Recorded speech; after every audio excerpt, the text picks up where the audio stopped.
Welcome to the world of survival on the ICC. On the frigid surface of the ocean, a wooden raft gently sways like a solitary leaf adrift on the waves. A chilling wind sweeps across, making Chin Feng shiver uncontrollably, yet also jolts him into full awareness. And as Chin Feng slowly opens his eyes, he realizes he is lying on a wooden raft, equipped only with a fishing net and a fishing rod. Surrounding him are nothing but vast waters and countless floating icebergs, drifting with the currents, while a few seabirds hunt for fish on the surface. Where am I? What am I doing here? How did I end up in this place? With a bewildered expression, Chin Feng gazes at his surroundings, his mind brimming with questions that could fill a tome of 100,000 whys. Wasn't I supposed to be at home, typing away all night?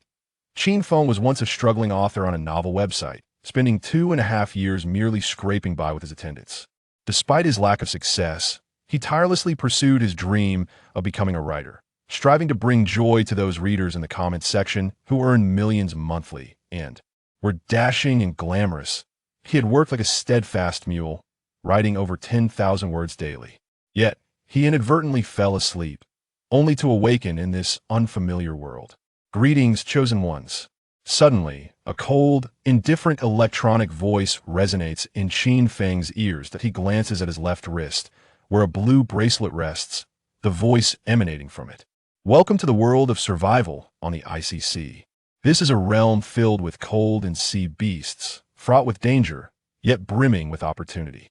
Please forget everything from the civilized world, as it now bears no significance. Your task is to enhance your strength and strive to survive in this perilous world. Finally, I wish you all the best. Warm reminder, please look at the survival bracelet on your left wrist. IT contains the survival manual for the ICC survival world, and you may also use the bracelet for communication and trade. Billions of people across the globe have collectively traversed to this place. It's absurd beyond belief. Despite the outrageousness of all, Chin Feng accepts this reality. Resolutely, he activates the survival bracelet, which brings forth a translucent screen. The screen displays 5 main modules: survival manual, personal information, crafting table, communication channel, and trade platform. Chin Feng selects the survival manual module, and the text on the screen transforms instantaneously. Welcome to the ICC survival world. It is a fascinating realm. Note 1. Do you see the raft beneath your feet? It is your lifeline. Cherish it as you would your beloved. Do not allow it to sustain any harm. You can upgrade the raft with wood and construct wooden houses and other structures upon it. 2. The nighttime temperatures plummet. Please prepare wooden shelters, bonfires, and blankets in advance to combat the cold. 3. You can use the fishing net to gather floating ice from the sea. Within the ice lie various survival supplies and weaponry, and as the ice melts, it transforms into fresh water, serving as a vital source of drinking water. Compared to the floating ice on the ocean's surface, the resources within the depths of the sea are far more abundant. Point 1. Can employ the fishing rods at hand to procure sustenance. Not only can one obtain delectable fish and seafood, but also an array of treasure chests and unforeseen supplies. These may include warm overalls, delicious chicken, or even a basketball for lively exercise. Ultimately, it all depends on one's fortune. Within the ocean lurk exceedingly ferocious sea beasts, with sharks being the most prevalent. Therefore, until one possesses sufficient strength, it is imperative to steer clear of these savage creatures. Expanding the raft can significantly enhance its defensive capabilities, safeguarding against the onslaught of sea beasts. Hence, do not hesitate to utilize would maximize the expansion of the raft. This concludes the survival manual. Chin Feng did not rush to immediately salvage floating ice or fish for supplies as instructed, but instead began to explore other modules. Personal information. Name: Chin Feng. Spiritual energy: 0. Hunting sea beasts can yield beast cores, which can be exchanged for spiritual energy. This energy can be used to strengthen one's physique and evolve beast companions. Physique: level 0 required spiritual energy for upgrade. 0-100. Enhancing one's physique can bolster strength, speed, constitution, and stamina, enabling one to combat sea beasts. IT also offers greater resistance to cold and hunger, reduces susceptibility to illness, and accelerates recovery from injuries. Skills: none. Beast companions: none. Chin Feng then accessed the communication channel, and the screen of his wristband transformed into a chat interface. The top of the chat box. The total number of participants in the world and the local area was displayed. World population, 100 billion. Local population, 1 within a 10-kilometer radius. Coordinates, 550:865. With only 1 person in the local population, does this mean I am the sole individual within a 10-kilometer radius? Qin Feng pondered. Having few people around may not necessarily be a disadvantage, although isolated and without support, all resources in the vicinity will belong solely to him. With no rivals, what a delightful prospect. With this thought, Qin Feng turned his attention back to the chat box, where numerous individuals had begun to engage in conversation. Help! There are sharks surrounding my raft. Someone save me. Am I dreaming? I was just with my wife, trying to create our next generation, and suddenly I find myself at sea. Honey, are you there? Puffed. You think you deserve a wife? Get real. Honey, I'm here. Where are you? I'm so scared, boo-hoo. Don't be afraid, dear. I will reach you. Trust me, we will be together. Yes, my love, I adore you. Get lost. Public displays of affection in this setting. You should be ashamed. You are in violation of the national protection of single individuals, the solitary dog. Weapon used, dog food, attack method, scatter, damage radius, 360 degrees with no blind spots, dealing both physical and psychological damage. In public displays of affection, A. Wife bears 10 children, each with distinct appearances and complexions, yet none are yours. Upon inquiring, the wife defends, saying, this is akin to the 9 offspring of the dragon, each differing.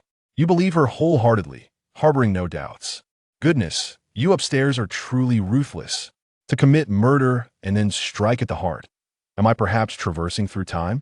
Why is there no system or golden finger? Could it be that you are not the protagonist?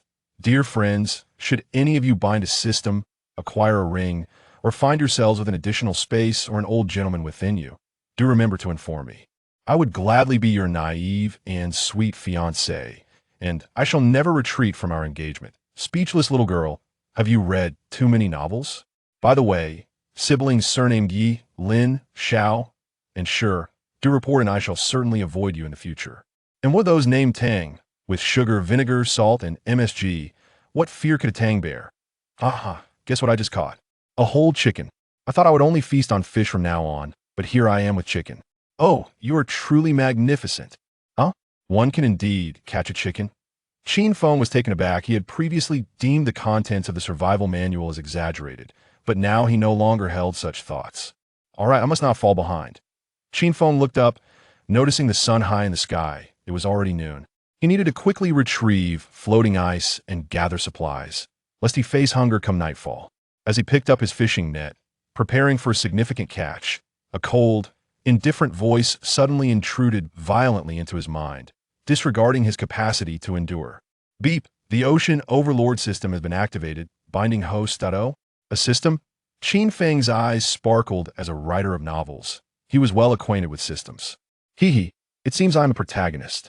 By the way, system, what functions do you possess? To assist the host in becoming the Ocean Overlord. The title of Ocean Overlord resonated with an undeniable grandeur. As long as the host signs in daily, various rewards shall be granted. The longer the sign-in duration, the more abundant the rewards, with weekly and monthly bonuses being even more generous. Beep, congratulations to the host. A newbie gift pack has been presented.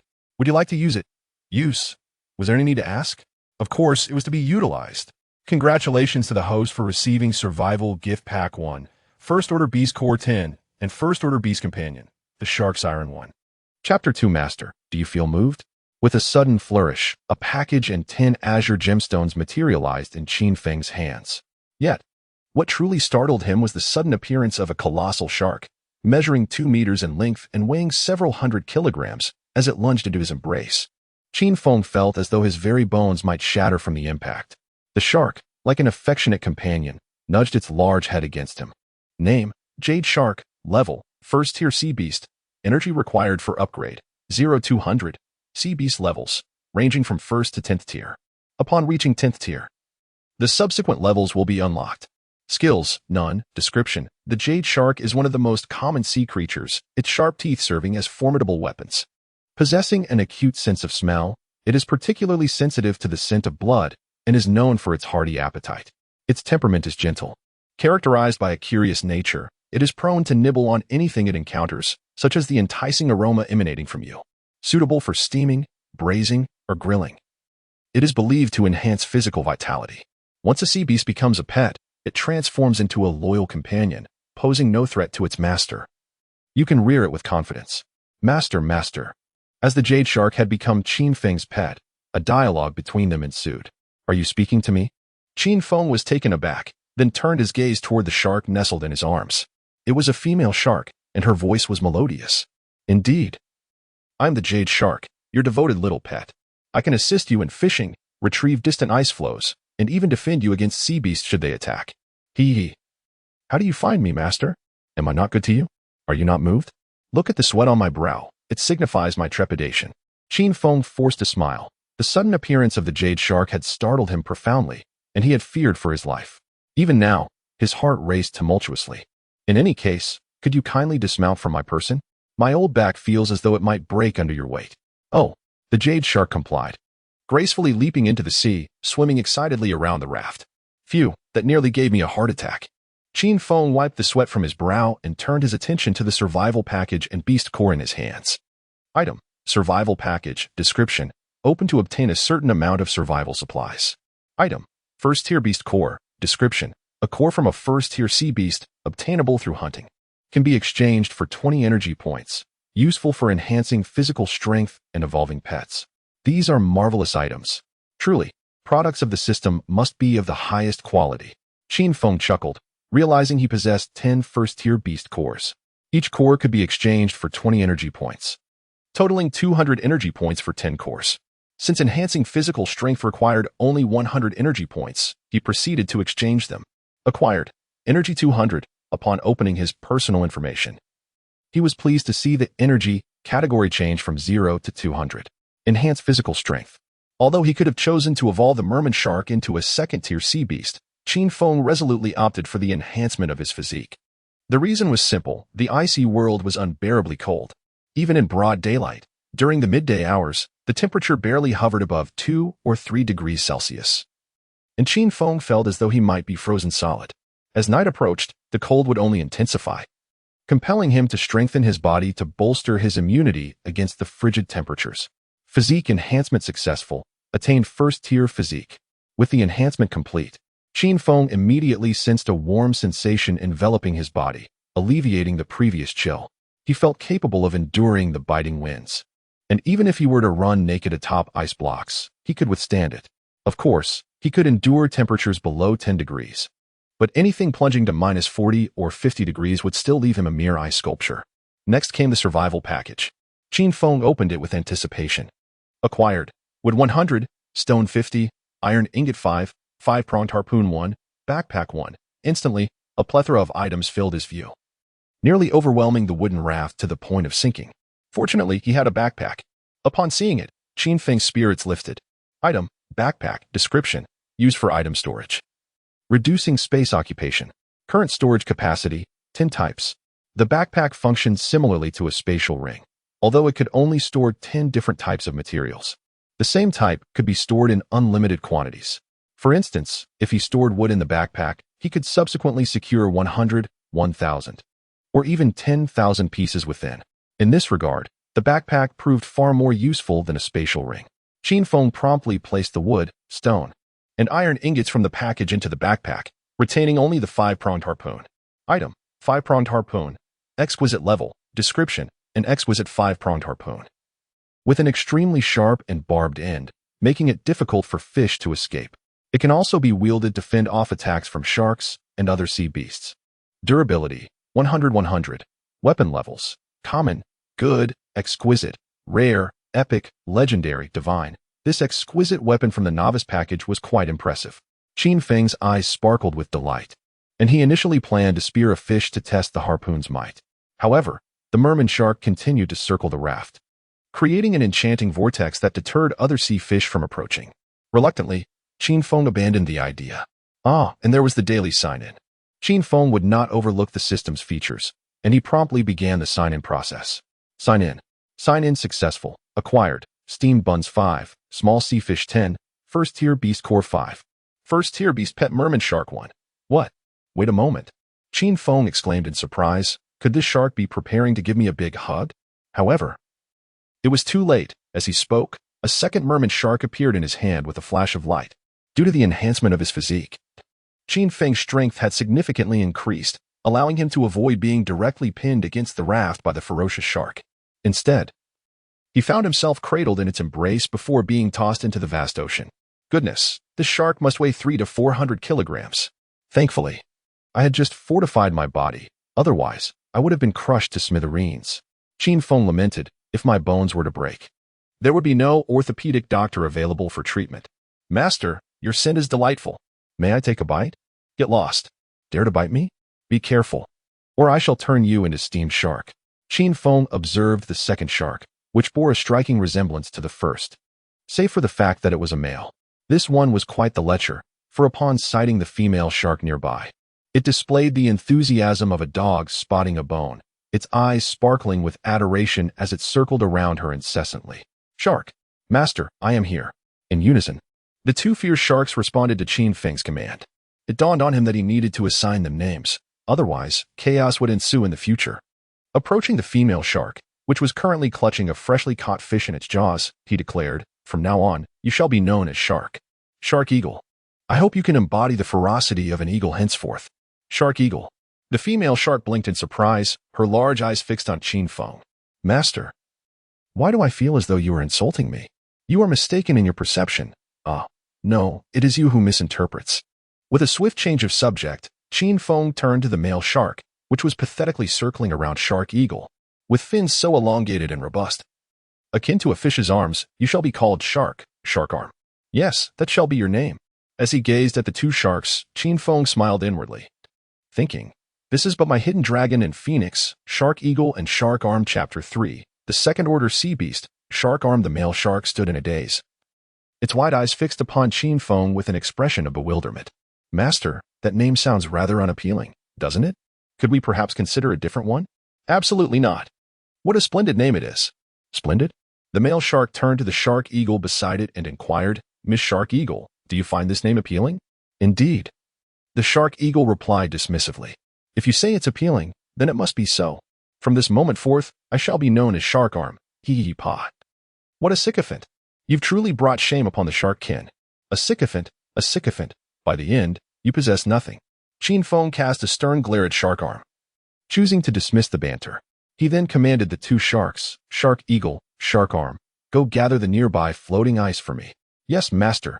The two sharks responded in unison before heading in a specific direction to push the floating ice. Although Qin Feng could utilize a fishing net to retrieve the floating ice himself, that would be a tedious endeavor. It was far more efficient to allow his beast companions to bring the floating ice to him, which he could then shatter. With this thought, Qin Feng settled onto the wooden raft and retrieved 5 first-order beast cores obtained from signing in, converting them into spiritual energy, resulting in an influx of 100 points.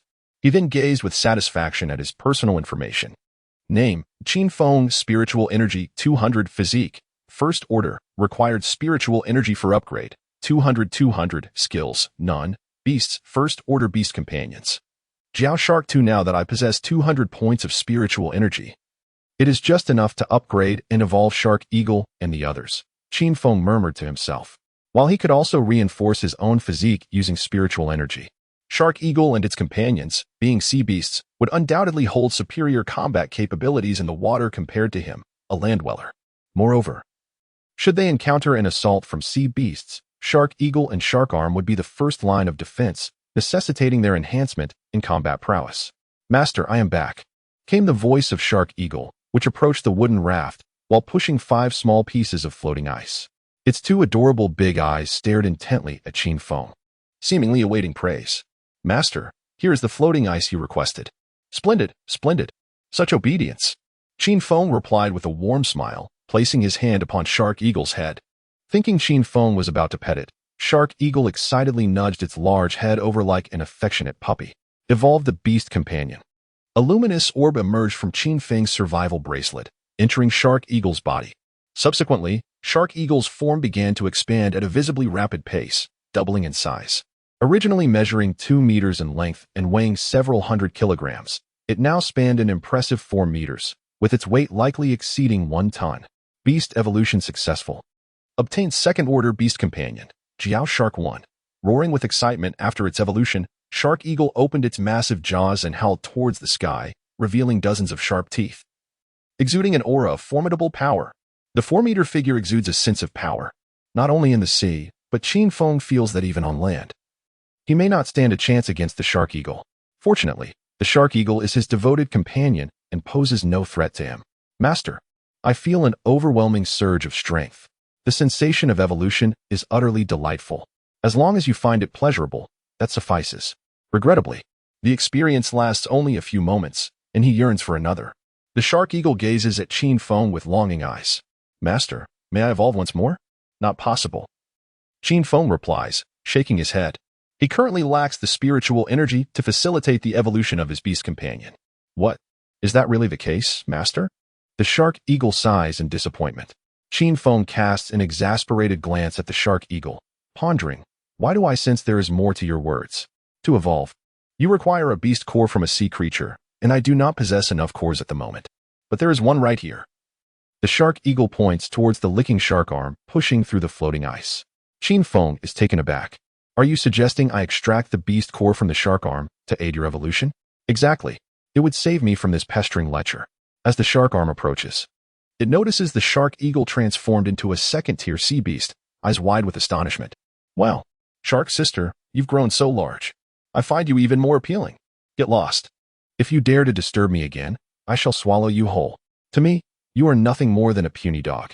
The Shark Eagle roars, then strides away like a queen, resuming the task of gathering floating ice around Qin Feng's raft. Master, I refuse to be a puny dog. You are already a devoted dog. Being a puny dog is hardly a significant change, is it? After all, what's the difference between being a golden retriever and a poodle? Qin Feng silently scoffs at the thought but refrains from voicing it, as a big brother must consider the feelings of his little brother. Master, I too wish to evolve. To grow larger and completely win the heart of the shark sister. No, to conquer her spirit and earn her recognition. I suspect your intentions are more physical than spiritual, Qin Feng remarks, giving the shark arm a pointed look. In that case, let us hunt more sea beasts, grow stronger, and earn the Shark Eagle's respect. Howl. The shark arm howls to the sky, eager to engage in fierce battles with formidable sea creatures. However, Qin Feng douses its enthusiasm with a bucket of cold water. Calm down for now. First, push the floating ice for me. Oh, all right. The shark arm nods and resumes its task of moving more ice. Now, let me see what treasures these floating ice may yield. Qin Feng picks up a piece of ice and strikes it with his fist, causing it to shatter instantly, with a notification sound echoing from his survival bracelet. Acquired. Ice block 3, only ice blocks? Qin Feng remains undeterred. Ice blocks are a vital source of fresh water and crucial resources. He then turns to the other 9 pieces of floating ice, methodically smashing each one to pieces. Acquired. Ice cubes 5, acquired. Ice cubes 3. Qin Feng's hands had turned red from the relentless effort, and his expression grew increasingly grim. Was it the scarcity of resources, or was it merely his ill fortune? Just as Qin Feng lamented his unfortunate luck, a notification chimed from his wristband. Acquired. Ice cubes 3, small sea fish 3, acquired. Ice cubes 3. Tier 2 beast core won him. Could he really obtain a beast core? And a tier 2 beast core at that? Qin Feng was filled with elation. He had initially believed that only by hunting sea beasts could one acquire beast cores. To his surprise, he discovered that the floating ice around him also contained beast cores. Moreover, it was a Tier 2 beast core. A Tier 1 beast core could be exchanged for 20 points of spiritual energy. He pondered how much this Tier 2 beast core could yield, but it was surely more than that of a Tier 1.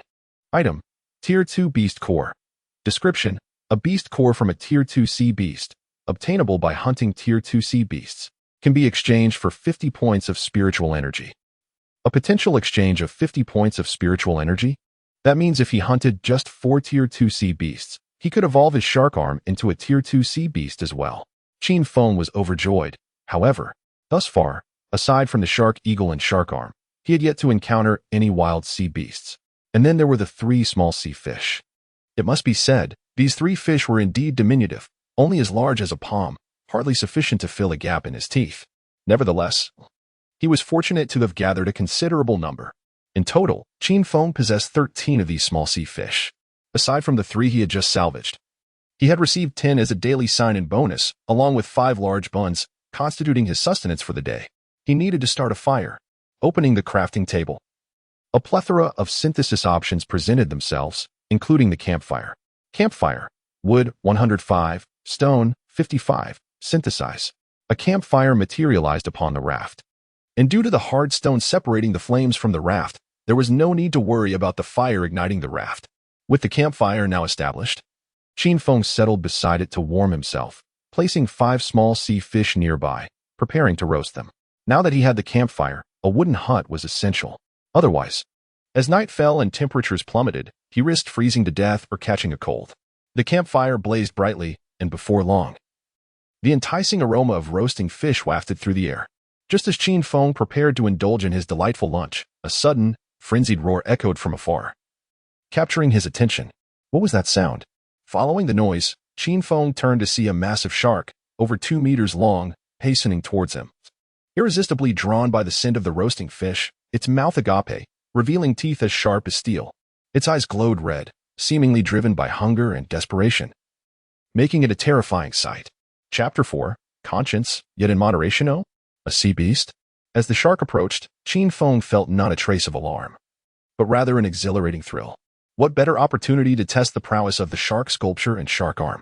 Presently, the shark sculpture was a second-tier sea beast, while the shark arm was a first-tier sea beast. Even he himself possessed a first-tier physique, complemented by a finely crafted 5-pronged harpoon. With 3 formidable forces, vanquishing a single shark should pose no challenge. As the shark drew near, its details materialized before Qin Feng's eyes. Name, Jiao Shark. Level, first-tier sea beast. Skills, beginner. Bite, increases tooth sharpness by 25. Skill levels, beginner, intermediate, advanced, super. Divine. Description, the Jiao Shark is among the most common sea beasts, its sharp teeth serving as its formidable weapon. It possesses a keen sense of smell, particularly sensitive to the scent of blood. Suitable for braising, steaming, or grilling, it is reputed to strengthen the body and invigorate vitality. Fully matured, it cannot be tamed. This was indeed a Jiao Shark, yet unlike the shark sculpture and shark arm, it boasted a rudimentary skill. Though merely a beginner skill, it enhanced the sharpness of its teeth by a quarter, which was significant. One must acknowledge that the most formidable weapon of a shark lies in its teeth. This skill effectively augmented the Jiao Shark's attack power by 25%. However, what difference does a beginner skill make? Qin Feng scoffed. In the end, you are but a first-tier sea beast, while I command a second-tier sea beast. Shark sculpture, shark arm, engage it. Bring it down. Roar. Roar. Even before the Jiao Shark's roar echoed, the shark sculpture and shark arm, the dynamic duo, had already returned to Qin Feng's side. Upon hearing his command, they charged forth without hesitation. The shark sculpture surged ahead, swiftly leaving the shark arm behind. With its elevation to second-tier status, the shark sculpture's strength and speed had seen remarkable enhancement. Roar. Roar. The 2 sharks simultaneously unleashed their ferocious roars, baring their jaws as they lunged toward one another. The shark sculpture, with remarkable speed, leapt from the water, landing upon the Jiao Shark's back and severing its dorsal fin in a single bite. With a pained wail, the Jiao Shark writhed in agony, enraged by the sudden assault. Yet the shark sculpture was relentless. After biting off its dorsal fin, it proceeded to shred the pectoral fins and tail. Despite its name, the shark sculpture was no fool. Aware of the Jiao Shark's razor-sharp teeth, it refrained from direct confrontation, opting instead to incapacitate it by targeting its fins and tail first. Remarkably, all of this transpired in less than 10 seconds, during which the Jiao Shark's focus was entirely consumed by the shark sculpture, leaving it oblivious to other threats. However, the Jiao Shark faced more than just the shark sculpture. Seizing the opportunity while the Jiao Shark was distracted, the shark arm stealthily submerged beneath its belly. With a gaping maw, it lunged at the Jiao Shark's abdomen, tearing away a substantial piece of flesh.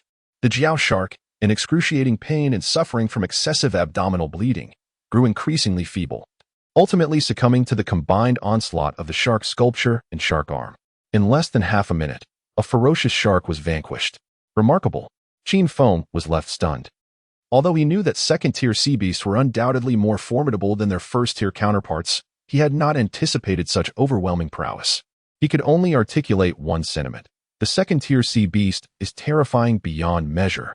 After satisfying their hunger, the Shark Eagle and Shark Arm nudged the remaining shark head towards Qin Feng. He began to examine the carcass, and a notification echoed from his wristband. Dissecting carcass. Dissection complete. Gained.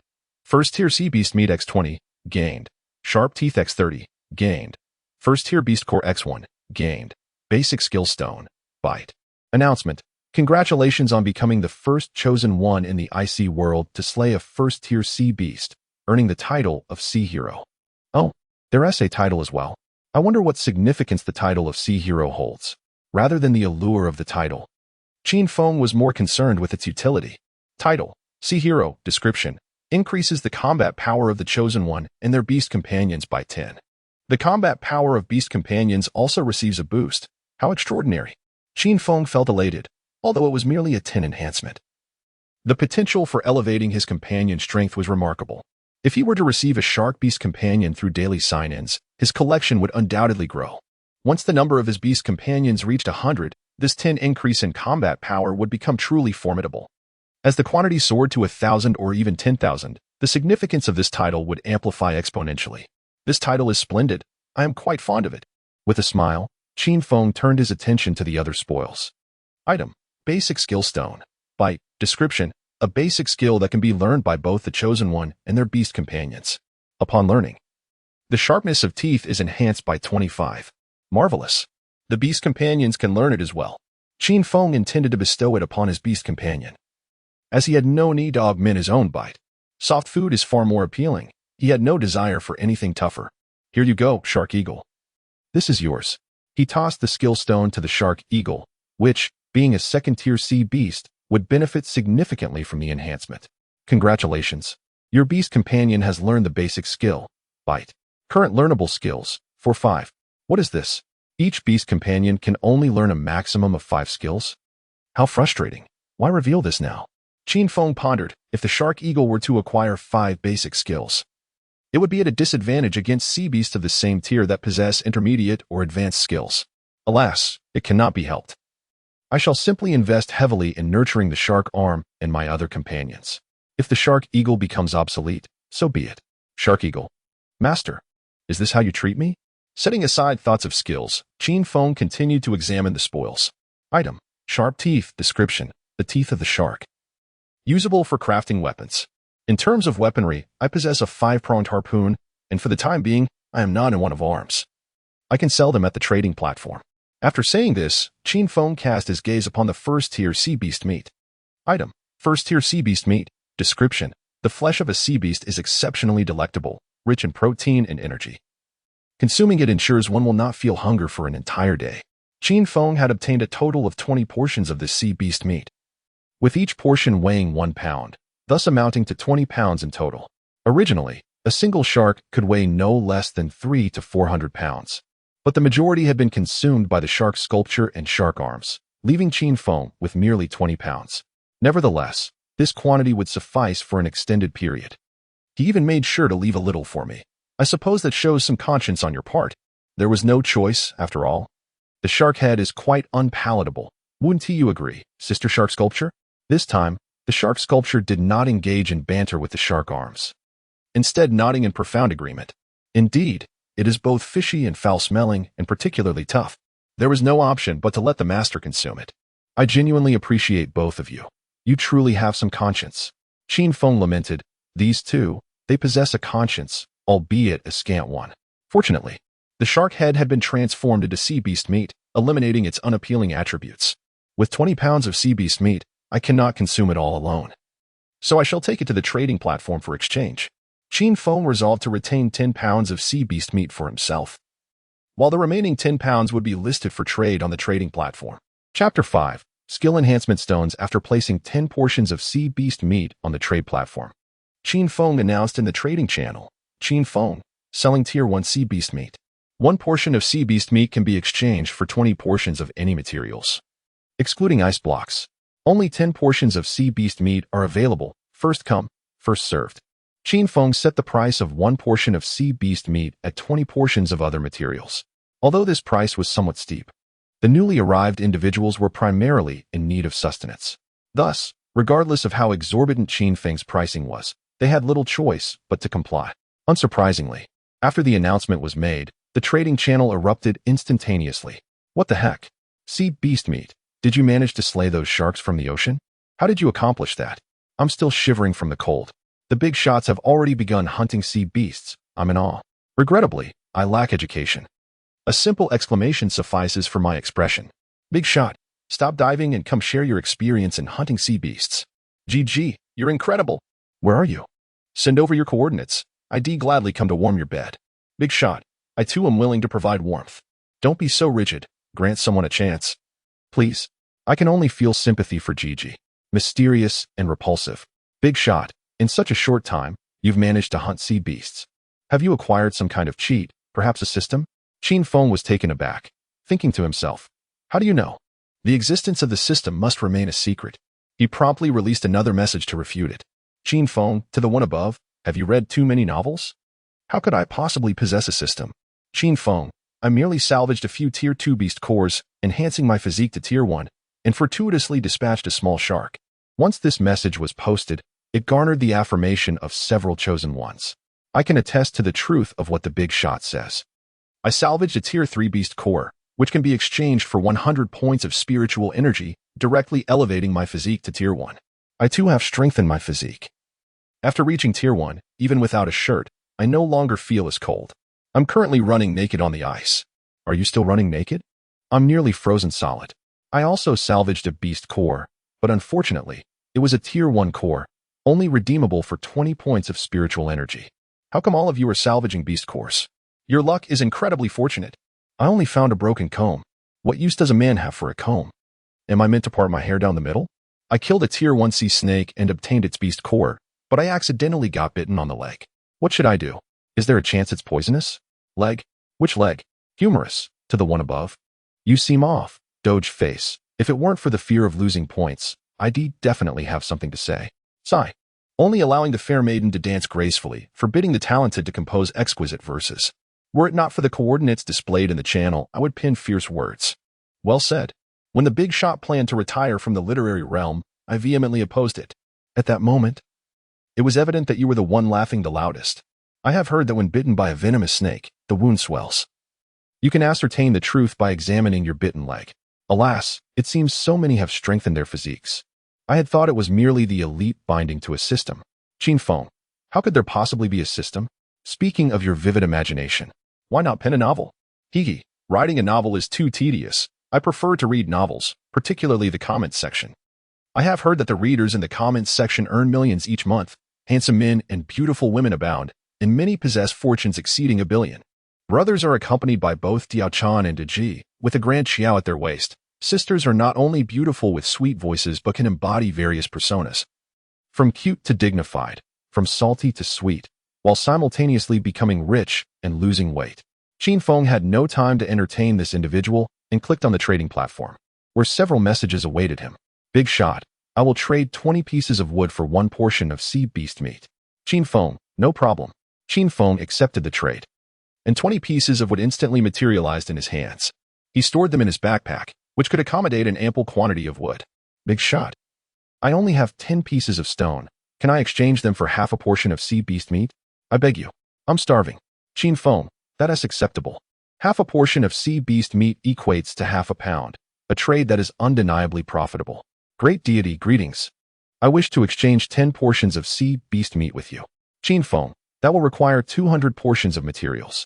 I do not possess that many materials at present, but I have something that I believe will pique your interest. Qin Feng, what is it? Qin Feng was indeed curious about what the individual possessed.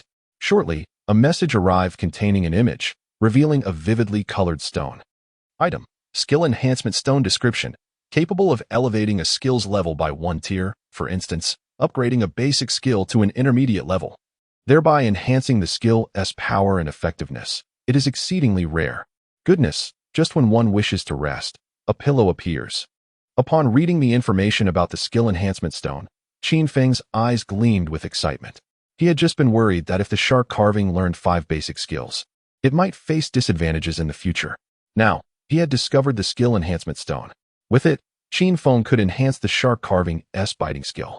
What do you think, Big Shot? Do you agree to the trade? Qin Feng, 10 portions is too much. I can offer you a maximum of 8 portions. Though Qin Feng could indeed procure 10 portions of sea beast meat, he wished to negotiate further. In this frigid world, where resources are scarce, it is wise to look after oneself. Moreover, he was confident that the other party would acquiesce, as they must recognize the rarity of the skill enhancement stone, but still opted to barter it for food. This indicated one thing. The other party was in dire need of sustenance and could not procure it independently, thus resorting to trading other resources. This presented Qin Feng with an opportunity to negotiate. Having lost my skill enhancement stones, I can still carry on with grace, while you, deprived of sustenance, can only await your fate. As long as the other party is not a fool, they will undoubtedly acquiesce. Moreover, the provisions offered by Qin Feng are substantial. A single piece of sea beast meat can sustain for a day, and with 8 pieces, that equates to 8 days of nourishment, ensuring the other party incurs no loss. After a brief pause, the other party indeed sent a message. All right, I will take 8 pieces of sea beast meat. Qin Feng understood. Following the transaction, the skill enhancement stone materialized in Qin Feng's grasp. He handled the stone with the reverence of a thief admiring a beautiful artifact, treating it as if it were a priceless piece of art. Shark sculpture, this is for you, he declared, tossing the skill enhancement stone to shark sculpture for the purpose of augmenting its abilities. Of course, Qin Feng had contemplated retaining the enhancement stone, intending to utilize it when he acquired a super skill, thereby allowing the super skill to evolve into a divine skill. However, recollecting the recent ambush by a shark, he dismissed this notion. Although shark sculpture and shark arm had effortlessly vanquished the shark, Qin Feng understood that it was merely a first-tier sea beast. Should a third-tier sea beast appear, he would likely be the unfortunate one. Thus, the immediate priority was to enhance his own strength. With sufficient power, divine skills would inevitably follow. Roaring loudly, shark sculpture bared a set of sharp, formidable white teeth, having completely absorbed the skill enhancement stone. Name, Jiao Shark. Level, second-tier sea beast. Spirit energy required for upgrade, 0400. Skill, intermediate. Bite, sharpness of teeth increased by 100. Description: the Jiao shark is one of the most common sea beasts in the ocean, with its razor-sharp teeth serving as a potent weapon. It possesses an acute sense of smell, particularly sensitive to the scent of blood. Its temperament is gentle, exhibiting a curious nature, always eager to take a bite out of anything it encounters. It is suitable for steaming, braising, or grilling, and is known for its health benefits. Is the intermediate skill truly this formidable? Previously providing only a quarter of an enhancement, it now doubles in strength. Qin Feng marveled, recognizing that shark sculpture's attack power had now surged to twice its normal capacity. Chapter 6. Upgrading the raft. Upon receiving the information from shark sculpture, Qin Feng could hardly contain his excitement. He promptly sent a message to the chosen one who provided the skill enhancement stone. Brother, may I inquire how you acquired this skill enhancement stone? If you have another, I am willing to purchase it at a premium. Qin Feng mused that since the other party was in such dire need of food, they would likely not refuse his offer. He had an abundance of first-tier sea beast meat and could easily send shark sculpture to hunt another one if he desired. However, he was uncertain about how to obtain skill enhancement stones. That said, he was aware that such stones were exceedingly rare and the other party might not possess any. Unfortunately, I only have one skill enhancement stone as well. The floating ice here is sparse, making it impossible to gather resources from it. So I can only fish for supplies using a fishing rod. By chance, I was fortunate enough to catch a treasure chest. A treasure chest? Indeed. As far as I know, treasure chests are categorized by rarity, from low to high. They are black iron chests, bronze chests, silver chests, gold chests, and purple gold chests. I managed to catch a black iron chest, which yielded some wood, stone, and this skill enhancement stone. So that was the case. To catch a treasure chest right off the bat was indeed a stroke of luck. Qin Feng felt a twinge of envy as he recalled his own experience of smashing 10 pieces of floating ice, which only yielded a second-tier beast core and 3 small sea fish. It seemed he ought to try his hand at fishing for supplies as well. Perhaps he might reel in a purple gold chest. With these pleasant thoughts in mind, he proceeded to trade with the other 2 individuals, exchanging 2 portions of sea beast meat for 20 portions of hemp rope and 20 portions of dry grass.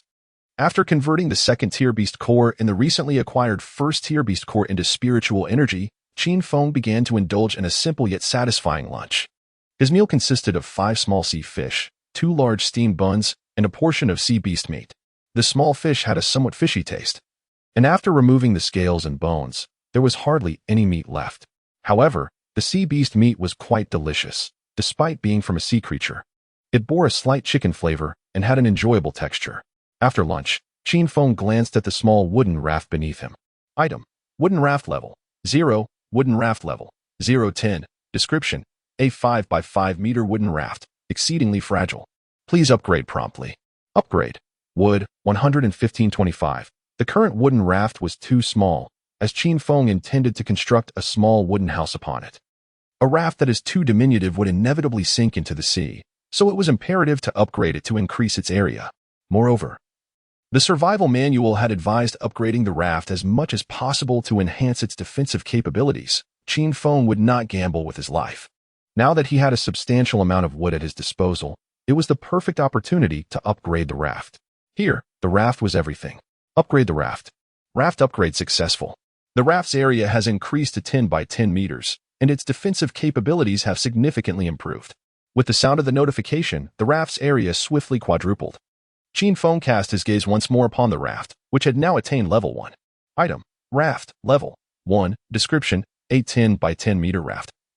Possessing a degree of defensive capability, able to withstand attacks from low-tier sea beasts. Upgrade: Wood, 90-100. 100 square meters of raft. Significantly larger than the rental unit I resided in during my previous life. Master. Just as Qin Feng reveled in the upgrade of his modest raft, Shark Sculpture and Shark Arm hurriedly swam over in a state of agitation. What troubles you? Why the frantic demeanor? Master, a group of sharks is approaching. Isn't it obvious? You two are sharks yourselves. What exactly is the situation? Speak slowly. Master, Shark Arm, who had just arrived, suddenly interjected. A pack of sharks is coming, numbering at least 5. Their leader is a ferocious shark, comparable in size to Ms. Shark Sculpture. By the heavens, what did you say? A pack of sharks? Qin Feng's eyes widened in disbelief. He raised his head to survey the distance, although the true forms of the sharks were obscured. The outlines of their dorsal fins were discernible, exactly 5 in total. Among them, the central shark boasted an exceptionally large fin, evidently marking it as the leader. What brings this group of sharks here? Could they be lured by the scent of roasted meat? That seems unlikely, Shark Sculpture replied, glancing at the bloodstains surrounding them. They are likely attracted by the scent of blood in the water. The shark we just feasted upon bled extensively, its essence now mingling with the sea. While you may not detect this pungent aroma, us sharks can sense such a strong scent from over 10 kilometers away. Humph, come seeking a meal, are they? They should be wary of chipping their teeth, Qin Feng scoffed. It was the perfect opportunity to test Shark Sculpture's new abilities. With a fearsome roar, the leading shark leaped from the depths, and Qin Feng finally beheld its true form. The shark measured approximately 4 meters in length, appearing even larger and more robust than Shark Sculpture herself. Name: Frenzied Shark. Level: Tier 1. Skills: None. Description: The frenzied shark is larger and stronger than the comparable Tier 1 shark, exhibiting superior strength and speed. It stands as a paragon among Tier 1 sea beasts, ideal for grilling and braising, rich in nutrients that enhance intelligence and alleviate dementia, making it particularly suitable for the less astute. Fully matured and cannot be tamed. Suitable for the less astute? If I were to consume it, would I not become less astute myself? How insulting. Qin Feng pondered, exasperated yet relieved. Despite its imposing size, it remained merely a Tier 1 sea beast. The frenzied shark advanced toward Qin Feng, roaring fiercely at Shark Sculpture and Shark Arm. Roar. Shark Arm, what is it saying? Being that the frenzied shark was not Qin Feng's beast companion, he could not communicate with it directly. Nevertheless, Shark Arm could converse, as they were all sharks and capable of normal dialogue. The prospect of negotiation brought a glimmer of hope. The Shark Arm, seething with indignation, proclaimed, "It dares to suggest that my master should become its sustenance, to make me its subordinate, and even desires my sister, the Shark Sculpture, as its wife. How dare it consider me mere food, or attempt to usurp my ally? This is utterly intolerable. Strike it down. Leave it so unrecognizable that even its mother would not acknowledge it. Indeed, to covet my esteemed Shark Sculpture is simply beyond the pale. If I can endure such affront, then so too must my kin." The Shark Sculpture shot a glance at the Shark Arm, pondering. "Since when have I become your possession? You speak as if I were your wife. First, let us deal with this audacious mad shark, and then I shall attend to you." Humph. Shark Sculpture, Shark Arm, advance. Let these unworthy beasts understand that the tail of a tiger must not be trifled with. At your command, master. The two sharks responded in unison. charging toward the mad shark. However, though the mad shark was reckless, it was not foolish. It refrained from recklessly engaging with the shark sculpture until its minions arrived to join the fray. Chapter 7. The Hunt for Sea Beast Roar. The frenzied shark glared at the shark eagle and let out a fierce growl. Humph, female shark, being my wife would be a privilege for you. Do not take my kindness for granted. Bah, you, a mere first-tier sea beast, dare to propose such a thing? A toad wishing for swan mate. You are far from admirable, yet your aspirations are quite lofty. Humph, I am on the verge of breaking through to the second tier. However, let me make it clear, even without that breakthrough, I can conquer you. With a thunderous roar, the frenzied shark lunged towards the shark eagle with astonishing speed. Yet, the shark eagle was swifter still. It dove into the depths of the ocean, easily evading the frenzied shark's attack. It then circled behind its adversary, opening its gaping maw to reveal razor-sharp serrations, and unleashed a biting technique. The shark eagle's teeth glimmered with a faint white light, their sharpness doubled.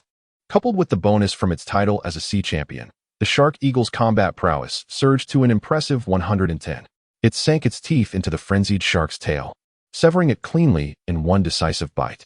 In battles among sharks, inflicting an injury first significantly increases the likelihood of ultimate victory. At this moment, the frenzied shark had lost its tail, rendering it incapable of maintaining balance or moving forward. Additionally, blood flowed profusely from the wound, staining the surrounding waters crimson. Deprived of substantial blood, the frenzied shark was doomed, even if the shark eagle chose not to deliver the finishing blow. Yet, the shark eagle had no intention of showing mercy to this rogue. With full speed, it charged towards the near-death frenzied shark, its towering dorsal fin resembling a sharp blade, slicing the frenzied shark cleanly in two. The shark eagle clamped its jaws around the remains of the frenzied shark, dragging the carcass towards the surface. Aware that Qin Feng required both the body and the beast core of the fallen creature. Meanwhile, on the surface, the shark arm single-handedly held back two first-tier merman sharks, while the remaining two frantically rammed against Qin Feng's raft. Boom. One merman shark collided with the raft, yet the raft remained unscathed, while the merman shark's head bore the brunt of the impact, swelling painfully. Roar? The merman shark was bewildered. It had encountered and destroyed many rafts like this before. Other rafts crumbled upon impact, yet this one was as solid as stone. Undeterred, it sought another attempt, this time opening its mouth wide. If it couldn't break it by crashing, surely it could bite through. But Qin Feng would not grant it such an opportunity. Grasping his finely crafted 5-pronged harpoon, Qin Feng thrust it into the merman shark's eye as it opened its maw. The harpoon pierced through the merman shark's body as effortlessly as a train passing through a tunnel, directly penetrating its brain. This was not merely due to the harpoon's unparalleled sharpness. Qin Feng's strength had evidently reached a terrifying level. The title of Sea Champion further augmented his combat prowess by 10, rendering him nearly unstoppable. With a swift motion, he withdrew the harpoon from the merman shark's skull. Had he not feared attracting more sharks, Qin Feng would have bellowed, "Is there anyone else?" Kicking aside the merman shark's corpse, he turned his gaze towards another merman shark assaulting the raft. After witnessing the gruesome demise of its companion, the shark was utterly terrified, never expecting Qin Feng to possess such formidable power. Previously, those who encountered it would display sheer terror, often screaming in panic. Little did it know that Qin Feng not only remained unafraid, but also effortlessly dispatched one of its allies. This shark had no desire to meet the same fate as its companion. Skewered like a shish kebab, it turned and fled, hastening towards the direction of the shark arm, which was currently entangled in a fierce battle with two other sharks, already battered and bruised. The shark thought that by uniting the strength of the three of them, they could surely overcome the shark arm and then turn their attention to this formidable human. Unfortunately, while its intentions were noble, Qin Feng would not grant it such an opportunity. Humph, trying to escape? Qin Feng raised his 5-pronged harpoon and hurled it towards the fleeing shark. The harpoon struck with the precision of a javelin, piercing the shark's head and ending its life in a single blow. As he smirked, Qin Feng reflected on a time when he was blissfully unaware of what a true adversary was. Now, only the two remaining sharks were left to contend with the shark arm.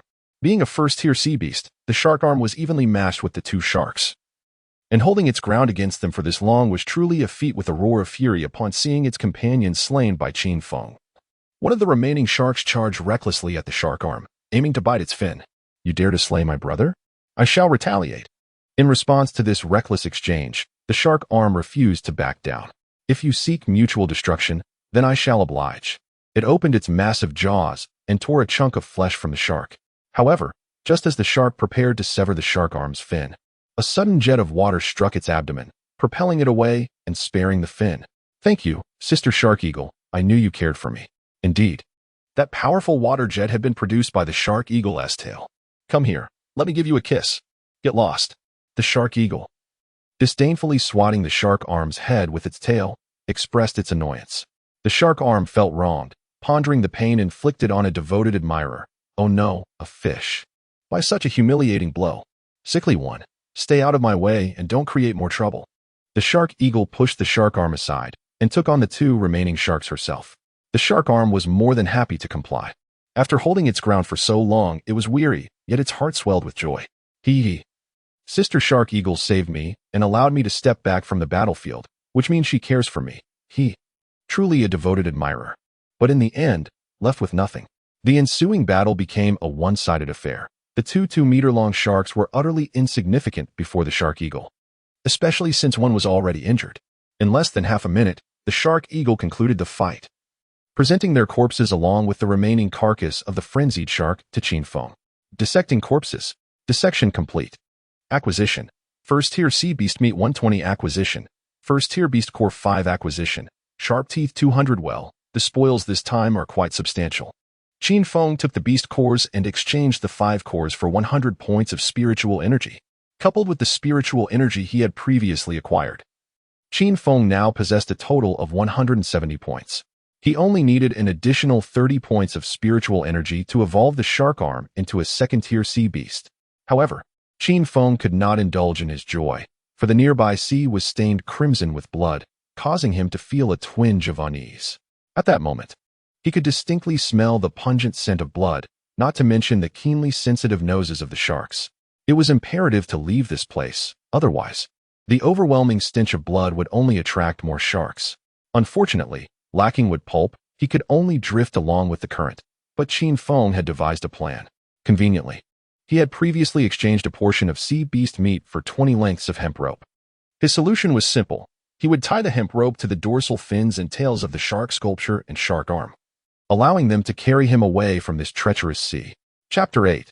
The Synthesis of the Wooden Cabin upon a moment's inspiration. Qin Feng retrieved 20 lengths of hemp rope from his backpack, each measuring a meter, totaling 20 meters. He skillfully combined these strands into 2 10-meter-long ropes, securing one end to the dorsal fins of the shark sculptures and the other to the raft. Thus, the shark sculptures were poised to pull the raft forth. Shark sculptures. "Shark arms, let us depart from this place," commanded Qin Feng. "Indeed, master. But where shall we go?" "Anywhere, as long as it is devoid of the scent of blood." "Understood." With a nod, the shark sculptures commenced their swift advance, towing the raft, while Qin Feng stood atop the vessel, wielding a 5-pronged harpoon. In that moment, he resembled a knight of the sea. Not long after Qin Feng's departure, a multitude of sharks, drawn by the pungent aroma of blood, surged toward the scene. Among them were many creatures several times larger than the shark sculptures themselves. The ravenous sharks greedily consumed the scattered morsels upon the water's surface. Yet such scraps could scarcely satiate their appetites. Once the remnants were exhausted, the frenzied sharks turned upon one another, devouring their kin, intensifying the surrounding stench of blood. This gruesome cycle attracted even more sharks, perpetuating a relentless loop. After more than 3 hours of navigation upon the sea, Qin Feng estimated he had traversed at least 60 kilometers. Only when the shark sculptures could no longer detect the scent of blood did they cease their advance. Qin Feng activated the communication channel to check his coordinates. World population, 999,848. 653, area population, 20, within a 10-kilometer radius. Geographic coordinates, 2498, 1865. Upon observing the world population, Qin Feng felt a surge of astonishment. How could this be? In such a brief span, had 150,000 souls perished? The last time he checked, the world population stood at a full 10 billion, and now, merely 4 hours later, the death toll had escalated dramatically. Surely, the numbers would continue to rise. This was no mere exaggeration. Qin Feng gazed toward the sun, which was now descending beyond the horizon, heralding the approach of night. It seemed that darkness fell more swiftly in this world. Regrettably, without a watch, he was unaware of the hour. The night would usher in a chill and the lurking menace of ferocious sea beasts. leading to an inevitable increase in fatalities. Qin Feng was no savior. His only recourse was to safeguard his own existence. With 20 souls in the vicinity, he hoped for a harmonious coexistence. Nevertheless, he was acutely aware that conflicts would likely arise over scarce resources. As dusk approached, he resolved to hastily construct a wooden cabin before darkness enveloped him. For he had no desire to succumb to the cold. He accessed the manufacturing platform to search for the wooden cabin. Wooden cabin, wood, 9050, synthesize. With a press of the synthesis button, a wooden cabin materialized in the center of the raft. Item: wooden cabin, level 0, description: a modest cabin measuring 5 by 5 meters and standing 3 meters tall, capable of shielding from wind and rain, and fending off the cold, though it offers no protection against colossal hail, lightning, or the onslaught of sea beasts. Upgrading: wooden house, 4020. Could it be that there are gigantic hailstones? Qin Feng was momentarily taken aback, although he was uncertain about the size that constituted a gigantic hailstone. He had indeed witnessed videos of hailstones wreaking havoc on vehicles in his previous life. Confronted with hailstones capable of demolishing steel plates, it was evident that this small wooden abode would offer no protection. Thus, without hesitation, Qin Feng opted to upgrade the wooden house. Upgrade of the wooden house successful. The area of the wooden house has increased to 6 meters by 6 meters, and its defensive capabilities have significantly improved. Item: wooden house level 1 description. A 6 meter by 6 meter wooden house, capable of withstanding hail, lightning, and attacks from low-tier marine beasts. Upgrade: wood, 2040. Upon completing the upgrade, Qin Feng relocated the campfire inside the wooden house. The interior felt rather empty. Aside from the flickering campfire, there was nothing else. A bed was needed, along with a mattress, a pillow, and a quilt. Moreover, he recalled that he had yet to drink a single drop of water since arriving here. The previous efforts of scavenging and fending off marine beasts had left him no time to quench his thirst. He could melt ice blocks into water, but that required a wooden bucket. Qin Feng accessed the crafting table in search of a wooden bucket. Wooden bucket, wood, 25, upon synthesis. The wooden bucket materialized before Qin Feng, ample enough to hold approximately 5 liters of water. He retrieved ice blocks from his backpack and deposited them into the bucket, awaiting their gradual melting. However, this method was undoubtedly too slow. Qin Feng could not afford to wait that long. Stone stove, stone, 5520, iron pot, iron ingot, 55. Qin Feng then crafted a stone stove and an iron pot, placing the campfire beneath the stove and setting the pot atop it. With this, he had established a makeshift kitchen. Had it not been for the scarcity of stone, he would have considered constructing an earthen platform as well. Ultimately, he poured the ice blocks from the bucket into the iron pot and set it ablaze to hasten the melting process. To intensify the fire, he added 5 more pieces of wood to the campfire, leaving him with only 10 pieces remaining. Wooden bed, wood, 1020, straw mat, dry grass, 2020, quilt, cotton, 025. With still some time before dusk, he pondered whether he could gather some wood and cotton. If not, he would have to resort to trading some in the exchange channel. However, other travelers were no fools. It was unlikely they would part with such precious early resources as wood and cotton. Qin Feng took out 10 portions of marine beast meat, stepped outside the wooden house, and summoned the shark eagle and shark arm to his side. Shark eagles, come here. What is it, master? You've worked hard. Push the surrounding ice floes over to me, as many as you can muster. As he spoke, he tossed 10 portions of marine beast meat to them. After all, they were Qin Feng's loyal companions and deserved fair treatment. Yes, the 2 sharks grasped the marine beast meat and set off to gather the nearby ice floes, bringing them to Qin Feng. As for Qin Feng, he cast his gaze upon the nearby net and fishing rod. Item: fishing net. Description: a net used for retrieving floating ice from the sea. Durability: permanent. Item: fishing rod. Description: a rod employed for angling supplies from the ocean. No bait is required. Every minute, a random item will be obtained. Durability: permanent. For the floating ice, he could simply have the shark eagle and shark arm push it, while he leisurely sat on the raft, fishing for supplies. Perhaps I might even reel in a treasure chest. Qin Feng cast the hook into the sea, silently awaiting the catch. A minute swiftly elapsed, and at last, the fishing hook began to stir. Acquired. Genuine leather basketball 1. Well, I can actually catch a basketball? Qin Feng received the basketball, astonishingly, despite being pulled from the depths. It bore not a single trace of water. Yet, what use do I have for a basketball? Am I to play basketball atop this raft? After some contemplation, he dismissed the idea, for the raft was far too small to accommodate such a game. Moreover, even if I were to list it on the trading platform, it is unlikely anyone would exchange precious supplies for a useless basketball. Perhaps I could keep it as a toy for the shark eagle and its companions. Chin Feng recalled videos of dolphins balancing balls. Perhaps sharks could do the same? Chapter 9. The mysterious blueprint no longer preoccupied with trivial matters. Chin Feng continued to fish for supplies. As he observed the fishing hook descend into the depths of the sea, he fervently chanted in his mind, "Treasure chest, treasure chest. Grant me a treasure chest." Acquired. Toilet paper X2, 2 rolls of toilet paper? Splendid. This is indeed a useful find. It means he can wipe himself after a bowel movement. Initially, he had contemplated that without toilet paper, he would have to resort to using the fins of sharks or other fish for such purposes. He resumed his fishing. Acquired. Ice blocks X5, acquired. Chopsticks X2, acquired. Wooden bowl X1, acquired.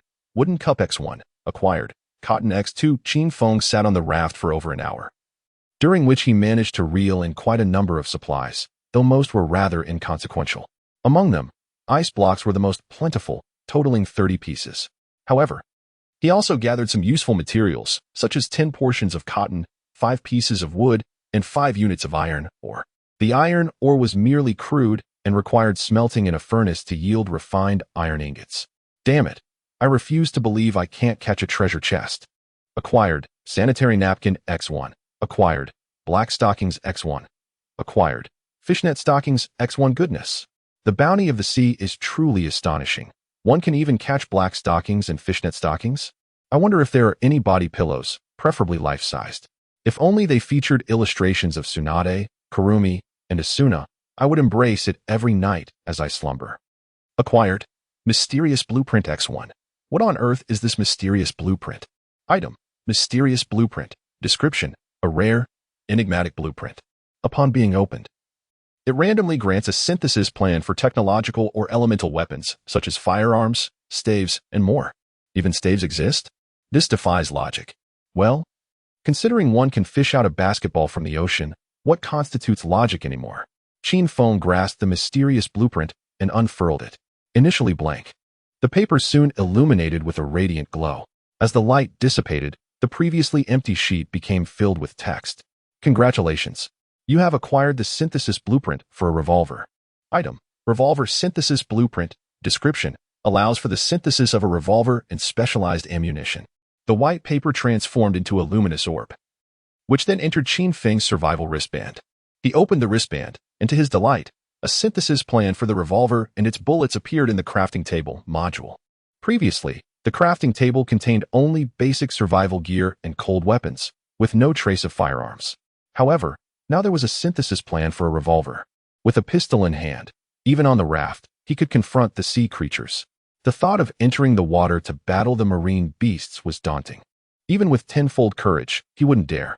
Not only was he hesitant now, but even if his physical prowess was elevated to the 2nd or 3rd tier, he would still shy away from engaging a first-tier sea beast in the water. Yet now, armed with a ranged weapon, Chin Feng could contend with the distant sea creatures from the safety of his raft. Let me see what is required to synthesize a revolver. Revolver. Iron ingots, 0.5. Iron nails, 0.5. Wood, 0.5. Bullets, 10. Gunpowder, 0.1. Iron ingots, 0.1. The iron nails are manageable, as 1 iron ingot can be divided into 5 iron nails. However, the gunpowder. Chin Feng searched for gunpowder and discovered its synthesis recipe. Gunpowder. Saltpeter, 0.1. Sulfur, 0.1. Charcoal, 0.2. Charcoal is simple enough, just burn wood into carbon, but saltpeter and sulfur are harder to come by and will require trading. Fortunately, I still have plenty of sea beast meat. Currently, the most sought-after resource is food, and Chin Feng is abundantly supplied. He can easily exchange sea beast meat for the resources he desires. My lord, we have returned. At that moment, Shark Sculpture and Shark Arm also returned, pushing a block of floating ice. I apologize, my lord. There was insufficient floating ice here. We had to venture far to find over 50 blocks. Shark Sculpture spoke with genuine remorse, and Chin Feng bore them no ill will, as the availability of floating ice fluctuated greatly. In some areas, there was an abundance, while in others, it was scarce, with near none in places like where the skill enhancement stones were provided by that chosen one. It's all right. I bear you no grudge. Go and rest, Qin Feng said, rewarding them with 10 pieces of sea beast meat. He then proceeded to shatter the floating ice, discarding the useless fragments, ultimately yielding 100 ice blocks, 10 small fish, 10 large shrimp, 10 crabs, 15 pieces of wood, and 5 stones. It seems tonight he will have a bed. Although he lacked the materials to synthesize the revolver, Qin Feng was not anxious. It was merely the first day. Moreover, the revolver was merely a luxury. His true trump card lay in the pair of shark sculpture and shark arm. With them by his side, Qin Feng could confidently assert his superiority over many. As night fully descended, Qin Feng was about to experience his first night since his traversal. At that moment, a cold voice suddenly emanated from the survival wristband. Night has fallen. Chosen ones, are you prepared to embrace the darkness? As night falls, the temperature will plummet, with some areas reaching below -70 degrees, and there may be rain, snow, or hail. Please take necessary precautions. In such harsh weather conditions, sea beasts will also become exceedingly ferocious. They will roam in the darkness, so be prepared. When it gets dark, please do not close your eyes. Friendly reminder, do not panic during rain or snow. Rain, snow, and hail can all yield fresh water. For those lacking fresh water, please synthesize wooden barrels to collect rain, snow, and hail. The voice from the wristband ceased, leaving Qin Feng deep in thought. He was not overly concerned about the sea beasts or hail, but what exactly were they?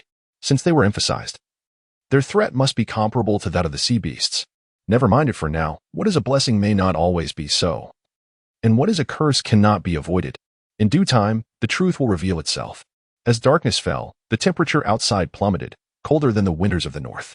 Even Qin Feng felt a piercing chill that penetrated to the bone, prompting him to hurriedly seek refuge in the wooden cabin to warm himself by the fire. At this moment, the ice simmering on the stone stove had completely melted, transformed into boiling water. Qin Feng filled a wooden cup with the steaming liquid, sipping it while warming his hands. He mused that a thermos would be quite beneficial, for drinking cold water continuously would surely lead to discomfort. Gazing into the pot, he estimated that there was about half a liter of water, recalling that he had placed over 50 ice cubes into it. If 50 ice cubes yielded half a liter of water, then 100 would be required for a full liter. He poured a portion of the boiled water into a bucket, reserving the remainder for dinner. Although the meat of sea creatures could sustain him for a day, this evening promised a feast of shrimp and crab. With the meager earnings from his previous life, Qin Feng could scarcely indulge in shrimp throughout the year, let alone crabs. The only occasion he had tasted crab was at a classmate's wedding, where he found himself at a table with children, playfully snatching their crabs to savor the delicacy. Chapter 10. Sulfur. In the ordinary pursuit of savoring the exquisite taste of crabs, one could only resort to purchasing bags of spicy crab-flavored snacks from the supermarket. Now, having the rare opportunity to indulge in actual crabs, Qin Feng was determined to relish every moment. He tossed 10 crabs and a few large shrimp into the pot, then added 3 logs to the fire beneath the stone stove, causing the flames to blaze more fervently. Half an hour later, the shrimp and crabs were perfectly cooked. He poured the shrimp and crabs into a wooden bowl and let the pot's water flow back into the sea before commencing his dinner. Qin Feng effortlessly cracked open the crab shells, savoring the rich crab roe as he let it melt in his mouth. Delicious. This is what authentic crab tastes like. As he indulged in the delectable seafood, Qin Feng took a moment to open the trade platform, hoping to find someone selling saltpeter and sulfur. He had been contemplating the synthesis of a revolver. Firearms embody the romantic spirit of man, and possessing a weapon would provide a sense of security during the night. Regrettably, there were no listings for these items on the trade platform. However, Qin Feng was not disheartened, as he had not anticipated acquiring them so soon. Closing the trade platform, he opened the communication channel. In his previous life, dining often involved catching up on shows and watching videos. Now devoid of such entertainment, he turned to the communication channel, seeking to gather more information about the icy world around him. Help! My doves, is anyone out there to rescue me? I'm so scared, cold, and hungry. Sob, sob, sob. Stop crying, sister. You've been at it all day? I've never seen anyone so vocal. Being vocal is a good thing. Ahem. What I mean is, her vocalizations indicate she still has some energy. Let us not overthink it. I'm almost embarrassed to point that out. Have you all eaten? I haven't had a bite all day. Who doesn't feel the same? I haven't even had a sip of hot water, just been licking ice cubes. I've fished out ice cubes for ages and only managed to grab a portion of seaweed. It hardly fills me. You all are fortunate. I've been drinking the cold northwest wind all afternoon. Wow, it's freezing here. Is it the same where you are? Yes, indeed. I feel like it's at least minus 10 degrees here. The birds are nearly frozen stiff. Hurry and gather supplies, especially wood and stone, that way. We can synthesize a bonfire. With a bonfire, we can keep warm. Bonfire? I haven't read much. Please don't deceive me. 1T synthesizing a bonfire burn the raft? It 1T. There are stones separating the flames from the raft. As long as you don't intentionally set the raft on fire, it will be safe. I've already synthesized a bonfire. Look. After that, the person shared a video showcasing a lively bonfire. So the survival bracelet has photographic and recording capabilities? Qin Feng murmured to himself. Since his arrival in this new world, he had been focused on hunting sea beasts and gathering resources, neglecting to thoroughly explore the functions of the survival bracelet in his possession. Wow, it truly 1T burned the raft. I must synthesize a bonfire too. This dreadful weather is simply unbearable. The daytime was tolerable, albeit a bit chilly, but once night fell, it felt as if one had descended into a frigid vault. Brothers, could someone spare me a few logs? I am on the verge of freezing to death. Get lost. What are you dreaming about? You think anyone will give you some? It's nighttime now. Stop daydreaming. Everyone is in need of wood, and no one is willing to sell, let alone give you some for free. As he had mentioned, there were absolutely no logs, hay, or cotton available on the trading platform. I am so hungry. I haven't eaten all day. I wonder if that lord selling sea beast meat is still alive. I would really like to purchase a portion. 20 portions of any material. Can you afford that? Just 20 portions. It's quite cheap. Look at the trading platform. Sea beast meat has already skyrocketed to 30 portions of supplies for just one. Wow, that impressive? 9, because 6 multiplied. Qin Feng opened the trading platform, and indeed, the price of sea beast meat had surged to 30 portions of supplies for one, with prices continuing to rise. After all, food was the most scarce resource, with meat being particularly hard to come by. Aside from small sea fish, large shrimp, and crabs, the only option left was to hunt sea beasts. Those capable of hunting sea beasts were acutely aware of the desperate need for food, thus driving prices skyward, though others felt discontent. They had no choice but to accept the situation. If one deemed the prices too steep, they would have to endure hunger. If one refrained from purchasing, others would gladly buy. Those who secured meat could survive the night, and perhaps find more resources the following day, paving the way to prosperity. Those who did not buy meat might not make it through the night. This psychological pressure compelled others to frantically purchase meat, causing prices to soar even higher. Brothers, I have procured food, and it is quite a substantial portion. Wow, I envy you, brother. Securing food is a good thing. Yet why do you appear somewhat displeased? Crying, I have obtained the intestines of a second-tier sea beast, weighing a hefty 10 pounds, but they are unclean and quite pungent. Yet, I am on the brink of starvation. What should I do? Brothers, do you think I should eat it or not?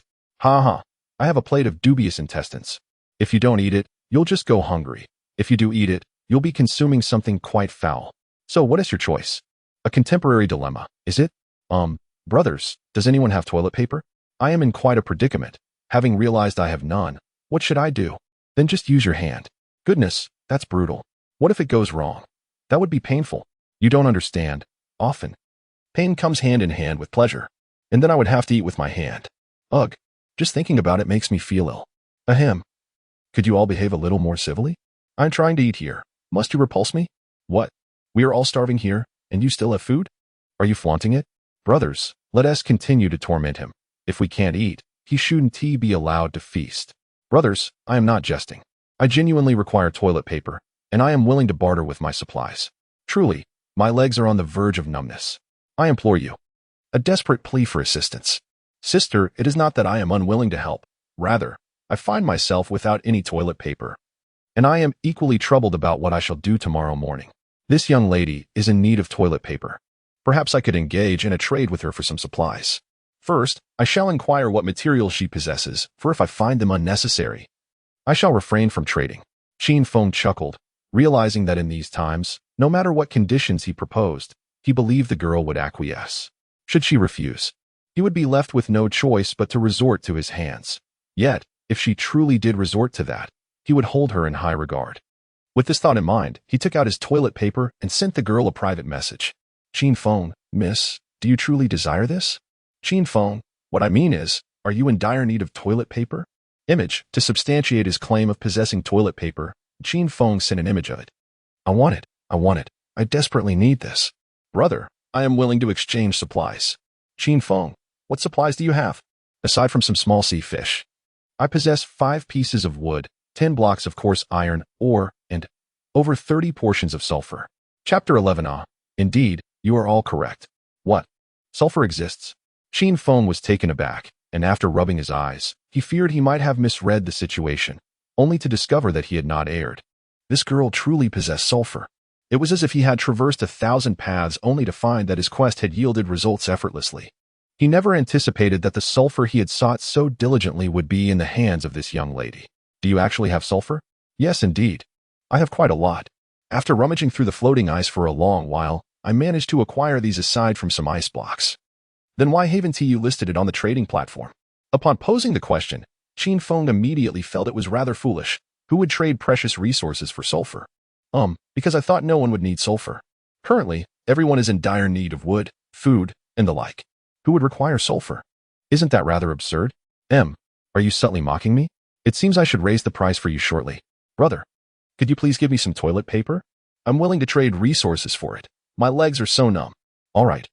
2 portions of sulfur for 1 piece of toilet paper. Deal. In an instant, 2 portions of sulfur appeared in Qin Feng's hands, while his supply of toilet paper diminished. Buy 1 sheet. Soon after, the young lady sent another private message. Brother, are you joking with me? Why is there only 1 sheet? Shouldn't it be a roll? Did I ever state that 2 portions of sulfur would exchange for a roll of toilet paper? You said 2 portions of sulfur for 1 piece of toilet paper. Indeed. You must observe carefully. It is 1 piece for 1 portion. This is robbery.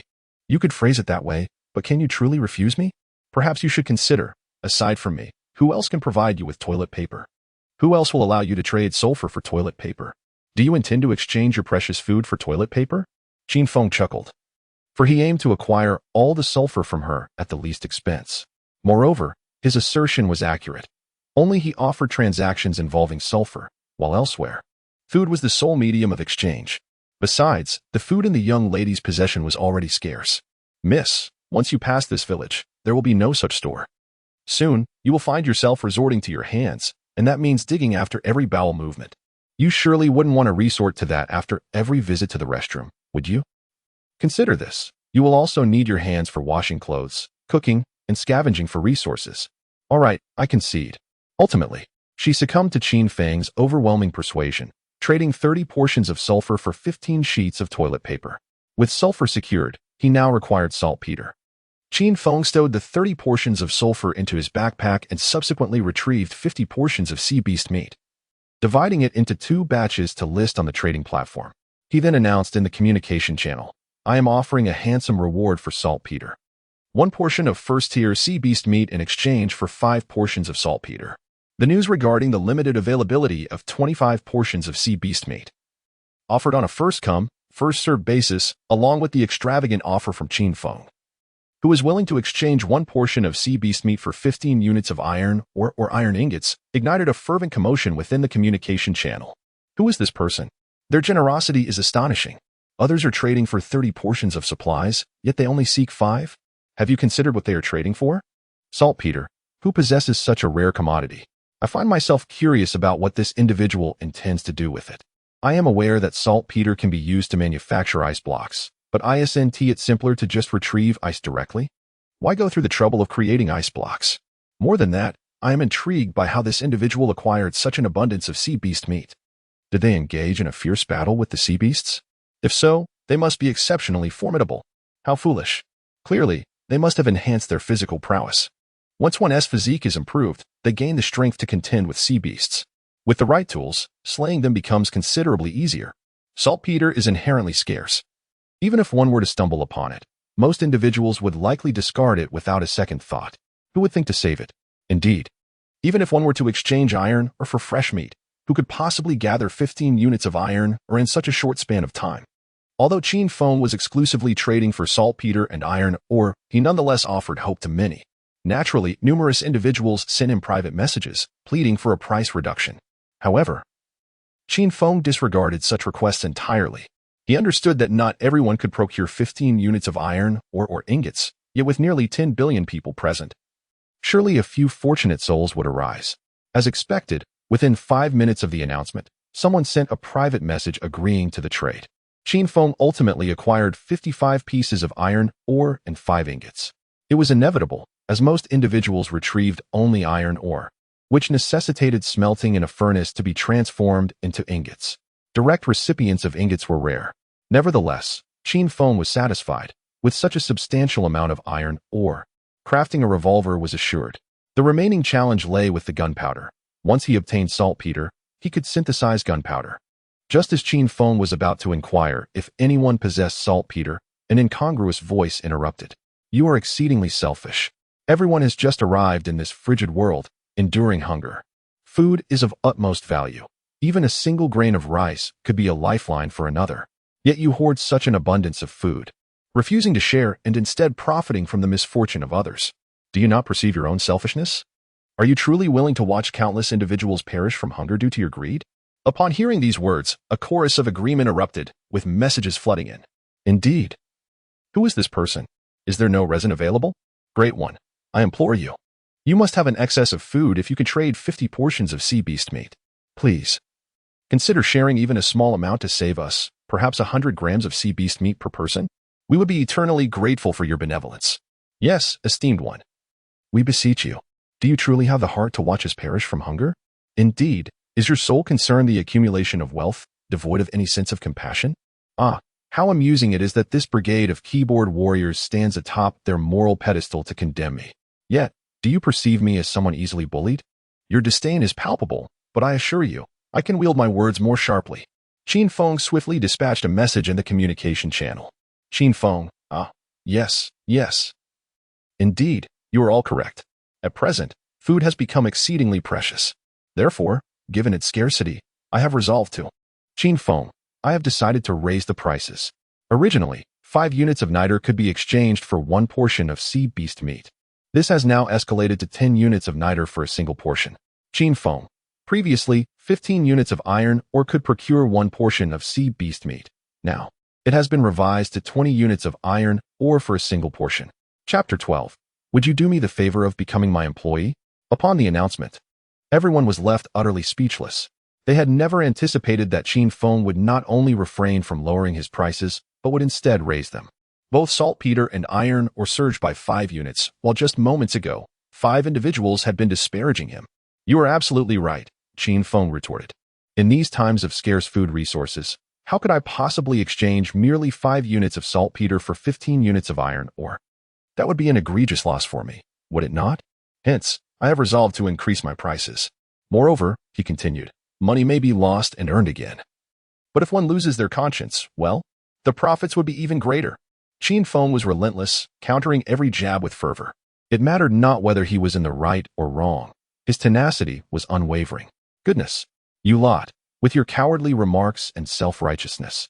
I finally managed to gather 15 units of iron ore, all set to trade for some sea beast meat.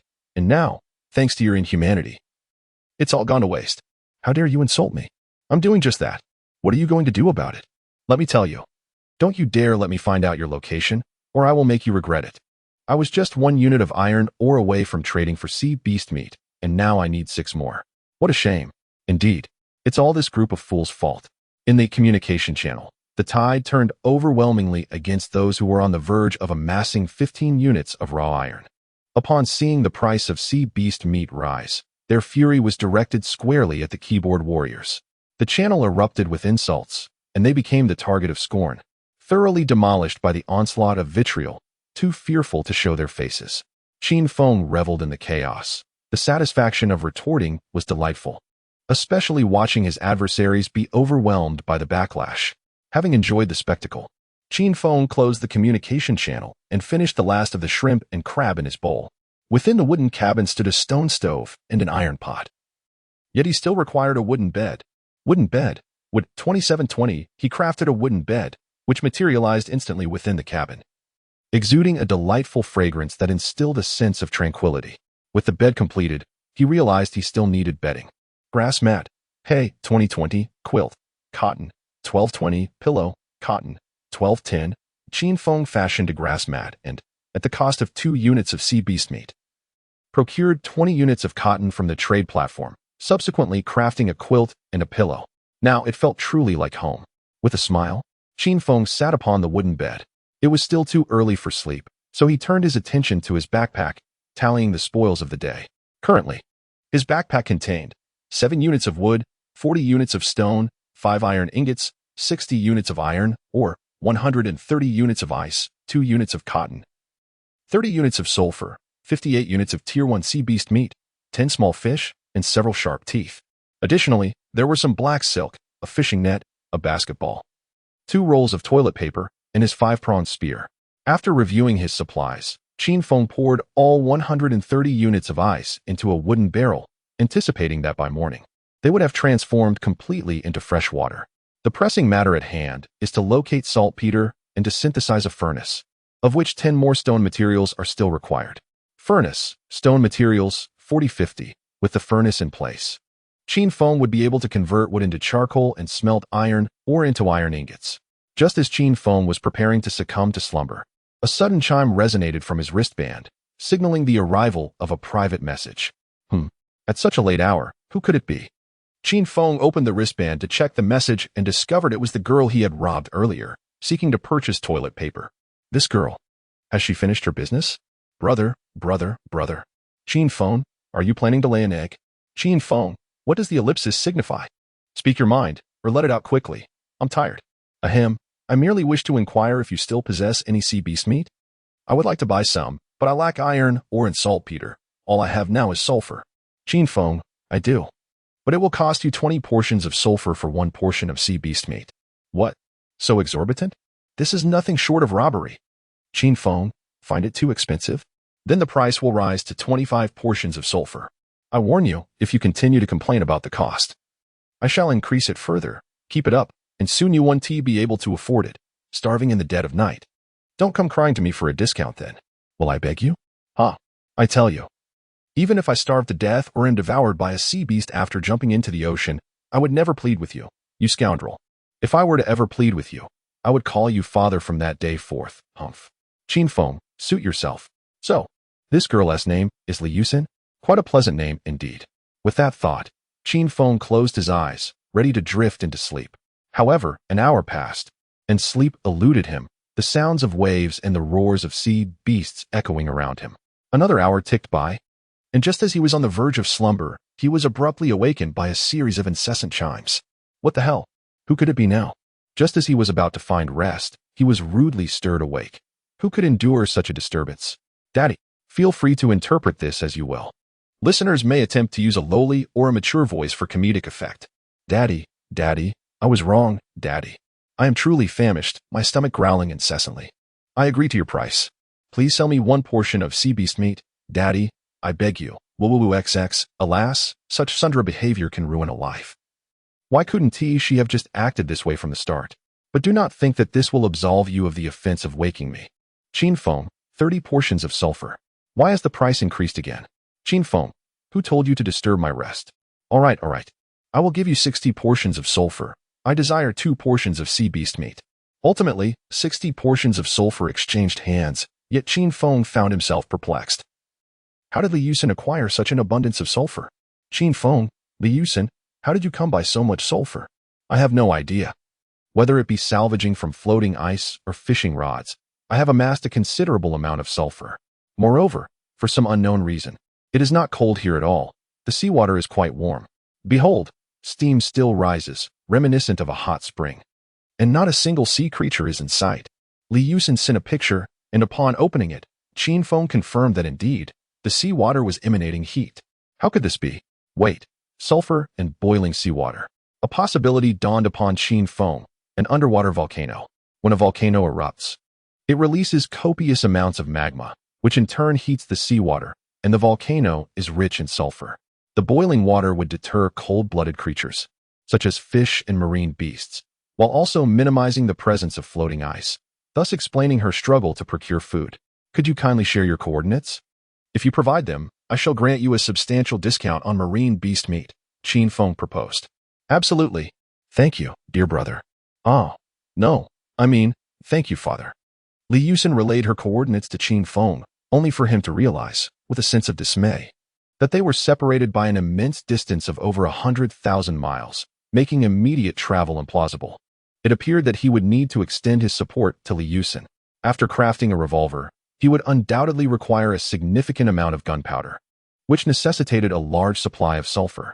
Presently, only Li Yusin could provide such sulfur, and should anything unfortunate befall her, he would be left without a source. Thus, it was imperative that she remain safe in the near term. Perhaps it would be best to employ her. With this thought, Qin Feng sent a private message. Li Yusin, would you do me the honor of becoming my employee? What? Chapter 13. Water Ghost Brother, what do you mean? Are you joking with me? Haha. Qin Feng, do I appear to be jesting? To be candid, I require a substantial amount of sulfur and saltpeter. Thus far, you are the only one capable of providing me with sulfur, so I wish to enlist your assistance in gathering it. What do you think? Fearing that Li Yusin might decline, Qin Feng sent another private message. Qin Feng, do not hastily refuse. I noticed the images you shared. The floating ice around you is quite sparse. With insufficient floating ice, not only is it exceedingly difficult to procure food and supplies, but even fresh water becomes a challenge. Qin Feng, a person can endure without food for 10 days or even half a month, but without water, survival is limited to merely 3 days. Qin Feng, at that point, you would be left with no choice but to drink seawater, yet considering you recently relieved yourself, would you dare to drink the seawater nearby the raft? Hence, collaborating with me is your only option. Qin Feng, dear Yusin, I trust you do not wish to find yourself without fresh water? Brother, allow me to ponder this. Qin Feng, very well. Li Yusin deliberated for approximately 10 minutes before ultimately acquiescing to Qin Feng's proposal. Naturally, she had her own considerations. As Qin Feng stated, obtaining food was exceedingly arduous, particularly fresh water. She had not had a drop to drink all day. Moreover, upon witnessing Qin Feng listing 50 pieces of sea beast meat on the trade platform, she became convinced that he certainly did not lack sustenance. Should she successfully align herself with him, it would be overwhelmingly beneficial for her. After a thorough negotiation, they finally settled on a trade.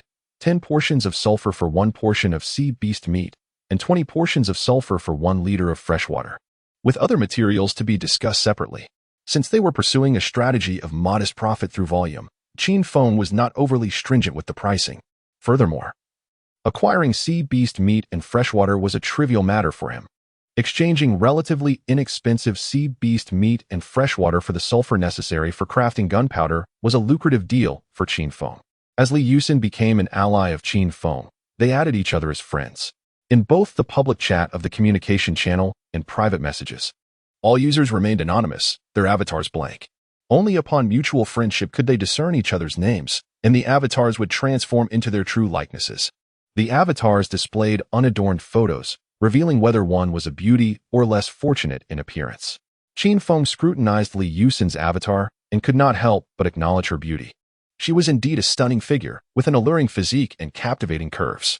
Anyone encountering Li Yusin in reality would instinctively exclaim, "Wow, impressive." Moreover, according to her, she was the belle of a prestigious university. Who would have thought that the esteemed belle of a renowned university would one day find herself as a subordinate under my command? This feeling is rather exhilarating.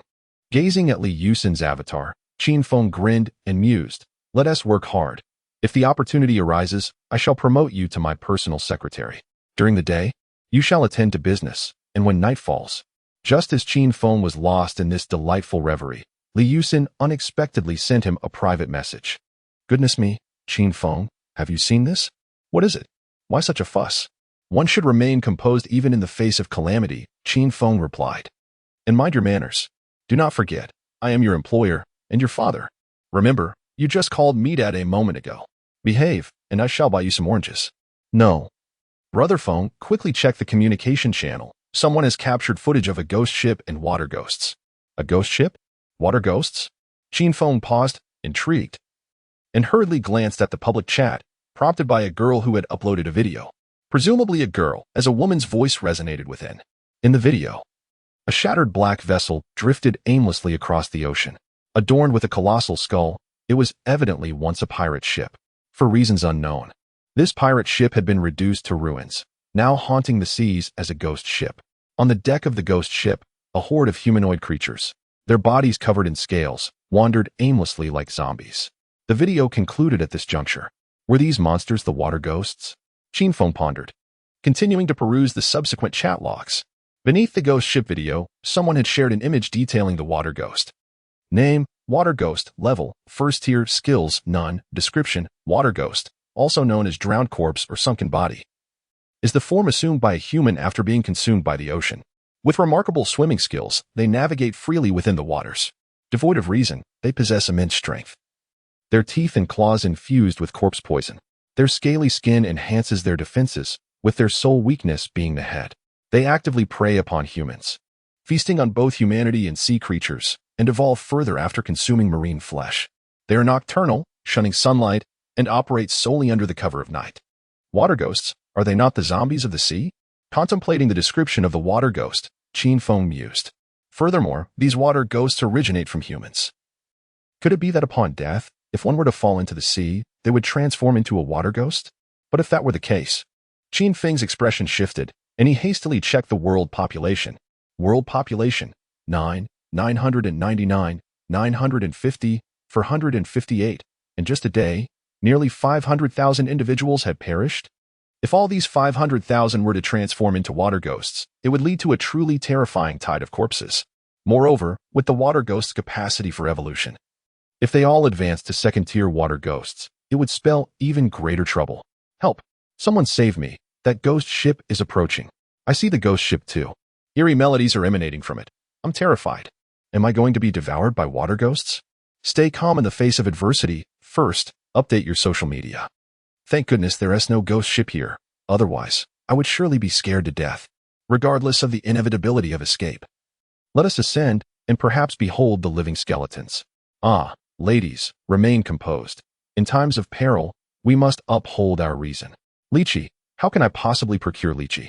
What do you expect me to use for it? At a time like this, you still speak of lychee while we face starvation. Goodness help. Water ghosts have appeared on my end as well. I too have seen them. Those water ghosts resemble zombies, advancing toward me. I must flee post-haste. I am in the same predicament. In a fleeting moment, numerous individuals found water ghosts lurking nearby. It is nightfall, the prime hour for these specters to seek their prey. Everyone hastily scanned their surroundings for any sign of these apparitions, and Qinfeng was no exception. Shaken from his drowsiness, braving the biting wind, he stepped out of the wooden cabin to survey the area, and indeed, he spotted several water ghosts swimming in his direction. Each bore sharp fangs and menacing features, akin to demons from the depths of hell. Chapter 14. Early arrival is not as good as timely arrival. As Qinfeng gazed ahead, he beheld a total of 15 water ghosts, all of them first-tier entities. The absence of second-tier water ghosts allowed him to exhale in relief, yet he remained cautious, for the sheer number of water ghosts was 5 times that of his own. Although he was uncertain of their combat prowess, it was reasonable to assume that they would not be significantly inferior to his own first-tier physique.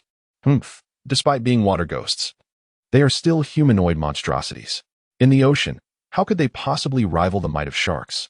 A sly grin crept across Qinfeng's face, infused with confidence. The ocean, after all, belongs to the marine beasts. Shark Eagle, Shark Arm, charge. The two sharks responded in unison, their keen senses having detected the foul stench emanating from the water ghosts, and they were already primed for battle. Your late-night snacks have arrived. Haha, time to feast. Shark Arm chuckled, for what could bring greater joy to a shark than a hearty meal? First-tier water ghosts were but trifles.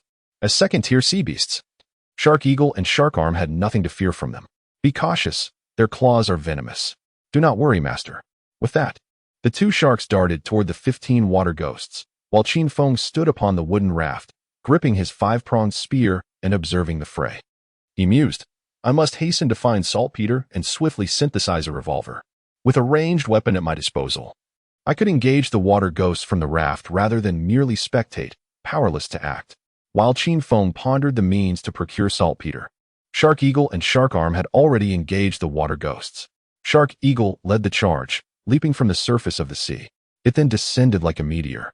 Mouth agape, its razor-sharp teeth poised to devour a water ghost whole. After a few savage chews, it swallowed its prey whole.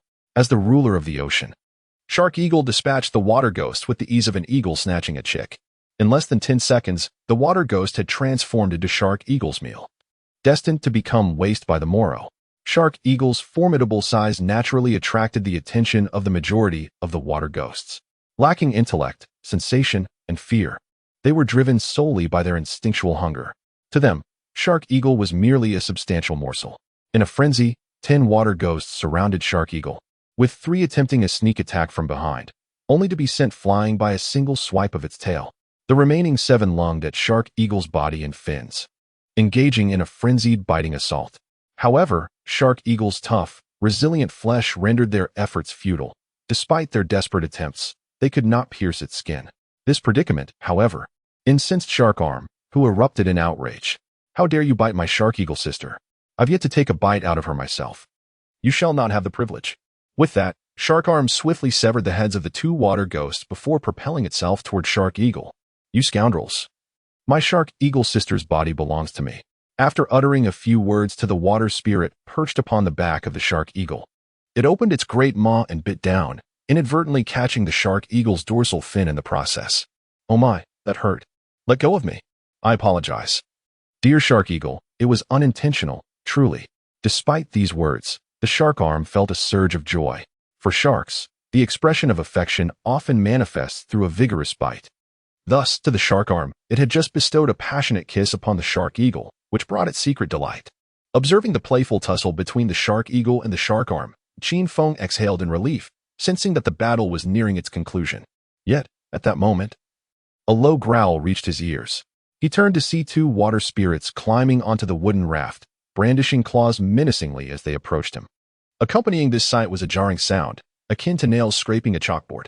Qin Feng quickly deduced that another water spirit lurked beneath the raft, frantically tearing at its structure with sharp claws.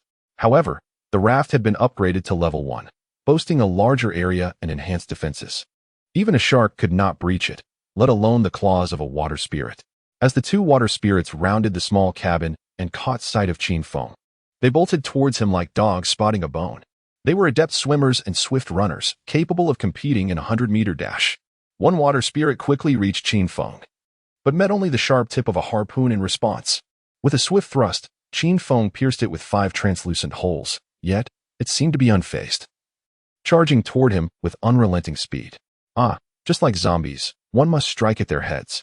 With this thought, Qin Feng aimed his harpoon directly at the water spirit's skull, delivering a decisive blow. The 5-pronged harpoon pierced through effortlessly, and with its brain severely injured, the water spirit collapsed lifelessly. One down, now the next. Qin Feng showed no mercy as he thrust his harpoon toward the second water spirit's head. However, this water spirit was quick to react, grasping the harpoon and preventing its sharp point from advancing. The water spirit possessed considerable strength. Qin Feng felt that its power was slightly greater than his own. It is worth noting that his strength had been augmented by the title of Sea Warrior, boasting a 10% increase, yet he still found himself in a stalemate. But what of it? Once the Shark Eagle dealt with the other water spirits, it would be the end for this creature. Another low growl echoed, but this time it did not originate from the water spirit before him. Rather, it came from behind. The water spirit that had been attacking the underside of the raft had abandoned its assault and circled around to Qin Feng's back, preparing to launch a 2-pronged attack. Humph. Quite clever, are we? It seems one cannot say you lack intelligence entirely, but your efforts are in vain. Faced with the dual assault of 2 water spirits, Qin Feng remained unperturbed, even smiling. The time for them had passed, the opportunity had slipped away. Qin Feng smiled, for just moments ago, a voice resonated in his mind. "Midnight has passed. May I inquire if the host is ready to check in?" This is what one refers to as better late than never. Check-in. Successful check-in for the following day. Rewards: Steamed Buns 5, Small Sea Fish 10, Tier 1 Beast Core 5, Tier 1 Beast Pet. The Jaws Shark 1. As soon as the announcement concluded, the Steamed Buns, Small Sea Fish, and Tier 1 Beast Cores materialized instantly upon the raft, behind Qin Feng. Directly above the water ghost, a Jaws Shark, equal in size to a shark's arm, suddenly emerged, opening its massive jaws to swallow the water ghost whole. Subsequently, Qin Feng delivered a powerful strike to the knee of the water ghost. Although the creature possessed great strength, its joints were remarkably fragile. After being kicked, it knelt on one knee, and in that instant, Qin Feng thrust forward, the 5-pronged harpoon piercing through the water ghost's skull. At this moment, both the shark sculpture and the shark arm had also vanquished their foes, culminating in an overwhelming victory for Qin Feng in this battle. Chapter 15. This is the green tea shark. Master, are you all right? We apologize for our tardiness. Shark Eagle and Shark Arm swam over with great effort, their expressions filled with concern as they spotted 2 corpses of water ghosts on the raft. "It's all right. It's not your fault. I hadn't anticipated that there would be 3 water ghosts beneath the raft," Qin Feng replied, a shiver of fear coursing through him. Fortunately, there were only 3 this time. Had there been 8 or 9, he would have been in grave trouble. "It seems that from now on, I must conduct a reconnaissance of the surrounding area in advance." With that thought, Qin Feng turned to Shark Eagle, commanding, "Shark Eagle, take a swim around the sea and see if there are any more water ghosts. If you encounter any, dispatch them immediately. However, do exercise caution. If you confront any water ghost of 3rd rank or above, do not engage in battle but return to inform me swiftly." "Understood." Shark Eagle nodded and promptly submerged into the depths of the sea, assuming the responsibility of patrol. "As for you," Qin Feng directed his gaze towards the newly acquired Mako shark, realizing that it was time to bestow upon her a name. "Do you have any instructions, master?" "Oh, she is a female shark, her voice gentle," Qin Feng mused inwardly. In contrast to Shark Eagle's aloofness and Shark Arm's simplicity, this Mako shark spoke with a tender demeanor, akin to that of a gentle sister. "Higi, hello, little sister." Upon noticing the new companion, Shark Arm eagerly approached to greet her. "Hello, big brother, Higi." Unlike Shark Eagle, who remained indifferent, the Mako shark engaged politely with Shark Arm, while Qin Feng pondered what name to give her. "Shark Outyin? No, that is too masculine. Sharkrin? That won't do either. It sounds too bloody. Forget it, let us choose something simple. How about Sharkling?" Having made his decision, Qin Feng resolved that all future Mako sharks would be named numerically. After all, with the increasing number of beast companions, he lacked the leisure to name each one individually. Today S shark would be called Sharkling, as Ling phonetically resembles 0. Tomorrow S beast would be Shark 1, the day after that Shark 2, and so forth, continuing until Shark 10,000. Shark 100,000, and Shark 1,000,000. "Very well, Mako shark, from henceforth you shall be known as Sharkling. Remember your name." "Yes, master," Sharkling replied with a smile, evidently pleased with her new name. After naming her, Qin Feng turned his attention to the 2 corpses on the raft, preparing to initiate the disassembly mode. Disassembling corpses. Disassembly complete. Acquired. Hard scales 8. Acquired. 1st rank ghost crystal 2. Item. Hard scales. Description. Scales from the water ghosts. They are light yet sturdy. Armor crafted from them allows for unhindered movement even in the depths of the sea, with the hardness increasing with the rank of the water ghost. Item. 1st rank ghost crystal. Description. Similar to beast course. These embody the essence of the water ghosts. Ghost crystals contain the energy of the ocean and can be exchanged for 20 points of spiritual energy. What? Ghost crystals can also be exchanged for spiritual energy? Qin Feng's eyes instantly sparkled with excitement. It is worth noting that water ghosts are far less formidable than sea beasts. If one could hunt a significant number of water ghosts, it would yield a copious amount of spiritual energy. With an abundance of spiritual energy, one could fortify Qin Feng's physique and enhance the capabilities of Shark Arm and Shark Eagle. Qin Feng accessed his personal information, where the spiritual energy section displayed a figure of 170. Yesterday, he had salvaged a 2nd-tier beast core, which converted to 50 points of spiritual energy. He had also hunted 6 1st-tier sea beasts, acquiring 6 1st-tier beast cores that amounted to 120 points of spiritual energy, bringing the total to 170 points. Now, having signed in to receive 5 1st-tier beast cores and 2 1st-tier ghost crystals, that equated to an additional 140 points of spiritual energy, making a grand total of 310 points.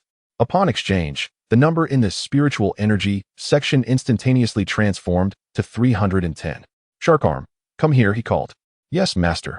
Shark Arm responded, dragging its battered body toward Qin Feng.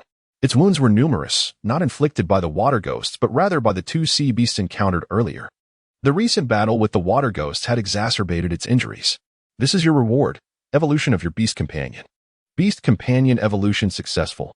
Acquired, 2nd-tier beast companion, Jiao Shark 1. As the notification chimed, Shark Arm's body surged in size, doubling in mass. Its fins, dorsal fin, and tail all expanded significantly. Now, in terms of size, Shark Arm surpassed even Shark Eagle, boasting a length of no less than 5 meters. Perhaps this was due to Shark Arm being a male shark. Ha ha ha. Thank you, master. I have finally evolved into a 2nd-tier sea beast. Now, let us see if Shark Eagle dares to call me a puny dog again. This time, I shall undoubtedly conquer her heart. Qin Feng cast a sidelong glance at Shark Arm, thinking to himself, Just admit you were enamored with her physique. There is no shame in that. Wow, Brother Sharkarm. You have become so large and strong. I adore you, Sharkling exclaimed, her eyes gleaming as if she were a beautiful woman captivated by a handsome man with 8-pack abs swimming around Sharkarm excitedly. She even playfully nibbled at Sharkarm's fin, offering her first kiss as a token of affection, leaving Sharkarm somewhat astonished by the unexpected attention. Is this what it feels like to be adored? Quite delightful indeed. Master, I have returned. At that moment, Shark Eagle burst forth from the sea's surface, swiftly making its way to Qin Feng. What is the situation?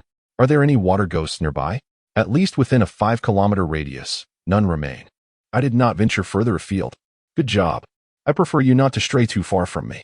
Shark Eagle was his most formidable combatant, and Qin Feng was reluctant to let it wander too far away. Everyone, take a rest. Inform me of any developments. Yes, Master. The 3 sharks responded in unison. After which Shark Arm approached Shark Eagle, eager to flaunt its newfound strength. Hey, Shark Eagle, do you think I look handsome? How annoying. If you wish to keep all your parts intact, I suggest you maintain a distance. With that, Shark Eagle revealed its sharp teeth, glimmering with a white sheen under the moonlight. Though both are second-tier sea beasts, the Shark Eagle, endowed with intermediate skills, undeniably surpasses the Shark Arm in combat prowess. Sister, Brother merely wishes to engage in a pleasant conversation with you. How could you possibly scold him? What does that have to do with you? The Shark Eagle cast a disdainful glance at Shark Ling, finding her sarcastic tone quite irksome. Yet, instead of feeling anger, Shark Ling's eyes sparkled with a hint of cunning, as if a devious plan had succeeded. Brother Sharkarm, the Shark Eagle sister seems rather intimidating. She must be in a foul mood. Perhaps we should keep our distance? Oh, very well. Observing the Shark Eagle's indifference towards him, Shark Arm followed Shark Ling with a forlorn expression. Do not be disheartened, Brother Shark Arm. You still have a sister. I would never scold you like she does. Instead, I will cherish you, giggling all the while. Goodness, what a manipulative shark. Watching Shark Ling and Shark Arm converse while the Shark Eagle remained aloof, Qin Feng was utterly astonished. How could such a short span of time, barely 10 minutes since their meeting, result in Shark Ling completely winning over Shark Arm? Chapter 16. Nitrates. Although Shark Arm has not yet been completely won over by Shark Ling, if Shark Carving continues to exhibit indifference toward Shark Arm, it is inevitable that Shark Ling will capture Shark Arm's heart. Indeed, Shark Ling may be a cunning temptress, yet in Shark Arm's eyes, she embodies a dutiful and understanding younger sister. Is she not superior to the aloof goddess that is Shark Carving? Being adored by others is undoubtedly more pleasurable than the act of adoring in return, is it not? Observing the solitary Shark Carving, Qin Feng wore an expression of exasperated disappointment. Oh, what do you think a little positive reinforcement for Shark Arm would accomplish? Why must your words be so caustic? While sharks are cold-blooded creatures, your heart must not be so frigid. If only you would take a small initiative, wouldn't this beautiful romance blossom? Now, alas, she finds herself outmaneuvered by a cunning interloper known for her duplicitous charms, a truly embarrassing predicament. Qin Feng had intended to impart some wisdom to Shark Carving, to help her reshape her views on love, but soon realized that he was merely worrying unnecessarily. Never mind, let them be. I shall not burden myself with this concern.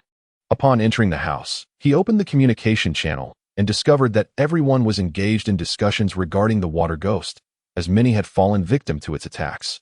Some had met their demise at the hands of the water ghost, while numerous others had triumphed, acquiring ghost crystals, trading them for spiritual energy, and fortifying their physiques. World population, 999, 494, 418. Had the total population diminished by another 100,000?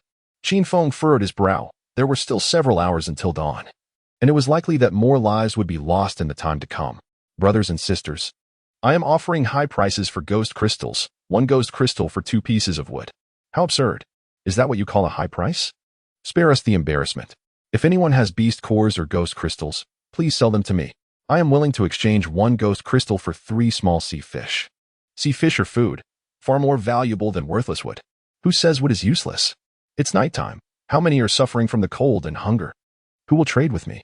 1 ghost crystal for 3 pieces of wood. 1 ghost crystal for 2 large lobsters. They are grilled and delectably fragrant. I have stone materials. 1 ghost crystal for 5 portions of stone materials. Is anyone willing to sell? Upon realizing that ghost crystals could be exchanged for spiritual energy, the trading channel erupted with activity. Those possessing food or wood were eagerly seeking ghost crystals, while those with ghost crystals either aimed to convert them into spiritual energy to enhance their combat prowess or were biding their time, waiting for the price of ghost crystals to soar before selling for a substantial profit. How could Qin Feng let such an opportunity slip away? He immediately posted a message in the communication channel. Qin Feng, 1 ghost crystal for 1 portion of sea beast meat. 2 ghost crystals for 3 portions of sea beast meat. Buy 2, get 1 free, while supplies last. The value of ghost crystals far exceeded that of sea beast meat. Thus, even if he were to host a massive sale, Qin Feng was determined to acquire as many ghost crystals as possible. Wow, the big shot is back online. And it's 1 ghost crystal for 1 portion of sea beast meat, which is enough food for an entire day. Buy 2, get 1 free. Such a generous offer. I want to trade. I want to trade. Ultimately, Qin Feng exchanged 6 portions of sea beast meat for 5 ghost crystals, which he converted into 100 points of spiritual energy, bringing his total to 210 points. He proceeded to enhance his physique. Physique enhancement successful. Congratulations on achieving 2nd stage physique. After elevating his physique to the 2nd stage, Qin Feng felt a significant increase in his strength. In the absence of water ghosts, he had intended to utilize his spiritual energy to evolve his beast companions. However, given the looming threat of the water ghost, he needed to prevent a repeat of today's home invasion. Name, Qin Feng, spiritual energy, 10 points, physique, 2nd stage, required spiritual energy for upgrade, 10,400, skills, none, beasts, 1st stage beast, Jiao Shark 1 2nd stage beast, Jiao Shark 2 afterwards. Qin Feng prepared to retire for the night, taking a moment to check on his employees. He sent a private message to Li Yusen, inquiring if she had encountered any attacks from water ghosts. She must not perish. If she did, there would be no one to supply Qin Feng with sulfur. Li Yusen quickly replied, assuring him that she was unharmed and that there were no water ghosts nearby. Perhaps the high temperature of the surrounding seawater deterred the water ghosts from approaching? Qin Feng mused that water ghosts could be considered cold-blooded or undead creatures. Yet both types feared high temperatures. The hot spring-like seawater should be sufficient to repel them. Not dwelling on it further, Qin Feng lay down and fell into a deep slumber. His bed, merely a hard wooden board with a grass mat, was uncomfortable. However, considering that many others were enduring hunger, this minor inconvenience was inconsequential to him. Perhaps due to the exhaustion of the previous day, he slept soundly until midday. Lacking a watch, he was unaware of the time. Upon waking, Qin Feng opened the communication channel for amusement. Previously, he would spend 10 minutes watching videos upon rising. Now, he browsed through chat logs. Good morning, brothers. How did you sleep last night? Help me, my friends. I'm surrounded by sharks, and I'm terrified. Please, someone save me. I promise to keep you warm and have babies with you. Sob, sob, sob. Ah, so noisy. Is it not boring to keep posting? It's infuriating. Hey girl, stop calling out. You've been at it all night. Aren't you tired? Being vocal is a good thing, hee. The person above, you're acting strange, funny. Hello, siblings. A beautiful day begins with a bowl of delicious seafood ramen. Hee. Image. Wow, you actually have food. You're inhuman. Tempting me with food? You truly deserve to be punished. Ah, I ate until I was full. And there is still half a bowl of soup and a large shrimp left. Toss it out. Shortly thereafter, that individual shared an image of the discarded soup, inciting further envy among the others. Well, report him. I want to report him. Great one, I beg you. Just post the soup on the trading platform. Can I buy it? Let me have a sip of soup, crying. You truly deserve punishment. I haven't had a warm bite since yesterday. Ah. Soon you shall indulge in something warm and delightful. Just as I felt the urge to reach out, I assure you, I will deliver it piping hot. At that moment, Qin Feng intended to linger a while longer, but a private message seized his attention. Brother Feng, look what I have obtained. Image. The message from Li Yusen included an image, and upon glancing at it, Qin Feng's eyes sparkled with excitement. Item. Nitrate soil description, extremely rare in nature. It can be used to synthesize saltpeter, which is essential for crafting ice blocks and gunpowder. Qin Feng then accessed the crafting table and searched for saltpeter. Saltpeter. Nitrate soil 03. Splendid. I only require 2 more units of nitrate soil to synthesize saltpeter. With saltpeter in hand, I shall be able to concoct gunpowder and subsequently forge ammunition. Chapter 17. I am just an ordinary rich 2nd generation, Qin Feng, Li Yusen. From where did you acquire this nitrate? Is there more? Qin Feng was overwhelmed with excitement, as the prospect of possessing a revolver seemed imminent. He envisioned himself wielding the revolver, embarking on a path of conquest. At present, It was merely a revolver, yet he believed that by salvaging those uncharted blueprints, one day he would possess a Desert Eagle, an AK-47, a Barrett, and even a Gatling gun. Li Yusin promptly replied, "Yes, there is plenty more. Brother Feng, you won't believe it. Just this morning, after awakening, I discovered that the raft had drifted to an unknown location, revealing a small islet. Look. Here is a photo of that islet." Image, Li Yusin sent a picture of the islet, which Qin Feng studied with contemplation. Indeed, it was a small island. Not excessively large, approximately 1,000 square meters. The islet was adorned with rugged rocks and soil, devoid of any greenery. However, it was teeming with wildlife. The waves occasionally washed up fish, shrimp, and crabs. Sea turtles came ashore to lay their eggs, and numerous seabirds visited the islet to rest.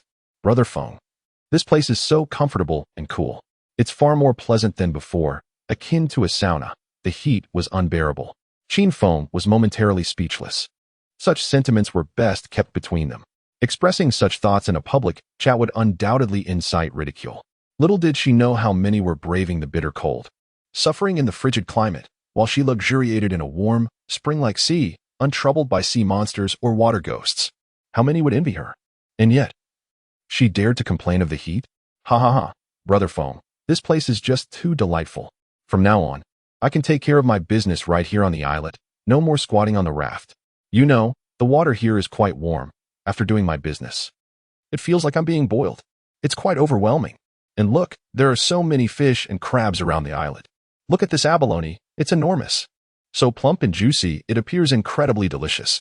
Image, as she sent her private messages, Li Yusin shared 2 images.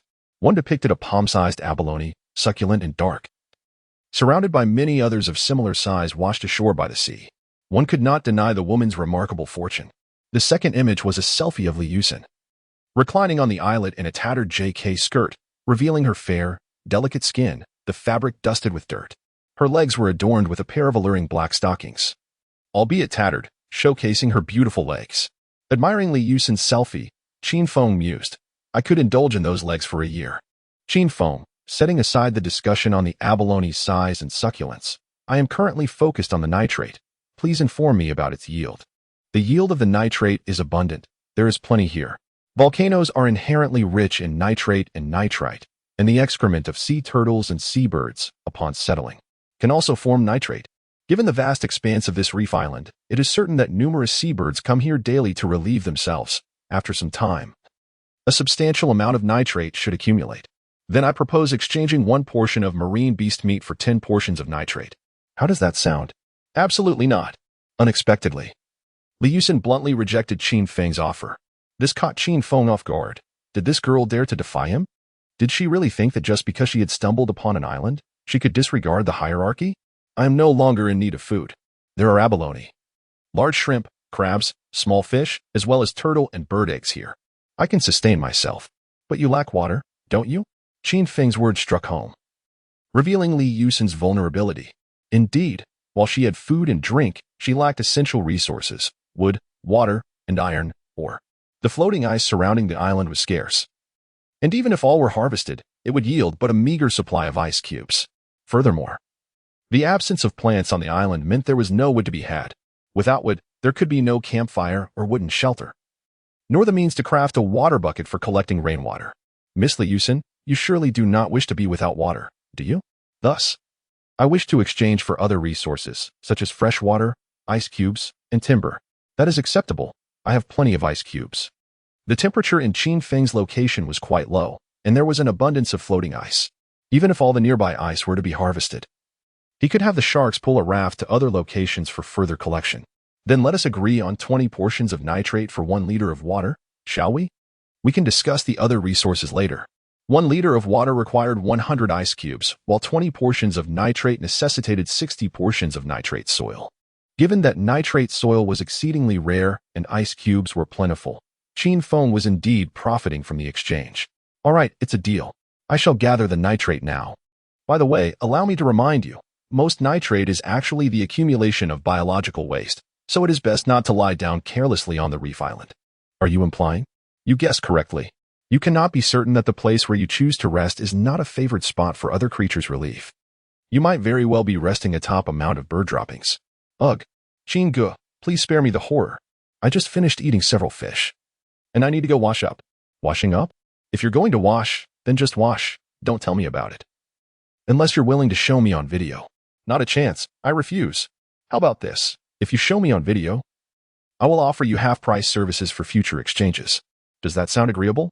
Shall I perform a striptease for you as well? That would be acceptable. I do not mind. I have no aversion to open and proactive young women. Get lost. What do you take me for? I am indeed a serious young lady, and I have yet to experience the companionship of a boyfriend. In fact, I have never even held a man's hand. Am I not pure? Qin Feng, you still do not have a boyfriend? Who are you trying to fool? With your beauty, there must be countless suitors circling around you. It is true. I am not deceiving you. There have been boys who have pursued me, but they were frightened away by my bodyguard. Qin Feng, you have a bodyguard? My mother is the CEO of a publicly traded company, and out of concern for my safety, she appointed a female bodyguard for me. Qin Feng, I would not have guessed. You are indeed a child of privilege. It is not as extravagant as it sounds. I am merely an ordinary rich kid, with just a few subsidiaries and villas at home. Even my savings amount to only a few billion, which is hardly anything. Do you hear the whispers of the world? Qin Feng, I have made up my mind. I must raise my prices.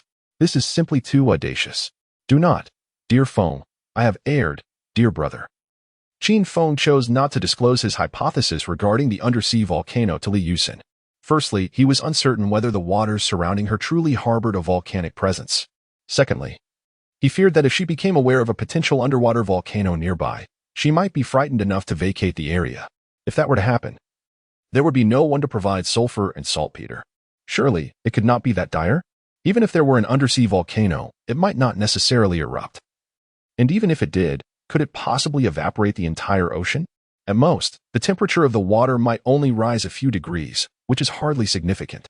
With such thoughts, Qin Feng felt it unlikely that Li Yusin would encounter any real danger, rather than worrying about a volcanic eruption. Perhaps he should contemplate what to do if she encountered sea monsters or water ghosts.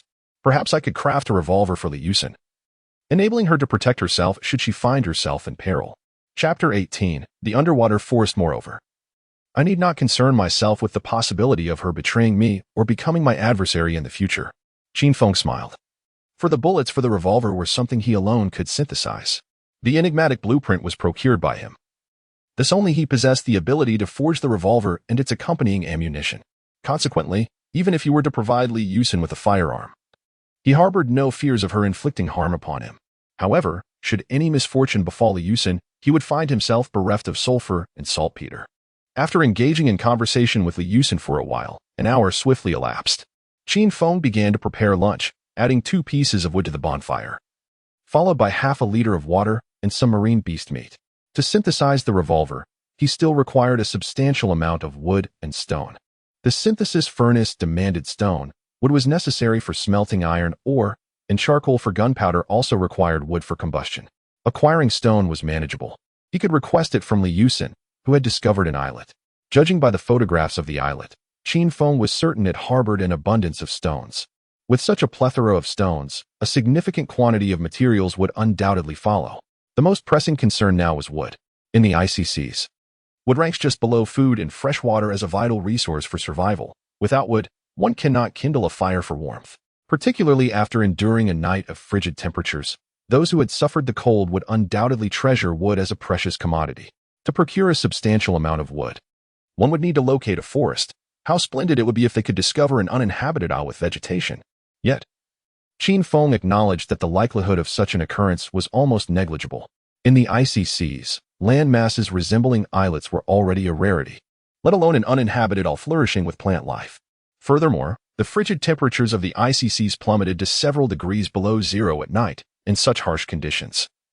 How could any vegetation possibly thrive? Fengge, are you there? I need to talk to you. Li Yusin is messaging me again?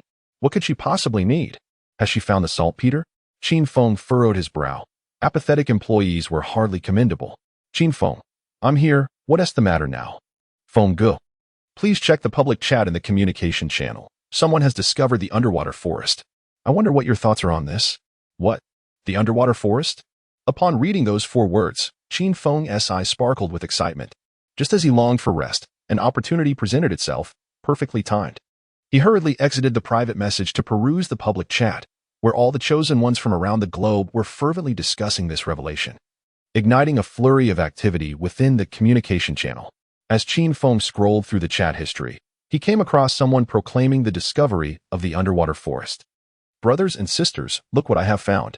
The underwater forest image. Qin Feng clicked on the photo, and indeed, it depicted a lush underwater forest situated approximately 200 meters beneath the surface. The expanse of the forest was vast, covering several kilometers. However, due to the dimness of the photograph, Qin Feng could not discern what types of trees were growing there. They might not even be flora native to Blue Star. However, regardless of the circumstances, it is indeed a tree, and as long as it can provide wood, its type matters not, be it oak or birch. If it can serve as firewood, it is a fine tree. The coordinates here are 2798, 3281. I invite everyone to come and gather wood. It is not far from me, merely a distance of several kilometers. There are sharks and sea eagles pulling rafts, and it would take no longer than 2 hours to reach. Qin Feng felt a surge of excitement, yet he was also plagued by a question. Why would someone reveal the existence of such a treasure trove? Would it not be better to keep it to oneself? If it were he would certainly hoard this forest, harvest the timber, and exchange it for other valuable resources. Of course, it is also possible that the individual is genuinely benevolent, willing to assist others without expectation of reward, but such a likelihood is exceedingly slim. As expected, others shared his doubts. Such a wonderful place? You would disclose its coordinates? Surely there must be a trap. Indeed, were it me, I would never reveal it. Wouldn't it be far more rewarding to monopolize the timber of this entire forest? You people are truly judging others through the lens of your own selfishness. Do you believe everyone is as self-serving as you? It seems you are merely envious, calling the grapes sour. Since you have not found the forest, you suspect others of conspiracy. What manner of people are you? Ah, indeed. I shall not argue with such childish individuals. Everyone, please refrain from arguing. I admit, I do have selfish motives. In response to the ongoing bickering, the individual provided his explanation. There is indeed a forest here. I am not deceiving you. However, many sea beasts also inhabit this area. Look at this image. Qin Feng opened the photo, which indeed displayed numerous sea creatures, predominantly sharks. There were also several giant octopuses and colossal squids engaged in a fierce battle with the sharks, evidently competing for territory. Such a vast forest would undoubtedly attract not only wandering humans but also the sea creatures that dwell within it. Where there are abundant trees, there is an abundance of life. The greater the diversity of life, the more varied the menu for the sea beasts. My goodness, how can there be so many sea beasts? There must be a dozen or even 20, given the size of their mouths.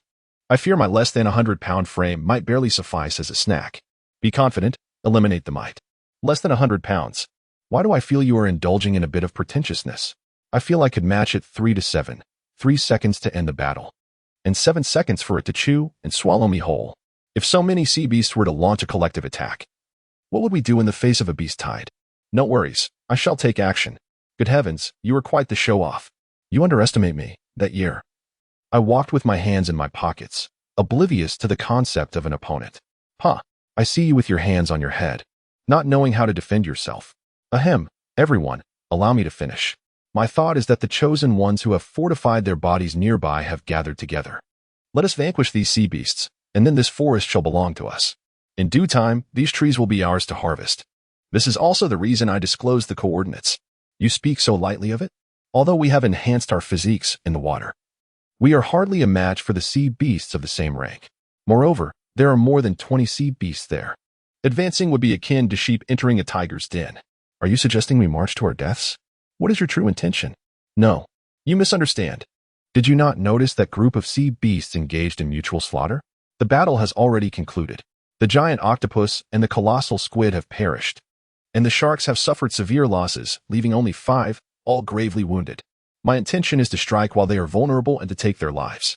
With these 5 sharks dispatched, we would acquire an abundance of sea beast meat, and the rights to this forest would also be ours. What joy there is in that!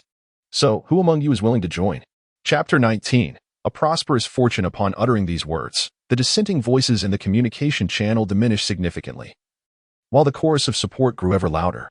Many individuals eagerly rubbed their hands together, ready to seize the opportunity. This is splendid. Taking advantage of the sharks while they are still wounded, we must strike while the iron is hot. I am willing to go. as I am merely 5 kilometers away from that region of the sea. I too shall join. I am only 3 kilometers away. Let us eliminate those sharks. I must caution everyone, the power of the sea beast is far more terrifying than you can imagine.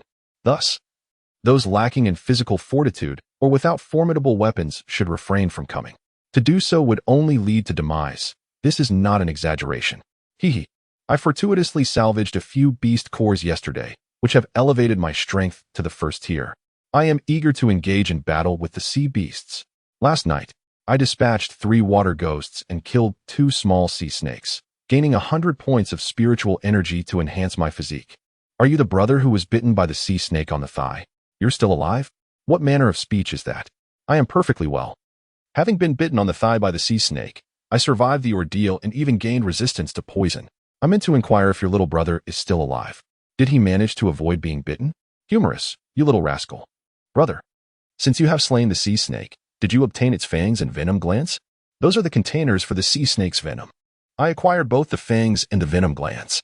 The fangs can be fashioned into daggers, arrows, and other weapons, and they have taught me not to carelessly lick them. Could you sell the fangs and venom glands to me? To be frank, I salvaged a crossbow yesterday with a maximum range of 500 meters. I am not far from the underwater forest and plan to attack the sharks as well. With the fangs and venom glands, I can craft poisoned arrows. I could shoot the sharks from a distance with the poisoned arrows, and once they are severely poisoned, you can strike. Wouldn't that be a most efficient tactic? That is indeed a splendid idea. If we possess ranged weapons, dealing with sea beasts will be much easier. Very well, I shall gift you the fangs and venom glands. No charge. Tomorrow, as we launch our attack on the shark horde, I entrust this matter to you. Thank you, brother. Using ranged weapons against the sea beasts is a brilliant notion. I invite all those with ranged weaponry to join this endeavor if we can eliminate the shark horde. Our development will accelerate swiftly. Excellent idea. Who among us has any surplus ranged weapons, such as bows, crossbows, or spears? I am willing to pay a handsome price. Does a basketball count? Are you jesting? Do you intend to pelt the sharks with a basketball? Do you think this is as easy as smashing a chicken? The sharks are currently resting. We must act without delay. If we wait until they recover, we will face significant trouble. I will be at this coordinate tomorrow afternoon, awaiting everyone, and together we shall assault the shark horde. All right. Regardless of who seeks to confront the sharks, I shall certainly lend my support. Observing their conversation, Qin Feng fell into deep contemplation. Most individuals lack beast companions and must rely on wooden paddles to maneuver their rafts, akin to rowing. We, on the other hand, harness the ocean's waves, drifting with the current, or we utilize sails, gliding across the sea like a sailboat. All 3 methods are rather sluggish. They pale in comparison to his approach, where he is directly towed by his beast companions. Those others are far too slow. I shall take the initiative and seize the opportunity today to gather some wood. Qin Feng remains unconcerned about the group of sharks. As long as they do not provoke him, he will not engage with them. His sole desire at present is wood. With resolve, after consuming the meat of a sea beast, Qin Feng felt invigorated and summoned the shark eagles and shark arms, binding 2 linen ropes to their dorsal fins. Shark eagle, shark arm, let us embark. To conquer the world? No, we shall conquer the underwater forest instead. Shark eagle, shark arm, you will lead the way. Towing the raft.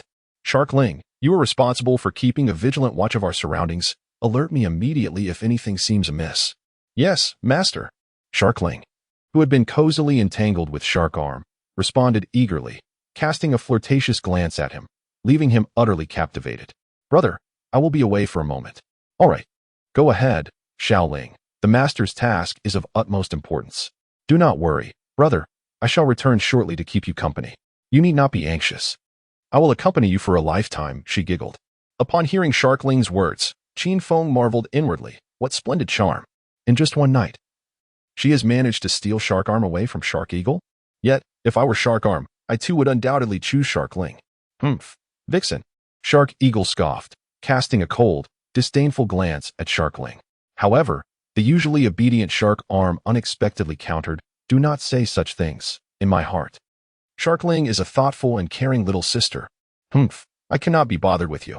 Shark Eagle shot a dismissive look at Shark Arm and ceased further conversation. Qin Feng shook his head, feeling quite helpless. He decided to ignore their antics. As long as they did not cause him trouble, they could do as they pleased. In truth, Qin Feng hoped that Shark Arm and Shark Ling would become a couple and wished for them to bear offspring. thus providing him with more little sharks, enhancing his collection of beast companions. However, he recalled that sharks have a gestation period of 4 years. He wondered if sea beasts followed the same pattern. Shark Eagle. Shark Arm, set forth. Yes. The two sharks exerted their strength in unison, effortlessly propelling the raft forward, while Sharkling stood guard, ensuring the safety of their vessel. Though the raft had become heavier post-upgrade, both Shark Eagle and Shark Arm had evolved into second-tier sea beasts, endowing them with greater strength, making it easy to pull the raft. The raft sped across the vast ocean. The journey was rather monotonous, as the horizon was filled solely with floating ice and endless sea. After about an hour, the quartet approached the designated coordinates. The surface of the sea was drenched in crimson, littered with blood and corpses of various sea beasts. Clearly, two formidable waves of sea creatures had engaged in a fierce battle here, and the air was thick with the pungent scent of blood. Even Qin Feng could detect the acrid scent of blood, let alone the sharks, who were inherently sensitive to such odors. Oh, what a potent aroma of blood! Moreover, there was an abundance of delectable sustenance. Upon catching a whiff of this sanguine scent, the three sharks displayed expressions of excitement and avarice, their gazes fixated on the lifeless bodies adrift upon the surface of the sea. What a windfall, a truly magnificent fortune. Observing the corpses on the water's surface, Qin Feng, akin to the sharks, exhibited a glint of exhilaration in his eyes. With so many marine beast carcasses, including several second-tier creatures, he pondered the potential bounty of marine flesh and beast cores that could be harvested from their remains. He swiftly quelled the greed evident in the eyes of the sharks. While he had no qualms about allowing them to feast on the marine flesh, the beast cores were a different matter altogether and must belong to him. Shark Hawk, Shark Arm, Sharkling, you three go and drag those marine beasts over here. Should any of you dare to pilfer a taste, just wait and see how I shall punish you. Chapter 20. Tier 3 Beast Companions. Upon hearing Qin Feng's words, the excitement in the eyes of the three sharks evaporated instantaneously. Initially, they had yearned to indulge in a feast, yet now they hesitated, fully aware that to do so would surely result in being mercilessly dismantled by Qin Feng. The sharks proceeded towards the carcasses of the marine beasts, pushing over a dozen corpses towards him. Many of the creatures had been reduced to mere fragments, their cores having been extracted, leaving only a scant few intact bodies, much to Qin Feng's regret. Disassembling corpses. Completion achieved. Acquired. Tier 2 Beast Cores 3. Acquired. Tier 2 Marine Beast Flesh 90. Acquired. Tier 1 Beast Cores 15. Acquired. Tier 1 Marine Beast Flesh 150. Acquired. Sharp Teeth 300. Acquired. Vaporized Ink Sac 3. To Qin Feng's astonishment, he had procured 3 Tier 2 Beast Cores, amounting to an impressive 150 points of spiritual energy. His exhilaration knew no bounds. With an additional 15 Tier 1 Beast Cores, he obtained another 300 points of spiritual energy, totaling 450 points. Coupled with the 10 points he had previously retained, he found himself with exactly 460 points of spiritual energy. While such a bounty should indeed be a cause for celebration, Qin Feng faced a dilemma: how to allocate these 460 points. Should he empower the shark sculpture or the sharkling? The shark sculpture required 400 points for its evolution to Tier 3, while the sharkling needed only 200. Perhaps it would be prudent to prioritize the evolution of the shark sculpture. Upon reaching Tier 3, it would undeniably become a formidable force. A Tier 3 marine beast could effortlessly vanquish 3 Tier 2 marine beasts, and with its intermediate skills, the shark sculpture's combat prowess would significantly surpass that of its peers. Resolute in his decision, Qin Feng understood the necessity of enhancing the shark sculpture's capabilities. Item: Tier 2 Marine Beast Flesh. Description: highly nutritious. It effectively combats hunger and enhances physical strength. The flesh is delectable, whether steamed, grilled, or braised. Item: Vaporized Ink Sac. Description: the storage organ of an octopus, containing a substantial amount of vaporizable ink. Once expelled, it instantaneously vaporizes, creating a black mist that obscures the enemy's vision. Additionally, the ink possesses a potent irritant quality, severely affecting enemies with keen senses, even impairing their sense of smell, making it a bane for sharks. This vaporized ink sac is truly a remarkable item. In future encounters with shark-like marine beasts, there will be no cause for concern. Even if they prove too powerful, it can render them blind and anosmic. Qin Feng stowed his spoils in his backpack, preparing to send the shark sculpture and the others to the ocean depths to procure wood, only to find the 3 sharks gazing at him with eager anticipation, fixated on the Tier 2 marine beast flesh in his hands. Qin Feng couldn't help but chuckle. They bore no resemblance to the ferocious predators they were meant to be. Instead, they resembled eager pups waiting for their master to feed them. The sharks had certainly lost their fierce countenance. A shark should embody the essence of a shark. Without hesitation, Qin Feng produced 15 portions of Tier 2 marine beast flesh and tossed them to the sharks, who consumed them with great delight. Have you all had your fill? If so, it's time to dive into the sea and gather some wood. Shark sculpture, come over here first. What is it, my master? Evolution of the beast pet. Beast pet evolution successful. Obtain Tier 3 beast pet. Mako Shark 1, a prompt echoed, and the Mako Shark swiftly completed its evolution. Transforming from a Tier 2 sea beast into a formidable Tier 3 sea creature, its size significantly increased. Originally measuring 4 meters in length, it now surged to nearly 7 meters, its muscles more robust and resilient than ever. Its formidable teeth were as hard as iron. Roar! The evolved Mako Shark, feeling the immense power within, threw its head back and roared, nearly engulfing Qin Feng in its gaping maw. The terrifying roar sent nearby sea creatures fleeing in fear. Wow!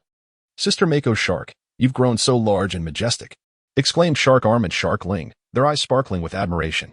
For sharks, a larger size equates to greater combat prowess and a higher status, stirring a deep-seated desire within them to grow bigger and stronger, regardless of gender. Master, you are so biased. My sister has evolved twice, and I have yet to experience it even once. Shark Ling pouted, her expression one of pitiful discontent. Do you wish to evolve? Then wait until evening, Qin Feng replied.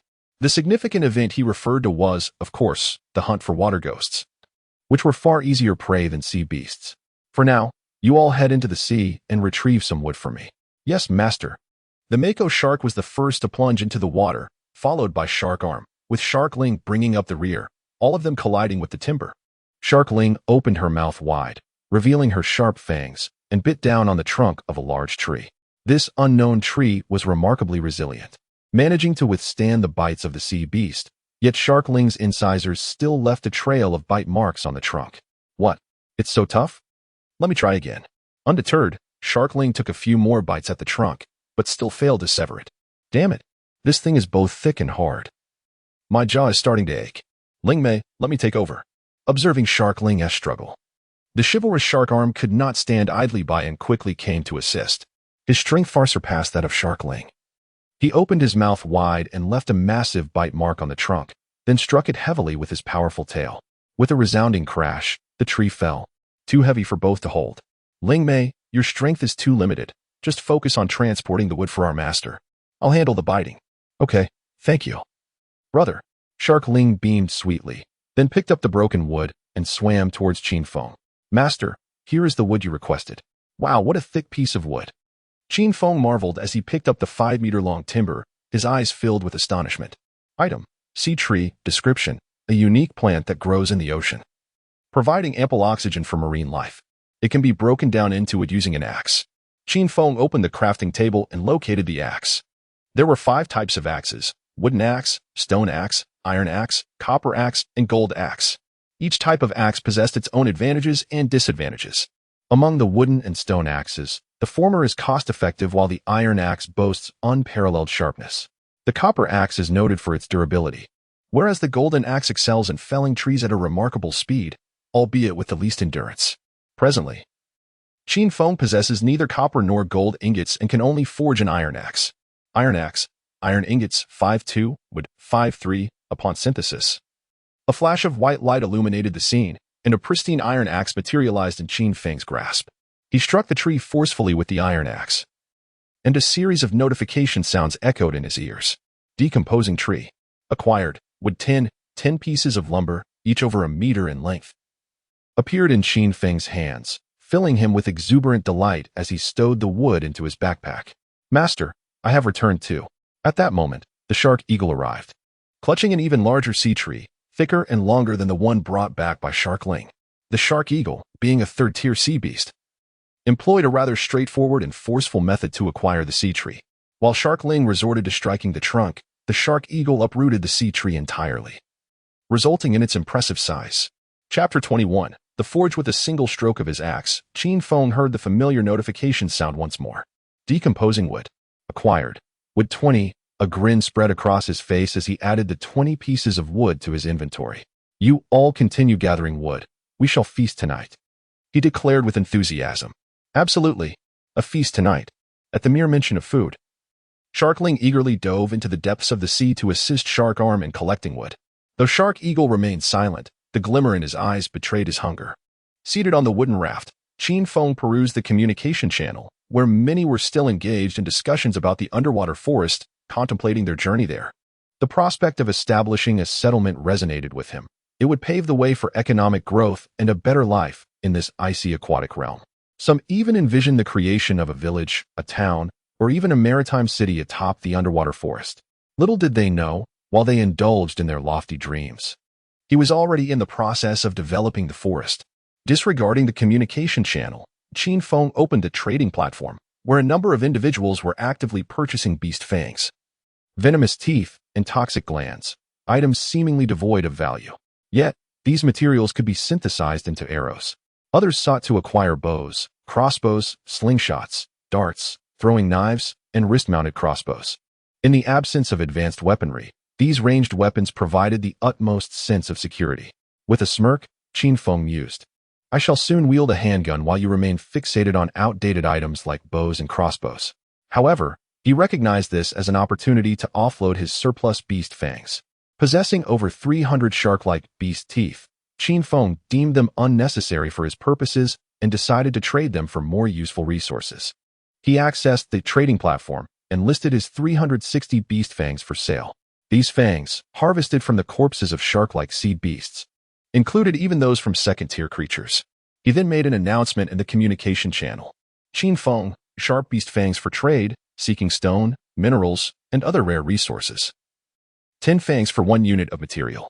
After posting his fangs on the trading platform, Qin Feng retrieved 10 portions of second-tier sea beast meat from his inventory. Initially, he had no intention of selling the second-tier meat so soon, but the price of first-tier sea beast meat had plummeted rapidly. Just last night, it required 30 units of material for a single piece of sea beast meat, but now only 3 or 4 units were needed. It seemed that since the emergence of the water ghosts, which had claimed the lives of countless individuals, many had acquired sufficient ghost crystals and strengthened their physiques. Those who enhanced their bodies now wielded greater strength and speed, enabling them to withstand hunger and hunt sea beasts. Consequently, the demand for sea beast meat dwindled while the supply increased, resulting in the swift decline of first-tier sea beast meat prices. Thus, Qin Feng decided to sell second-tier sea beast meat to seize the market ahead of time. He did not take too much. He merely presented 10 pieces of sea beast meat on the trading platform. Qin Feng is selling second-tier sea beast meat. 1 portion of second-tier sea beast meat can be exchanged for 10 portions of resources, specifically for stone, minerals, and other materials. Those in need should rush to make a purchase. Do not miss this opportunity, as there are only 10 portions of second-tier sea beast meat available. Wait, what? The price of first-tier sea beast meat has just been lowered, and now second-tier sea beast meat has appeared? Second-tier sea beast meat must be far more delicious than first-tier. Wow, great one. Where did you dredge up so much second-tier sea beast meat? Your luck is astounding. Fool, how could there be so much second-tier sea beast meat if it were merely a stroke of luck? He must have obtained this second-tier sea beast meat through his own strength. With a second-tier physique, he must have at least enhanced his physique to second-tier, or even third-tier. Otherwise, it would be impossible to slay second-tier sea beasts. Indeed, it must be so. To their remarks, Qin Feng could only chuckle in exasperation. While he indeed possessed a second-tier physique, the reason he acquired so much second-tier sea beast meat was purely due to good fortune. At this moment, several individuals sent him private messages to conduct trade. Great one, are you there? I am. What do you wish to purchase? I would like to buy 200 beast fangs. That is acceptable, but it requires 20 portions of resources, specifically stone, minerals, or some exceedingly rare materials. I will pay with 20 portions of stone. Agreed. Qin Feng confirmed the transaction, and instantly, 20 portions of stone appeared before him. He now possessed 60 portions of stone, sufficient to craft a furnace. Furnace, stone, 60-50. He initiated the synthesis. The furnace was completed in an instant, appearing in the wooden cabin, resembling a stone stove. Item, furnace description. The furnace, also known as a smelting furnace, is capable of producing charcoal, smelting metal ores, and creating alloys, utilizing wood, charcoal, or coal as fuel. Oh, In addition to smelting metals, it can actually create alloys? Qin Feng was taken aback, as he initially believed the furnace could only transform iron ore into iron ingots. He had not anticipated its ability to synthesize alloys. It is well known that alloys possess superior hardness and flexibility compared to mere iron or copper. Henceforth, he could delve deeper into the study of alloys. Perhaps he could craft a weapon on par with the five-pronged harpoon. After synthesizing the furnace, Qin Feng tossed the iron ore he held into the furnace and added all the wood as fuel, subsequently igniting the furnace. Approximately 2 minutes later, the first iron ingot was completed and appeared in Qin Feng's hand. It takes 2 minutes to refine a single iron ingot. This speed seems rather slow. With a total of 60 pieces of iron ore, wouldn't it require a full 2 hours for the smelting process? Moreover, the wood burns far too quickly. Qin Feng realized that it took 2 pieces of wood to smelt 1 iron ingot. Thus, he would need a total of 120 pieces of wood. He comprehended that the issue lay with the fuel.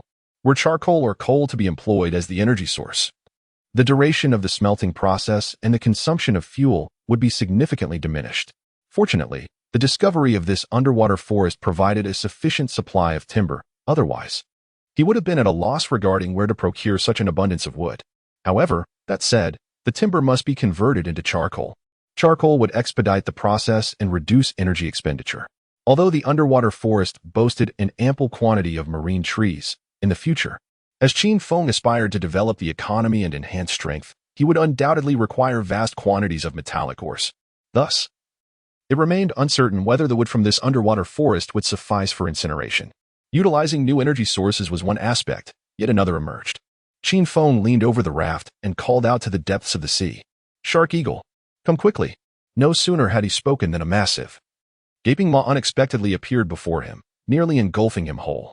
He even discerned a row of sharp, menacing teeth right in front of him. "Master, I have arrived," the creature exclaimed. "Why do you open your mouth so wide? Do you wish to devour me? Have you sought a beating?" The shark eagle displayed a look of profound grievance, akin to a daughter who had committed a misdeed, leaving Qin Feng at a loss as to whether to reprimand or refrain. "Master, I erred," it pleaded. Enough, enough. Be more cautious next time." Qin Feng waved his hand dismissively. "You should be grateful you are a female shark. Had a male dared to frighten me thus, I would assuredly pierce it with 1,000 transparent holes." "Master, you scoundrel," the male shark retorted. "Is there something you require of us? Remember, in the future, when you fell trees, do not uproot them entirely, simply break the trunks. As long as the roots remain, the forest can regenerate." This was Qin Feng's envisioned solution. Since more wood would be needed in the future, why not pursue sustainable development? Chapter 22. The invitation from Li Tianyu. Are you there, esteemed one? May I add you as a friend? I have matters of great importance to discuss. Qin Feng felt a twinge of curiosity about what this individual wished to confer. Thus he acquiesced. After all, adding a friend would merely reveal their appearance and name, which was of little consequence. Qin Feng, certainly. Upon Qin Feng's agreement, the other party's avatar swiftly transformed into the visage of a man, and his nickname morphed into his name, Li Tianyu. "Ah, so it is the esteemed Qin Feng. I have long admired your reputation. We are conversing for the first time today, are we not? Prior to this, you likely did not even know my name, and yet you claim admiration? Such flattery is inept." With little time for idle banter, Qin Feng replied. "Qin Feng, what business do you have with me? Allow me to introduce myself. I am Li Tianyu, the one who discovered the undersea forest." "So, he is the discoverer of the undersea forest. This implies he is not far from my location. Might I inquire as to your whereabouts, esteemed Qin Feng? Is your position close to the coordinates of the undersea forest? If so, would you be willing to join us tomorrow in our expedition against the shark swarm? Given that esteemed Qin Feng has managed to procure so much second-tier sea beast meat, I trust you have attained a second-tier physique. To speak candidly, my physique has also reached the second tier. We have gathered 50 chosen ones in the vicinity, of which 15 possess a first-tier physique. Yet I am the sole individual with a second-tier physique. If esteemed Qin Feng were to join us, we would then have 2 second-tier chosen ones, greatly enhancing our chances of success. Once we vanquish that swarm of sharks, the undersea forest will belong to us. With such an abundance of timber, we shall undoubtedly surge ahead of our competitors. I wonder if esteemed Qin Feng would be inclined to join our endeavor. In the communication channel, for the sake of convenience, those with a first-tier physique are collectively referred to as first-tier chosen ones. Those with a second-tier physique are called second-tier chosen ones, and so forth. Individuals whose physiques have yet to ascend are considered ordinary. 15 first-tier chosen ones, 1 second-tier chosen one, and over 30 ordinary individuals, a mere rabble. Qin Feng chuckled. Since he could partake in tomorrow's assault on the shark swarm, these individuals must surely be locals near the undersea forest.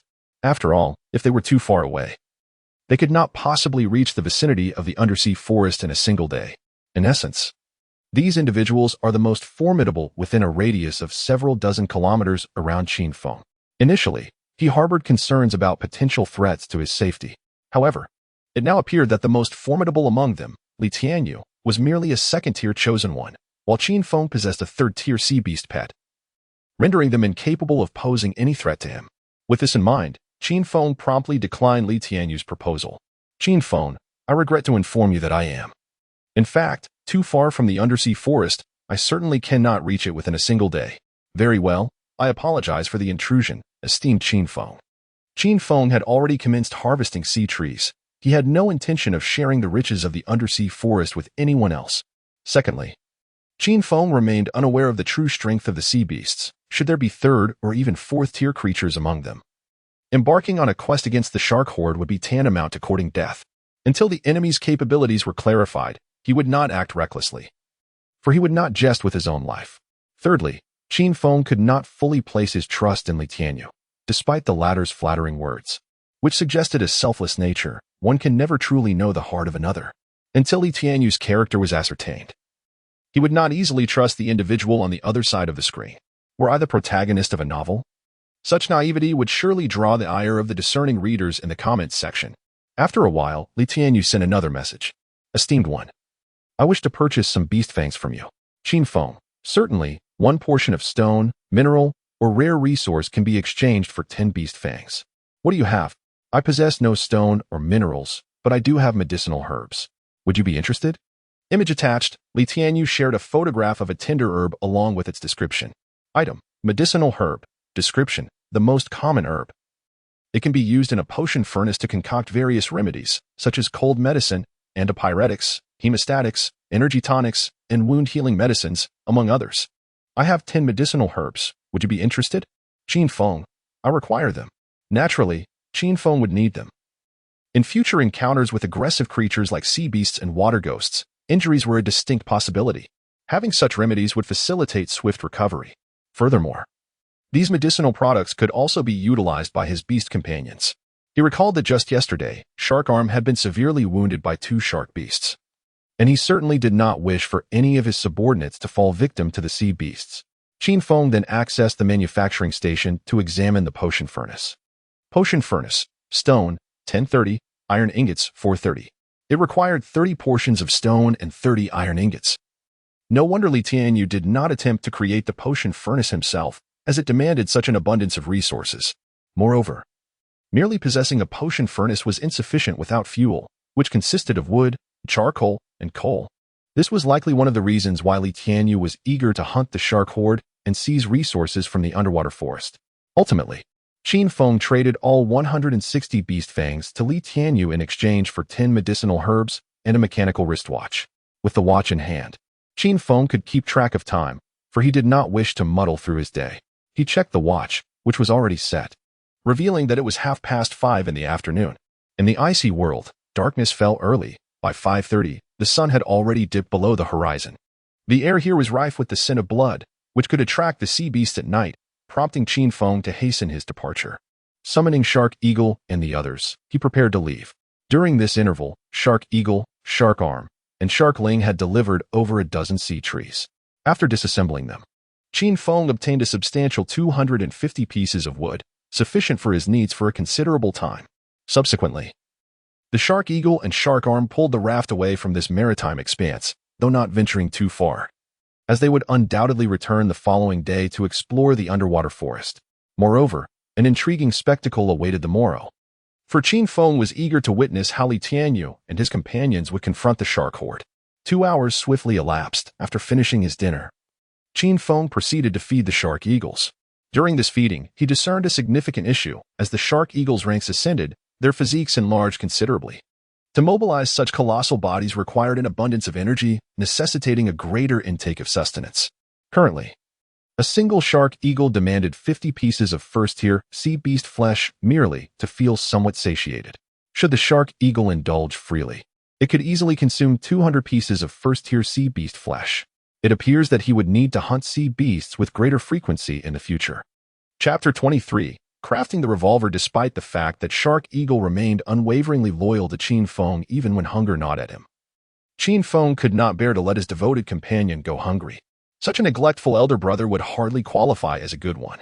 Fortunately, with the emergence of numerous water ghosts at night, there would be an opportunity for Shark Eagle to enjoy a midnight snack. Initially, Qin Feng possessed 200 portions of first-tier marine beast meat. After feeding 3 sharks, he was left with 100 portions. Approaching the forge, Qin Feng found that all the iron ore had been completely smelted, yielding a total of 60 iron ingots. Revolver, iron ingots 65, iron nails 05. Wood 165, iron nails 5, iron ingots 61. The smelting process consumed a considerable amount of wood, leaving Qin Feng with only 160 pieces. He proceeded to craft the iron nails. With a swift motion, 5 iron nails materialized in Qin Feng's hand. Next, he set about synthesizing the revolver. In an instant, a flash of white light heralded the appearance of a gleaming silver revolver in Qin Feng's grasp. To his astonishment, Qin Feng realized that he would finally wield a real firearm in his lifetime. His previous experiences had been limited to toy guns, and, well, some matters were better left unmentioned. Automobiles, mechas, and firearms epitomized the pinnacle of masculine romance. As a man, the mere opportunity to fire a genuine revolver rendered his life worthwhile. This authentic revolver, though considerably heavier than the toy versions of his childhood, felt remarkably light in the hands of Qin Feng, whose physique had reached the second tier. Like a standard revolver, it possessed 6 chambers, allowing for 6 bullets. Yet, Qin Feng felt a profound sense of satisfaction. After all, this was merely his first firearm. In the future, with more blueprints at his disposal, he could craft an array of weaponry: Desert Eagles, Barretts, M4A1S, AK-47S, Gatling guns, mortars. He envisioned it all. Perhaps even mechas would be within reach. As for automobiles, that was a futile dream. Even if he obtained blueprints for crafting cars, he would unhesitatingly discard them. After all, driving a car in the ICCs was sheer folly. However, while automobiles were out of the question, the prospect of commanding a ship or battleship thrilled him. The mere thought of navigating a warship across the ocean was exhilarating. Setting aside his daydreams, Qin Feng inspected the revolver in his hand. Item: revolver, exquisite grade. Description: the revolver can hold a maximum of 6 bullets, with a maximum range of 100 meters. It possesses exceptional penetrating power, capable of piercing the skin of marine beasts. Durability: 100. Qin Feng aimed at the sky and pulled the trigger, producing a distinct click, but no bullet was discharged. All that remained were the bullets. He quickly sent a message to Li Yusen. Qin Feng: Li Yusen, how much gunpowder have you gathered? I am in urgent need of a substantial quantity of nitrate. Brother Feng, help. There are sharks here. What? Sharks? Qin Feng was taken aback. In the warm, spring-like waters, such cold-blooded creatures could exist? Do you mean there are sharks? Could you be mistaken? How could there possibly be sharks in such a hot location? Qin Feng inquired. Moreover, aren't you currently on a reef island? With such vastness, surely you can find a place to hide? Is it really possible that the shark would come ashore? It won't come ashore, but it can breathe fire. Just wait, I'll send you a video. What? Fire breathing? Is there really a shark that can breathe fire in this world? It is not entirely impossible. That region of the sea is close to an underwater volcano. It could be that this particular marine creature has absorbed the geothermal energy and acquired the ability to breathe fire. The sharks of the ICCs are not to be compared with those of Blue Star. They are all ferocious sea beasts. Brother Feng, look. Li Yusen sent a video. And indeed, there was a gigantic shark glowing a fiery red. Nearly 20 meters long, its skin gleamed like molten lava, and it was emitting steam, clearly indicating an extraordinarily high temperature. Roar. The shark in the video suddenly let out a roar and unleashed a towering pillar of fire into the sky. Li Yusen, summoning her courage, approached the shore, attempting to gather information about the fire shark. Name: Fiery Frenzy Shark. Level: 6th-tier variant marine beast. Skills: Advanced, Raging Inferno. It can expel flames of extreme temperature, comparable to the core of the Earth. Advanced, Thermal Absorption. It can absorb geothermal energy to accelerate its evolution. Intermediate, Lacerate. Sharpness of teeth increased by 100, significantly enhancing attack power. Description: the fiery frenzy shark is a variant marine beast that emerged after the raging shark absorbed geothermal energy, surpassing ordinary raging sharks of the same tier in strength. The internal heat renders it exceptionally savage, bloodthirsty, and extremely dangerous. It is suitable for consumption. With such a temperature, its flesh is already well cooked, fully matured. It cannot be tamed. Goodness, not only ordinary marine beasts, but there are also mutated ones, Qin Feng mused to himself, casting a glance at the resting shark eagle. Sighing softly, I wonder if the shark eagles can evolve into variant marine beasts as well. The very name variant marine beast suggests a superiority in power over ordinary marine creatures. If the shark eagles could transform, their strength would surely multiply. After a moment, Li Yusin messaged again. Phew, that fire shark has finally left. It nearly terrified me. I thought I was going to meet my end today. Thankfully, it didn't notice me. Otherwise, I would have been doomed. Be careful. It's nighttime now. During the night, marine beasts tend to be even more ferocious. That fire shark may return to hunt you, Qin Feng cautioned. Brother Feng, I'm easily frightened. Please don't scare me. Li Yusin replied. Forget about the fire shark for now. Do you have any sulfur in your possession? Qin Feng asked. That fire shark has been lurking around the reef island all day, and I was afraid of being discovered, so I hardly moved. Right now, I only have 10 portions of sulfur. 10 parts of saltpeter, combined with 10 parts of sulfur and 20 parts of charcoal, can yield 100 bullets. Maple. I have a craving for fish. Maple, I haven't eaten all day. Could you perhaps spare me some food? Rest assured, I will certainly repay you. Tomorrow, I shall go to the coast to gather crabs and abalone, and I will treat you to abalone in the evening. My abalone is tender, succulent, and richly flavored. You will undoubtedly relish it. Why do I have the impression that you are teasing me? Nevertheless, Qin Feng provided Li Yusin with half a liter of fresh water, 20 pieces of first-tier sea beast meat, and 5 pieces of second-tier sea beast meat. After all, without Li Yusin, there would be no one to supply him with saltpeter and sulfur. And such a beautiful girl, versatile in charm and wit, is someone Qin Feng cannot bear to lose. Sigh. Does this count as supporting a student? It cannot be described that way. I am merely providing Li Yusin with food, not money. Furthermore, how can the pursuits of a scholar be termed as support? It is simply a case of a graceful lady is a fitting match for a gentleman. Chapter 24. The mutant two-headed shark. Upon receiving freshwater and marine beast meat, Li Yusin promptly sent a message. Thank you so much, Feng. If it weren't for you, I would certainly be starving today. In gratitude for your immense kindness, I vow to treat you to abalone every day from now on. You can have it whenever you desire. Qin Feng, after reading her messages, felt somewhat speechless. There's no need for that.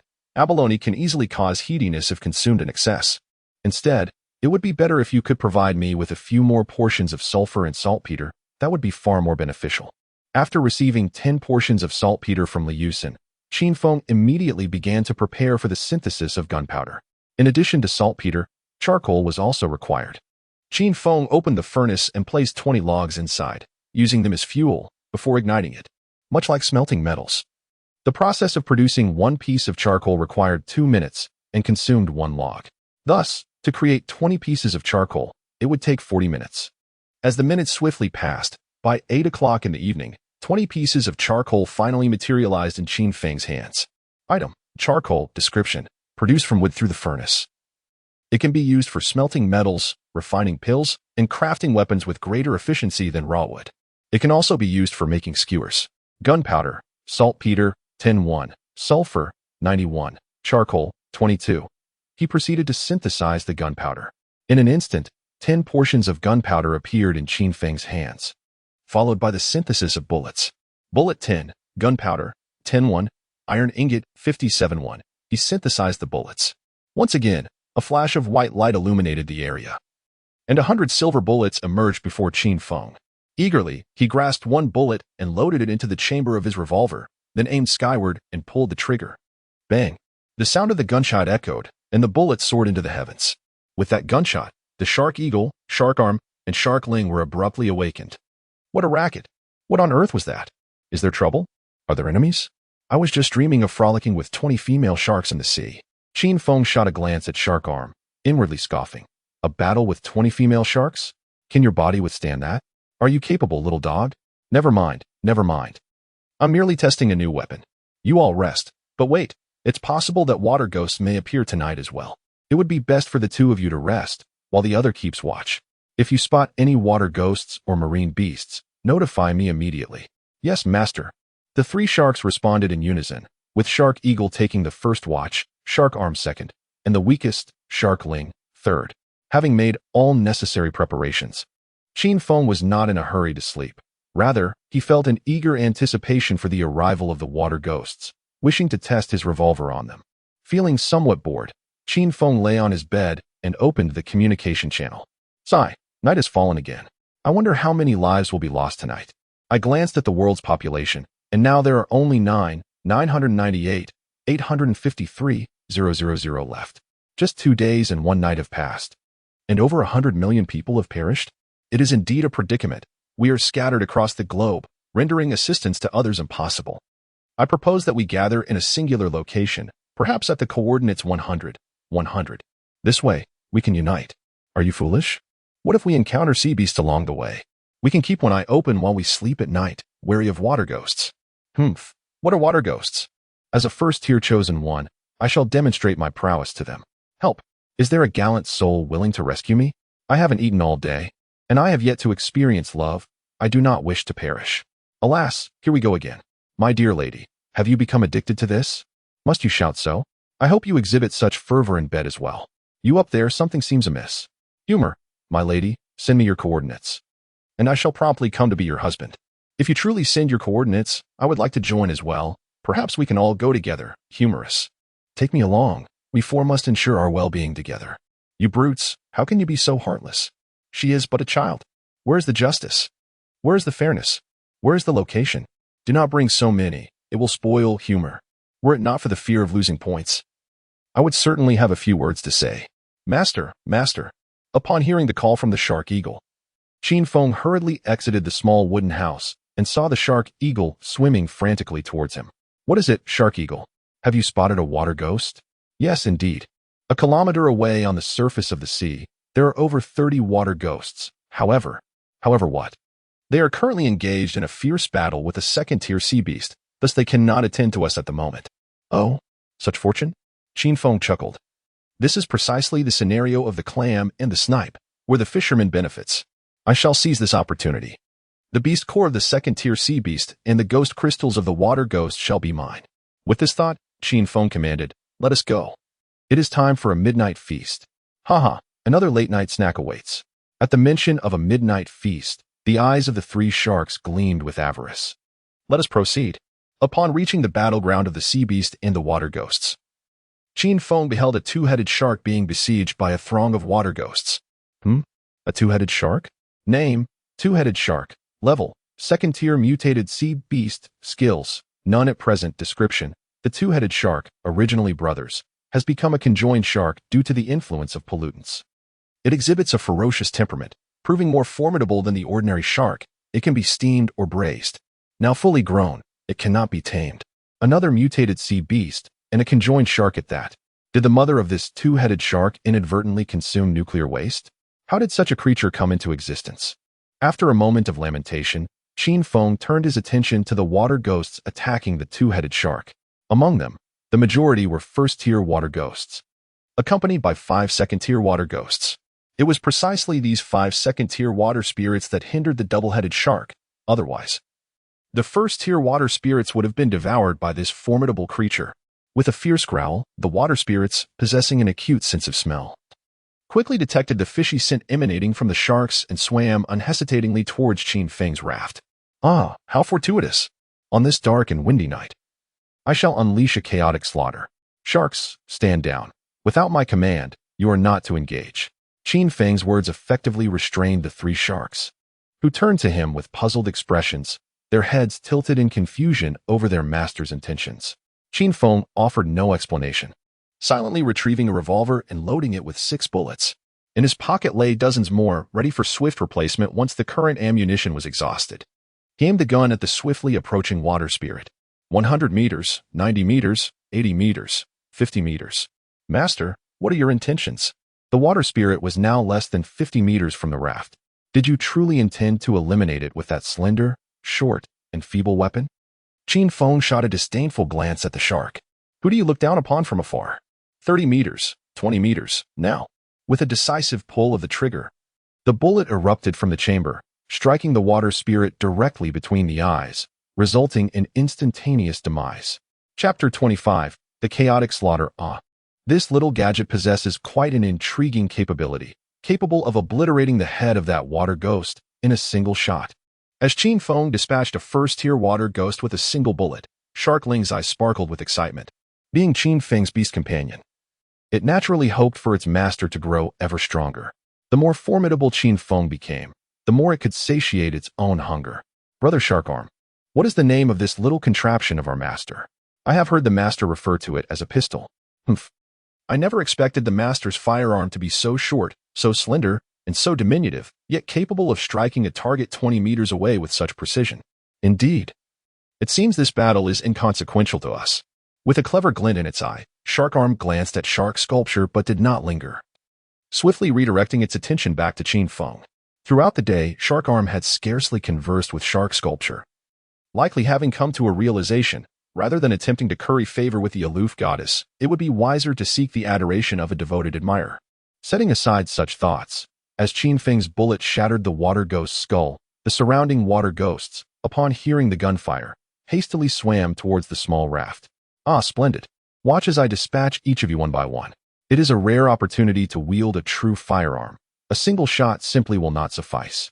I must indulge in this thrill multiple times. Bang, bang, bang. The gunfire echoed continuously, and every enemy that dared to approach within 100 meters of the raft fell victim to Qin Feng's marksmanship. Now a second-tier chosen one. Qin Feng's physical prowess had significantly improved, including his vision.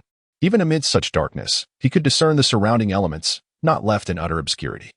While Qin Feng was engaged in eliminating the water ghosts, Shark Sculpture and the others were not idle. Their task was to gather the corpses of these water ghosts for Qin Feng, who needed to search them for ghost crystals.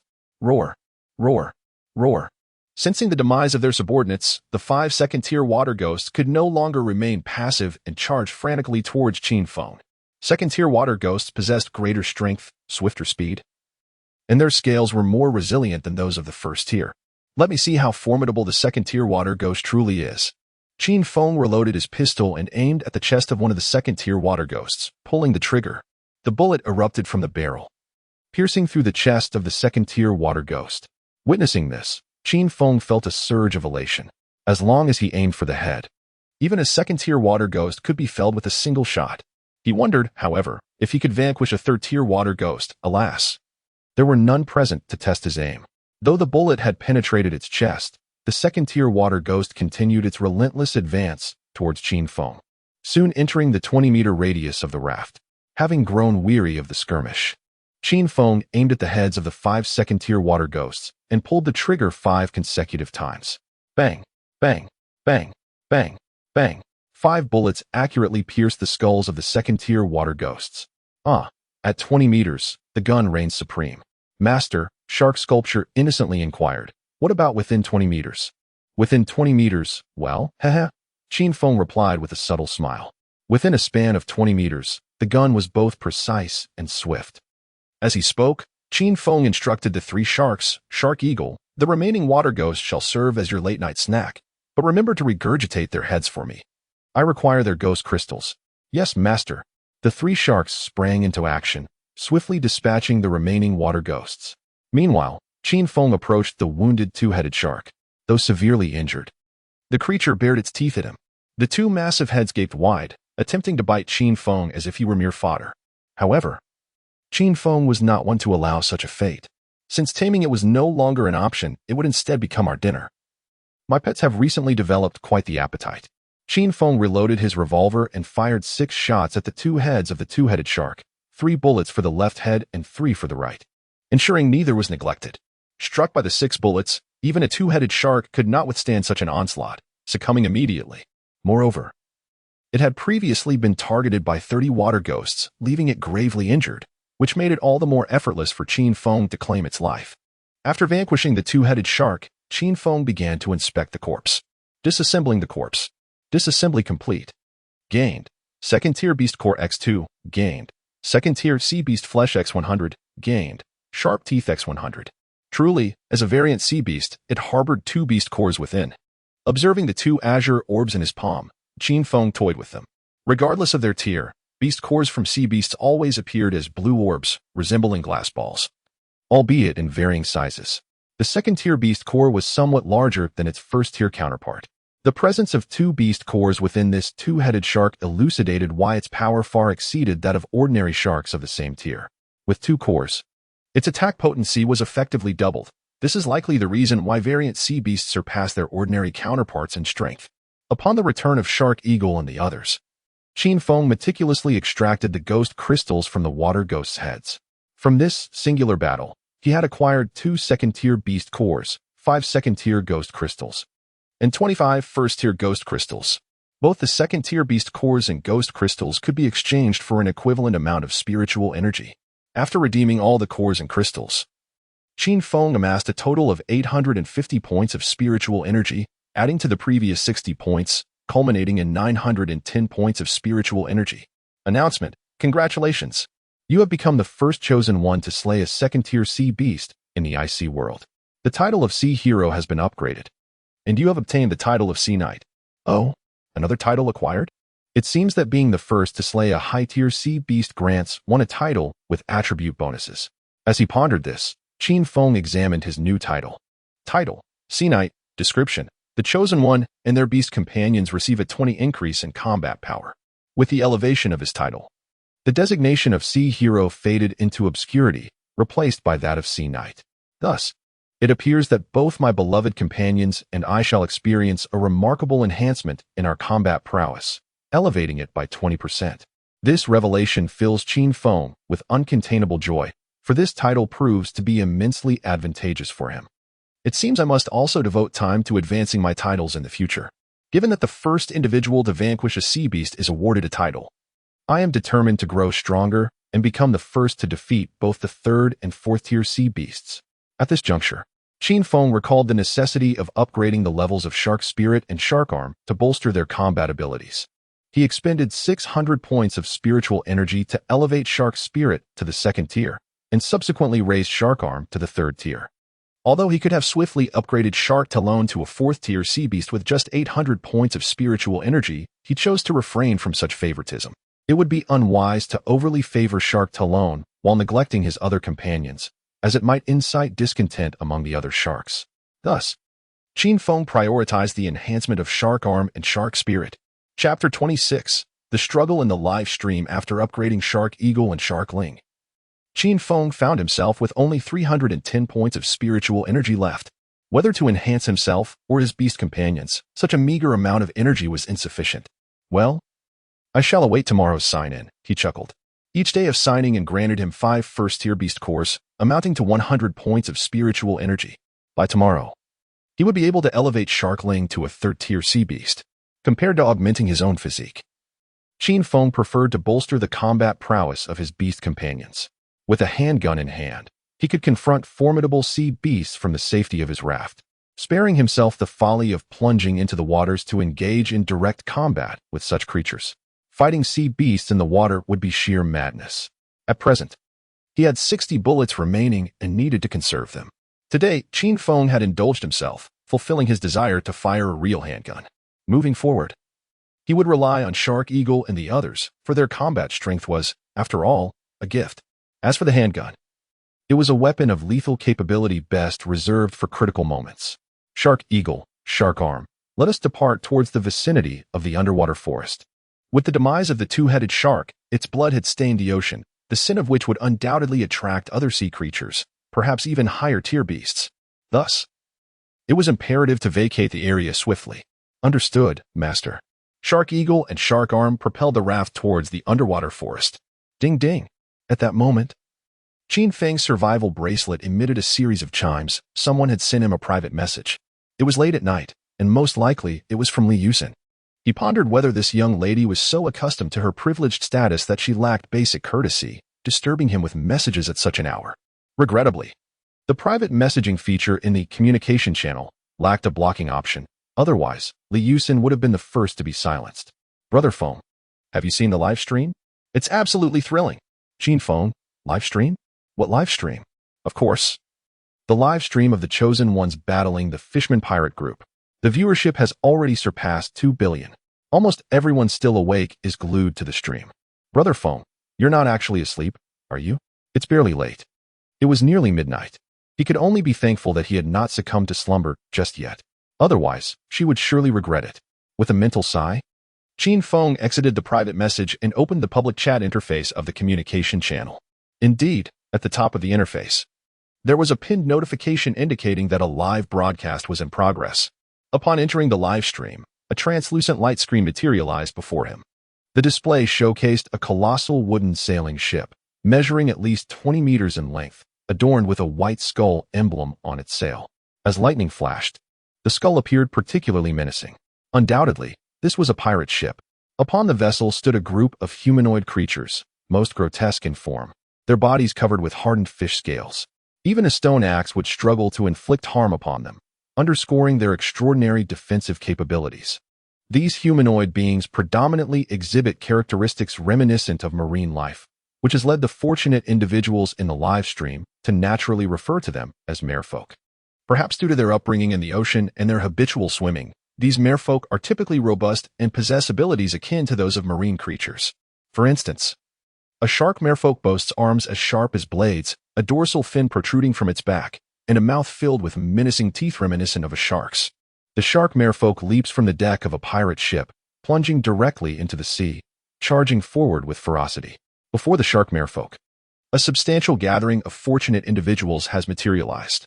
In the water, the shark merfolk thrives, swiftly reaching the underside of a fortunate individual's raft. It's hard. Sharp dorsal fin cleaves the raft in two. As the vessel splits apart, the shark merfolk bursts forth from the water, landing upon the raft, and opens its cavernous maw to sink its formidable fangs into the neck of the unfortunate individual. This individual, evidently an ordinary person lacking any enhancements, is utterly powerless against the strength of the merfolk. Amidst agonizing screams, the unfortunate soul is gruesomely devoured. Beyond the shark merfolk, numerous other species of merfolk exist, such as the octopus merfolk with 8 powerful tentacles, the electric eel merfolk capable of unleashing terrifying shocks, and the squid merfolk that can expel toxic ink, among others. Faced with these formidable and ferocious beings, the fortunate individuals find themselves utterly defenseless. Among the rafts, there is a second-tier fortunate individual, possessing impressive physical prowess, who delivers a single punch that sends a carp merfolk tumbling into the sea. Standing alone on the raft, he faces 4 or 5 merfolk without faltering, exhibiting an aura of invincibility. However, an octopus merfolk stealthily descends to the ocean's depths, using its powerful 8 tentacles to shred the raft to pieces, losing their footing. The second-tier fortunate individual finds himself at a disadvantage, swiftly becoming prey to a dozen merfolk, completely devoid of any means to resist. Following the demise of this second-tier fortunate individual, the merfolk turn their aggression towards others. At that moment, a streak of blood appears on the screen, and the live stream abruptly concludes. As for the host of the live stream, one can easily surmise that their fate will likely be grim. With the conclusion of the broadcast, the communication channel is flooded with terrified reactions. I can't believe no one warned me about such terrifying creatures. I'm utterly terrified. These merfolk are horrifying. I would rather be swallowed whole by a sea beast than be torn apart by them. By day, there are sea monsters. By night, water ghosts. And now, a band of merfolk pirates has emerged. With such scarce survival resources, how are we to endure? I propose that we must unite. Only together can we withstand these dreadful merfolk. But gathering together, won't that lead to us being eradicated all at once? Just like those in the live stream? That was merely due to their numbers being too few. What if we gather 300,000 to 500,000 people? Even if we were just 30,000 buns, that would be enough for them to gnaw on for a while. Gather together, we can more efficiently hunt down the sea beasts and water spirits. In due time, we shall all grow stronger. I refuse to believe we cannot vanquish these accursed fishmen. That being said, the pressing matter at hand is to upgrade your rafts, is it not? Qin Feng witnessed firsthand the grim fate of a second-tier chosen one, plunged into the depths of the sea, only to be devoured by the fishmen. Even if one were to strengthen their physique to its utmost limits, falling into the ocean would spell certain doom, and without the ability to swim, the end would come even more swiftly. Thus, upgrading the rafts is of paramount importance. With a solid foundation, we can better combat the fishmen. Why do I trouble myself with such thoughts? I shall rest now. Tomorrow, I must rise early to chop wood. With that, Qin Feng closed the communication channel and fell into a deep sleep, the night passing without incident. Upon awakening the next morning, Qin Feng's first task was to check in. Signing in. Successful check-in on the third day. Rewards: Steam Buns X5. Small Sea Fish X10. First Tier Beast Cores X5. First Tier Beast Pet, Sharkman X1. Just as it had been for the previous 2 days. It seems this week's daily check-in rewards will remain the same. I recall the system mentioning that the longer one signs in, the more abundant the rewards. Weekly and monthly rewards would be even more generous. One cannot help but wonder what treasures await with the first weekly check-in 4 days hence. Chapter 27 Li Tianyu Greetings. Elder sister, second brother, and third sister. As the new beast pet, the Mako shark, made its entrance, it warmly greeted Shark Sculpture, Shark Arm, and Shark Ling. Judging by its tone, it was a male shark. Shark Sculpture, an aloof goddess, acknowledged it with a slight nod before dismissing it entirely. Shark Arm and Shark Ling, engrossed in their own world, paid no heed to the newcomer. Despite the lack of a warm welcome, the Mako shark remained unperturbed and approached Qin Feng with a sincere demeanor, inquiring, "Master, how may I assist you?" Finally, a beast pet with a normal disposition. Qin Feng mused, for none of his previous 3 pets exhibited such normalcy. Shark Sculpture was perpetually cold, always wearing a disdainful expression, as if the world owed her a fortune. Shark Arm was lost in romantic reveries, initially fixated on Shark Sculpture, then swirling around Shark Ling, a cunning charmer. Swiftly ensnared Shark Arm, rendering him utterly bewitched. "From this day forth, your name shall be Shark One." "Yes, Master," Shark One nodded, showing no discontent with the name. Qin Feng nodded in satisfaction. Shark One's character was that of a diligent and earnest worker, precisely the type of subordinate he required. "Master, is there anything you need me to do?" Shark One asked. After a moment's contemplation, Qin Feng realized he lacked fresh water, having given a liter to Li Yusin the previous day, leaving him with less than 200 milliliters. To procure fresh water, he needed ice. "Very well, Shark One. Please push the surrounding ice flows towards me, as many as you can." "Yes, Master." Without hesitation, Shark One set off to gather the ice. Qin Feng then turned to the other 3 pets. "You 3, don't just stand there idly. Go help Shark One with the ice. Look at how proactive Shark One is compared to you. Stop being so lethargic." "All right, Master," the 3 sharks replied impatiently, following Shark One to assist with the ice. Qin Feng opened the trade platform and listed the sea beast meat he had on hand in exchange for ice and fresh water. Trading ice blocks. 20 ice blocks can be exchanged for a portion of first-tier sea beast meat. 1 liter of fresh water can be exchanged for a portion of second-tier sea beast meat. First come, first served. No way.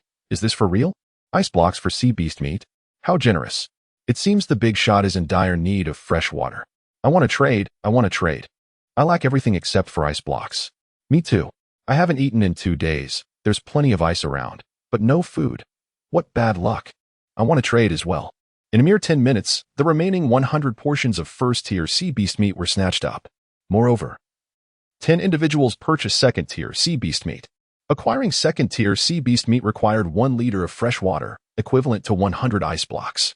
Some individuals, lacking fresh water but possessing ample ice, were permitted by Qin Feng to exchange ice blocks for second-tier sea beast meat. In total, Qin Feng amassed 2,500 ice blocks and 5 liters of fresh water. If all the ice were to melt, it would yield a total of 30 liters of fresh water. However, Qin Feng lacked sufficient wooden barrels and thus had no choice but to store the ice blocks in his backpack. "Master, we have returned." Leading the way was Shark One, accompanied by 4 sharks pushing several chunks of floating ice towards the raft. Qin Feng shattered these floating ice pieces, acquiring an additional 200 ice blocks along with various miscellaneous items, such as lingerie, black stockings, white stockings, fishing nets, JK uniforms, nurse outfits, aprons, and so forth. The only item of some utility was a pair of binoculars, which allowed for a clear view of objects within a 2-kilometer radius. I now harbor serious suspicions that my phone's browsing history has been compromised. Otherwise, how could the floating ice yield items that I so desire?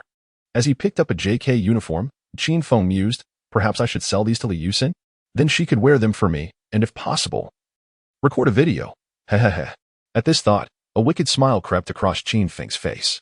"Brothers, in 10 minutes, we shall set out to hunt the shark swarm. Is anyone else willing to join us?" At that moment, Li Tianyu sent a message in the public chat. Since he had added Qin Feng as a friend, Qin Feng could see his name. "I'm not going. Your coordinates are light years away from mine. It's too perilous. I wish you great success in conquering the underwater forest. Just remember to give us a discount, at least a 50% reduction, right? Ha ha ha.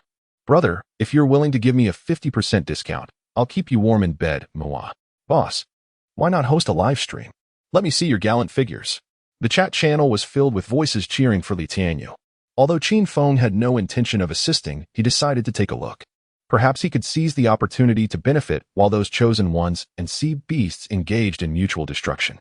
In the future, Qin Feng planned to frequently harvest wood from the underwater forest, and for safety's sake, he needed to clear the surrounding sea beasts. Shark Eagle and Shark Arm. You are responsible for towing the boat. Shark Ling and Shark One, keep watch around us. If you see anyone else, be sure to inform me. 2 linen ropes on the raft were tied to the tails of Shark Eagle and Shark Arm. After evolving into third-tier sea beasts, their strength and speed had significantly increased. Even while towing the raft, they could still advance swiftly. As Shark Eagle towed the raft near the underwater forest, Qin Feng opened the chat channel, and indeed, Li Tianyu had initiated a live stream. On the screen, 5 or 60 chosen ones had gathered around Li Tianyu. Their tactics had been discussed the previous night, and today, after greeting one another, they directly commenced their operation. This is quite intriguing. Let me observe how you hunt the shark swarm. In the heart of the underwater forest, Li Tianyu felt an exhilarating rush of excitement and confidence as he surveyed the 5 or 60 individuals around him. In his vision, should this battle succeed, the entire underwater forest would become his possession, providing an inexhaustible supply of wood. Before him stood a myriad of individuals who would soon become his subordinates. With such a multitude and an inexhaustible supply of timber at his disposal, he could forge his own faction, harnessing the manpower and resources available to him, ultimately aspiring to become the sovereign of the ICCs. Though this ambition may seem audacious, it is not beyond the realm of possibility. And Li Tianyu possesses his own confidence to pursue it. Suddenly, a melodious sound resonated. A charming little dolphin was playfully swimming around Li Tianyu's raft, occasionally splashing water in his direction. Observing the delightful creature, a gentle smile graced Li Tianyu's face. This enchanting dolphin, a third-tier beast companion, was the very source of his audacious resolve. Chapter 28. The high-pitched dolphin. Li Tianyu could not help but acknowledge that his fortune was truly extraordinary. On the very first day of his arrival, he serendipitously stumbled upon this little dolphin. At that moment, the dolphin was in its juvenile phase, making it susceptible to the taming of the chosen one. Without hesitation, Li Tianyu trained the dolphin to become his companion beast. With the assistance of a Tier 3 beast, Li Tianyu effortlessly amassed a wealth of survival resources. Just as Qin Feng utilized the shark eagles to push floating ice, Li Tianyu too swiftly gathered a substantial amount of supplies. Moreover, Li Tianyu was fortunate enough to discover a finely crafted weapon, the penetrating iron spear, embedded within a piece of floating ice. This weapon was on par with Qin Feng's 5-pronged harpoon. As the name suggests, the penetrating iron spear was incredibly sharp, possessing formidable penetrating power capable of easily piercing the skin of sea beasts. Armed with the penetrating iron spear and accompanied by the high-pitched dolphin, Li Tianyu felt well prepared to confront any sea creature he might encounter. Although the dolphin was still young, being a Tier 3 sea beast, it could hold its own against weaker aquatic foes. Furthermore, it would not be long before the high-pitched dolphin matured, at which point it would reveal the true prowess of a Tier 3 sea beast. The high-pitched dolphin possessed 2 brains, one for rest and the other for work. This meant that it could operate without ever needing to sleep, truly a testament to an unyielding work ethic. Not to mention, the dolphin required very little sustenance. A mere handful of sea beast meat could sustain it for an entire day. Loyal, requiring minimal nourishment, capable of working tirelessly, and endowed with a gentle disposition, it was the epitome of an ideal worker, enough to bring tears to the eyes of any capitalist. Is there a better worker in the world? Each day, Li Tianyu directed the high-pitched dolphin to salvage floating ice, gather resources, and hunt sea beasts for food. By night, he pursued water ghosts to collect ghost crystals, exchanging them for spiritual energy. Meanwhile, he enjoyed the fruits of his labor, often idly fishing from his raft, occasionally landing sizable catches. Thanks to the high-pitched dolphin, within a mere 2 days, Li Tianyu had elevated his physique to the 2nd tier and was on the verge of becoming a 3rd-tier chosen one. Once he dealt with this group of sharks and obtained their beast cores, he would accumulate enough spiritual energy to fortify his physique once more and ascend to the 3rd tier. He chuckled to himself, thinking that in just 3 days, he would achieve the status of a 3rd-tier chosen one. Surely, he must be the fastest to level up. As this thought crossed his mind, A broader smile spread across Li Tianyu's face, as if he were on the brink of conquering the world. "Oh, what an adorable little dolphin. Brother Yu, is this your beast companion?" Suyu remarked, noticing the high-pitched dolphin that had been circling around Li Tianyu. She approached with a look of astonishment, eager to examine the dolphin's details. Name, high-pitched dolphin, level, tier 3 skills, beginner, sonic oscillation, emits terrifying sound waves that can bypass an enemy's physical defenses, directly inflicting tremor damage to their internal organs. Description, a charming little dolphin with a gentle temperament, one of the rare sea beasts that do not harm humans. Suitable for braising, steaming, and barbecuing. A sprinkle of cumin and chili powder paired with strong liquor, this is indeed paradise. In its juvenile phase, yet already claimed as a pet by others, it remains untamable. The ability to view marine beast information is not an extraordinary power unique to Qin Feng. Any chosen one traversing into this realm can utilize the survival wristband to access such information. However, upon discovering the details of the high-pitched dolphin, Suyu couldn't help but exclaim in astonishment. "Goodness! This little creature is actually a third-tier marine beast. You are incredibly skilled, you good. To have tamed such a formidable pet." Her exclamation instantly attracted the attention of others, who gathered to inspect the little dolphin. Upon learning that it was indeed a third-tier beast, envy glimmered in everyone's eyes. "Wow, you go. I can't believe you have a third-tier beast. You go. Please tell us where you found this little dolphin. If each of us could contract a beast, dealing with the shark pack would become significantly easier."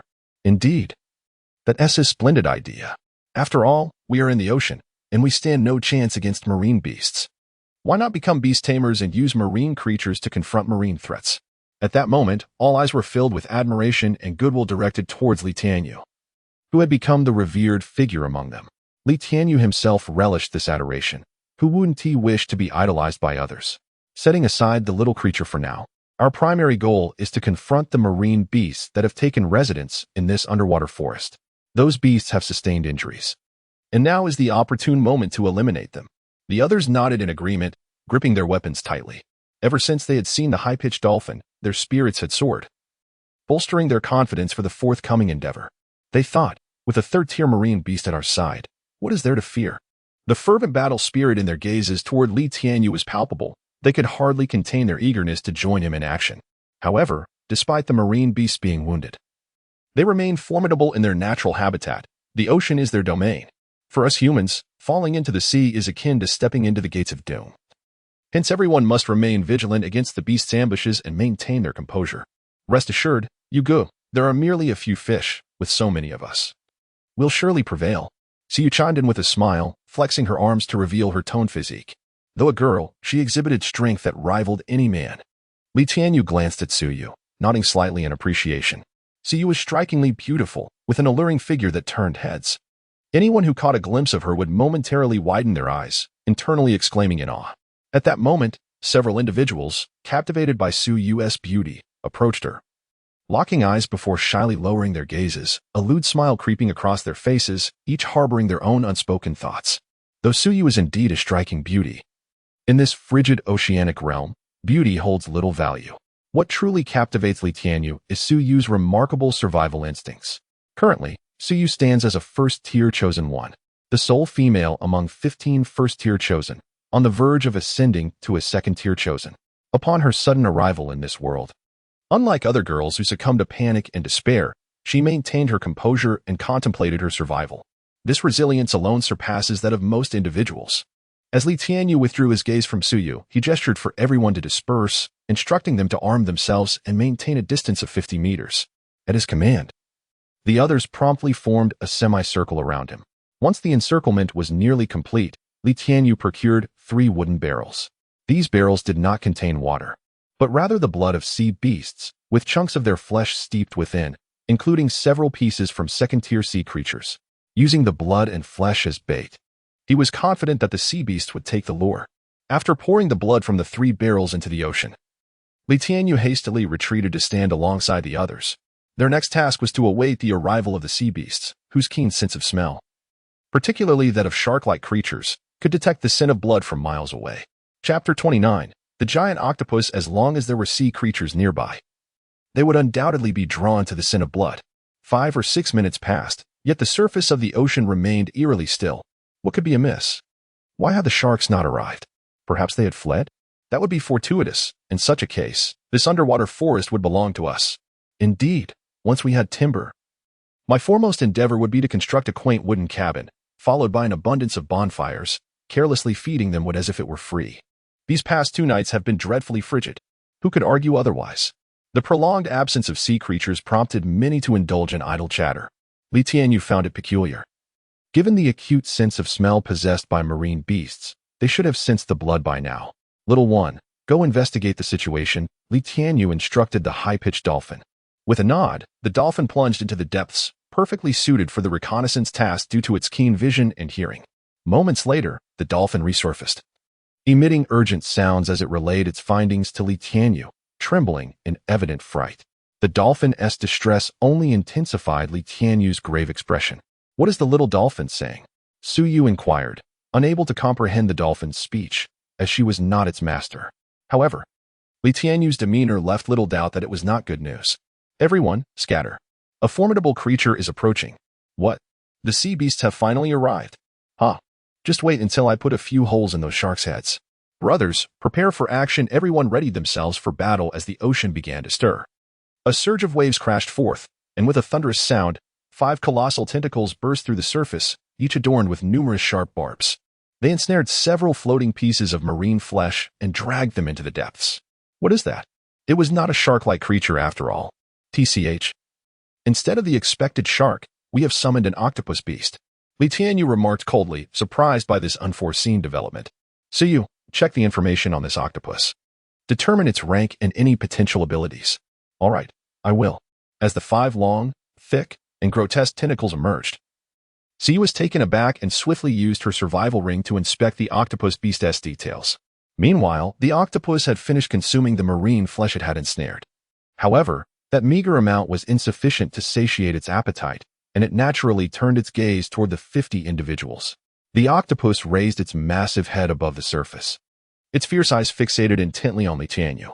After all, he was the strongest presence here, a second-tier chosen one, accompanied by a third-tier sea beast.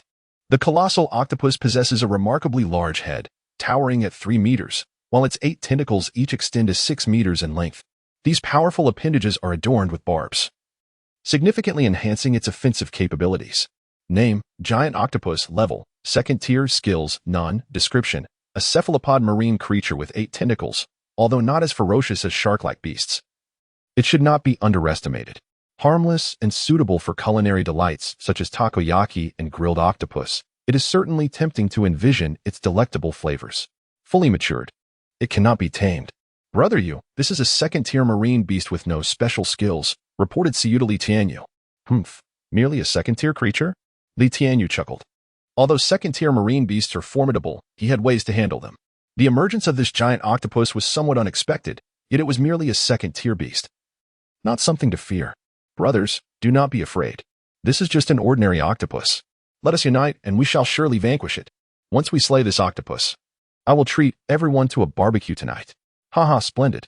Let's feast on barbecue this evening. Indeed, such a large octopus will surely be delicious when grilled. I haven't had a satisfying meal in 2 days. Tonight, I intend to indulge. Li Tianyu's words bolstered the confidence of the others, and they began to launch ranged attacks on the giant octopus.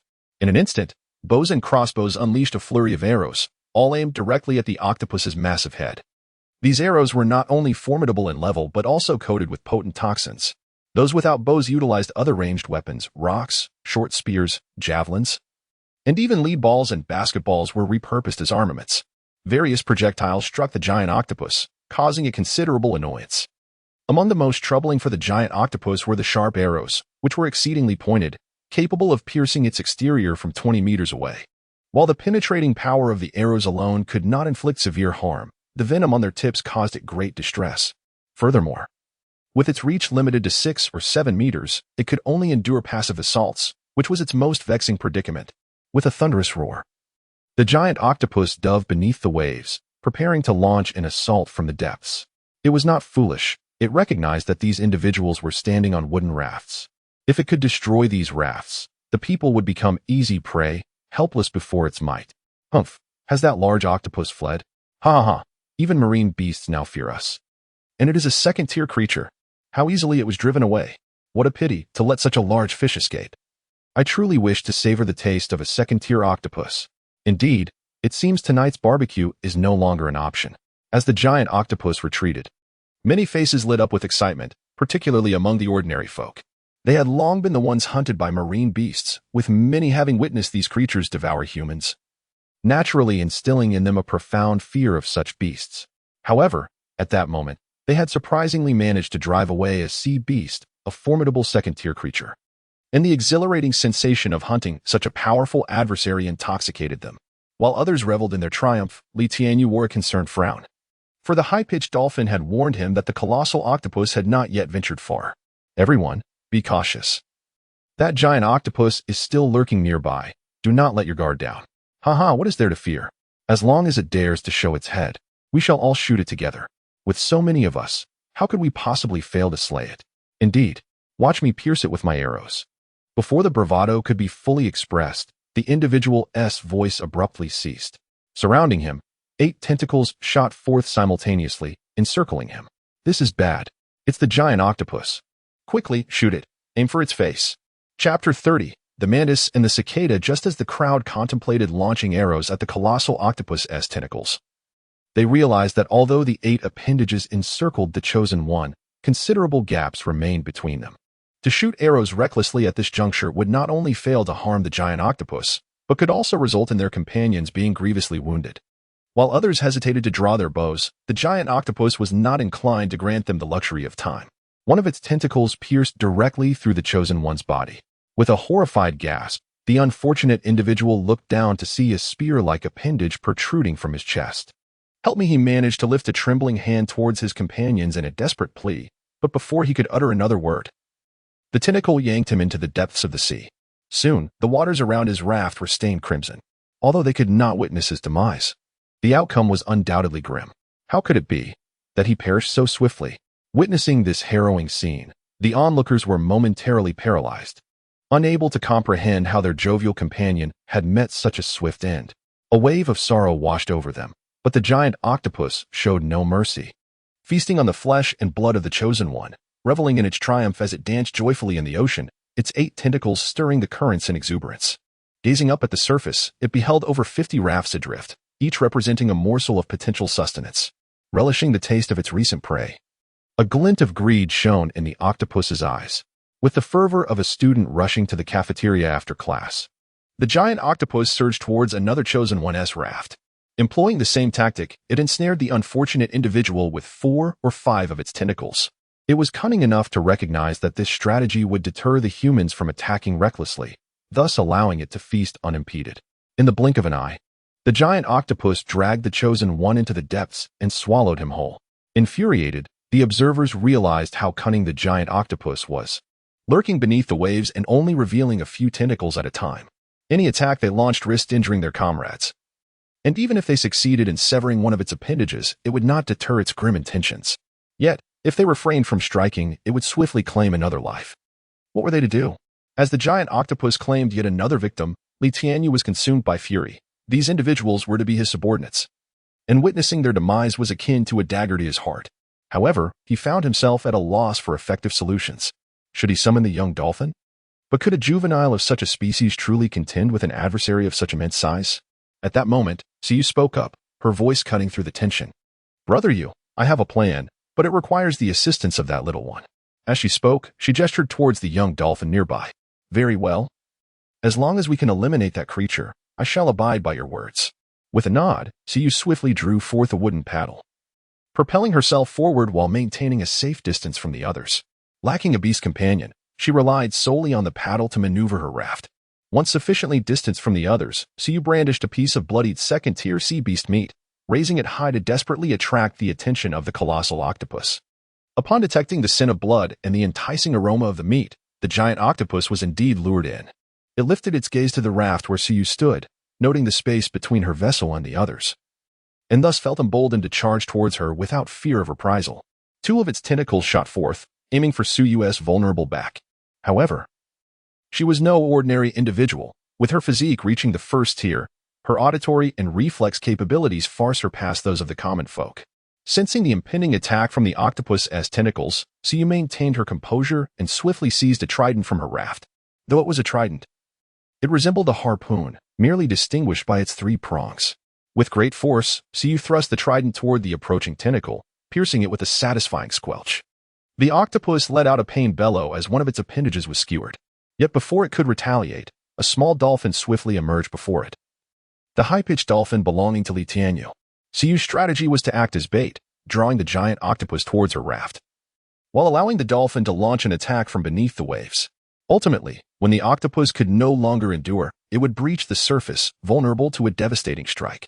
It was a straightforward plan, yet sufficient to subdue such a beast. The high-pitched dolphin maintained a distance of over 10 meters from the octopus, safely beyond its reach. The dolphin, with its charming little mouth, emitted a series of high-frequency sound waves. Ah, ah, ah, ah, ah, ah, ah, ah, ah. This was the dolphin's skill, sonic resonance. As the dolphin squealed, the high-frequency waves radiated outward, easily enveloping the giant octopus. The sound waves penetrated the octopus's skin, directly assaulting its heart. Following the impact on its heart, the octopus displayed an expression of agony, begrudgingly swimming towards the surface.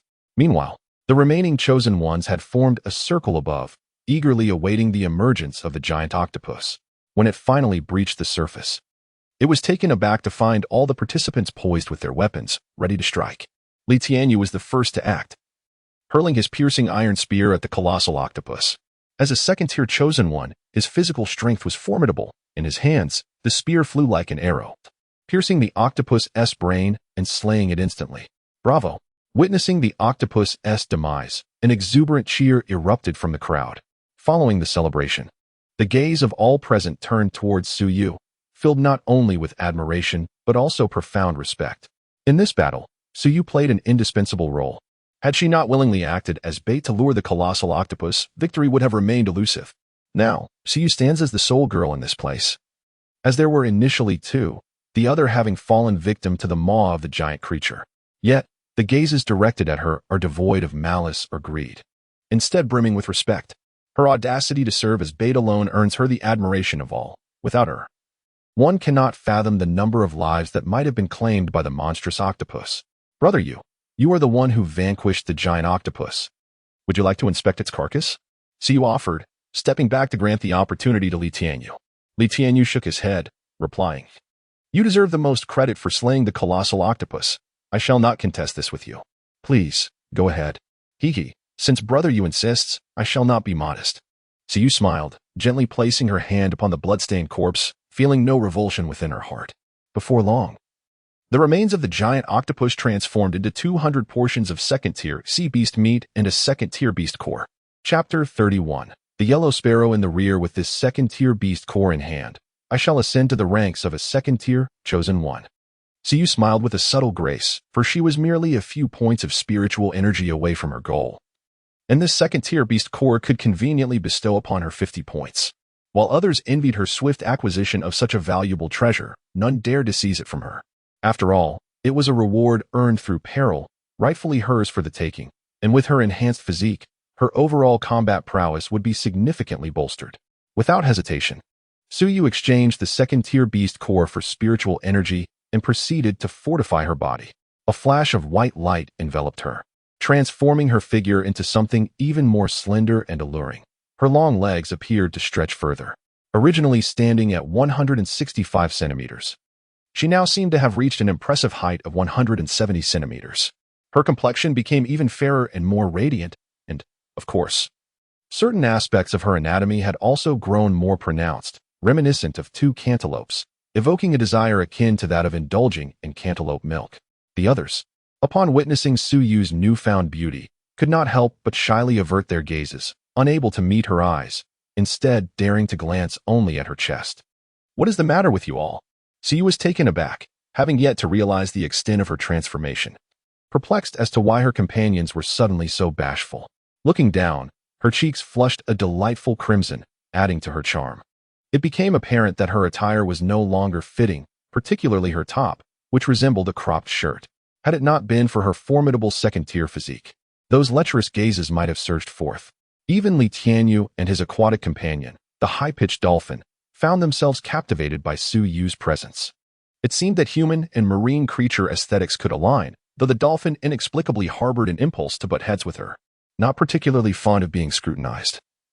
Siyu swiftly donned a tattered coat to shield herself. As she covered up, Li Tianyu was the first to regain his composure, clearing his throat before speaking. Ahem. Thanks to Siyu, we were able to triumph over that colossal octopus. Surely, everyone is now aware of the formidable nature of second-tier sea beasts. The shark-type sea beasts are undoubtedly stronger than their octopus counterparts, so we must prepare ourselves for a potential fierce battle ahead. Understood, brother Yu.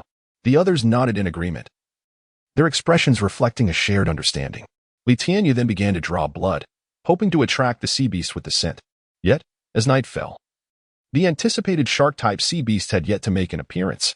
Concerns began to circulate among the group. Had the shark sea beast perished, or had they vacated the area? After all, according to Li Tianyu, those creatures had sustained grave injuries, leaving little reason for them to linger. However, if the sea beasts had departed, it was a boon for them, potentially allowing them to evade a dire confrontation. During the waiting period, the group busied themselves, taking advantage of the sparse floating ice by casting their fishing lines for supplies. Here lies the enchanting underwater forest, where the probability of reeling in timber surpasses that of any other locale. Within a mere hour, each individual has managed to procure over 20 pieces of wood, a feat that some might not achieve in an entire day. By the end of the afternoon, nearly 100 logs have been amassed by each person. Even for those who failed to catch any wood, an abundance of small sea fish was caught, inciting great excitement among the group. Brothers, today we have triumphed over the colossal octopus and gathered such a bounty of wood and sustenance. Let us celebrate with a bonfire barbecue this evening, shall we? Absolutely. I have longed to savor the flavor of octopus meat. Yea, we shall feast on roasted delicacies tonight. The gathering commenced a delightful bonfire barbecue, with Siyu generously providing the freshly acquired second-tier sea beast meat, ensuring that everyone received a portion. Interestingly, as they indulged in the barbecue, Li Tianyu's pet, the high-pitched dolphin, could not resist inching closer to Siyu, perhaps sensing the abundance of sea beast meat in her possession. Siyu, being fond of cute creatures, welcomed the dolphin's affection without hesitation. She lavished it with over 10 pieces of second-tier sea beast meat, moving the dolphin to tears, prompting it to leap into her embrace. With its large head nuzzling against her chest, it relished the moment. Siyu, equally enamored with the little dolphin, held it tightly, caressing its head and even planting a gentle kiss upon it. The sight of such a beautiful girl cradling the high-pitched dolphin left the onlookers in awe, their gazes filled with envy and longing, silently lamenting. Release that dolphin, let me hold it. As time passed, the high-pitched dolphin began to struggle vigorously, seemingly overwhelmed by Suyu's tight grip, gasping for breath. Witnessing this, the crowd felt a pang of sympathy. "O little one, you are truly unaware of your fortune." Yet, the dolphin persisted in its struggle, unable to contain its cries directed at Siyu, its high-pitched vocalizations nearly deafening those nearby. Startled by the dolphin's outburst, Siyu hastily released it, urgently inquiring, "What's the matter, little one?" The dolphin, not understanding her, swiftly swam to Li Tianyu's side, emitting loud calls directed at him. Li Tianyu's expression darkened with concern. "What did you say? Are there sea beasts approaching?" "Where?" he exclaimed. The news of nearby sea beasts sent a ripple of alarm through the others present, their faces shifting in trepidation. "What is happening? Are there sea beasts coming? How can this be? We have waited all day, and apart from that giant octopus, we have seen not a single sea beast. Could it be? What are you insinuating? At this juncture, why hold back? Speak plainly. Are you suggesting that the sea beasts intended to launch a night raid on us? After all, during the night, we too feel fatigued, and it is precisely at this hour that the marine beasts exhibit their most ferocious demeanor." Upon hearing this conjecture, the countenances of everyone shifted dramatically. If this were indeed the case, then the intelligence of these marine creatures would be utterly terrifying. Imagine, just when you believe you are enveloped in safety, peacefully drifting into slumber, a crisis suddenly emerges, catching anyone entirely off guard. "Little one, quickly tell me, where are the marine beasts?" Li Tianyu inquired, gripping his penetrating iron spear tightly. It was already late at night, and the moonlight was insufficient, obstructing Li Tianyu's vision and rendering him incapable of discerning the conditions of the distant sea. He could only turn to the high-pitched dolphin, also a marine creature, for answers. However, the dolphin's subsequent words drained the color from his face even further. "What did you say?" "Marine beasts surround us from all directions, and their numbers exceed 12. Suddenly, a ferocious roar from a shark pierced the air, and moments later, 8 or 9 massive sharks erupted from the ocean's surface. In the blink of an eye, one shark devoured nearly 20 individuals. These were ordinary people, lacking enhanced physiques, and in the face of the marine beasts, especially at night, they possessed no capacity for resistance, swiftly meeting their demise in the jaws of the fish. Moreover, among these shark-like creatures, there were 3 second-tier marine beasts. Chapter 32. The nightly beasts surge among the 9 sea beasts that have emerged. There are 3 second-tier frenzied sharks and 6 first-tier shark beasts. Name: Frenzied Shark. Level: Second-tier. Skills: None. Description: the frenzied shark is significantly larger and more robust than its first-tier counterparts, exhibiting superior strength and speed. It stands as a paragon among first-tier sea beasts, remarkably suited for frying and stir-frying, and ideal for crafting fillings for dumplings. As the saying goes, nothing is more delectable than dumplings, and nothing is more entertaining than. Furthermore, its flesh is rich in nutrients that enhance intelligence and alleviate symptoms of dementia, making it particularly suitable for consumption by those with cognitive challenges. Fully matured. It cannot be tamed. The second-tier frenzied shark is even more colossal and formidable than the first-tier frenzied shark encountered by Qin Feng. There are indeed 3 of these sea beasts. My goodness, 3 second-tier sea beasts, how on earth can we confront them? How can this be? Initially, it was stated that only 5 shark-like sea beasts existed, and they were all severely injured. Why has their number increased so dramatically? It must be the blood we have spilled that has drawn more sharks to us. They are merely biding their time for a nocturnal assault. We are doomed. With so many sea beasts charging at us, we are insufficient to satisfy their hunger. Brother Yu, what shall we do? Upon seeing these 3 second-tier sea beasts, Li Tianyu was instantly filled with panic, yet he forced himself to regain composure. Everyone, gather closely. We must not allow these sharks to pick us off one by one. With that, the remaining 20 or so individuals huddled together, weapons in hand, defending against the onslaught of sea beasts from all sides. But that was not the end. Li Tianyu continued, Suyu, you are now a second-tier chosen one as well. You shall confront one of the second-tier frenzied sharks. Xiao Hai and I will deal with the other 2. The rest of you need only to defend against the attacks of the first-tier sea beasts. We do not ask you to defeat them, merely delay them to buy time for Suyu and me. Once we have dealt with the 3 second-tier frenzied sharks, we shall return to assist you. As he spoke, Li Tianyu commanded the high-pitched dolphin to attack. The dolphin, showing no hesitation, unleashed its sonic wave ability towards the 3 second-tier frenzied sharks. A burst of high-frequency sound waves surged towards the second-tier frenzied sharks. Yet they were not as easily intimidated as the previous giant octopus. Instead of retreating in fear, they became even more enraged upon hearing the sonic waves. It was nighttime, their most frenzied hour, and they were driven by an insatiable urge to bite. At that moment, a dolphin was incessantly screeching beside them, which could only exacerbate their agitation. Thus, the 3 second-tier frenzied sharks charged forward without a second thought, their jaws wide open, aiming directly at the high-pitched dolphin. Be careful, little one. Seeing a frenzied shark lunging towards the dolphin, Suyu immediately hurled her trident with great force. The trident flew like an arrow, embedding itself in the back of the frenzied shark. However, the frenzied shark, with its tougher skin and flesh compared to its first-tier counterparts, only allowed the trident to penetrate a few centimeters, failing to inflict a mortal wound. As the trident pierced the flesh, the frenzied shark felt a surge of pain, becoming even more ferocious, abandoning its attack on the high-pitched dolphin to turn its wrath upon Suyu. With determination, Suyu leaped onto the back of the raging shark, swiftly withdrawing the trident before thrusting it down once more. This time, her target was the shark's eye, reasoning that despite the creature's tough exterior, the eyes remained its most vulnerable spot. Her intuition proved correct, as the trident easily penetrated the shark's eye. With a pained roar, the shark thrashed violently, attempting to shake Suyu off, but she clung on as if she were part of its very being. Reluctantly, the shark sank to the ocean floor, forcing Suyu to disengage. Aware of her limitations, Suyu made a timely escape, leaping back onto the wooden raft as the shark lurked below, waiting for the right moment to strike. Meanwhile, Li Tianyu valiantly faced off against 2 second-tier frenzied sharks, with a young dolphin providing support nearby. His penetrating spear easily created gaping wounds in the sharks' bodies, and despite the odds, he held his ground. However, the marine beasts would not be so easily deterred. There were only 9 sea creatures present, yet 12 were known to exist, with 3 still unaccounted for. Suddenly, 2 more second-tier frenzied sharks erupted from the surface behind Li Tianyu. A wave of despair washed over the crowd. The arrival of 2 more of these formidable foes signaled dire consequences. But behind these sharks, 3 colossal heads emerged from the depths. What was this?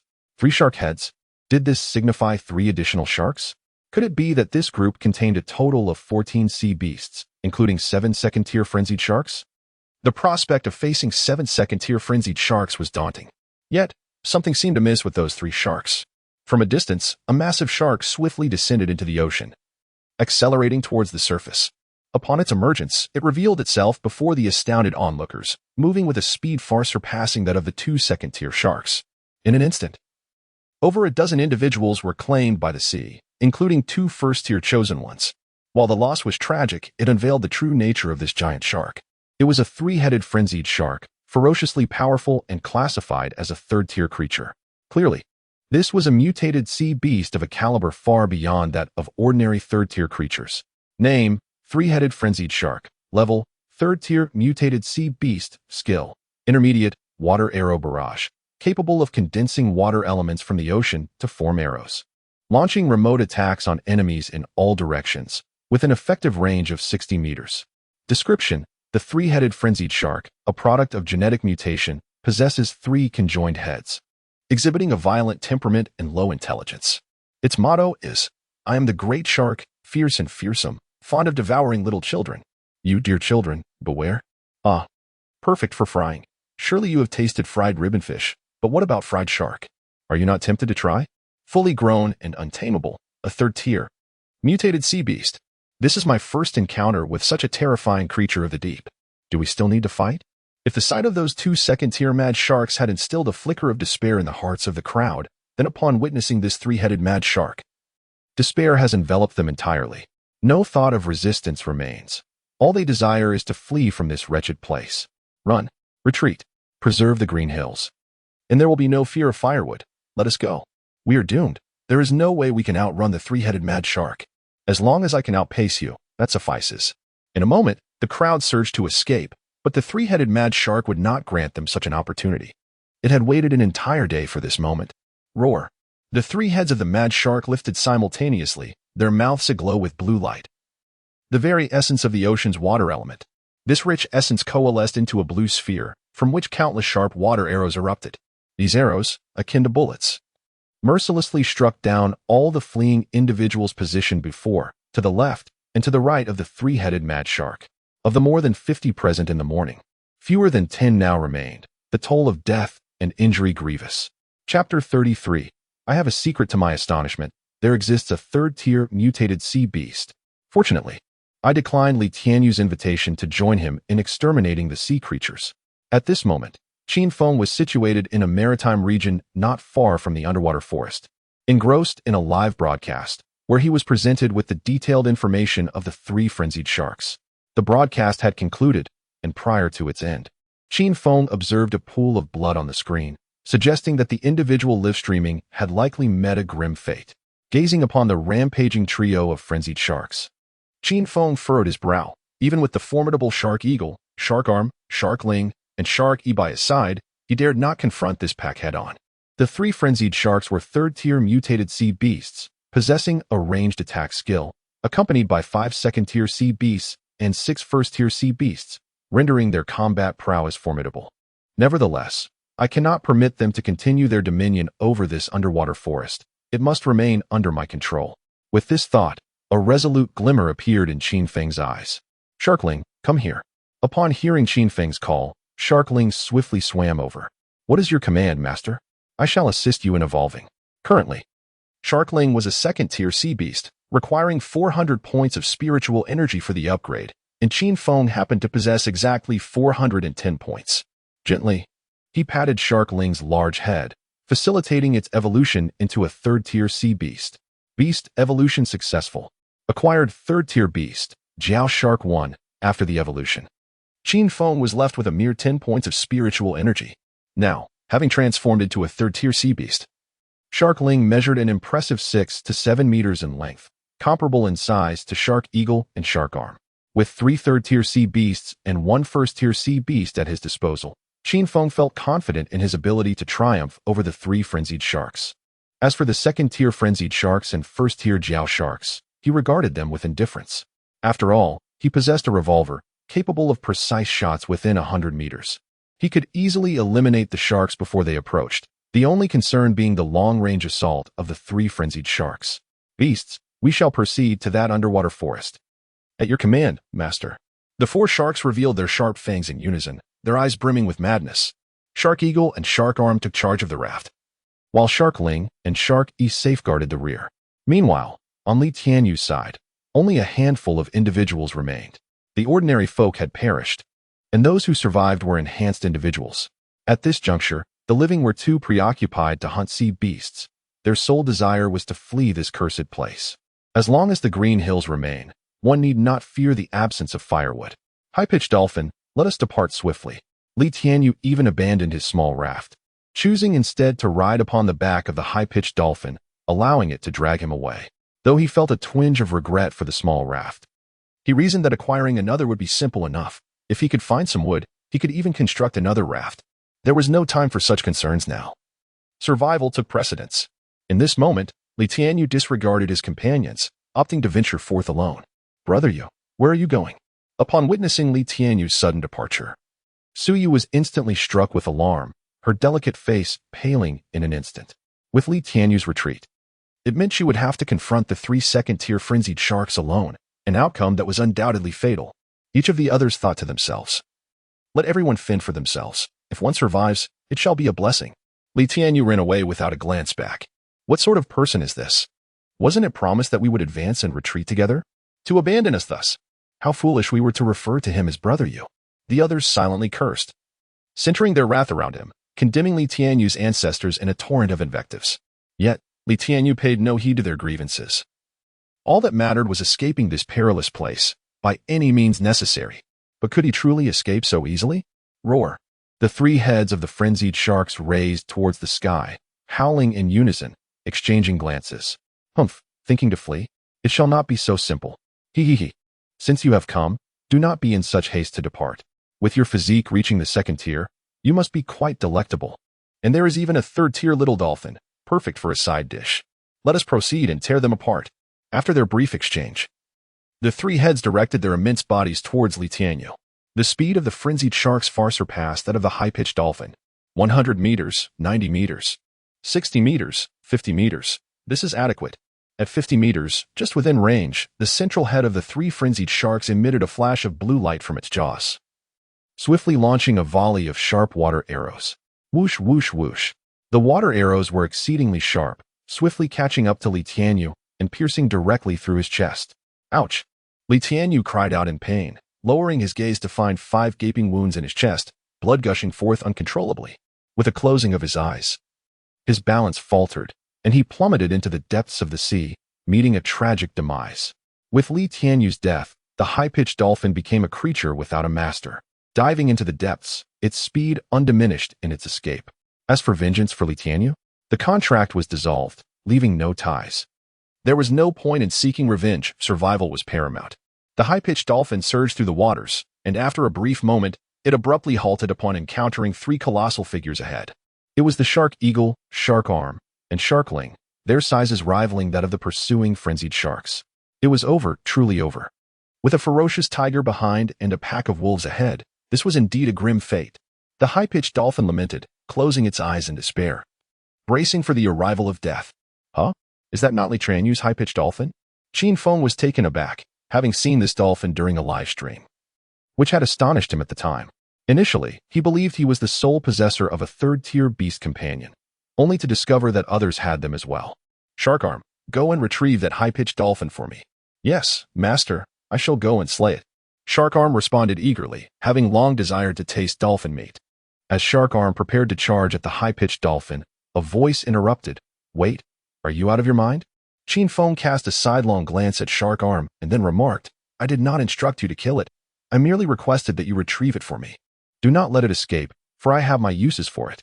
With the demise of Li Tianyu, the high-pitched dolphin had entered a state of tameability. In other words, Qin Feng could now tame the dolphin, transforming it into his loyal beast companion. With a resounding roar, Shark Arm opened its formidable jaws and lunged swiftly towards the dolphin. Ah, help! Please do not consume me. I possess a most important secret to share. The young dolphin, believing that Shark Arm intended to devour it, screamed in a frenzy, pleading for mercy. A secret? Shark Arm paused, contemplating, If this secret proves advantageous to my master, I would indeed accomplish a great feat. Surely, my master will commend me. And Miss Shark Carving will regard me with newfound respect, while Sister Sharkling will surely love me even more. The thought sent Shark Arm into a near fit of laughter. Despite having Sharkling, Shark Arm remained infatuated with Shark Carving. After all, what man does not desire a harem of beauties? Sharks are no exception, for there are no rules dictating that a shark must love but one throughout its lifetime. Shark Arm had begun to envision scenarios where he had both Shark Carving and Sharkling beneath him, a delightful arrangement of 2 females and 1 male. Fortunately, Qin Feng lacked the ability to read minds. Otherwise, upon discovering Shark Arm's thoughts, he would undoubtedly have taken immediate measures to ensure its sterilization. After all, having lived 25 years in solitude, without even having touched a girl's hand, how could one possibly dream of a harem of 3,000? Surely, such thoughts must be mere fantasies. Chapter 34. 3 heads against 3 heads, fair enough? With a low growl, Shark Arm glanced sideways, beckoning the high-pitched dolphin to follow. Come with me. The high-pitched dolphin paused, somewhat bewildered, yet it seemed to have narrowly escaped a dire fate. Without further ado, it swam alongside Shark Arm to the vicinity of Qin Feng's wooden raft. Upon sighting Qin Feng's raft, the high-pitched dolphin was utterly astonished. It resembled its master's raft, yet this one was vastly larger. The dolphin gazed in awe at Qin Feng's level 1 raft. But what astonished it even more was the presence of 3 third-tier sea beasts surrounding him. Could it be that these third-tier creatures were the man's pets? Just how formidable must he be to have tamed 3 third-tier sea beasts, surpassing even its master in prowess? Master, this little dolphin claims it has a secret to share with you. All right, you've worked hard. Qin Feng was intrigued. He wondered what secret the little dolphin could possibly hold.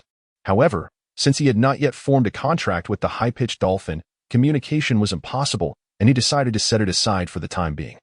The pressing matter at hand was to deal with the 3-headed frenzy shark, which was now less than 100 meters away from Qin Feng. Observing the 3 third-tier sea beasts beside Qin Feng, even the 3-headed frenzy shark hesitated, contemplating whether to attack. Yet, Qin Feng was not one to grant it the luxury of time for reflection. He swiftly drew his gun, aiming directly at the center of the 3-headed shark's head.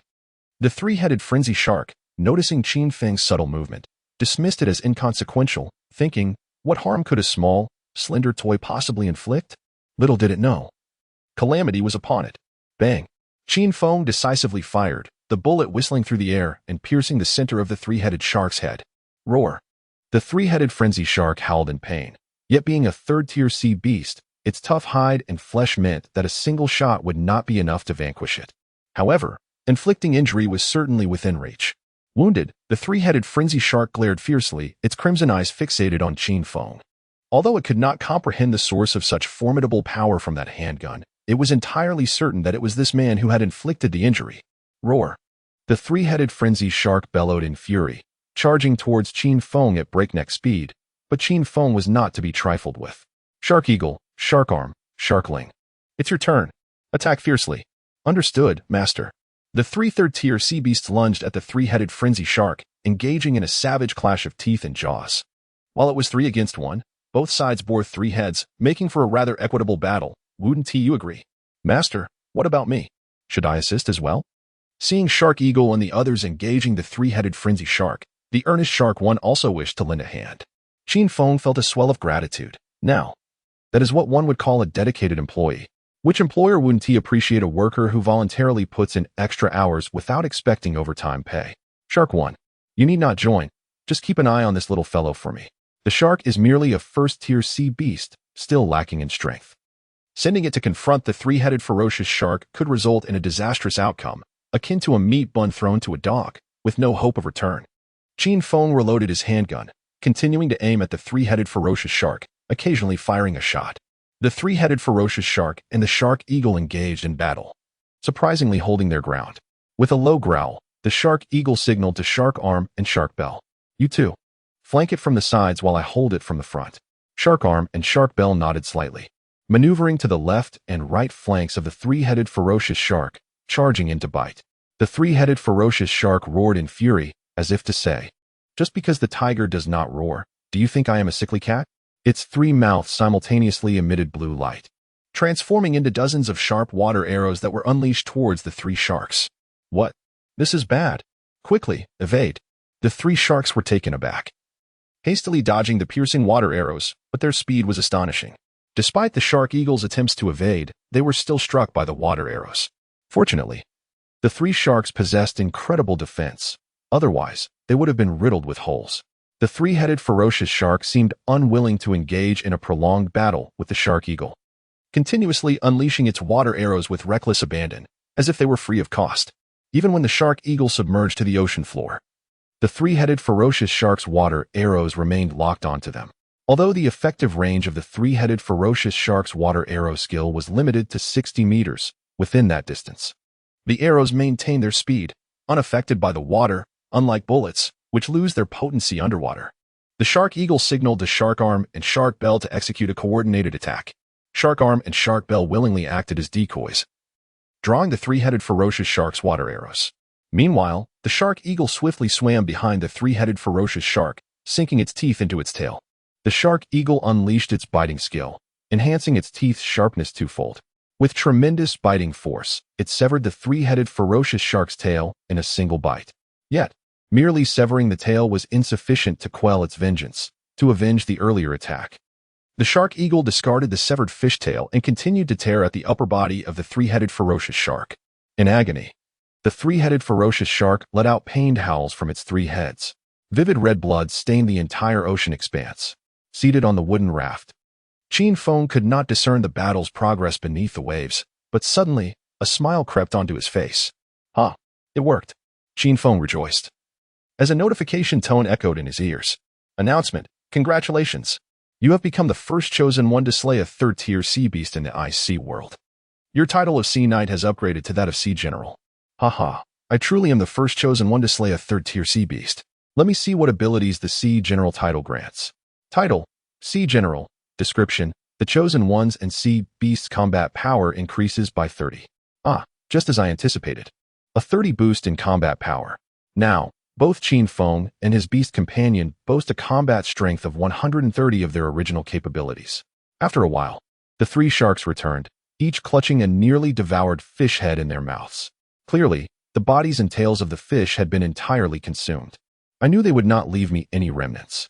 To my surprise, the three sharks circumvented Qin Feng and tossed the three fish heads to Shark 1. "Brother, have some. The meat of a third-tier sea beast is quite delectable." "Thank you, sister," Shark 1 responded without hesitation, eagerly devouring the fish heads, finishing one in mere moments, leaving only fragments of fish bones. To my astonishment, it appeared that the three fish heads had been reserved for Shark 1. I had foolishly thought these creatures had developed a conscience and were saving them for me.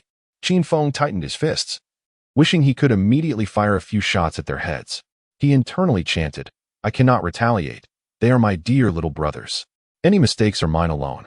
Endure for a moment of tranquility, retreat for a broader horizon. Broader horizon, my foot. I'll make them go hungry for 3 days when we return."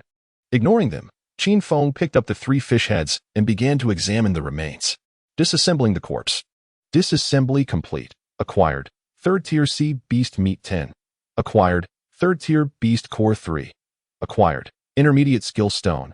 Water arrow barrage. Chapter 35. The intermediate skill of Shark Arm with only the fish head remaining. There were merely a few pieces of flesh left. After the body was disassembled, only 10 pieces of third-tier sea beast meat remained. However, Qin Feng was not particularly concerned about this. For him, the third-tier sea beast meat was merely a delicacy to savor.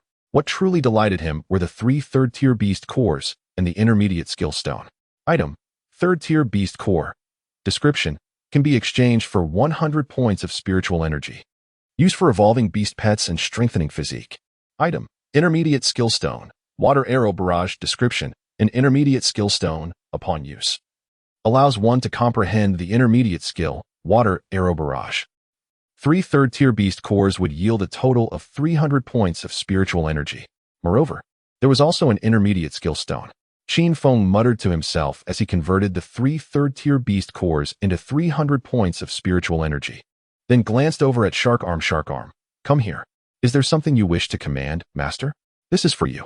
Saying this, Qin Feng tossed the intermediate skill stone to Shark Arm. Since Shark Sculpture already possessed an intermediate skill, it would only be fair to bestow one upon Shark Arm as well. Furthermore, with Shark Arm mastering Water Arrow Barrage, it could provide support to Shark Sculpture during battles. One would handle ranged attacks, while the other focused on close combat, working in unison to achieve formidable synergy. Thank you for the generous gift, Master. After devouring the intermediate skill stone, Shark Arm instantly comprehended the water arrow barrage skill.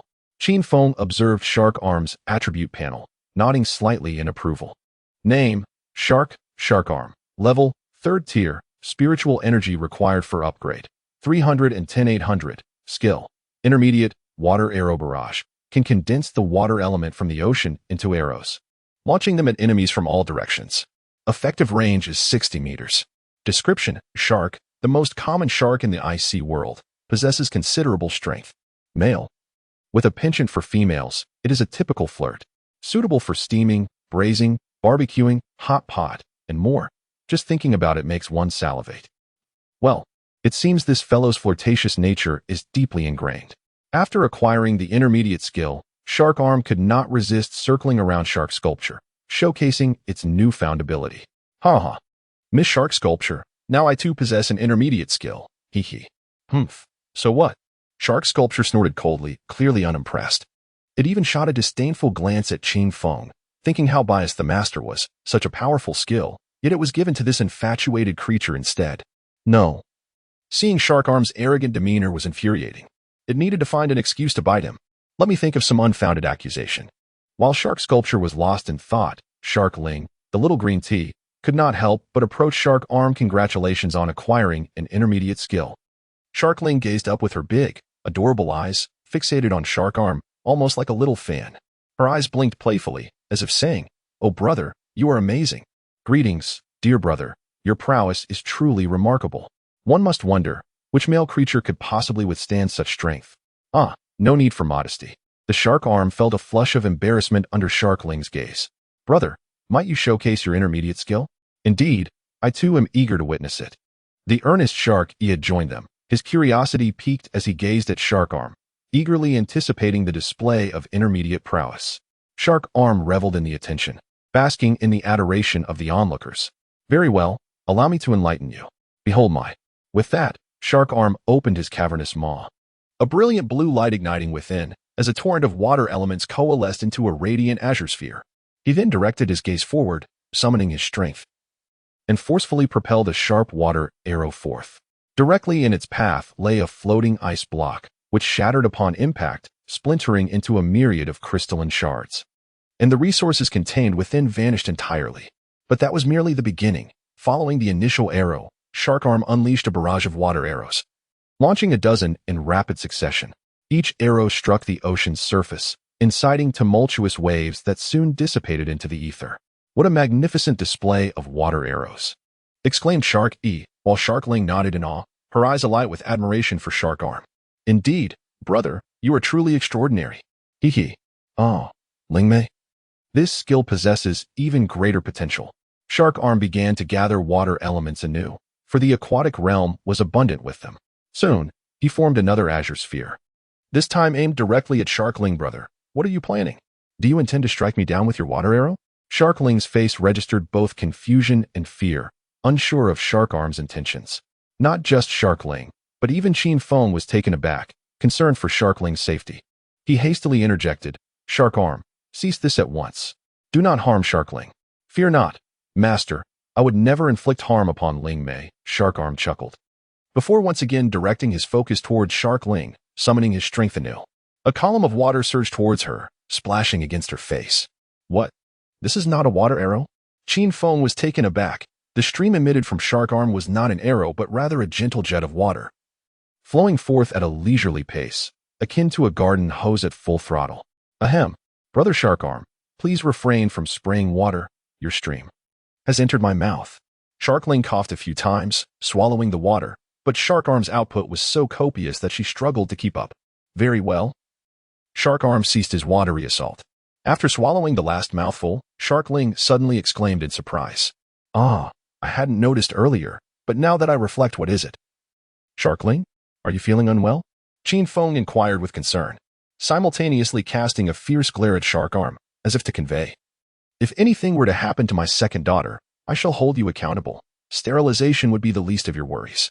The water that erupted from Shark Arm was surprisingly fresh, devoid of any taste. What do you mean? This is fresh water.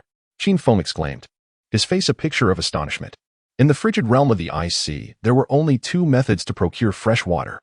The first involved shattering the floating ice and melting the fragments, while the second required patience, waiting for snow, rain, or hail to fall, thus acquiring fresh water. However, both methods bore their own shortcomings. The first was painfully slow, yielding merely 1 liter of fresh water from 100 ice chunks. The second method produced water that was far from pure. In times of dire thirst, it could be consumed, but frequent ingestion would undoubtedly lead to gastrointestinal distress, necessitating filtering for safe consumption. Yet, here was Shark Arm, capable of condensing the water elements from the ocean and transforming them into clean, sanitary fresh water, a realization that had never crossed Qin Feng's mind.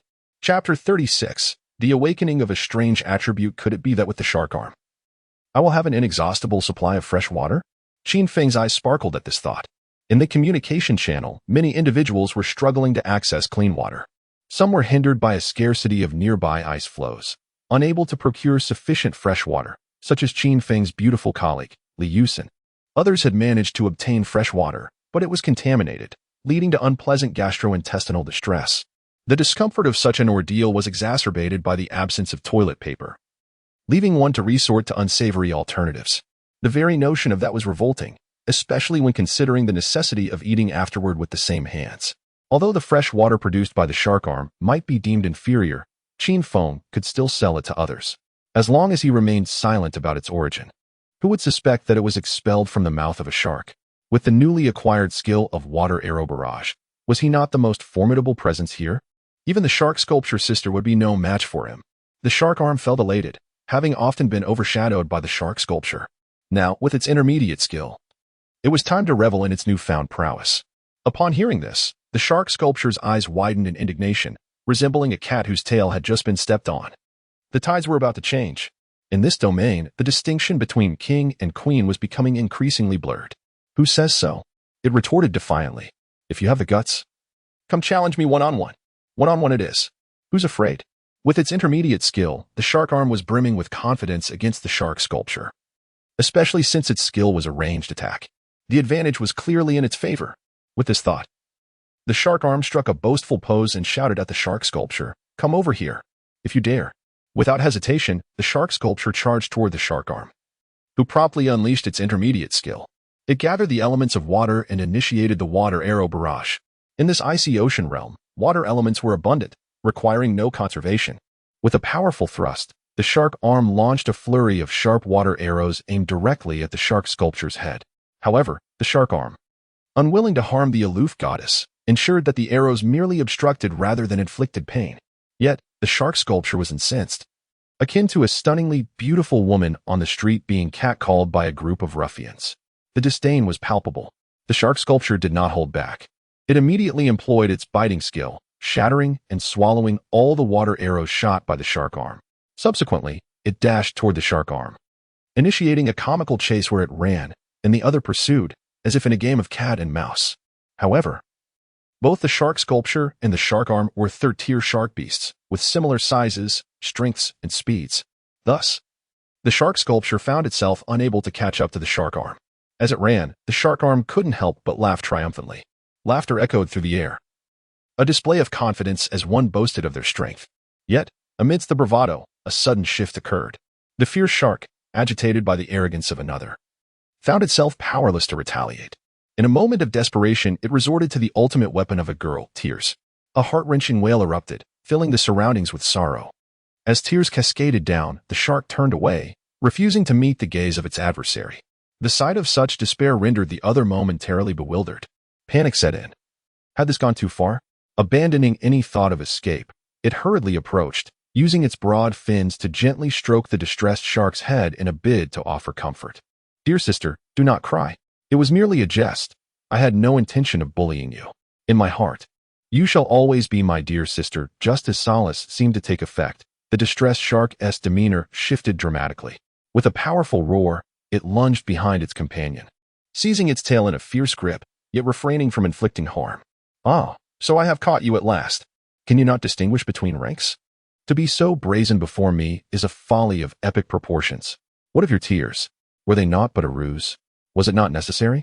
Would you have approached otherwise? Umph. Now you are at my mercy, are you not? Deceiving my feelings, you wretched creature. How dare you, vile shark? Ah, little brother. Perhaps you should think before you speak. Remember, your tail and your source of joy lie within my grasp. A mere squeeze, and I could render you incapable of future pleasures. The other, struck by fear, fell silent, apprehensive that the fierce shark might bite down, severing its tail. Losing such a vital appendage was trivial, but the thought of losing its ability to enjoy the company of other female sharks was a fate too dreadful to contemplate. It would become a mere shadow of itself, a figure of ridicule among its peers. Why the silence? The fierce shark inquired with a smirk, reveling in the discomfort of its opponent. What has become of your earlier bravado? Do you yield? Yes, I yield. Louder. I yield. Have you erred? I have erred. Address me as your queen. Your Majesty. Apologize. Your Majesty, I am sorry. Now that is more like it with that. The fierce shark released its grip on the tail, allowing the other to withdraw hastily. Should you dare to exhibit arrogance before me again, consider your fate carefully. With a regal air, the fierce shark departed, leaving the other in a state of complex emotions. Brother, are you unharmed? Sister, you are rather fierce, bullying your brother. Sharkling approached at an opportune moment, resting her large head against Sharkarm's side. Unlike me, who can only feel pity for my dove. Fear not, brother, when I grow stronger, I shall surely avenge you and teach that arrogant wicked woman a lesson. It's all right. I bear no ill will towards Sister Shark Sculpture. As she spoke, Sharkarm gazed affectionately at Shark Sculpture, her eyes gleaming with hearts. Strangely enough, despite being scolded by Sister Shark Sculpture moments ago, it felt rather pleasant. Brother, it seems you have awakened some peculiar trait. Alas, perhaps this is what they call love? Sharkling, brother, enough already. All right. Let us stop the fussing. We must go, for there are still several sea beasts awaiting our harvest ahead. Qin Feng recalled that aside from these 3 ferocious sharks, 11 more sea beasts remained. Excellent. Let us proceed to our late-night feast. Chapter 37. Are you here to fight or to display affection? Upon hearing of the sea beasts, the 4 little ones immediately thought of feasting on flesh. They eagerly followed Qin Feng to hunt the marine creatures, accompanied by that small dolphin. The high-pitched dolphin observed Qin Feng's silhouette from afar, glancing at the 4 formidable sharks. How could he have so swiftly dealt with the 3-headed frenzy shark? This human is truly extraordinary. I am still too young to fully unleash the power of a Tier 3 sea beast. Perhaps following this individual could prove beneficial. With this thought, the high-pitched dolphin began to entertain the idea of pursuing Qin Feng. However, as it watched Qin Feng advance towards the shark pack, the dolphin was taken aback. Where is he headed? Could he possibly confront that swarm of sharks? There are still 11 sea beasts there. A wave of trepidation washed over the dolphin, yet it chose to closely trail behind Qin Feng's raft. With the assistance of the Shark Eagle and Sharkarm, Qin Feng swiftly arrived at the battleground where Li Tianyu was engaged in a fierce struggle with the sharks. Under the assault of the 11 sea beasts, what was once a group of 50 had dwindled to merely 5, all of whom were enhanced chosen ones. Among them were 4 Tier 1 chosen ones and the Tier 2 chosen one, Suyu. Although these individuals had barely survived thus far, each was grievously injured. One sharp-eyed member spotted the approaching Qin Feng and, upon noticing his 4 beast companions, a glimmer of hope ignited in their previously desperate eyes. "Oh, Great One, please save us. We can hardly hold on any longer." The others echoed this plea, each adopting a similar tone. "Brother, we are in dire need of assistance. We beseech you to help us." They further promised, "All the beast cores from these creatures will belong to you. We're at our limit. Boss, if you save me, I shall repay you by working tirelessly for you, even warming your bed if you wish. Though I am a man, let us not be so rigid about gender." After uttering this, the individual shot a flirtatious glance at Qin Feng, much to his disgust. "Get lost, you wretched fool. Sea beasts, finish him off." Surveying the scene, Qin Feng noted that only 10 sea beasts remained, including 4 Tier 2 frenzy sharks and 6 Tier 1 sharks. One of the Tier 2 frenzy sharks had already fallen to Suyu's prowess. It must be said that she possessed some strength. Yet, she was now besieged by the remaining 4 Tier 2 frenzy sharks. They encircled Suyu, leaving her no room to maneuver. Despite her desperate resistance, she sustained severe injuries from their relentless assault. Numerous wounds marred her alluring form, and her upper garments were torn asunder by the shark's teeth, exposing her fair skin. Qin Feng's gaze flitted to Suyu, and he could not help but exclaim, "Oh my!" In that moment of astonishment, he commanded the Shark Eagle and Sharkarm to assist Suyu and the others. Rescuing them was one aspect. More importantly, He needed to seize the beast cores from these creatures. Shark Eagle, Shark Arm, I entrust these sea beasts to you. Received. No problem. The two sharks responded in unison before charging into the fray. In the midst of the shark school, the marine beasts observed the approach of two additional shark-like creatures, their demeanor shifting from welcoming to one of hostility. The territorial instinct of these marine beasts was formidable, regardless of their kinship. Any attempt to encroach upon their food or domain would be met with fierce resistance. Moreover, they discerned that the Shark Eagle and the Shark Arm obeyed the commands of the human upon the raft, leading them to conclude that these two were mere pets of that human, no longer allies but adversaries.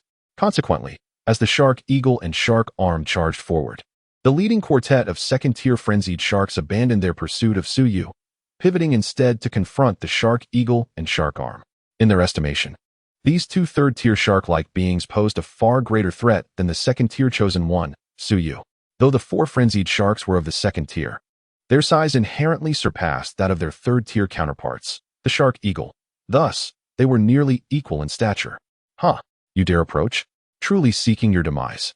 The Shark Eagle bellowed, eager to engage in a fierce battle with the four frenzied sharks, yet was halted by the Shark Arm. Fear not, dear sister Shark Eagle. Allow me to handle this, said the Shark Arm with a playful nudge, reminiscent of an older brother comforting a weeping sister. Do not touch my head, protested the Shark Eagle, retreating a step, her previously icy countenance now flushed, akin to a bashful maiden. Dare to tease me, and you may find yourself regretting it. Watch your lower half, she snarled, revealing her sharp fangs. The Shark Arm, taken aback by her menacing display, gasped, fearing the worst. Do not be angry, sister. I seek only to win your heart. To conquer your spirit. He chuckled, eliciting a playful retort from her. You dare continue? I shall rend your foul mouth asunder. Ah, dear sister Shark Eagle, your wrath is quite endearing, he replied with a grin. At that moment, the four frenzied sharks roared in outrage. What are you two doing? Are you here to fight, or merely to flaunt your affections? Do you not regard us? They bellowed, exasperated. Such displays of affection lead to swift demise. May the heavens strike you down. Enough of this. We've had our fill of your romantic antics. Among the onlookers, one remarked, how curious, one might even speak in classical prose. I never did, but upon witnessing this pair, I felt compelled to utter such a phrase, came the reply. Yet, amidst the squabble, one could not deny the beauty of the female shark. Let us unite and subdue her, suggested one of the onlookers. Then, in the presence of her husband, she engaged with that female shark. Indeed, I have a penchant for married women, or rather, I am fond of shark wives. In human terms, your behavior could be described as a treacherous act. But no, this is clearly the spirit of Jianan, a legacy of Wei Wu. Although I do not comprehend its meaning, I am profoundly astonished. Regardless, let us charge forth. Retrieve that female shark. For audacious and reckless sharks surged towards the Shark Sculpture and Shark Arm, while the remaining 6 first-tier sharks followed the command of the frenzied sharks, heading towards the raft where Qin Feng resided. Upon hearing that the 4 frenzied sharks intended to seize the Shark Sculpture, Shark Arm was instantly filled with rage. I have yet to lay my hands on Sister Shark Sculpture. How could I allow you beasts to claim her so easily? Moreover, even if I were to partake in her for the first time, her body would still belong to me. Dare to covet my beloved wife? I shall not hold back. Shark Sculpture. Winky face, Shark Sculpture cast a sidelong glance at Shark Arm, inwardly thinking, who the hell is your beloved wife? Wait, beloved wife. Does that imply there are lesser wives as well? Perish, you scoundrel. Go chase after that little green tea. Chapter 38. While everyone wields cold weapons. You brandish a revolver? Behold my barrage of water arrows. In an instant, Shark Arm gathered elemental water within his mouth, propelling himself forward with a forceful thrust that unleashed a torrent of water arrows. Upon witnessing the azure projectiles, the 4 second-tier frenzied sharks were struck with astonishment. What is happening? Is this not the signature skill of the 3-headed frenzied shark leader? How can this male shark wield it as well? Could it be that he has vanquished the 3-headed leader? Impossible. Absolutely inconceivable. The 3-headed frenzied shark is a 3rd-tier mutated sea beast, possessing intermediate skills, its might rivaling that of a 4th-tier ordinary sea beast. These 2 Jiao sharks are merely 3rd-tier ordinary sea beasts. How could they possibly defeat the 3-headed leader? Enough of this pondering. We must flee. The 4 frenzied sharks hastily maneuvered to retreat, evading Shark Arm's aquatic assault. However, the speed of Shark Arm's water arrows was astonishingly swift, and soon enough, A hapless frenzied shark found its cranium pierced, collapsing lifelessly. This was merely the beginning. As Shark Arm continued to unleash water arrows with reckless abandon, the remaining frenzied sharks could not evade their fate, one by one succumbing to the relentless barrage, turning into a veritable hive of arrows. Panting heavily after dispatching all 4 frenzied sharks, Shark Arm struggled for breath. "Are you even capable, you scrawny mutt?" Shark Sculpture could not resist taunting him, while secretly contemplating, it has barely been a minute, and he is already in such a state? With such frailness. How dare he claim to conquer my heart and soul? He'll tire himself out. I just shot over 200 water arrows. Even a donkey from a production team would need a break. Shark Arm retorted defiantly, emboldened by the newfound skill of sporadic water arrow shooting, daring to challenge Shark Sculpture. Despite the abundant water elements in the IC world, gathering them still demanded considerable stamina. Hence, Shark Arm's exhaustion after employing the skill was understandable. The exertion from firing over 200 arrows was akin to battling 10 female sharks for an entire day and night. Such an impressive beast companion. In less than a minute, it has slain 4 second-tier sea beasts, and this is merely one of the beast companions. The esteemed one possesses 4. Who is this formidable figure?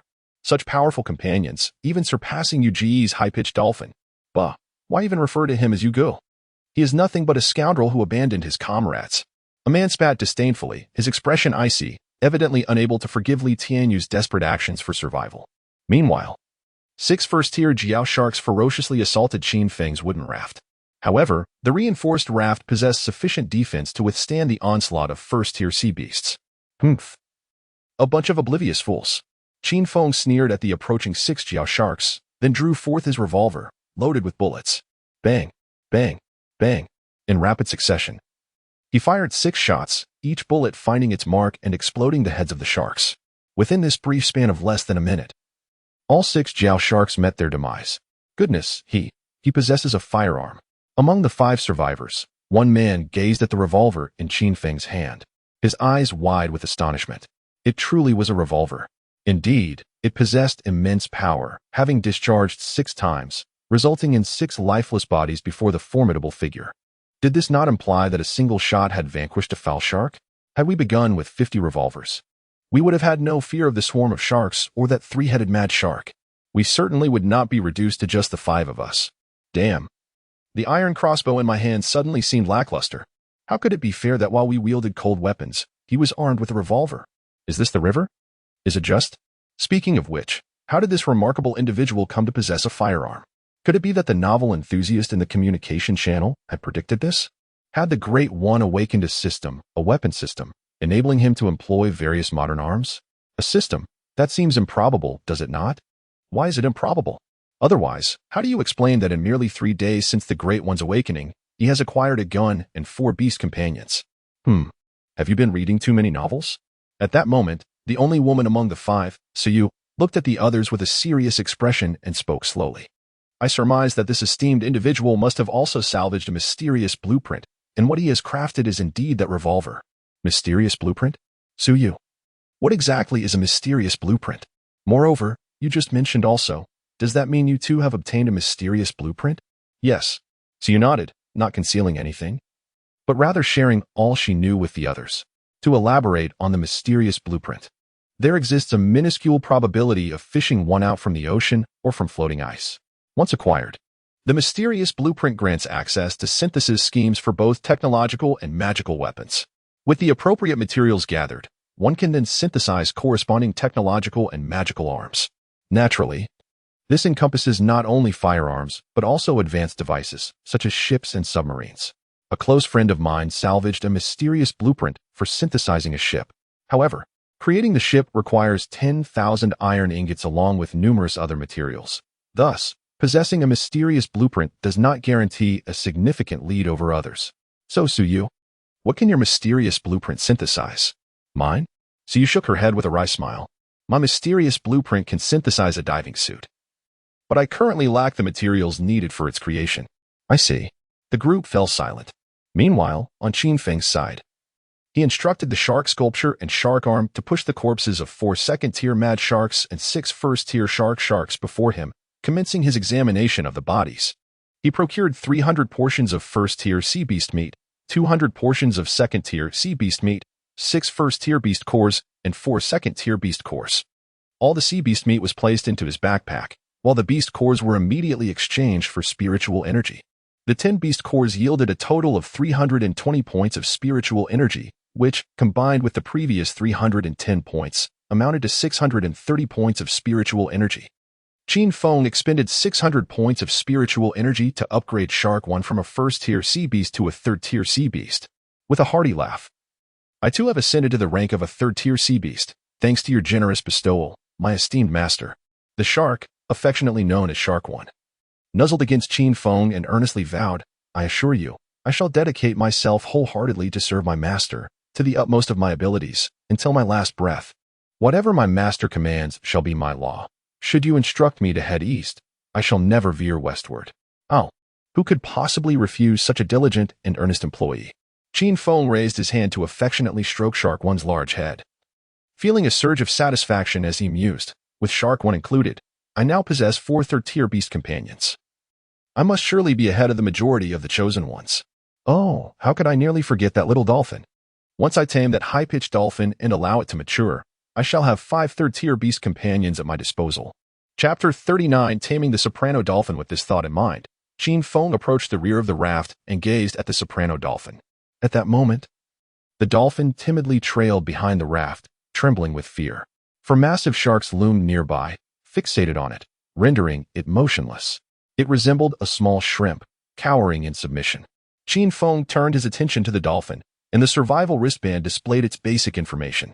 Name, Soprano Dolphin, Level, Tier 3 Skill, Beginner. Sonic Oscillation, releases terrifying sound waves from its mouth, capable of bypassing the enemy's physical defenses and directly inflicting internal damage.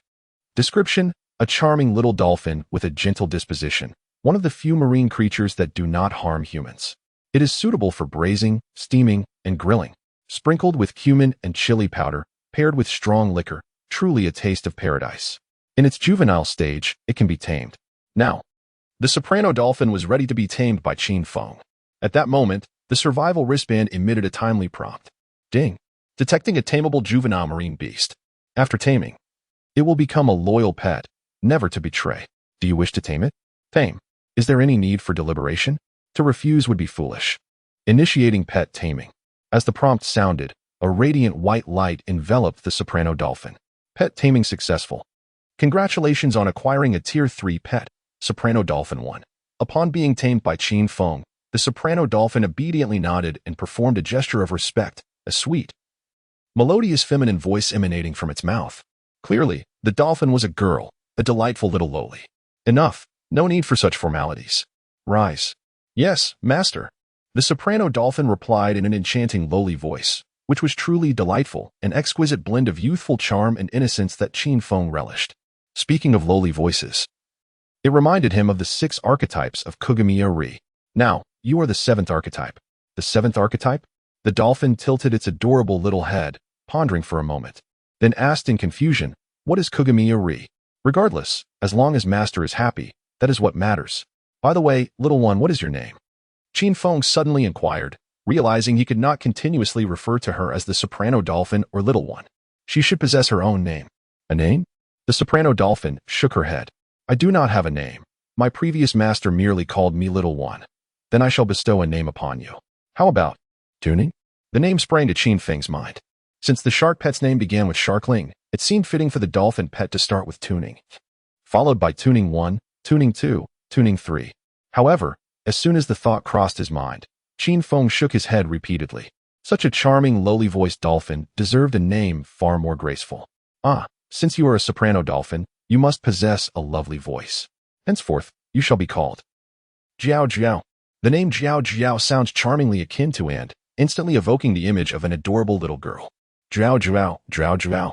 Hiki, from now on, I shall call you Jiao Jiao. Thank you, dear master, for such a delightful name. I truly adore it, Hiki. Jiao Jiao beamed with joy, clearly enamored with her name, and sang merrily. By the way, here is something for you. Qin Feng retrieved a basketball from his backpack, the very one he had caught during his first day of fishing. He had initially contemplated giving the basketball to the sharks as a toy, reasoning that if dolphins could nudge a ball, surely sharks could do the same. However, Qin Feng was mistaken. Without his command, These four formidable sharks were lethargically inactive, engaging only in eating and sleeping. Selling the basketball was not an option either, as there was no one interested in buying it, so it remained until now. A perfect gift for Jiao Jiao. Wow. Upon seeing the basketball in Qin Feng's hands, Jiao Jiao's eyes sparkled with excitement, like a shepherd dog spotting a flock. Her innate ball-nudging instincts awakened as she eagerly accepted the basketball tossed by Qin Feng, promptly nudging it upwards with vigor. Anything resembling a ball ignited her enthusiasm for headbutting, be it Qin Feng's basketball or the ample bosom of Suyu. Previously, when she was still under Li Tianyu's care, Jiao Jiao enjoyed snuggling against Suyu's chest. As she playfully nudged the ball, her cheerful singing filled the air, a delightful melody that Qin Feng relished. Ah, how lovely little girls are. Light and nimble, so easily toppled, far surpassing the aloof goddess shark eagle and the cunning little tea-drinker sharkling. With these thoughts swirling in his mind, Qin Feng spontaneously composed a poem titled The Ode to Little Girls. Height is not essential, for meters will suffice. Size is not paramount. Charm is what enchants. This is a little girl, and only I am dear. Dressed in a cat costume, with small mouth and large eyes. Short hair is chic, long hair flows gracefully. Candy can be offered, playful kisses exchanged. Free from the chaos of green tea, devoid of the burdens of mature women. By the school swimming pool, in the park's small grove. Confucius said, "What fear is there of the death penalty?" Mencius also said, "Life, I desire, little girls. I desire too. If I cannot have both, I would forsake life for a little girl." After a time of basketball play, Jiao Jiao appeared to grow hungry and swam up to Qin Feng, seeking food. Young marine creatures have a substantial appetite. "Master, I'm hungry and wish to eat something delicious." "Very well, I shall provide you with a delightful meal," Qin Feng said as he produced 6 pieces of third-tier marine beast meat. Item: third-tier marine beast meat. Description: this meat is rich in energy and protein. It is delicious and energizing, and long-term consumption strengthens the body. Consuming third-tier marine beast meat regularly can enhance physical strength. Even in the absence of spiritual energy, though the time required is unpredictable. It could take a week, a month, or even a year. It is not as rapid as strengthening through spiritual energy. Qin Feng distributed a piece of meat to each of his beast companions, partaking in one himself. As he savored the meat, Qin Feng suddenly recalled that Jiao Jiao had mentioned possessing a secret she wished to share. Curiously, he inquired, "By the way, Jiao Jiao, did you not have a secret to tell me? What is it?" Jiao Jiao swiftly consumed the sea beast meat in just a few bites. Upon hearing Qin Feng's inquiry, he promptly responded, "Master, I know where to find elemental pearls. I can guide you to their location." Elemental pearls? Qin Feng was taken aback. Although he was unfamiliar with their nature, the term sounded remarkably impressive. "Please enlighten me about what elemental pearls are." "Certainly," Jiao Jiao replied. Elemental pearls are produced by the sea pearl clam and are exceedingly rare in the icy ocean realm. When consumed by a sea beast, they grant the opportunity for a singular mutation and evolution. Mutation and evolution? Qin Feng was momentarily stunned, then seemed to grasp the implication, responding with curiosity. "Are you suggesting that ordinary sea beasts can transform into mutated variants?" Chapter 40. Elemental Pearls and Mutant Sea Beasts. Indeed. Jiao Jiao nodded enthusiastically, her eyes sparkling with anticipation. Elemental pearls are the very items that enable sea beasts to evolve into mutant creatures. If I were to feed an elemental pearl to the shark eagle, it wouldn't mutate into a multi-headed shark, would it? Like that 3-headed frenzy shark we just saw? Qin Feng pondered, glancing at the shark eagle beside him and envisioning the creature transformed into a monstrous 3-headed shark, shaking his head in dismay at the thought of such ugliness. "Ah, I certainly do not wish to become such a monster," the shark eagle exclaimed, expressing her disdain for the idea of becoming a multi-headed being. Transform. If Sister Shark Eagle were to become a 3-headed shark, wouldn't that mean I could experience 3 times the joy in the future? Shark Arm excitedly declared, simultaneously imagining scenarios of affection with the transformed Shark Eagle. If the Shark Eagle became a 3-headed shark, wouldn't kissing her equate to kissing 3 female sharks at once? The thrill of such an idea was exhilarating. Moreover, during procreation, it would mean mating with 3 female sharks simultaneously. Threefold pleasure while conserving energy. After all, there would only be one body, just 2 extra heads. How exhilarating. Not to mention that while Shark Arm was the one with such lewd thoughts, even Qin Feng found himself intrigued, though his imagination conjured images of a multi-headed human. Get lost. The Shark Eagle roared bashfully, revealing her sharp fangs as she glared at Shark Arm in a threatening manner. If you dare to speak nonsense in front of me again, I shall force you to practice the Sunflower Manual. What is the Sunflower Manual? Shark Arm inquired. It involves self-castration. Upon uttering this, the Shark Eagle opened her mouth wide and bit down hard on the wooden raft beneath Qin Feng. Observing the severed wood, Shark Arm immediately stiffened, hastily falling silent. Qin Feng was left bewildered, feeling unjustly implicated. Seriously? You two can bicker all you want, but Shark Eagle, why are you biting my raft? He exclaimed, exasperated. Do you want me to forcibly betroth you to Shark Arm and then livestream your offspring's creation? Oh, such a delightful prospect. Hurry, hurry. Shark Arm responded with an expression of bliss, thinking, the moment to conquer Sister Shark Eagle's heart and body is tonight. Woo-woo. The Shark Eagle exclaimed, Master, I was wrong. I do not wish to give this lecher any advantage. With that, the Shark Eagle feigned a loving gaze towards Qin Feng. Rather than grant this lecher any favor, I would prefer to offer my body to my master. After all, I am already your beast companion. You may do as you wish with me, she declared, drawing her toothy maw closer to Qin Feng, seeking a kiss. Qin Feng shot her a sharp glare, hastily retreating as he declared, Get away. I would rather sleep with a cat or a dog than embrace you. The very thought of kissing a shark sent shivers down his spine. He neither possessed the fortune nor the courage for such an encounter. Let's be serious, let's be serious. No interruptions. Qin Feng waved his hand and turned his gaze back to Jiao Jiao. Jiao Jiao, please continue. Ahem, then I shall proceed. Jiao Jiao cleared her throat and continued. In truth, after consuming the elemental pearl, Sister Shark Eagle will not transform into a multi-headed shark. Perhaps you are unaware. But in fact, mutated sea creatures are primarily categorized into two types: genetic mutated sea creatures and elemental mutated sea creatures. Genetic mutated sea creatures and elemental mutated sea creatures? Indeed, Jiao Jiao nodded and elucidated the distinctions between the two categories of mutated sea creatures. The so-called genetic mutated sea creatures refer to those whose genes or cells have undergone mutations. For instance, the two-headed shark and the three-headed frenzy shark that Qin Feng has encountered belong to the category of genetic mutated sea creatures. Conversely, elemental mutated sea creatures possess the ability to control elements, essentially functioning as supernatural beings among sea creatures. For example, the blazing frenzy shark that lurks around Li Yusin is an elemental mutated sea creature. Besides these two types, there are also sea creatures that exhibit both genetic mutations and elemental control, which are referred to as hybrid mutated sea creatures. Such hybrid mutated sea creatures are exceedingly rare. After consuming the elemental pearl, one will only undergo elemental mutation and not genetic mutation. In other words, after Sister Shark Eagle consumes it, she will merely acquire the ability to control a specific element without transforming into a monstrous being. Ah, that's a relief. Sister Shark exhaled in relief, preferring death over becoming a multi-headed monster. Meanwhile, while Sister Shark rejoiced, Brother Shark appeared rather despondent. Alas, my dream of sharing the joy of three bodies has been shattered. I know the location of a sea pearl clam. I can lead the master there.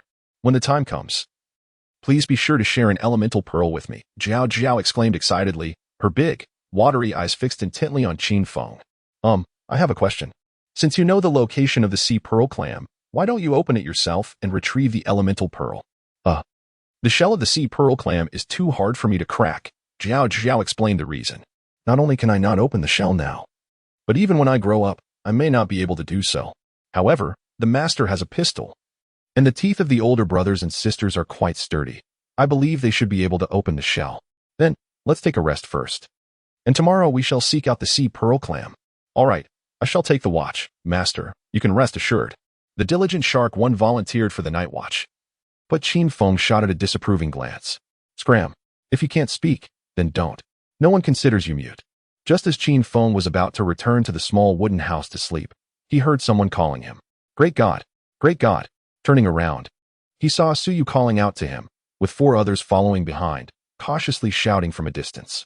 Due to the 5 third-tier sea creatures guarding Qin Feng's surroundings, Suyu and her companions dared not approach recklessly, fearing they might be torn to shreds by the sea beasts. Do you need something? If not, I'm going to sleep. Ah, esteemed one, greetings. I am Suyu. I am profoundly grateful for your vanquishing of those sea beasts, otherwise we would have faced certain doom. Ah, no need to fret, Qin Feng replied with a gentle smile. Then, esteemed one, may we Siyu cast a glance at the four individuals behind her, her heart brimming with trepidation as she inquired, "Can we settle here?" "Oh." Upon hearing Suyu's words, Qin Feng comprehended the implications. This place harbored an underwater forest, presenting the greatest opportunity for acquiring timber. Observing their frail rafts, all mere level 0 constructs, he realized they could hardly withstand the onslaught of the sea creatures. His intention was to remain here, gather ample wood, upgrade the rafts, and ultimately craft wooden houses.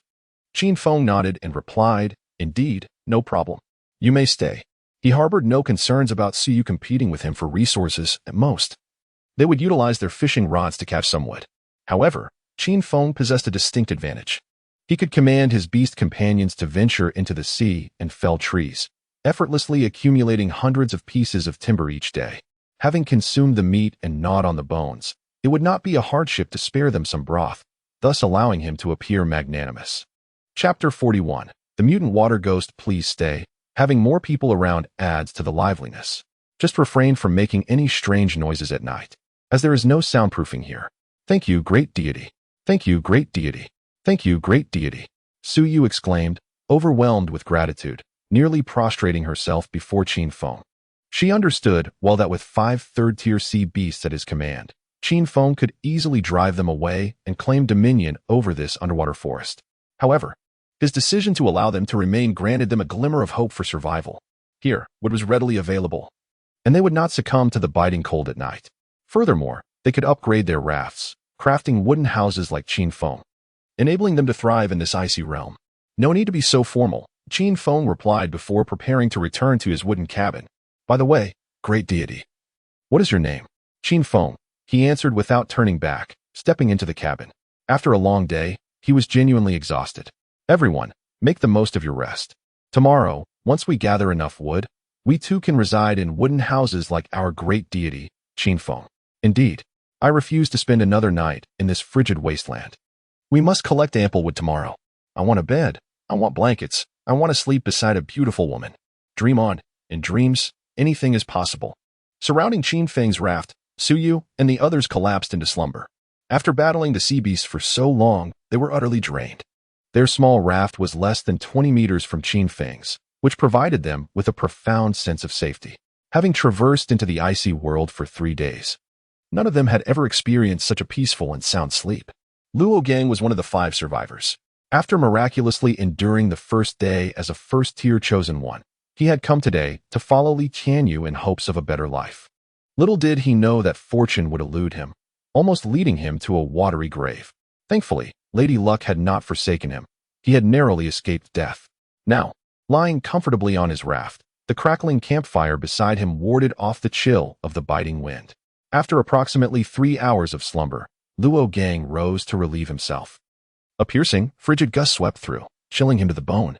Accompanying the icy wind was a haunting and eerie wail that reached his ears. Whoa, whoa. What is that sound?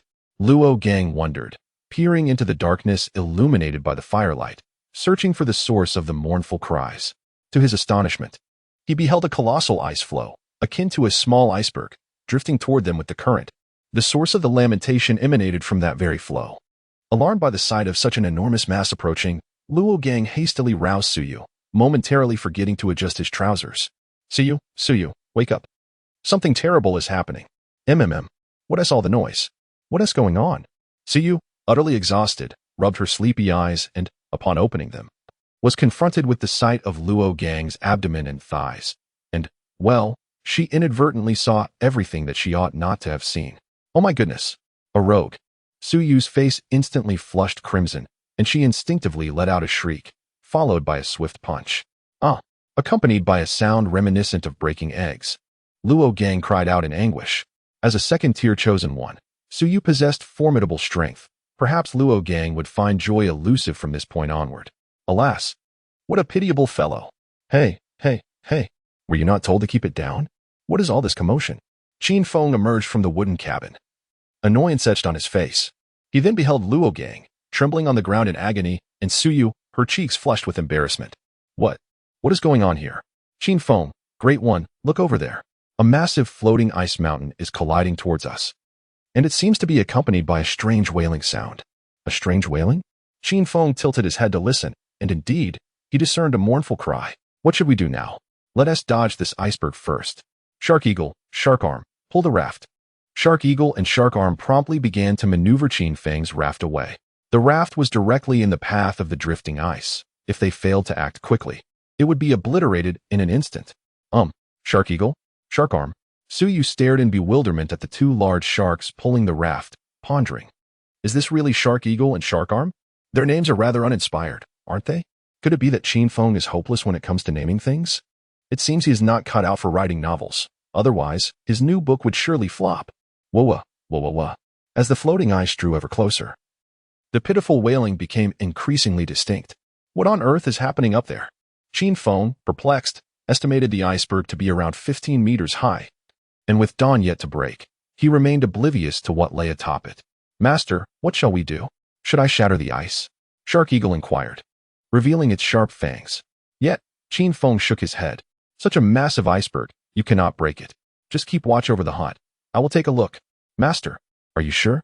What if there is danger up there? We might not have the time to rescue you. Rest assured, I'm not that weak. Just keep an eye on the little cabin. With that, Qin Feng ascended to the roof of the small cabin, gripping a 5-pronged spear tightly. He then crouched slightly, gathering his strength before leaping, soaring to a height of 6 meters. He plunged the spear forcefully into the iceberg and leaped again. By this means, he finally climbed to the summit of the colossal floating ice. However, upon reaching the top, he was met with the sight of numerous strange creatures wandering upon the ice, resembling water ghosts. Is this a water ghost? I have never encountered anything like this before. Before Qin Feng stood a creature reminiscent of the water ghost he had encountered previously, yet this entity bore no semblance of a human visage.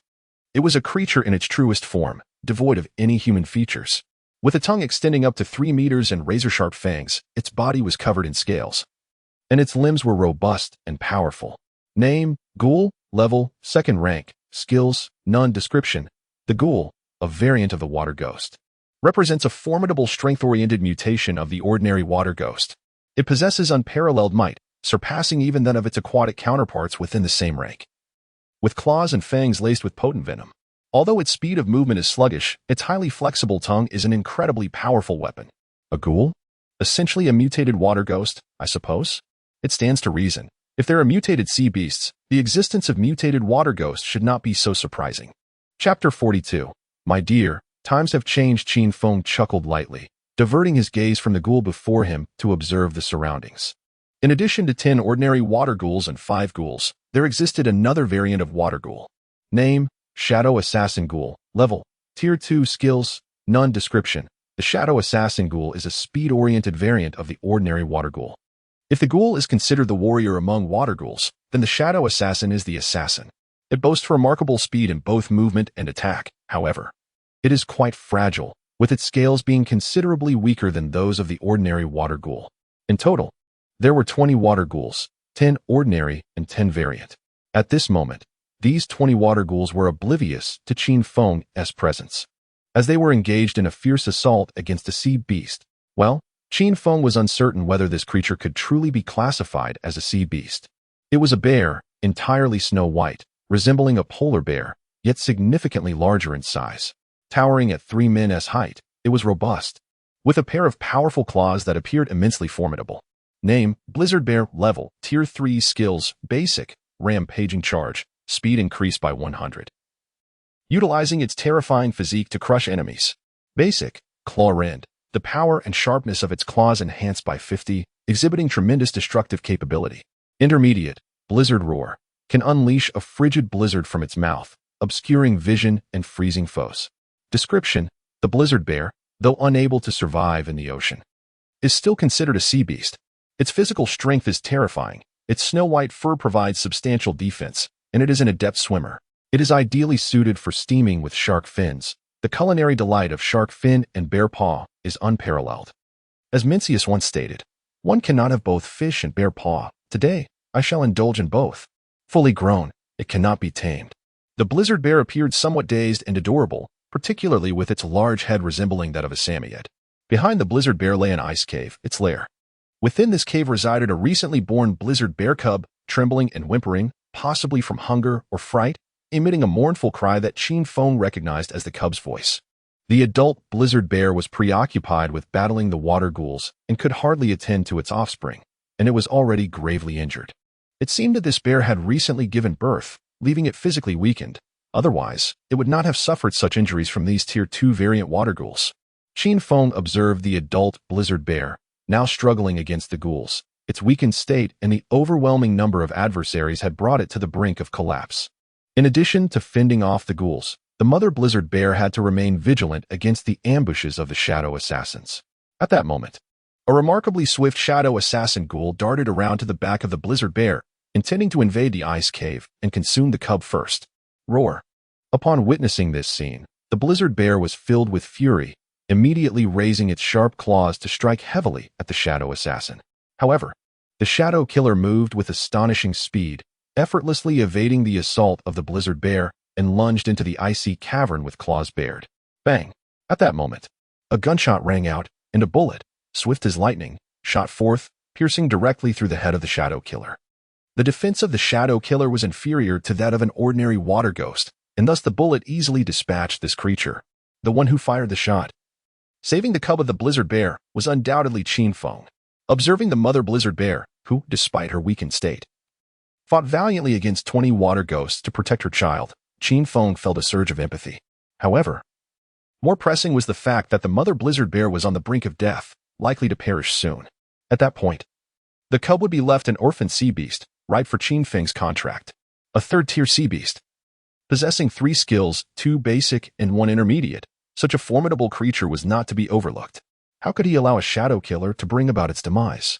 Roar. Upon hearing the gunshot, the water ghosts turned their gaze towards Qin Feng, shrieking in hysteria.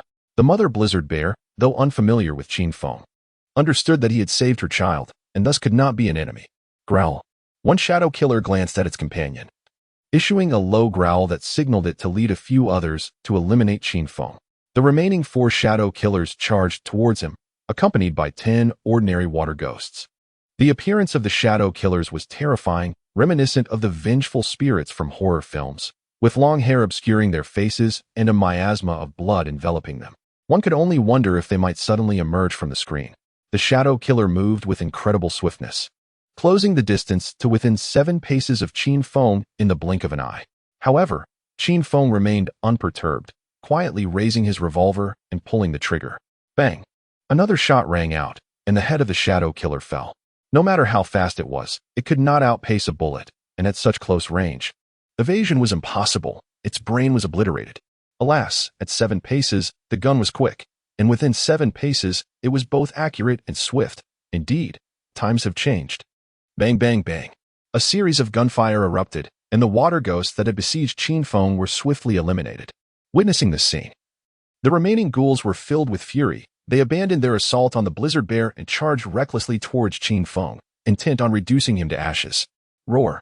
Just as the horde of ghouls surged towards Qin Feng, the blizzard bear let out a mighty roar, opening its massive maw to unleash a frigid gale, directed at the ghouls. This was the blizzard bear's signature move, Blizzard Roar. The icy wind enveloped the ghouls, instantly freezing them into solid blocks of ice. A remarkable display of power, unleashed at the cost of the bear's own strength. After encasing the ghouls in ice, the blizzard bear collapsed, utterly spent, while Qin Feng continued to methodically dispatch the frozen ghouls with his revolver. Acquired. Hard Scales 150. Acquired. First Order Ghost Crystal 10. Acquired. Second Order Ghost Crystal 10. With such an abundance of scales, perhaps I could craft a piece of armor to wear. Qin Feng accessed the crafting table and located the armor. Armor. Linen rope, 5-1. Hard scales, 300-100 previously. Qin Feng had gathered quite a number of scales, and now he possessed 300. After synthesizing the armor, Qin Feng donned it, feeling as though he was wearing a short-sleeved garment. The armor was remarkably light, allowing him to swim effortlessly even if he plunged into the sea. Having completed these tasks, Qin Feng approached the frost bear. Having utilized an intermediate skill, the frost bear lay lifeless before him. The cub, sensing the loss of its mother, cried out even more sorrowfully, "Fear not, dear little one. I shall take good care of your precious daughter." With that, Qin Feng gently placed his hand upon the frost bear's corpse, dissecting the corpse. Dissection complete. Acquired. Third Order Beast Core 1. Acquired. Complete Beast Hide 1. Acquired. Third Order Sea Beast Meat 100. Acquired. a barrel of beast milk, in an instant. A plethora of items appeared before Qin Feng, including a large barrel of beast milk. He hurriedly retrieved a wooden barrel to contain it. Alas, it was regrettable that no skill stones had emerged. Was the probability simply too low? Or was it because this frost bear was not slain by my hand? Chapter 43. The bronze treasure chest. Qin Feng contemplated that both the biting skill stone and the water arrow skill stone had been dropped by sea beasts personally slain by either him or his beast companion. This led to the emergence of two skill stones. The absence of skill stones from the decomposition of the blizzard bear's corpse suggested that it was not defeated by Qin Feng, thus explaining the lack of drops. Nevertheless, acquiring such treasures was not without merit, and Qin Feng turned his gaze towards the ice cave, where a small blizzard bear cub was wailing. I have obtained a living blizzard bear cub. If I nurture this little creature, I could eventually acquire those 3 skills, couldn't I? With that thought, Qin Feng approached the ice cave and cradled the cub in his arms. Detecting a tameable juvenile sea beast, would you like to tame it? Tame. Initiating taming process. Congratulations, you have acquired a Tier 3 beast companion. Blizzard Bear 1. Wah wah. Master, where is my mother? Where has my mother gone? Wah wah. The blizzard bear cub cried out pitifully, its voice revealing it to be an adorable girl. Your mother, she has gone to a better place. Yes, to a better place. Gone to a better place? Yes, indeed. In that place, there are countless delicious treats, an abundance of sea fish and seals, and many strong bears to cough. In any case, it is a blissful place, so you need not worry. Qin Feng gently patted the little blizzard bear's back, attempting to soothe it, while internally lamenting, why do I feel like a creepy uncle deceiving a little girl? The cub ceased its tears momentarily, gazing vacantly at Qin Feng, its innocent eyes brimming with grievance, before bursting into tears once more. Wah wah. My mother has abandoned me. It must be so wonderful in that better place, with so much delicious food, and yet my mother didn't take me with her. She must not want me anymore. Wah wah. I cannot accept this, master. I want to go to that better place. I want to feast on an abundance of sea fish. Well, I may have overestimated this little one's intelligence. Alas, dear child, I cannot say whether you would feast in that better place. However, if you were to go there, we would feast together. Very well, I shall maintain this ruse. Do not cry, little one. I possess many sea fish here, even more than in that better place. How else could your mother have entrusted you to me? With that, Qin Feng produced a dozen small sea fish. Each day, he received 10 small fish as part of his daily rewards. These fish were tasteless and wasted if discarded, and neither the sharks nor the eagles cared for them. Since this little one loved fish, he decided to let her indulge. Wow, there are indeed sea fish. Thank you, master. Upon seeing the small fish, the cub's eyes sparkled with delight, and she ceased her crying. Gratefully accepting the fish, she began to devour them voraciously, and before long, 10 small fish had vanished into her belly. By the way, master, if you have more sea fish than in the better place, then why isn't my mother by your side? Indeed, she must not want me anymore. Otherwise, it would not have remained behind. As the little creature began to wail sorrowfully, Qin Feng found himself in utter exasperation. Initially, he had thought that this little snow bear possessed a low intellect. But after consuming a few small sea fish, its cleverness had evidently emerged. Perhaps this was what they referred to as the wisdom of the seemingly foolish. At that moment, Qin Feng was at a loss as to how to placate it. He decided to let it cry until exhaustion took over. Cradling the little snow bear felt akin to holding a warm heating pad as he ventured into the icy cavern. Inside the cave, apart from some hay, there lay a bronze treasure chest. Is this truly a bronze chest? Qin Feng was overjoyed and hastily set the little snow bear aside to rush over and embrace the chest. The little snow bear, feeling wronged but remaining silent, expressed its discontent. Item: bronze treasure chest, unopened. Description: a mysterious bronze chest containing treasures of the sea. Randomly acquire survival supplies, beast cores, blueprints, skill stones, skill enhancement stones, weapon enhancement stones, and more. I recall a companion who once mentioned that the levels of treasure chests range from low to high: black iron, bronze, silver, gold, platinum, and purple gold. He had opened a black iron chest and received a skill enhancement stone. Thus, if I were to open this bronze chest, perhaps I would unearth something valuable. Qin Feng's face lit up with excitement, pleasantly surprised by this unexpected delight following his ascent onto the floating ice. By the way, little one, how did this bronze chest come to be? It was excavated from the belly of a great shark by my mother. Seeing that the chest appeared quite sturdy, she decided to use it as a teething stone. What did you say? a bronze chest as a teething stone. Qin Feng was taken aback, staring blankly at the little snow bear. To say your mother is wealthy would be an understatement, for there is nothing else in this icy cavern. Yet to claim she is poor would be absurd, given that she used such a precious bronze chest for teething. Without hesitation, Qin Feng opened the bronze chest, and a brilliant white light emanated from within, revealing a plethora of treasures. Acquired. Iron ingots 50. Acquired. Coal 30. Acquired. Copper or 20. Acquired. Mysterious blueprint 1. Acquired. Intermediate skill stone. High-pressure water gun. My goodness, this truly is a windfall. Qin Feng was ecstatic, his hands overflowing with iron ingots. 50 iron ingots could produce countless bullets. He was one step closer to achieving bullet freedom. Additionally, the mysterious blueprint held the promise of unknown creations, and the intermediate skill stone was a remarkable boon. After placing these treasures into his backpack, Qin Feng also decided not to overlook the now empty treasure chest. He placed his hand upon it. Decomposing items. Decomposition complete. Acquired. Copper ingots 5. 5 copper ingots in hand. A radiant smile spread across Qin Feng's face. Such determination, master. Not even the chest escapes your grasp, murmured the little snow bear. Come, little one, let us return home. Home? Indeed, you shall be my family from now on.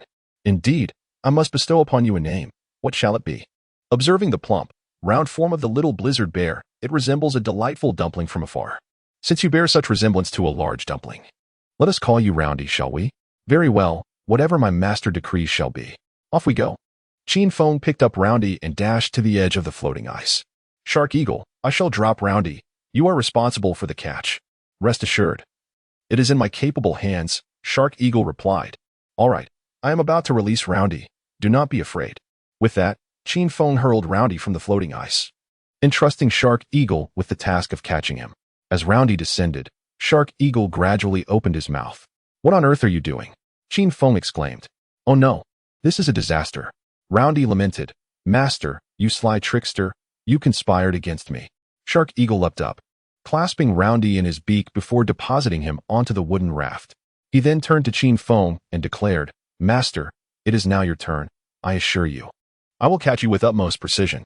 As he spoke, Shark Eagle displayed his gleaming white teeth, as if asking, Master, do you not find my teeth splendid? Enough, Qin Feng retorted, while Shark Eagle responded with playful enthusiasm. Chapter 44. High-pressure water gun. Without hesitation, Qin Feng leapt into the sea, acutely aware of the lurking threat posed by the Shark Eagle. Its diminutive, rounded head suggested that it could easily engulf the plump creature. While anything resembling his own size would inevitably meet a grim fate beneath the Shark Eagle's razor-sharp fangs, the risk was simply too great to entertain. Once aboard the wooden raft, 5 sea beast companions gathered around, their large eyes fixated on the round figure of Tang Yuan. Notably, the Shark Eagle, along with the Shark Arms, Shark Ling, and Shark E, all shark-like creatures, gazed at Tang Yuan with growing affection, excitement causing tears to trickle from the corners of their mouths. The Shark Eagle, in particular, repeatedly licked its lips, savoring the imagined taste of having Tang Yuan in its grasp. Oh, how delectable!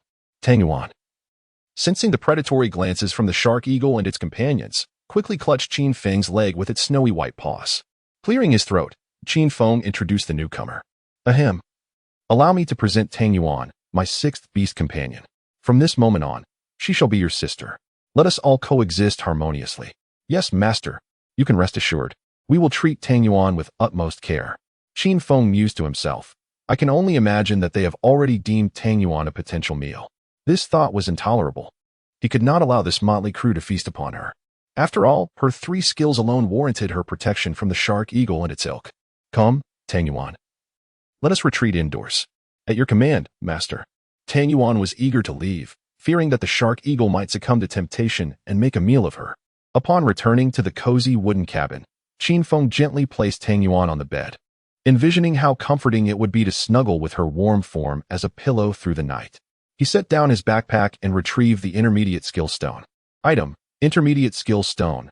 High-pressure water gun. Description: upon use, grants the ability to learn the intermediate skill, high-pressure water gun. This skill harnesses water elements to unleash a powerful jet of water, rivaling the force of a cannonball. Whom should he bestow this skill stone upon? The Shark Eagle and Shark Arms already possessed intermediate skills, as did Tang Yuan and Jiao Jiao. The only ones lacking were Shark Ling and Sharky. Perhaps it would be best to grant it to Shark Ling? He could save the next skill stone for Sharky. With this thought in mind, Qin Feng exited the cabin and called for Shark Ling Master. Do you have any instructions for me? This is for you. Consume it, he said, tossing the intermediate skill stone into Shark Ling's mouth. Gulp. Thank you for this generous gift, Master. Now I too shall possess an intermediate skill. And the Shark Eagle sister will no longer be able to bully me. I shall see Shark Arm's brother away from her. Ha ha. Shark Ling erupted into laughter, leaving Qin Feng speechless. Indeed, for this cunning shark, the pursuit of affection was always of utmost importance. Now, demonstrate to me the might of the high-pressure water gun skill. Yes, Master. As Shark Ling swam beside Shark Eagle and Shark Arm, she cast a provocative glance at Shark Eagle, then gazed at Shark Arm with a look of affection. Gigi, my master gifted me a medium skill stone, and now I too possess a medium skill. Shall I show you? She then coldly addressed Shark Eagle, Sister Shark Eagle. Why don't you join in? I am now far superior to you, so don't be ungrateful. With a roar, Shark Eagle retaliated, hurling insults at Shark Ling. You little wretch. Are you looking for trouble? Do you believe I would devour you? Upon hearing this, a glint of cunning flickered in Shark Ling's eyes, only to be replaced by tears of grievance. Woo XX, brother, Shark Eagle is bullying me. Woo. Could you both stop arguing, please? Honestly, what grudge do you hold against each other? Shark Arm sighed in exasperation. With two female sharks, one cold and proud, the other pure and adorable, each possessed their own charms and beauty, making it difficult to appease either. He couldn't help but lament inwardly. If only they were a two-headed shark. Then I could enjoy both the aloof goddess and the cute lowly simultaneously. To this day, Shark Arm remained captivated by the dream of experiencing multiple joys within a single form. Come on, brother and sister, allow me to demonstrate my medium skill, high-pressure water gun. With that, Shark Ling gathered the ocean's water elements in her mouth, condensing them into a blue water sphere, reminiscent of Shark Arm's erratic water arrows. She then thrust her body forward, unleashing a powerful stream of water from her mouth. The water surged towards the massive ice floe from which Qin Feng had just leapt. Upon impact, it promptly pierced a large hole through the ice, shooting straight through it. What an impressive high-pressure water gun. It surpasses Shark Arm's water arrows. Qin Feng murmured as he observed the gaping hole created by the water stream, while Shark Arm's water arrows were rapid-fire. Their impact and destructive capability paled in comparison to the high-pressure water gun. To put it metaphorically, if Shark Arm's water arrows were akin to a semi-automatic pistol, then Shark Ling's high-pressure water gun was a singular cannonball. The potency of the two was not to be compared. Witnessing the remarkable power of Shark Ling's medium skill, Qin Feng nodded in satisfaction and entered the wooden house. Meanwhile, Shark Ling swam around Shark Arm, continuously provoking Shark Eagle, who was left fuming. You little wretch. Don't think that just because you have a ranged attack, I'm afraid of you. In close combat, you are no match for me. But I shall never let you close to me. If you dare approach, I will flee, leaving you to eat my dust. Shark Ling playfully stuck out her tongue, continuing to taunt Shark Eagle until she was rendered speechless with frustration. You. All right. Shark Ling, please don't anger Sister Shark Eagle. After all, she is our elder sister. With an appropriately measured opening, Shark Arm was genuinely concerned about the conflict between Shark Sculpture and Shark Ling. It found itself caught in a predicament, offending both parties. Fortunately, Shark Ling was still quite amenable to Shark Arm's influence. With a dismissive snort, she conceded, very well. For the sake of my dear brother Shark Arm, I shall refrain from engaging in an argument with you. With that, Shark Ling departed to seek out floating ice, determined to further hone her high-pressure water gun skills. She was eager to discover the extent of her water gun spray, its range, its maximum power, and how many times she could unleash its might given her current stamina. Dear Sister Shark Sculpture, please do not harbor any resentment. Thank you for smoothing over the situation. Shark Arm found itself momentarily stunned. Did Sister Shark Sculpture just express her gratitude towards me? She indeed uttered the words of thanks, did she not?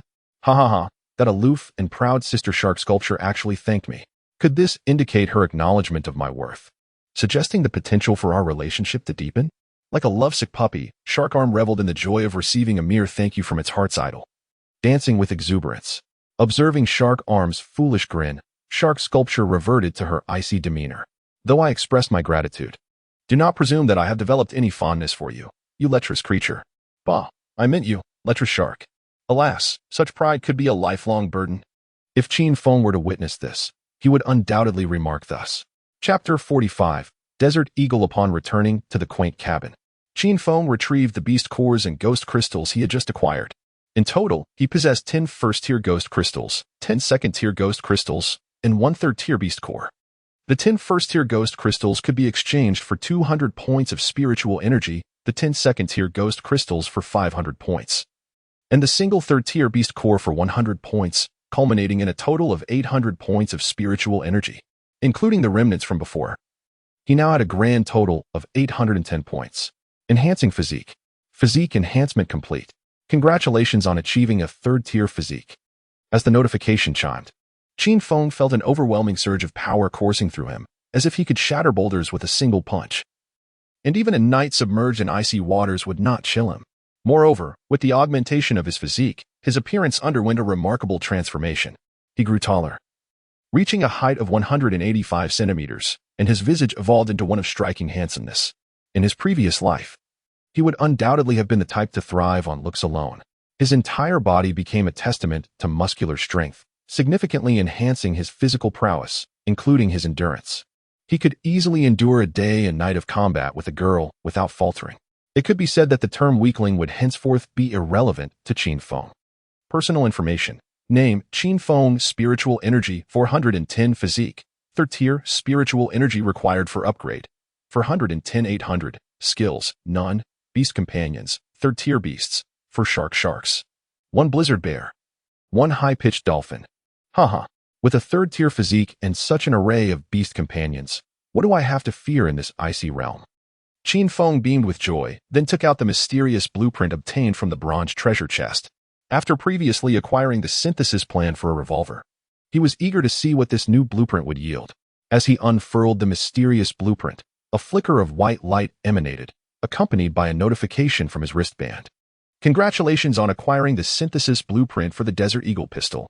Item: Desert Eagle synthesis blueprint. Description: can be used to synthesize the Desert Eagle pistol and its specialized ammunition.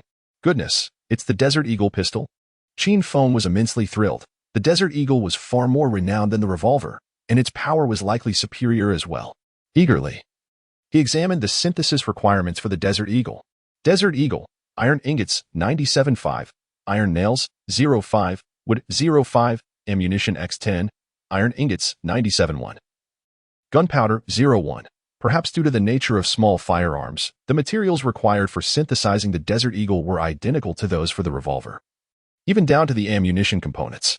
With impatience, Qin Feng synthesized the Desert Eagle pistol and held it in his hands, admiring it. Item: Desert Eagle, exquisite level. Description: the Desert Eagle can hold up to 10 rounds and has a maximum range of 250 meters.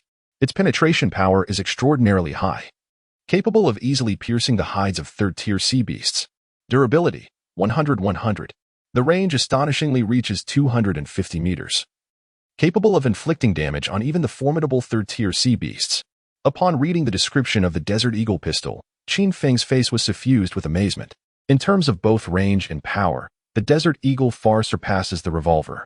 With the Desert Eagle in hand, perhaps I could consider selling the revolver in exchange for other resources, Qin Feng murmured to himself, a bold idea blossoming in his mind. The notion of selling firearms. Many individuals still rely on cold weapons, such as Su Yu and her companions, who, in their encounter with a giant octopus, resorted to bows and slingshots, and even used basketballs and lead pellets as armaments. These items, aside from being incapable of delivering a fatal blow to sea beasts, are also challenging to wield effectively. Moreover, they require considerable stamina, often leaving the user fatigued mid-battle, preventing them from engaging in prolonged combat. In terms of conserving energy, the revolver is undoubtedly more convenient than these archaic weapons. Thus, should Qin Feng venture into the mass sale of revolvers, he would surely attract a multitude of eager buyers. The hesitation to sell previously stemmed from the fact that the revolver was his sole ranged weapon. If revolvers became ubiquitous, there was a risk that a nefarious chosen one might turn one of his own sold weapons against him. However, the situation has changed. Now equipped with the more powerful and far-reaching Desert Eagle, and with both Sha Bai and Sha Ling having acquired ranged attack skills, it is indeed time to retire the revolver. Furthermore, since only Qin Feng can synthesize bullets for the revolver, he can sell them in limited quantities without undue concern about those with malicious intent targeting him. After a long night of busyness, It is best to wash up and retire for the evening. Qin Feng yawned and headed to bed. Yuan Yuan, is the bed warm? Yuan Yuan's body radiated warmth. Perfect for warming the bed. Yes, it's warm, master. Good. Accompany me to sleep. Qin Feng did not cast Yuan Yuan aside. Such an adorable little bear should surely be kept close at night. He scooped Yuan Yuan into his arms, tucked in the covers, and playfully pressed his face against Yuan Yuan's, showering it with affectionate kisses. Ah, master, stop kissing, it tickles. Haha, you're making me so ticklish, Yuan Yuan exclaimed. Her cheeks flushed and her face awash with shyness. The delightful lowly voice reached Qin Feng's ears, heightening his excitement, as if he were kissing a charming little girl. Hee. A cute little bear like he was born to be cuddled. Qin Feng chuckled, cradling Yuan Yuan like a plush pillow, and they both drifted off to sleep. The night passing in silence. When the dawn broke, Qin Feng awoke to find it was already noon on the fourth day. Damn it, I overslept. He had promised Jiao Jiao that he would seek the elemental pearls today. Qin Feng stifled a yawn just as a message suddenly arrived from outside the window. Master. A cow, oh no, I mean a woman, is approaching, seemingly in search of you. A cow? Upon hearing the term, Qin Feng immediately deduced who it was. It must be Su Yu. For she was the only woman here. Qin Feng, are you there? I'm here. What is it that you wish to discuss? I have something of great importance to talk about. May I enter your room? I would like to engage in a more profound conversation. A more profound conversation? Is it the kind of depth I am imagining? Qin Feng's thoughts wandered for a moment. Then he replied, very well. You may come in. He felt no trepidation regarding Su Yu's intentions. After all, he was now a third-tier chosen one. And subduing Su Yu would be as effortless as a cat catching a mouse. Even if it were not the case, he could easily resort to his revolver to handle the situation. Chapter 46, The Transaction. Thus, I stepped inside. Outside. Su Yu watched anxiously as 5 third-tier sea beasts lurked in the water, fearing they might devour her. Fortunately, the high-pitched dolphin, Jiao Jiao, seemed quite fond of Su Yu. Perhaps beautiful girls are universally adored. Jiao Jiao greeted Su Yu with cheerful enthusiasm, and she waved back. Truth be told, Su Yu felt a twinge of envy towards Qin Feng. Though these sea creatures appeared somewhat intimidating, having such a multitude of them surrounding her would undoubtedly instill a profound sense of security. Creak. Upon entering Qin Feng's room, Su Yu beheld him rising from the bed, with the adorable round creature, Yuan Yuan, clinging to his arm. What an endearing polar bear. The moment Su Yu laid eyes on the soft and cuddly Yuan Yuan, her gaze sparkled with delight. It was evident that charming girls are drawn to cute creatures. Had Qin Feng not been present, she might have rushed over to snatch Yuan Yuan away. To her astonishment, this little bear cub was also a third-tier sea beast. After glancing at Yuan Yuan's basic information, Su Yu's heart raced with surprise. With the 5 beast companions outside, Qin Feng now had 6 third-tier companions surrounding him. Coupled with Qin Feng himself, though his tier as a chosen one was unknown, his possession of a firearm suggested his strength was likely not inferior to that of a third-tier chosen one. Such power could certainly deem him the mightiest among the chosen. At least, she had never heard of anyone possessing 6 third-tier beast companions. While Su Yu assessed Qin Feng, he in turn was scrutinizing her. Not only was Su Yu a stunning beauty, but after her battle with the sea beasts the previous night, her attire lay in tatters, revealing generous swathes of her alabaster skin. The scant coverage barely concealed her form, yet this teasing glimpse only heightened her allure. The darkness of the previous night, coupled with her being drenched in the blood of sea beasts, had obscured Qin Feng's observations. Now, as he focused intently, he couldn't help but grasp the air with his right hand. Su Yu's figure, by all accounts, must be at least a D cup, perhaps even an E. Qin Feng mused to himself. In terms of size, Su Yu far surpassed Li Yusen, who seemed almost a mere princess in comparison. Well then, Miss Su Yu, did you not express a desire for a profound exchange with me? What manner of deep exchange did you have in mind? Su Yu's cheeks flushed crimson, adding a touch of adorableness to her already alluring appearance, and with her provocative attire, it was difficult for any man to remain unaffected. What are you blushing for? Surely, it cannot be the kind of deep exchange I am imagining? If so, it would hardly be a disadvantage. After all, Su Yu is exceptionally beautiful. Moreover, her swift ascent to a second-tier chosen one, while surviving the onslaught of numerous sea beasts, speaks to her competence. Under Qin Feng's unwavering gaze, Su Yu felt increasingly uneasy, as if she were a lamb entering a den of tigers. She hurriedly spoke. Ahem, actually, I wish to propose a transaction with the esteemed Qin Feng. A transaction? What kind of transaction? Did you not come to engage in a profound exchange? Why has it shifted to a transaction now? Wait a moment, a transaction, does that imply? Is it a PY transaction? PY transaction? Does that mean making friends? After all, PY is merely an abbreviation for friend. If that is the case, I would be delighted to befriend the esteemed Qin Feng. If it were to develop into a romantic relationship, I would be open to that as well. Considering how remarkably powerful and handsome you are, Qin Feng. So you gazed at Qin Feng with tender eyes, her cheeks flushed, resembling a girl experiencing the stirrings of first love. Meanwhile, Qin Feng wore an expression of disbelief. Is she truly such an innocent girl? Wasn't it said that once a girl becomes worldly, men have nothing to do with her? Are there still girls in this world who are so naive and carefree? Setting aside the matter of friendship, do enlighten me, what exactly are you here for? I merely wish to inquire, esteemed Qin Feng, do you sell handguns? You want to purchase a firearm? Qin Feng responded, finally comprehending Su Yu's intentions. She must have been enticed by the gun in his possession. However, this idea was advantageous for Qin Feng, as he had already contemplated selling firearms, and having Su Yu as his first customer seemed quite fitting. Initially, he had intended to sell his first gun to Li Yusen. Indeed, esteemed one, you are aware that our weaponry is woefully outdated and incapable of inflicting lethal damage on the sea beasts. Thus, we are in dire need of powerful weaponry. Presently, the revolver in your possession boasts the greatest lethality. I am aware that you must have acquired the mysterious blueprints, correct? I believe you can manufacture more revolvers, which is why I wish to purchase one from you. While it is not impossible for you to buy a gun, what do you intend to use for payment? Let us be clear. I have no need for wood, food, or ice. Then, what would you desire? As for me, I seek iron ore, copper or gold ore, and other minerals, as well as coal, beast cores, and ghost crystals, or perhaps some exceedingly rare items. Well, how about this? Saying so, you produced a piece of parchment, but upon seeing it, Qin Feng immediately lost his composure. Mysterious blueprints? Indeed, what Siyu presented was precisely that. Yes, Siyu affirmed she knew the mysterious blueprints would intrigue Qin Feng, which is why she dared to approach him for a trade. Is it a blueprint for synthesis? It is a blueprint for a diving suit. A diving suit? Qin Feng pondered, resting his chin in thought. Today marked the 4th day since his arrival in this new realm, and he had yet to explore the ocean. If there exists an underwater forest, there must be other treasures as well, such as underwater mineral veins. These cannot be discovered by the sharks. They are unaware of what a mineral vein is. Only Qin Feng himself could explore them. With a diving suit, Qin Feng could swim freely beneath the waves. I am quite interested in this diving suit blueprint. I am willing to exchange a revolver and 100 bullets for it. What do you think? Qin Feng specified the blueprint for the diving suit, not merely the suit itself. Once one possesses the blueprint, anyone could craft a diving suit, thereby monopolizing the business of underwater exploration. Although diving suits may seem inconsequential at present, in the future, when society stabilizes and individuals resolve to explore the depths of the ocean, their true value will become apparent, and there will be a rush to acquire them.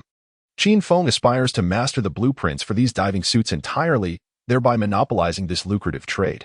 Consequently, purchasing the blueprints for the price of a revolver and 100 bullets is undoubtedly a sound investment. No problem. You may return now. I shall craft a weapon for you. Thank you, Great One. Su Yu departed from Qin Feng's humble abode. Now, the acquisition of potassium nitrate is necessary. It seems I must reach out to Li Yusen. Qin Feng opened the communication channel and located Li Yusen among his friends. Qin Feng, Li Yusen, are you there? Li Yusen responded almost instantaneously. Brother Feng, I'm here. I'm currently preparing lunch. Take a look. Li Yusen sent a picture showcasing her culinary endeavors, which featured an array of grilled seafood, fish, large prawns, crabs, and abalone, all glistening with succulence. The sight was tantalizing, and she had somehow procured chili powder and cumin to sprinkle atop the barbecue, making it utterly mouth-watering. Chapter 47. Brother Feng, I invite you to savor abalone. Wait. You even brought chili powder and cumin. Where did you acquire these? I traded for them using abalone, though I grasped your intent. The manner in which you articulated it certainly invites misinterpretation. Brother Feng, would you care for some abalone? To express my gratitude for your generous provision of supplies yesterday, I invite you to enjoy this delicacy. As she spoke, Li Yusen sent 10 skewers of grilled abalone to Qin Feng through the trade platform. This platform operates like a complimentary courier service, delivering items swiftly and at no cost. Transactions here are conducted strictly through barter, exchanging goods for goods. with no restrictions on how the exchange is made. Qin Feng managed to procure 10 skewers of abalone in return for merely a piece of thread, a splendid deal indeed. Gazing at the 10 skewers of grilled abalone in his hands, Qin Feng pondered where Li Yusin had obtained the bamboo skewers. Perhaps they too were acquired through trade. The moment the grilled abalone appeared, a mouth-watering aroma reminiscent of street-side barbecue wafted through the entire wooden cabin, stirring memories of summers spent indulging in barbecue delights while sipping beer. Regrettably, that lifestyle was now a distant memory. Each skewer bore 5 pieces, totaling an impressive 50 abalones. Taking a moment to inhale the enticing scent, he exclaimed, "Delicious." Yuan Yuan, the snow bear, possessed an extraordinarily keen sense of smell and quickly detected the savory aroma of the barbecue. Instantly roused, his eyes gleamed with delight as he gazed at the grilled abalone in Qin Feng's hands, drool pooling in his mouth. "Master, what delectable dish is this? It smells so wonderful.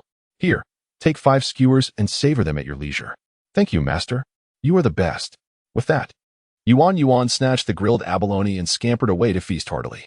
Observing Yuan Yuan's gluttonous indulgence, Qin Feng couldn't help but recall a saying, "Beastmen shall never be enslaved unless their needs for food and shelter are met." Yuan Yuan epitomized this notion. Just yesterday, he had been weeping for his mother, and today he was reveling in such a feast. Seeing Yuan Yuan enjoy his meal, Qin Feng also took a bite of the grilled abalone. It was truly remarkable. Li Yusin's grilling technique was exceptional.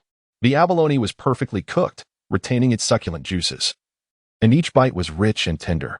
Coupled with chili powder and cumin, the flavor was utterly divine. "Brother Feng, do you find my abalone delicious? I also have a few skewers of grilled fish. Would you like to try those?" "Of course. Thank you for the invitation. It's no trouble at all, after all. You have assisted me greatly, even lending me toilet paper to clean up. Otherwise, I would have ended up a mess. Could you not speak of such things while I am eating? The imagery is quite vivid. My apologies, my apologies." Li Yusin then presented 5 additional skewers of grilled sea fish, along with skewers of grilled squid, grilled octopus, and grilled crab. Qin Feng graciously accepted them all. By the way, what is a barbecue without beer? The absence of beer diminishes the aromatic allure by half. Qin Feng opened the communication channel and sent a message in the public chat. "Who has beer on hand? A bottle of beer in exchange for 2 pieces of first-tier sea beast meat. Would you consider it? Are you out of your mind? 2 pieces of first-tier sea beast meat represent 2 days' worth of rations. All for a mere bottle of beer? What a lavish spender. Such extravagance is beyond reason and humanity. Is the esteemed one drinking beer to ward off the cold? If so, I possess a bottle of Maotai. But I would seek 10 pieces of first-tier sea beast meat in return. Would that be acceptable? White liquor is also an option," Qin Feng remarked. In any case, Qin Feng was not lacking in first-tier sea beast meat, as he already possessed 400 pieces. Moreover, having dissected the corpse of a blizzard bear yesterday, he had acquired 100 pieces of third-tier sea beast meat. This single 100 pieces of third-tier meat could sustain Qin Feng and the Shark Hawks for at least a month, provided the Shark Hawks did not evolve again. Qin Feng had noticed that as sea beasts increased in rank, their size and appetite expanded. Currently, it was manageable, but if the Shark Hawk's appetite multiplied several times, he genuinely feared being impoverished by their voracity. Exchanging 10 pieces of first-tier sea beast meat for a bottle of Maotai, Qin Feng opened the cap and drank. In his previous life, he could scarcely afford such an exquisite liquor. Now he relished the opportunity to taste it. Upon witnessing Qin Feng successfully trade 10 pieces of first-tier sea beast meat for a bottle of Maotai, others in the communication channel were instantly captivated by the prospect of bartering with him. After all, while fine wine may be enjoyable and warm to a certain extent, it serves little practical purpose.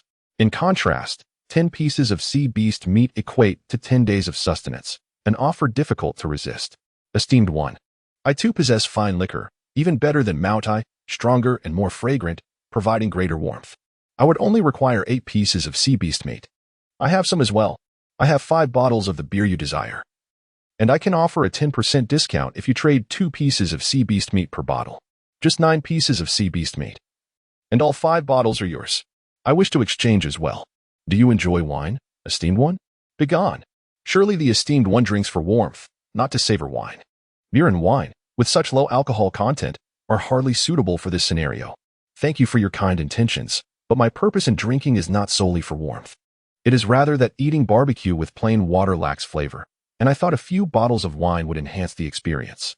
Qin Feng shared a picture of a barbecue spread, showcasing a variety of grilled items alongside a glass of Mao Tai, with a roaring campfire and stove nearby. Wow, how envious. I had thought the esteemed one drank to fend off the cold wind, yet it was merely to accompany barbecue. I am so envious. Esteemed one, I implore you, allow me to accompany you. I, Lu, have drifted through life, lamenting the absence of a worthy master. If the esteemed one would not reject me, I would gladly pledge my loyalty to you. Red hair among horses, Lu among men, wielding a halberd, is it to serve the worthy father, perhaps? Grilled sea fish, grilled crabs, grilled giant prawns. How envious indeed. I can barely afford a meal, while the esteemed one is nestled in a wooden cabin, basking in the warmth of a bonfire, indulging in barbecued delicacies, and sipping on Mao Tai. What a divine existence this is. Qin Feng remarked. To be honest, this Mao Tai is truly exquisite. After a sip, I find myself perspiring. I must take a swim in the sea to cool off. I'm positively sweltering. Goodness. Your words are utterly infuriating. While we are nearly frozen to death, you dare to complain of heat. Brother, could you share your coordinates?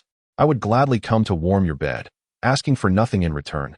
Just food and shelter will suffice. Those who flaunt their fortunes in public, with a wife carrying 10 children, each differing in physique and complexion. Enough. I've heard you boast about this countless times. Please refrain from repeating it. Ha. Observing the envious and resentful remarks in the communication channel, Qin Feng chuckled to the point where he felt his teeth might fall out. He relished the sensation of being both despised and yet utterly untouchable. Chapter 48. The True Master, Debut and Additional Chapter 1.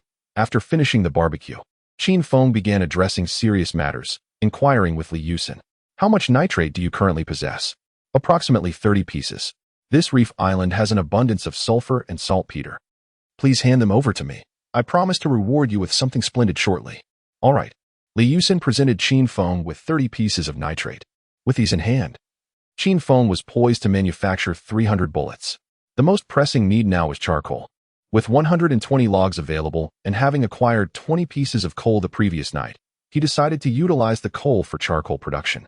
Qin Feng retrieved 100 logs from his backpack and deposited them into the furnace, using the 20 pieces of coal as fuel. He then activated the furnace, which commenced the charcoal-making process automatically. Indeed, coal proved to be a superior fuel, significantly enhancing the speed and efficiency of charcoal production compared to ordinary wood. Calculating the yield, Qin Feng noted that one piece of coal could convert 10 logs into charcoal within merely a minute. The combustion efficiency of coal was tenfold that of regular wood. Regrettably, he had only acquired 20 pieces of coal, but converting all 100 logs into charcoal would suffice. 10 minutes later, all 100 logs had been transformed into charcoal, leaving him with 10 pieces of coal. He then proceeded to synthesize gunpowder. Gunpowder, sulfur, 81, nitrate, 31, charcoal, 102. After synthesizing 30 portions of gunpowder, Qin Feng crafted a revolver and produced 300 bullets. Of these, 150 were for the revolver and the remaining 150 for the Desert Eagle. Although the materials for both types of ammunition were the same, their appearances were entirely distinct. The bullets for the Desert Eagle could only be used in that specific firearm, just as the revolver's bullets were exclusive to it. They were not interchangeable. This uniqueness afforded Qin Feng the confidence to trade firearms, as only he possessed the capability to synthesize the revolver bullets. Even if others stumbled upon the crafting blueprints for firearms like the AK-47 or Barrett, they could create bullets, but those bullets would be incompatible with the revolver. This, to a degree, mitigated any potential threats to Qin Feng from buyers of his firearms. Initially, Qin Feng sold his revolver and 20 bullets to Li Yusen, informing her that should she require more ammunition, she could exchange it for nitrate, sulfur, stone, or minerals. On the reef island, a tent had been erected along the coastline. Upon receiving the revolver, Li Yusen's eyes sparkled with astonishment, prompting her to quickly message Qin Feng. Brother Feng, are you truly gifting me this pistol? Indeed. You are my employee, and I cannot bear the thought of losing you. Besides, don't you have that fire shark nearby? With a pistol. While I cannot guarantee it will harm that ferocious creature, at least you will have a means of self-defense. Thank you, Brother Feng. Your immense kindness leaves me at a loss for how to repay you. That said, I shall treat you to abalone every day. Enough. Consuming too much of that can lead to fire in the body. Since you feel indebted, why not offer yourself to me and bear a child? What did you just say? Not that, Brother Feng. I regard you as my elder brother, and you actually want me to give you a child? What are you thinking? I merely wish to use a child to sustain our sibling bond, he. Let's discuss this later. If we are destined to meet again in this life, I would be willing to bear a child for you, Brother Feng. Are you not tempting fate here? After closing the private messages, Qin Feng exited the wooden cabin and approached Su Yu, handing her the completed revolver along with 100 bullets. Thank you, Master Qin Feng. Here are the blueprints for the diving suit. They are yours now. Su Yu excitedly accepted the revolver and then passed the blueprints to Qin Feng. No need for thanks. These blueprints are worth this price. Once he took the blueprints from Su Yu, Qin Feng returned to the cabin. Upon seeing the revolver in Su Yu's possession, the others widened their eyes in astonishment, yearning for such a weapon themselves. After all, they too were men. Who could resist the allure of a firearm? If one could, then certainly two. If a small gun wouldn't suffice, they'd opt for a larger one, and if that too failed, they'd seek a cannon. Yet, they lacked the mysterious blueprints to trade for a gun with Qin Feng, left only to gaze enviously at the revolver in Su Yu's hands. In that moment, envy intensified, and jealousy surged. Back in the cabin, Qin Feng unfurled the blueprints. Diving suit, beast hide, 010, glass, 010. I still need 10 pieces of beast hide and 10 pieces of glass. Qin Feng possessed a complete piece of round Mother S hide, with a bit of division. He should be able to gather the necessary 10 pieces of beast hide. As for the glass, he could collect it while on the move through the communication channel. Qin Feng sent a message in the communication channel. I am purchasing glass, 2 pieces of Tier 1 sea beast meat in exchange for 1 piece of glass. After posting, he left it to fate. Jiao, you will take the lead. We are off to find elemental pearls. Yes, master. Jiao was elated, having long desired the elemental pearls, and immediately dashed ahead, guiding Qin Feng. The shark sculpture and shark arms continued to pull the boat, swimming in a unified direction. Why has Master Qin Feng left? The others near the underwater forest observed Qin Feng's departing figure with puzzled expressions. Could it be that Master Qin Feng had discovered a grander underwater forest and now looked down upon this smaller one? Perhaps. So, does that mean this underwater forest will belong to us from now on? What nonsense are you spouting? Su Yu chided, casting a playful yet sharp glance at the other four. With Qin Feng gone, she assumed leadership. The others respected her, for Su Yu was powerful, armed with a revolver, and had grand aspirations. They were pleased to work alongside this formidable woman. I suspect Master Qin Feng has merely stepped out for a matter and will return in a few days. Speak less, for I wish not to provoke the esteemed Qin Feng and risk our expulsion, she admonished. Remember, he has bestowed upon us the gift of salvation. Whether he departs temporarily or for good, he remains the true sovereign of this underwater forest. Do you comprehend? The last statement was delivered with an authoritative tone, reminiscent of a regal queen, leaving no room for dissent. Under her commanding presence, the others lowered their gazes, hesitant to meet Su Yu's eyes. Indeed, Sister Su Yu, we shall refrain from further folly, they replied. Yes, the esteemed Qin Feng is the rightful master of the underwater forest.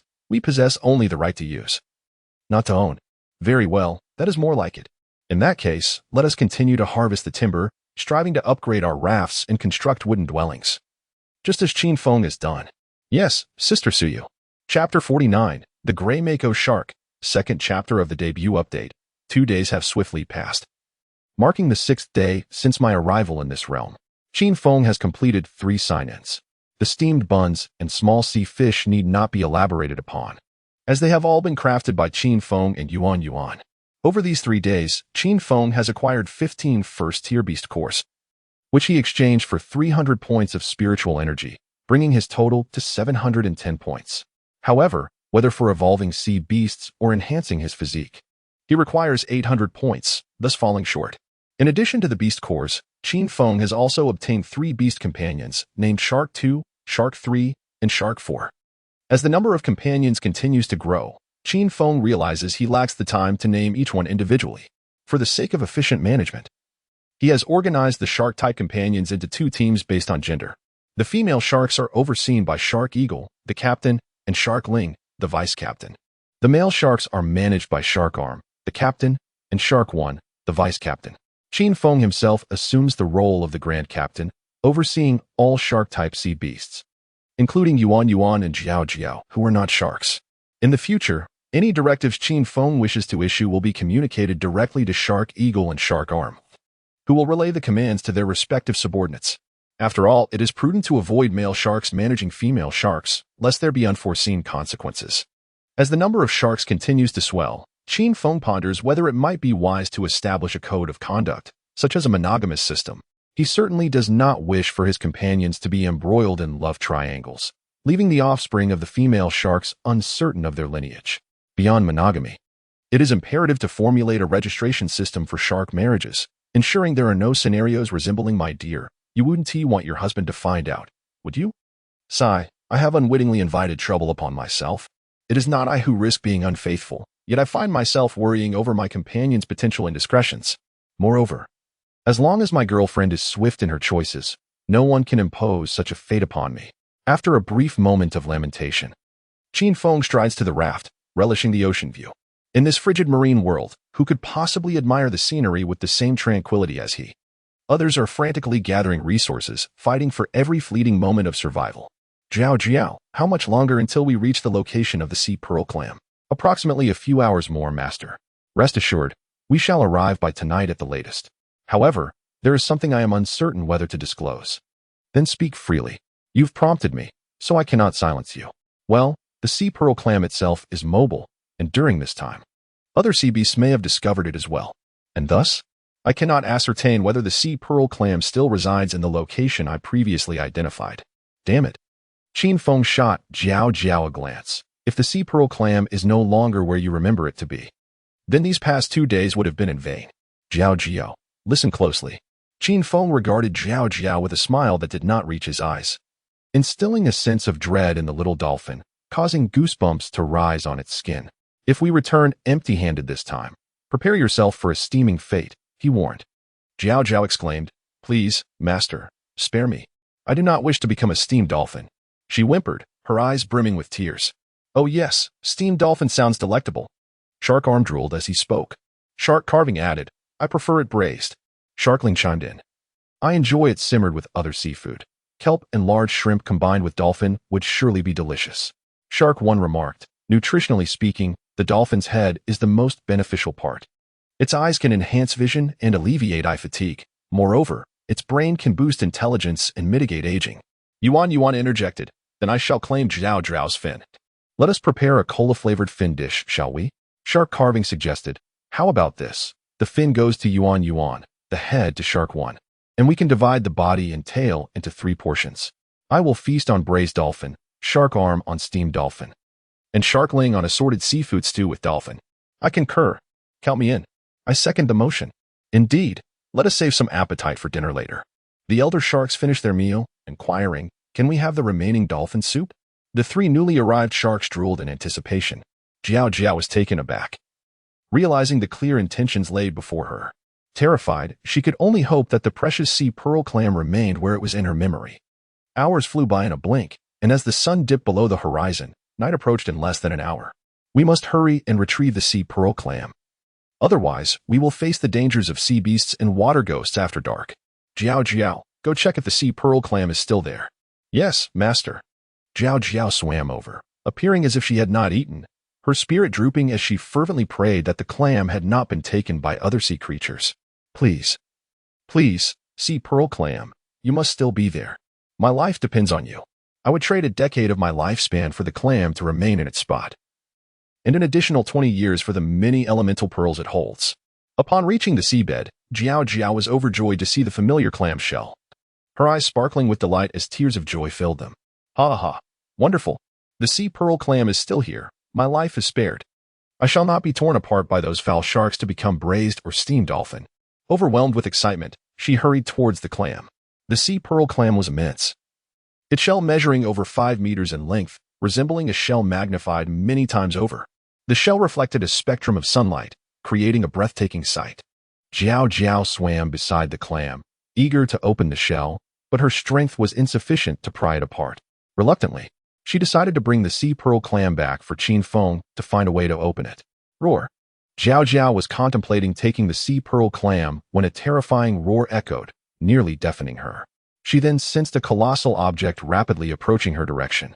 Turning around, she was instantly petrified, abandoning the clam in her haste to flee. Behind her, a mackerel shark was propelling itself through the water at an astonishing speed. exceeding her own by more than fivefold. Despite Jiao Jiao exerting every ounce of strength to swim, to the shark, her efforts were akin to that of a snail. The distance between them dwindled rapidly. In less than a minute, they went from 500 meters apart to a mere 10. Overcome with fear, Jiaoji burst into tears and cried out to the heavens. In a moment of desperation, she unleashed her sonic wave skill, not to intimidate the shark, but to call out to Qin Feng, a testament to their unspoken understanding. Chapter 50, The Deep Sea Fast Man. Additional Chapter 3, continuation tomorrow. Is Jiao Jiao in danger? Upon hearing her cry for help, Qin Feng's expression turned grave. The fact that Jiao Jiao was signaling for aid indicated that the enemy was formidable, likely a third-tier sea beast. Shark Eagle, Shark Arm, please investigate the situation. Yes, Master. The two sharks swiftly dove into the depths of the ocean to assist Jiao Jiao. When Jiao Jiao saw Shark Eagle and Shark Arm approaching, her eyes lit up, and she shouted, "Big brother, big sister, save me." What audacity! How dare they target our dinner? At this point, Shark Arm was still contemplating the delectable steamed dolphin. Jiao Jiao thought, no matter what, I'm doomed. Perhaps it would be better to be devoured by that gray mackerel shark. At least if I'm eaten by it. I might leave behind some scraps, but if I'm consumed by you too, there will be nothing left of me. Shark Eagle shot a disdainful glance at Shark Arm and retorted, "Is this really the time to think about food? Can't your mind entertain other thoughts? All I can think about, aside from eating, is how one day I shall devour you." Shark Arm leered at Shark Eagle, who promptly cursed back, "Get lost." On another note, what kind of shark is this? Its speed is astonishing. Shark Arm shielded Jiao Jiao behind him, turning to Shark Eagle with a look of alarm. It too was taken aback by the gray mackerel shark's swiftness, which far surpassed its own. Before Shark Eagle could respond, Jiao Jiao, breathless, interjected, "Brother, this is a gray mackerel shark. Don't be fooled by its size. It is the fastest shark in the ocean, quick in every aspect. The higher the tier, the swifter the speed. Among peers of the same level, few sea beasts can match its velocity. It is renowned as the deep-sea fast man. Understood, Jiao Jiao. You should return. We shall handle this swift adversary. All right, be cautious. This is a third-tier gray mackerel shark." As she spoke, Jiao Jiao hurriedly departed, returning to Qin Feng's side and briefing him on the situation. Do you truly believe that two ordinary sharks can impede me? How laughable. The gray mackerel shark sneered coldly, its gaze directed at Shark Eagle and Shark Arm filled with contempt and disdain, utterly dismissing them. TCH, you better not be too arrogant. The last time you flaunted your bravado in front of me, you ended up as our excrement. So what if you're fast? What is there to boast about? I wonder if you were equally swift on the belly of a female shark? Upon hearing the sardonic remarks from the two sharks, the gray mackerel shark merely chuckled, unfazed. You'll find out just how fast I am when I test my speed on your wife. She will experience my velocity firsthand. Hey, don't say such nonsense. Who said that this lecherous shark is my wife? Shark Eagle retorted angrily. Shark Arm added, if you say Shark Eagle is my wife, I'm quite pleased. However, if you dare to lay a hand on my wife, I will not be pleased. As Shark Arm spoke, it began to gather water elements, its body surging forward. And suddenly, a barrage of water arrows shot forth. Water arrows unleashed. At this remarkably close distance of less than 10 meters. No matter how swift you believe yourself to be, you cannot evade my assault. Yet, is reality truly so? Behold, the mackerel shark executed a flawless 90-degree turn, effortlessly avoiding the water arrows launched by the Shark Arm, and glided toward them sideways. The two sharks hastily parted to the left and right, evading the mackerel shark. But the Shark Arm, undeterred, unleashed another barrage of water arrows.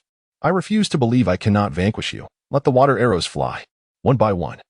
The arrows shot forth from the Shark Arm's mouth, as if there were no cost to such expenditure. Nevertheless, the mackerel shark's speed was remarkable, and it evaded every attack with grace. Hey, Shark Arm, are you blind? Can you not aim more accurately? Just look at where your shots are going. As the water arrows continued to miss the mackerel shark, the Shark Eagle, in a fit of frustration, cursed, suspecting the Shark Arm was deliberately failing to hit. Yet, the Shark Arm felt quite aggrieved, insisting, I always aim carefully, but its speed is simply beyond my control. The mackerel shark smirked at the Shark Arm, declaring, though my speed is indeed impressive, it has yet to surpass the velocity of your water arrows.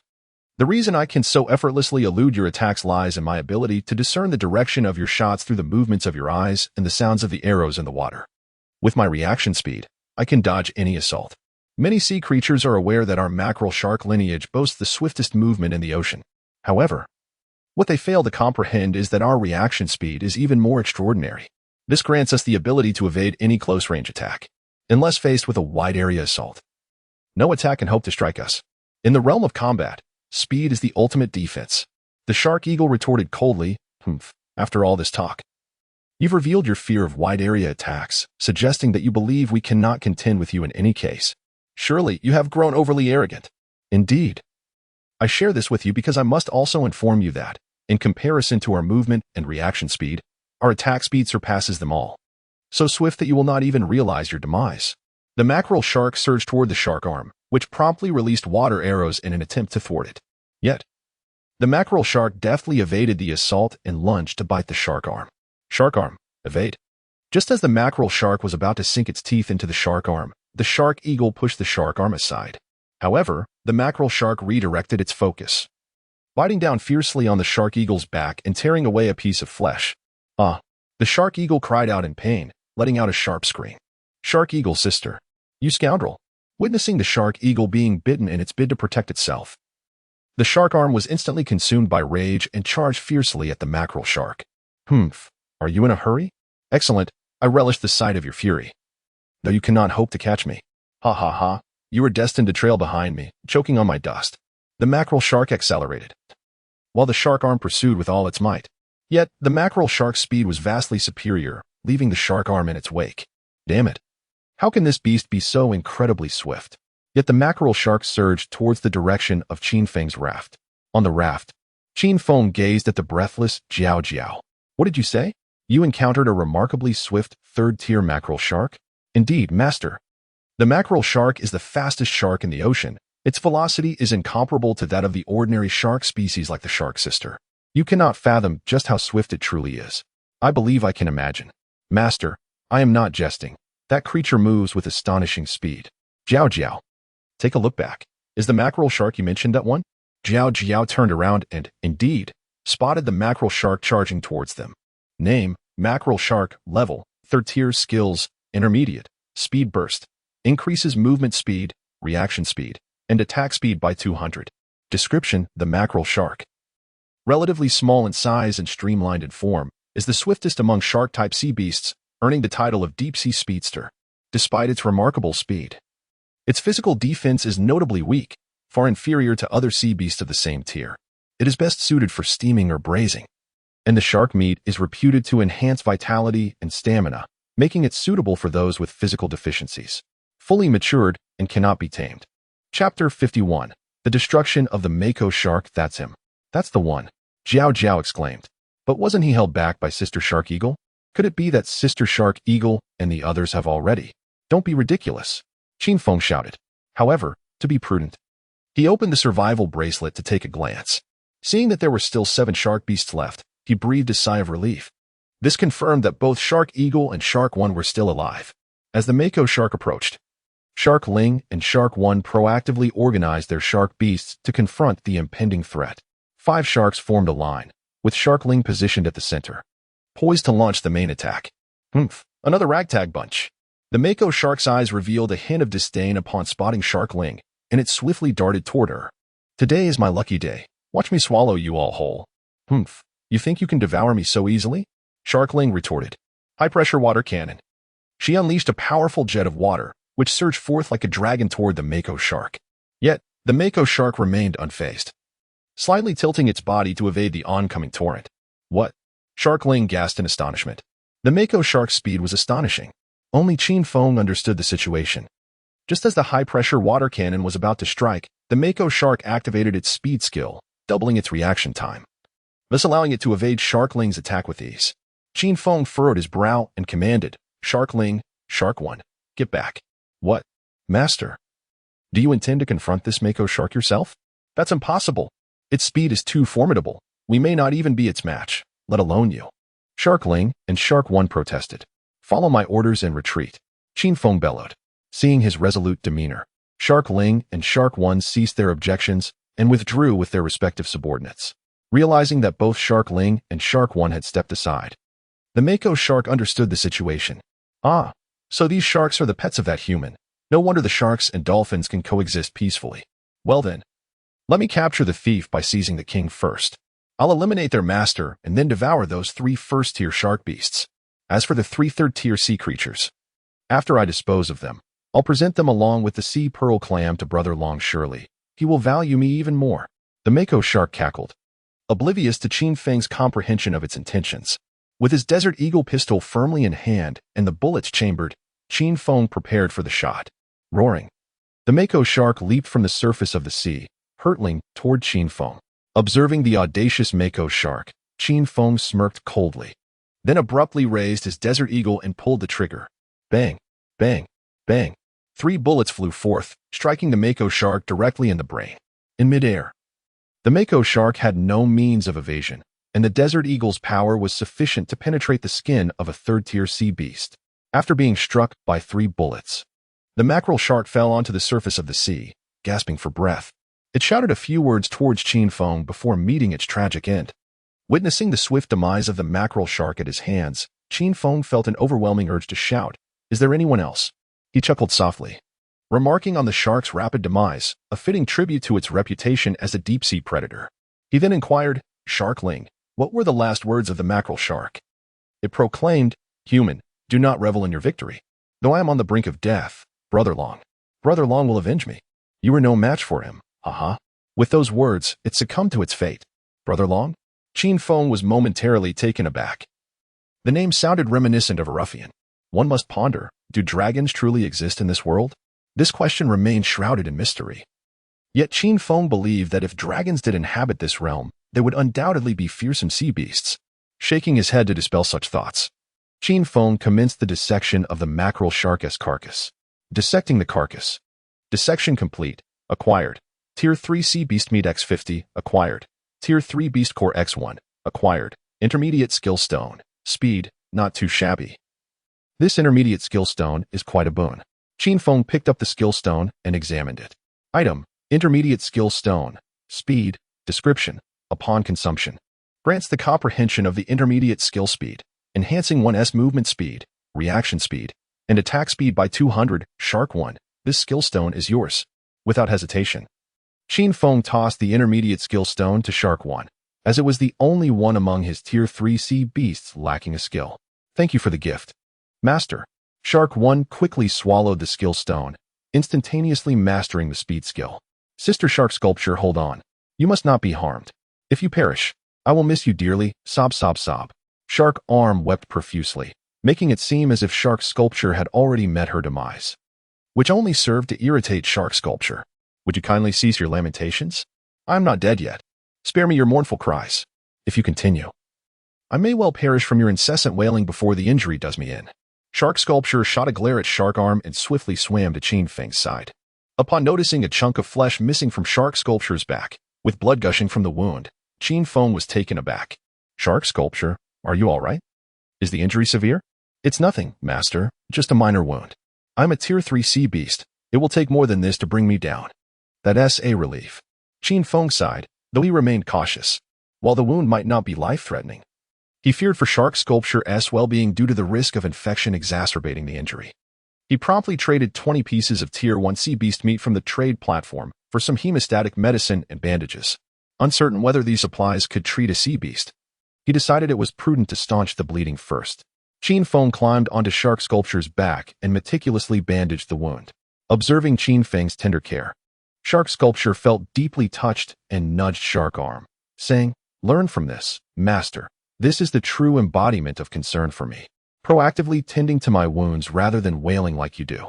Unlike Sharkling, who relishes your sweet nothings, I place utmost value on tangible actions. Do you understand?"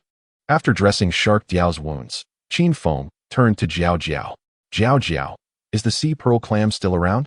Yes. Jiao Jiao responded hastily, eager to avoid becoming steam dolphin. "However, the sea pearl clam is too heavy for me to lift. No matter, just guide the way. Sharkling, Sharky, accompany me into the sea." Huh? Master, you were going into the sea as well. Of course, otherwise, my expensive diving suit would be a waste. In the span of 2 days, Qin Feng had traded for 10 pieces of glass and successfully crafted a diving suit. Thus it was imperative to test it in the water, unbeknownst to anyone, at the distant seabed. Another creature was drawn by the bloody scent of the recently deceased gray mackerel shark, watching Qin Feng intently. No way, brother. You were actually taken down by those inferior hammerhead sharks? Just wait. I will report this to Brother Long. He will surely avenge you. Chapter 52. The Wrath of the Dragon King. The Blood Sea, as its name implies, is a vast expanse formed from the essence of blood. Legend has it that, long ago, two formidable 10th-tier sea beasts engaged in a fierce battle here, ultimately leading to their mutual demise. Their lifeblood stained the waters crimson. And even after the passage of countless years, the scent of blood has not dissipated, continuing to draw numerous sea creatures to its depths. Within a cavern of the deep sea, a colossal plesiosaur, measuring a majestic 10 meters in length, lay languorously within the confines of its lair. The serpent-like neck of this creature spanned an impressive 5 meters, its upper body reminiscent of a gigantic python, while its lower half bore the resilient qualities akin to a sea turtle. Beneath this magnificent beast rested a female plesiosaur, measuring 8 meters, forming a pair of devoted mates engaged in their nocturnal rituals of procreation. Brother Dragon, trouble is afoot. Serious trouble. The surviving mackerel shark hastily swam towards the Blood Sea, and before it could reach the deep sea cavern, it began to shout in distress. The commotion vexed the plesiosaur, who, in a fit of irritation, bellowed towards the entrance of the cave. No creature wishes to be disturbed during such intimate moments, and the plesiosaur was no exception. Roar. Are you not aware of your own annoyance? Silence yourself. At the sound of this fearsome roar, the mackerel shark promptly fell silent, trembling like a frightened rabbit. It quickly comprehended the source of the plesiosaur's fury. In the enveloping darkness, it was the prime time for sea creatures, either to feast or to mate. Thus, interruptions were most unwelcome. Ah, my husband, the second mackerel shark has returned. Surely there must be pressing matters at hand for such a ruckus. Let us attend to this first. The female plesiosaur nestled her great head close to her mate's, entwining her neck with his, and extended her 3-meter-long tongue to tenderly caress his handsome visage. Resembling a bashful maiden in the throes of newfound affection, the male plesiosaur, unable to resist, reciprocated with a loving lick, and the two engaged in a passionate kiss. Forgive my intrusion, dear siblings. Please, continue. I shall take my leave for now, said the mackerel shark, poised to depart, but was promptly called back by the plesiosaur. Return to me. Speak quickly, and do not dilly-dally. You had best bring forth urgent news, or I shall have you diced for a nourishing broth for my wife. Indeed. Brother Dragon, it is as follows. My elder brother discovered a rare sea pearl clam, intending to present it to you as a gift. However, unbeknownst to us, a human appeared, seeking to claim the clam for themselves. A conflict ensued, and I know not what dark sorcery that human wielded, but it resulted in my brother's demise. What did you say? The first mackerel shark is dead? The plesiosaur's countenance darkened with fury. He has accompanied me for over a decade, only to perish in such an inexplicable manner? Yes, that human employed a dreadfully ominous device. I heard 3 resounding blasts, and then my brother was slain. It must be some form of weaponry. Moreover, aside from this mysterious contraption, that human commands several beast companions, including no less than 6 third-tier beasts. On the territory of Laozi, someone dared to steal from me and even had the audacity to slay my subordinate. This is utterly intolerable. If I can endure, then my kin shall not. At this moment, the serpent-necked dragon began to exhibit the regal pressure befitting a sovereign of the Blood Sea. An aura of chilling cold radiated from its being, freezing the surrounding waters into solid ice. With a thunderous roar directed at the heavens, the very sea around it seemed to retreat in reverence. Kings of the Abyss, assemble. Shark God Squad, come forth. The call echoed, reverberating through the depths. After approximately 2 minutes of summoning, 4 colossal sharks emerged from all directions. Roar. Dragon brother, you summoned us? One bellowed. It seems someone has incurred the wrath of the dragon. Or else we wouldn't have been called upon as the kings of the Abyss and Shark God Squad. Who could have provoked the dragon to such fury? Whoever it is shall meet a grim fate, reduced to mere shreds to be devoured by me. The Abyssal 4 kings had gathered, the Abyssal Saw Shark, the Abyssal Hammerhead, the Abyssal Great White, and the Abyssal Megalodon. Each was a 4th-tier sea beast, and each of the kings had mastered at least one intermediate skill. At this juncture, the only female among the kings, the Abyssal Great White, let out a light chuckle. By the way, where are those from the Shark God Squad? Humph. Those fellows are renowned for their speed, yet they arrive slower than us. Before she could finish, a mackerel shark dashed before the Abyssal Saw Shark. Designation 3 Mackerel Shark, reporting for duty. Designation 4 reporting for duty. Designation 5, reporting for duty. Designation 10, reporting for duty. 9 mackerel sharks lined up in formation, the elite shark god squad under the serpent-necked dragon. The fastest among them, the mackerel sharks possessed extraordinary combat prowess, truly deserving of the title shark god. The first mackerel shark, who had been slain by Qin Feng, was the captain of the shark god squad. Together, the Abyssal Four Kings and the Shark God Squad represented the most formidable forces under the Serpent-Necked Dragon's command. With their speed and numbers, the 10 mackerel sharks stood undaunted even against the Abyssal Four Kings. Each mackerel shark was a painstakingly cultivated warrior, and the first mackerel shark, being the sole one with an intermediate skill, was the root of the Serpent-Necked Dragon's immense wrath. Where has the eldest brother gone? He usually arrives first. Some mackerel sharks remarked, noticing the absence of their leader. Designation 2 Mackerel Shark, please recount what you observed. Certainly. Designation 2 Mackerel Shark narrated the incident involving the sea pearl clam and the demise of the first mackerel shark. Upon learning of the sea pearl clam, every sea beast's eyes lit up. The significance of elemental pearls was well known among them. When Designation 2 Mackerel Shark revealed that the first mackerel shark had been slain, an uproar of furious roars erupted from the assembled sea beasts. At this juncture, the serpent-necked dragon addressed its followers. Someone has invaded our domain and slain our brother. What shall we do? Revenge! Revenge! Revenge! Brother Plesiosaurus, there is no need for further discussion on this matter. That human who dares to harm our elder must face the wrath of our shark god squad. The third gray mackerel shark volunteers for the task. Indeed, our shark god squad has always vanquished gods and Buddhas alike, repaying kindness and avenging grievances without fail. We shall undoubtedly bring back the sea pearl clam for our elder. Very well, since your spirits are so high, you may proceed. All I require is the sea pearl clam. I have heard that this human possesses several third-tier beast companions, and their beast cores and sea creature meat shall belong to you. Furthermore, should you return with the sea pearl clam, I shall bestow upon you an additional generous reward. Let us first sketch out our plan.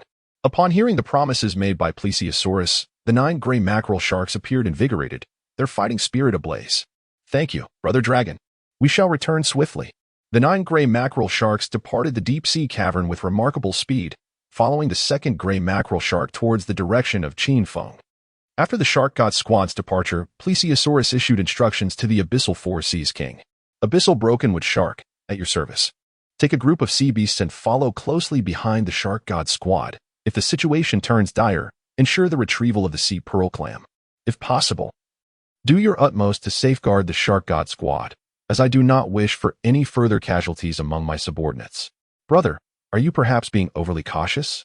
You are well aware of the strength of the shark god squad. Their combined might would trouble even us, the Abyssal Four Seas Kings. What causes you such concern? I have heard that this human wields a formidable weapon, which gives me pause. In any case, you must retrieve the sea pearl clam for me. Understood. I shall set off immediately. With that, the Abyssal Brokenwood Shark exited the cavern as well. Chapter 53. Acquiring Elemental Pearls. As the negotiations unfolded between the Plesiosaur and the Abyssal Sea Kings, Qin Feng had already donned his diving suit and plunged into the ocean, following Jiao Jiao in search of the marine pearl oyster.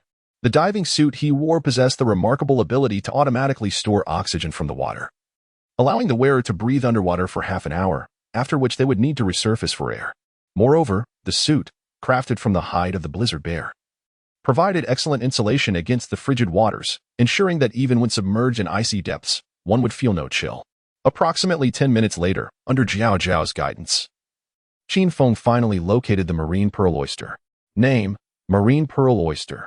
Description: a mollusk capable of absorbing substances and elements from the ocean, which, over time, forms elemental pearls within its body. These pearls are immensely attractive to all creatures of the icy world. Consequently, over the years, the marine pearl oyster has become critically endangered. The formation of a single elemental pearl within the marine pearl oyster requires centuries, and one must dissect the oyster's body to obtain the pearl. Thus, to acquire these coveted pearls, sea creatures have resorted to frantically hunting the marine pearl oysters, leading to a severe decline in their population. As for the idea of cultivating marine pearl oysters, it is not only beyond the comprehension of most sea creatures, but even if they had such a notion, the lengthy maturation period of a century renders it a fruitless endeavor. Who would engage in such a losing venture? Waiting 100 years for returns? Even Qin Feng, now in his 20s, was uncertain if he would live long enough to witness such a harvest.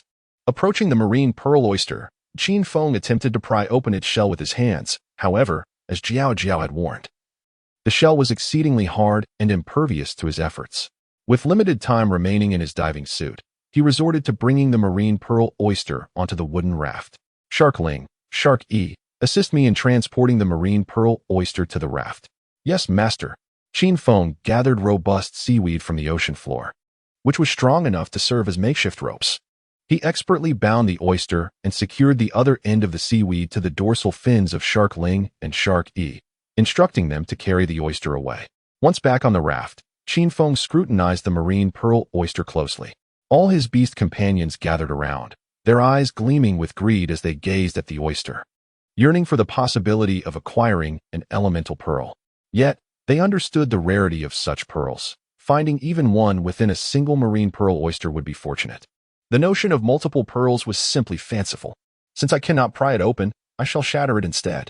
With that declaration, Qin Feng seized a finely crafted 5-pronged harpoon and thrust it forcefully against the oyster's shell. With a swift motion, the harpoon struck the hard, smooth shell, leaving only a faint white mark. Is it truly this resilient? I refuse to be deterred. Qin Feng then produced his Desert Eagle pistol and fired 3 consecutive shots at the same spot on the shell. Bang, bang, bang. The 3 bullets struck true. Yet aside from a small dent, the shell remained unyielding. No cracks or holes had appeared on the shell. Master, allow me to give it a try. The Shark Eagle glided over, baring its sharp fangs. It must be done. Qin Feng hurled the sea pearl shell to the Shark Eagle, which decisively unleashed its biting skills, its rows of fangs viciously clamping down on the shell.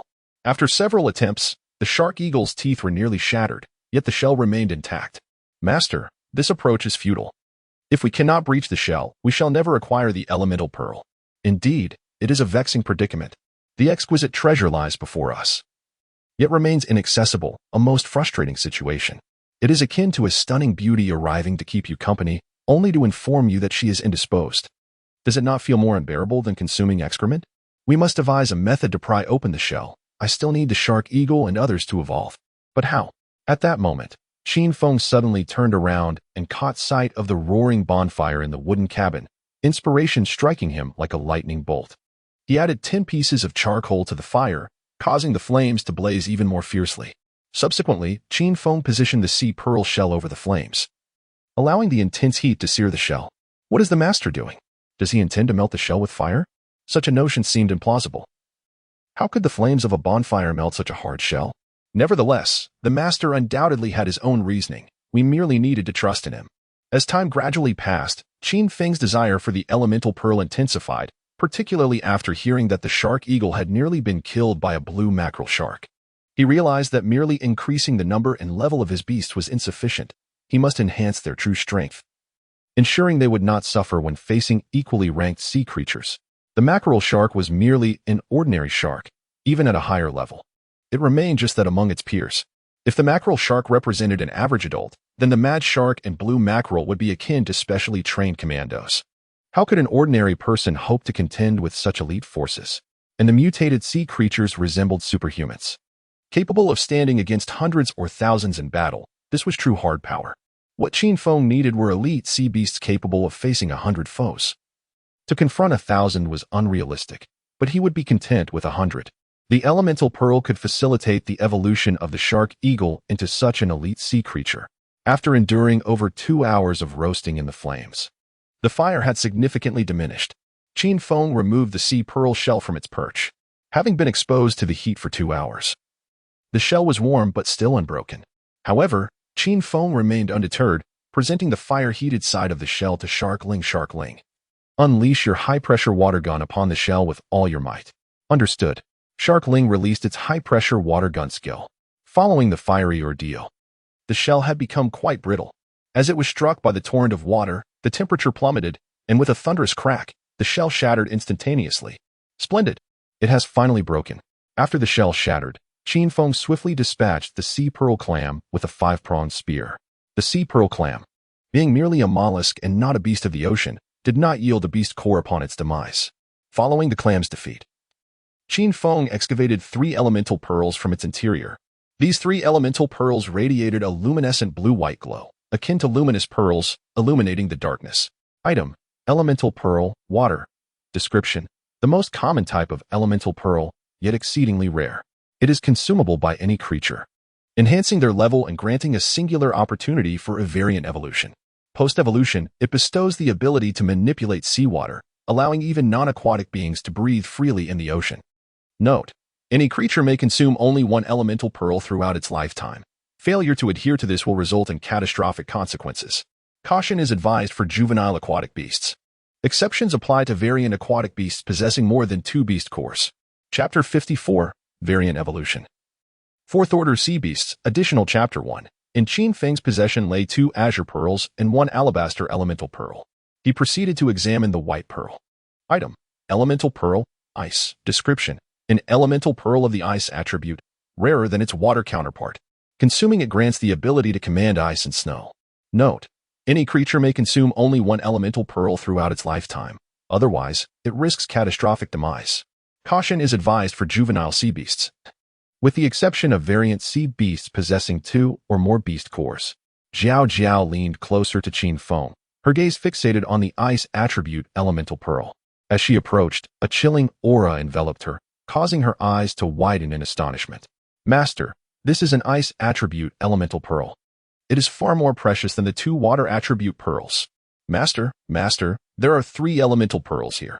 One for you, one for me, and another for Sister Shark Hawk. It's perfect. Jiao Jiao's eyes sparkled with longing as she gazed at the elemental pearls in Qin Feng's hand. Although he had previously promised to give her an elemental pearl, Qin Feng felt it would be a waste at this moment. Furthermore, as a juvenile sea beast, it was ill-advised for her to consume an elemental pearl. Risking her life would be a grave loss. Instead, it would be wiser to bestow them upon Shark Hawk and Shark Arm, as they were his primary combat forces.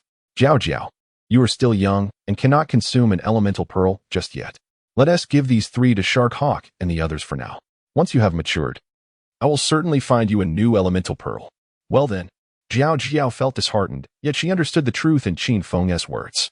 Consuming it now would indeed pose the risk of her demise. Do not be upset, to make it up to you. I have decided to enhance your diet for the next month. You shall have 3 order sea beast meat at every meal, so you can grow swiftly. Upon hearing this, Jiao Jiao's face brightened with joy. Yay, Master is the best. Recognizing that any creature could consume elemental pearls, Qin Feng decided to indulge himself. He picked up one of the water attribute elemental pearls, as he would inevitably venture into the ocean and needed the ability to breathe underwater. Relying solely on a diving suit would limit him to half an hour beneath the waves. After consuming the elemental pearl, a faint white light enveloped Qin Feng's body, and his survival bracelet emitted a series of alert tones. Physical enhancement successful. Congratulations on attaining 4th order physique. Congratulations on acquiring intermediate skill, water spirit body. Oh, my physique has been enhanced? And I've gained a skill, no less, an intermediate one? Qin Feng was filled with delight as he promptly accessed his survival bracelet to review his personal information. Personal information. Name, Qin Feng, Psychic Energy, 710 Physique. 4th order, Psychic Energy required for upgrade. 710-1600. Skills, Intermediate, Water Spirit Body. Allows for a degree of control over water flow and the ability to breathe in the ocean. Beast Companion, 1st tier Beast Companion. Shark 3 3rd tier Beast Companion. Shark 4, Blizzard Bear 1, High-Pitched Dolphin 1. Can I breathe underwater? But how am I supposed to breathe underwater? Would I sprout gills on my face the moment my body touches the water? Oh no, that would be utterly grotesque. What if I were to grow gills while washing my face? That would be quite embarrassing. Qin Feng certainly does not wish to transform into an unsightly half-fish creature. No. This is a matter of great importance regarding my image. I must personally test this. With this thought in mind, Qin Feng took the initiative to leap into the sea. Upon entering the ocean, contrary to Qin Feng's expectations, no gills sprouted on his face. Instead, a faint blue light began to shimmer around him. This blue luminescence acted as a barrier against the seawater, filtering the oxygen from the water for Qin Feng to breathe. This blue light represented Qin Feng's external gills. Moreover, he also acquired the ability to manipulate water currents. With a mere thought, a stream of water surged forth from the sea, shooting into the sky and transforming into a cascade of floral rain. Marvelous, I quite enjoy this skill. While the water spirit physique may lack combat prowess, Qin Feng had no need to engage in battle himself. With the Shark Eagle and others at his side, he need not lift a finger. Even if he had to fight, with the Desert Eagle in hand, what could he possibly fear? After emerging from the sea, Qin Feng called upon Shark Eagle and Shark Arm. Shark Eagle, Shark Arm, come here. Master. He tossed the Ice Element Pearl to Shark Eagle and the Water Element Pearl to Shark Arm, similar to Qin Feng's earlier experience upon consuming the Elemental Pearls. Both sharks began to emit a faint glow. At that moment, the survival ring chimed again with notifications. Beast Companion evolution successful. Congratulations on acquiring a 4th tier Beast Companion. Ice Ocean Frenzy Shark 1. Beast Companion evolution successful. Congratulations on acquiring a 4th tier Beast Companion. Furious Ocean Frenzy Shark 1. To begin with Shark Eagle, having consumed the Ice Element Pearl. It evolved from a common shark into an Ice Ocean Frenzy Shark. Its size increased significantly, reaching a length of 8 meters. It sprouted numerous white crystalline scales, which were even harder than those of the shark and exuded a chilling aura, rendering the surrounding seawater unbearably cold. Name: Ice Ocean Frenzy Shark, Shark Eagle. Level 4th tier, Variant Sea Beast. Energy required for upgrade: 710-1600. Skills: Intermediate, Bite. Increases the sharpness of teeth by 100. Intermediate, Frost Breath. Harnesses the full force of cold ice, capable of freezing all things. Description: Having ingested the Ice Element Pearl, the shark has finally undergone a metamorphosis, evolving from an ordinary sea beast into a variant sea beast, with its strength multiplied several times. It possesses a gentle disposition, filled with curiosity about all things. Eager to take a bite out of anything, including you, if you happen to emit a pleasant aroma. Best suited to be chopped and cooked. Serve cold with chili and shredded potatoes. The transformation of the shark arm is relatively modest. However, its physique has considerably expanded. Its fangs and fins have become longer and more robust, and its speed in the ocean has significantly increased, rivaling that of the mackerel shark. Name: Furious Sea Shark, Shark Arm. Level: 4th tier, Variant Sea Beast. Required spiritual energy for upgrade: 710-1600. Skills: Intermediate, Water Arrow Barrage. It can condense the elemental water from the ocean into arrows and launch them at enemies in all directions, with an effective range of 60 meters. Intermediate, Water Wave Shield. It can gather water flow to form a protective shield that defends its entire body, capable of withstanding even the most formidable attacks with its supple essence. Description: Having consumed a pearl of water element, the shark has finally undergone a metamorphosis, evolving from an ordinary sea beast into a variant sea beast, with its strength amplified several-fold. Its gender is male, and it has a penchant for female sharks, being utterly defenseless against them. It is suitable for being chopped and simmered into a delectable soup. The Icy Frenzy Shark and the Furious Sea Shark, along with the shark carving and shark arm, have indeed undergone remarkable transformations. However, Qin Feng's gaze remained fixed on the shark arm. It appears that even when consuming the same elemental pearl, the acquired intermediate skills differ. Chapter 55, The Hybrid Art Shark, Additional Chapter 2, both Qin Feng and Shark Arm consumed the water element pearls. However, Qin Feng acquired the intermediate skill known as the Water Spirit Body, while Shark Arm obtained the Water Wave Shield. It appears that each individual receives a distinct skill. Ding! Midnight has passed. The 7th day's sign-in has commenced. May I inquire if the host wishes to proceed with the sign-in? Unbeknownst to him, the 7th day had already arrived, and time had flown by with remarkable speed. Qin Feng felt as if the previous 6 days had stretched out like a century. Today marked the 7th day, and he recalled the system mentioning that weekly and monthly sign-in rewards would be significantly more plentiful. He wondered what the reward for this inaugural weekly sign-in would entail. Sign-in. Ding. Sign-in successful. Rewards: Iron or X50, rewards. Copper or X50, rewards. Coal X25, rewards. Mysterious Blueprint X1, rewards. Tier 2 Beast Core X10, rewards. Advanced Skill Stone, Slave Contract, rewards. Tier 4 Beast Pet. Hybrid Art Shark. What is this? An advanced skill stone and a Tier 4 Beast Pet? Upon witnessing the system's rewards, Qin Feng was overwhelmed with joy, unable to contain his excitement as he danced about. With a flash of white light, a substantial quantity of iron, or copper, or coal, and 10 Tier 2 Beast Cores materialized before him. Yet, at that moment, Qin Feng held little interest in these items. Even the Tier 2 Beast Cores seemed insignificant to him now. His greatest desire was to behold that Tier 4 Beast Pet. Even a mere ordinary Tier 4 sea beast would represent a formidable fighting force for him at this stage, as another radiant white light appeared. A colossal sea creature manifested before Qin Feng. It was an extraordinary beast, measuring a staggering 8 meters in length, resembling a shark with a ferocious head akin to that of a great white shark. However, instead of a tail, it possessed 8 long tentacles, each stretching 5 meters and adorned with barbs. This sea creature appeared to be a fusion of an octopus and a shark. Name: Hybrid Arch Shark. Level: Tier 4 Variant Sea Beast. Energy required for evolution: 710-1600. Skills: Intermediate. Black Rain Poison Arrow. Condenses the water elements from the ocean to form razor-sharp water arrows. Infused with corrosive venom. When launched at high speed, it can inflict severe damage upon enemies. Its effective range is 200 meters. Even a mere graze could prove fatal. Intermediate. Venomous Bite. Increases the sharpness of its teeth by 100. Imbued with corrosive venom. Intermediate. Toxic Tentacles. Each of the 8 tentacles carries corrosive venom. Once it pierces an enemy's skin, it can deliver devastating blows instantly. Basic. Black Rain Poison Mist. The tentacles can expel a potent corrosive toxin upon contact with air. The toxin vaporizes instantly, forming a black mist that obscures the enemy's vision while inflicting harm.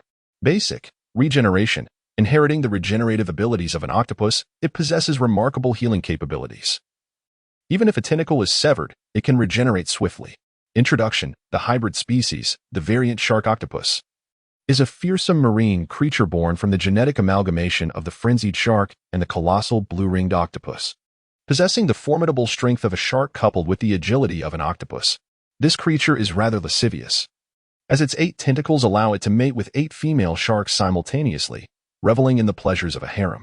When prepared, the shark portion is steamed, while the octopus part is transformed into delectable takoyaki and octopus balls, an exquisite treat. The variant shark octopus boasts impressive prowess, featuring 3 intermediate skills and 2 basic skills, which currently positions it as a marine beast of exceptional strength, far surpassing the shark eagle and shark arm. Qin Feng recalls that each marine beast can possess a maximum of 5 skills, and the skill set of the shark octopus is already full, with each skill being remarkably practical. Greetings, Master. The shark octopus swims up to Qin Feng, offering a salutation. Its gaze quickly shifts to the shark eagle, Sharkling, and Jiao Jiao, as well as Shark 2. All female marine creatures, and it is instantly enamored. Oh my, I did not expect to find so many beautiful maidens here. This place is truly a paradise. As it speaks, the shark octopus approaches the shark eagle, who has evolved into the ice sea frenzy shark, evoking the same sense of irresistible allure as one would feel when gazing upon a snow goddess. Lovely maiden, I am called Shark Octopus. May I inquire your name? The shark eagle, taken aback by the shark octopus's boldness, finds herself rendered speechless. One shark arm is already bothersome enough. Now, another shark octopus has arrived. I shall not divulge my name, but you are indeed my favorite among those I have encountered. Let us retreat to a cozy abode. It declares, I shall satisfy you with my 8 tentacles. Get lost, perverse fiend. The 2 sharks retort in unison, one being the shark eagle and the other, naturally, the shark arm. The shark arm, who has persistently pursued the shark eagle, would never concede to the shark octopus. After 6 days of unrequited pursuit, it could not bear the thought of the shark octopus winning her affection in mere moments. I am currently courting the lady. What business is it of yours? If you dare to lay a tentacle on sister shark eagle, I shall ensure your appendages are severed. Sever them if you wish. I can regenerate them. And you are powerless against me, haha. You scoundrel. For the shark arm, this might represent an opportunity. Observing the argument between the shark arm and the shark octopus, the shark eagle's eyes gleam with a newfound idea. If she could have the shark arm distract the shark octopus, and in turn, let the shark octopus occupy the shark arm, then she could enjoy some peace. How clever of me, she thinks with a chuckle. After a verbal skirmish with the shark arm, the shark octopus turns its attention to teasing Sharkling and Shark 2, both of whom resist its advances, just when one might expect the shark octopus to relent. It even sets its sights on Jiao Jiao, despite the fact that they belong to entirely different species. Had Yuan not remained hidden in the cabin, she too might have fallen prey to the shark octopus's playful antics. Oh my, there is an adorable little loli here as well. Hee hee. Wait a moment, Brother Zhang. Please do not be so agitated. Do you not see clearly? I am a dolphin, neither an octopus nor a shark. We do not belong to the same species, and any union between us would yield no favorable outcome. Faced with the relentless advance of the shark-octopus hybrid, Jiao Jiao retreated further.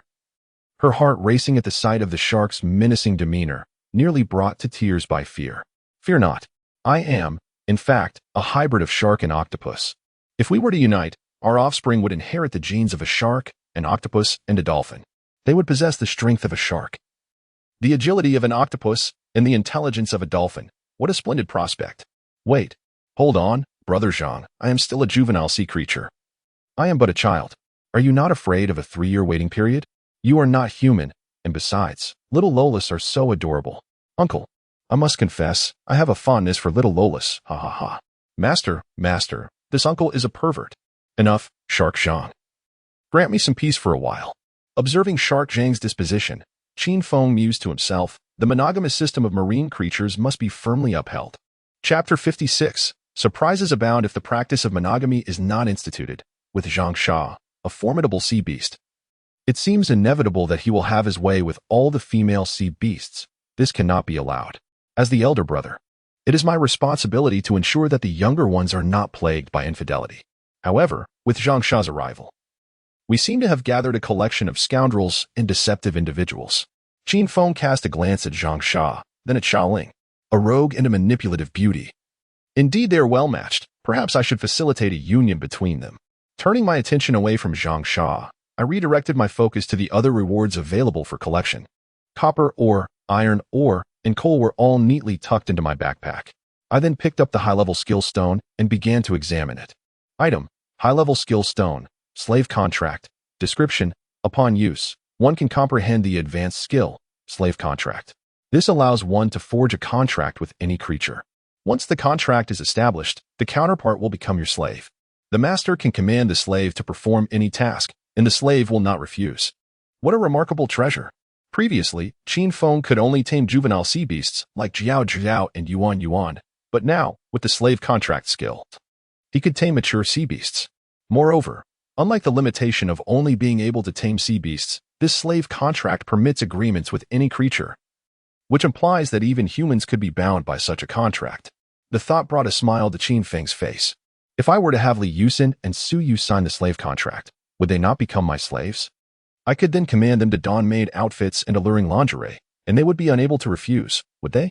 Without hesitation, Qin Feng learned the slave contract skill. Congratulations on mastering the advanced skill, slave contract. Personal information. Name: Qin Feng, spiritual energy, 710 physique.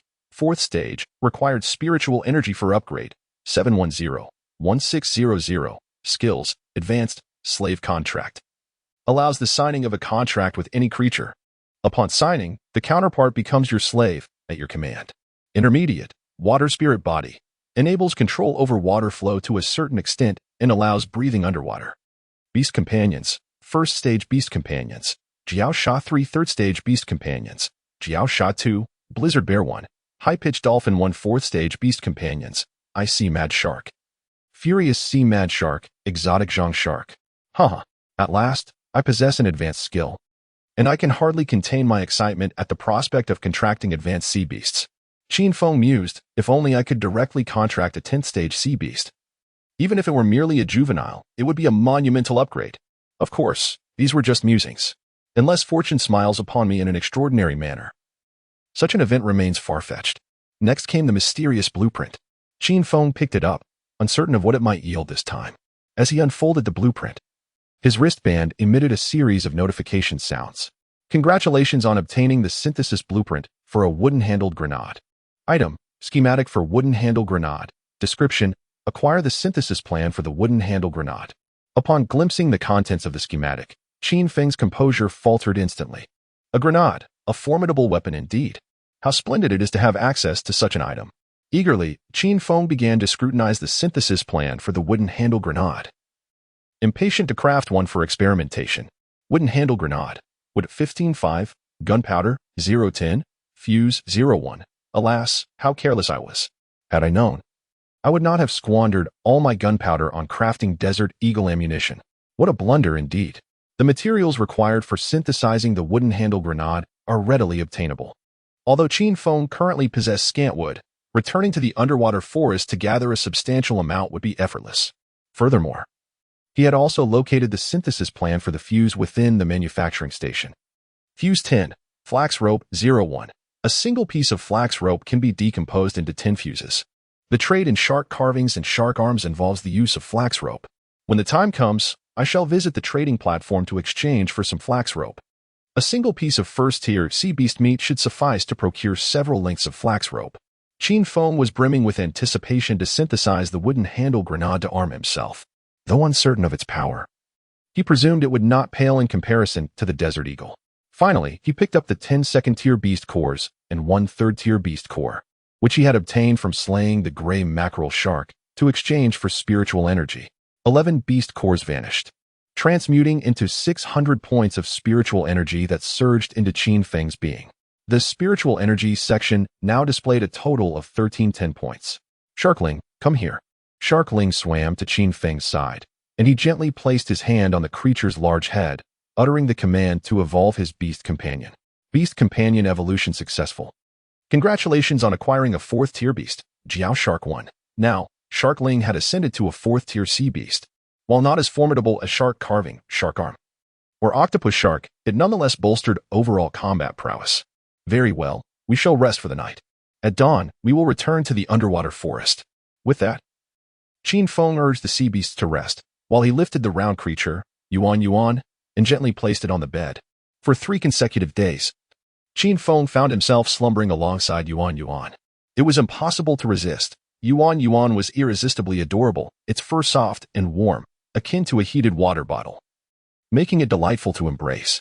Yuan seemed resigned to its fate, numbly allowing Qin Feng to carry it to bed, providing warmth for him. Qin Feng did not impose anything on Yuan, simply collapsing into sleep.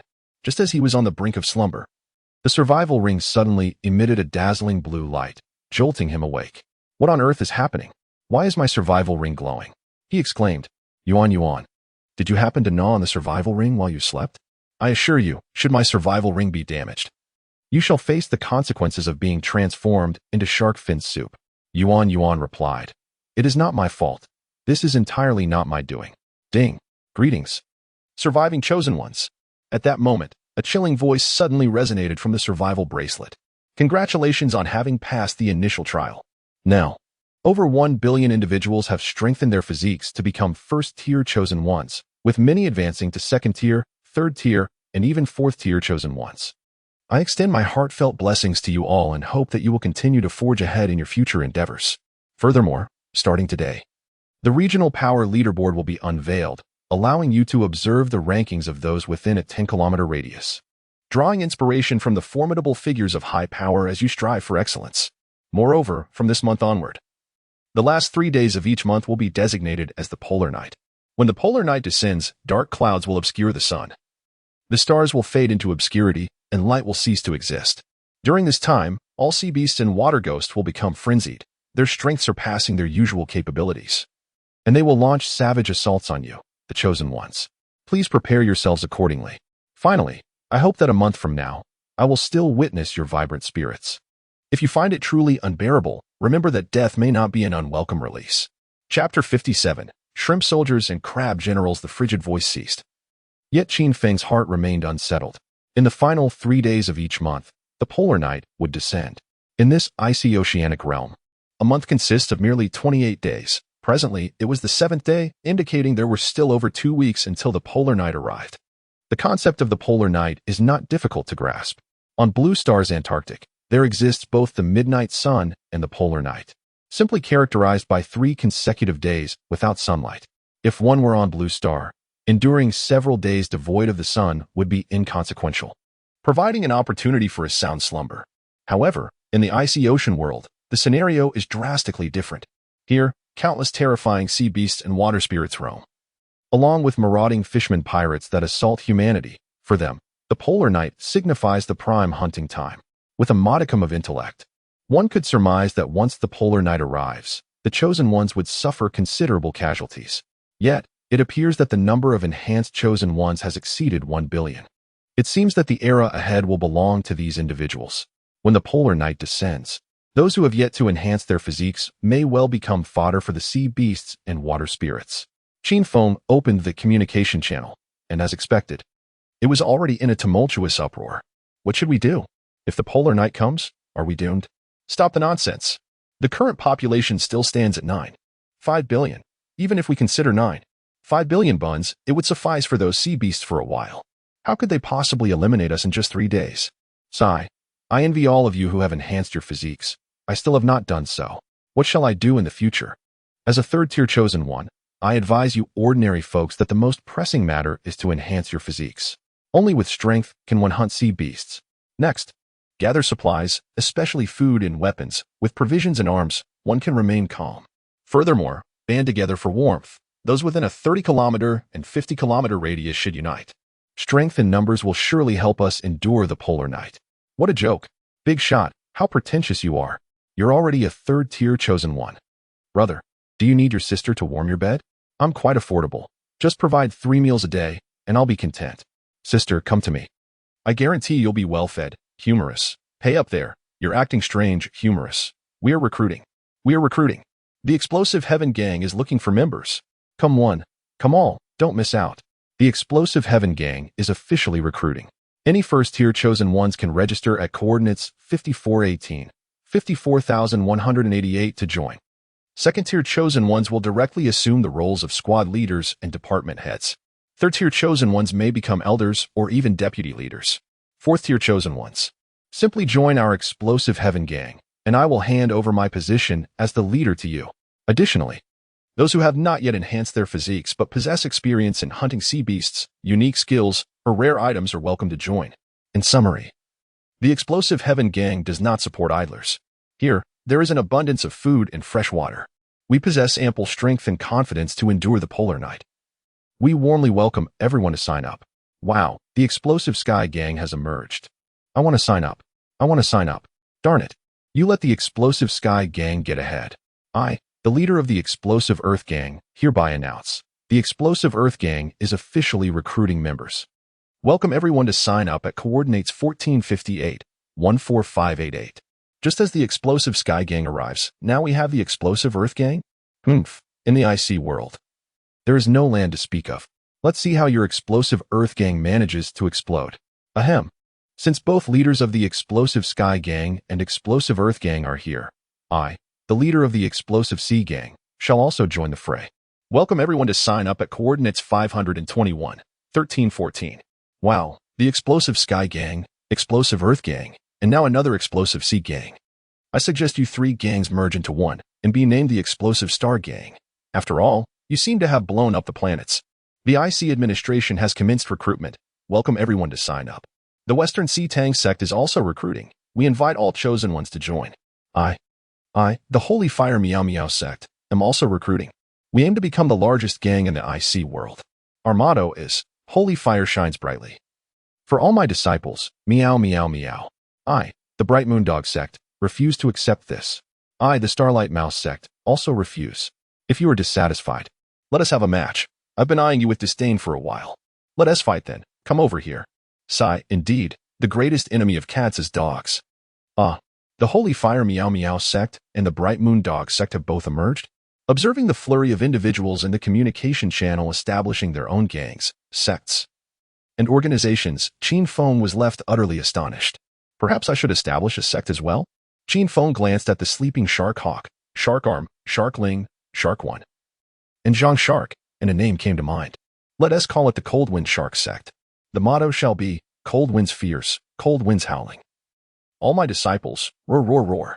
Not dwelling any longer on the matter of gangs, Qin Feng opened his private messages to remind Li Yusin to prepare in advance. He certainly did not wish for anything to go awry with this sulfur and saltpeter supplier. Qin Feng, Li Yusin, there are 2 weeks left until the polar night arrives. Remember to prepare well. Though there are no threats from water ghosts in your area and sea beasts are rare, be cautious of that fiery mad shark. Don't worry. Fenggu, I am prepared. By the way, Fenggu, I have already become a first-tier chosen one. Qin Feng, oh? You have become a first-tier chosen one. Congratulations.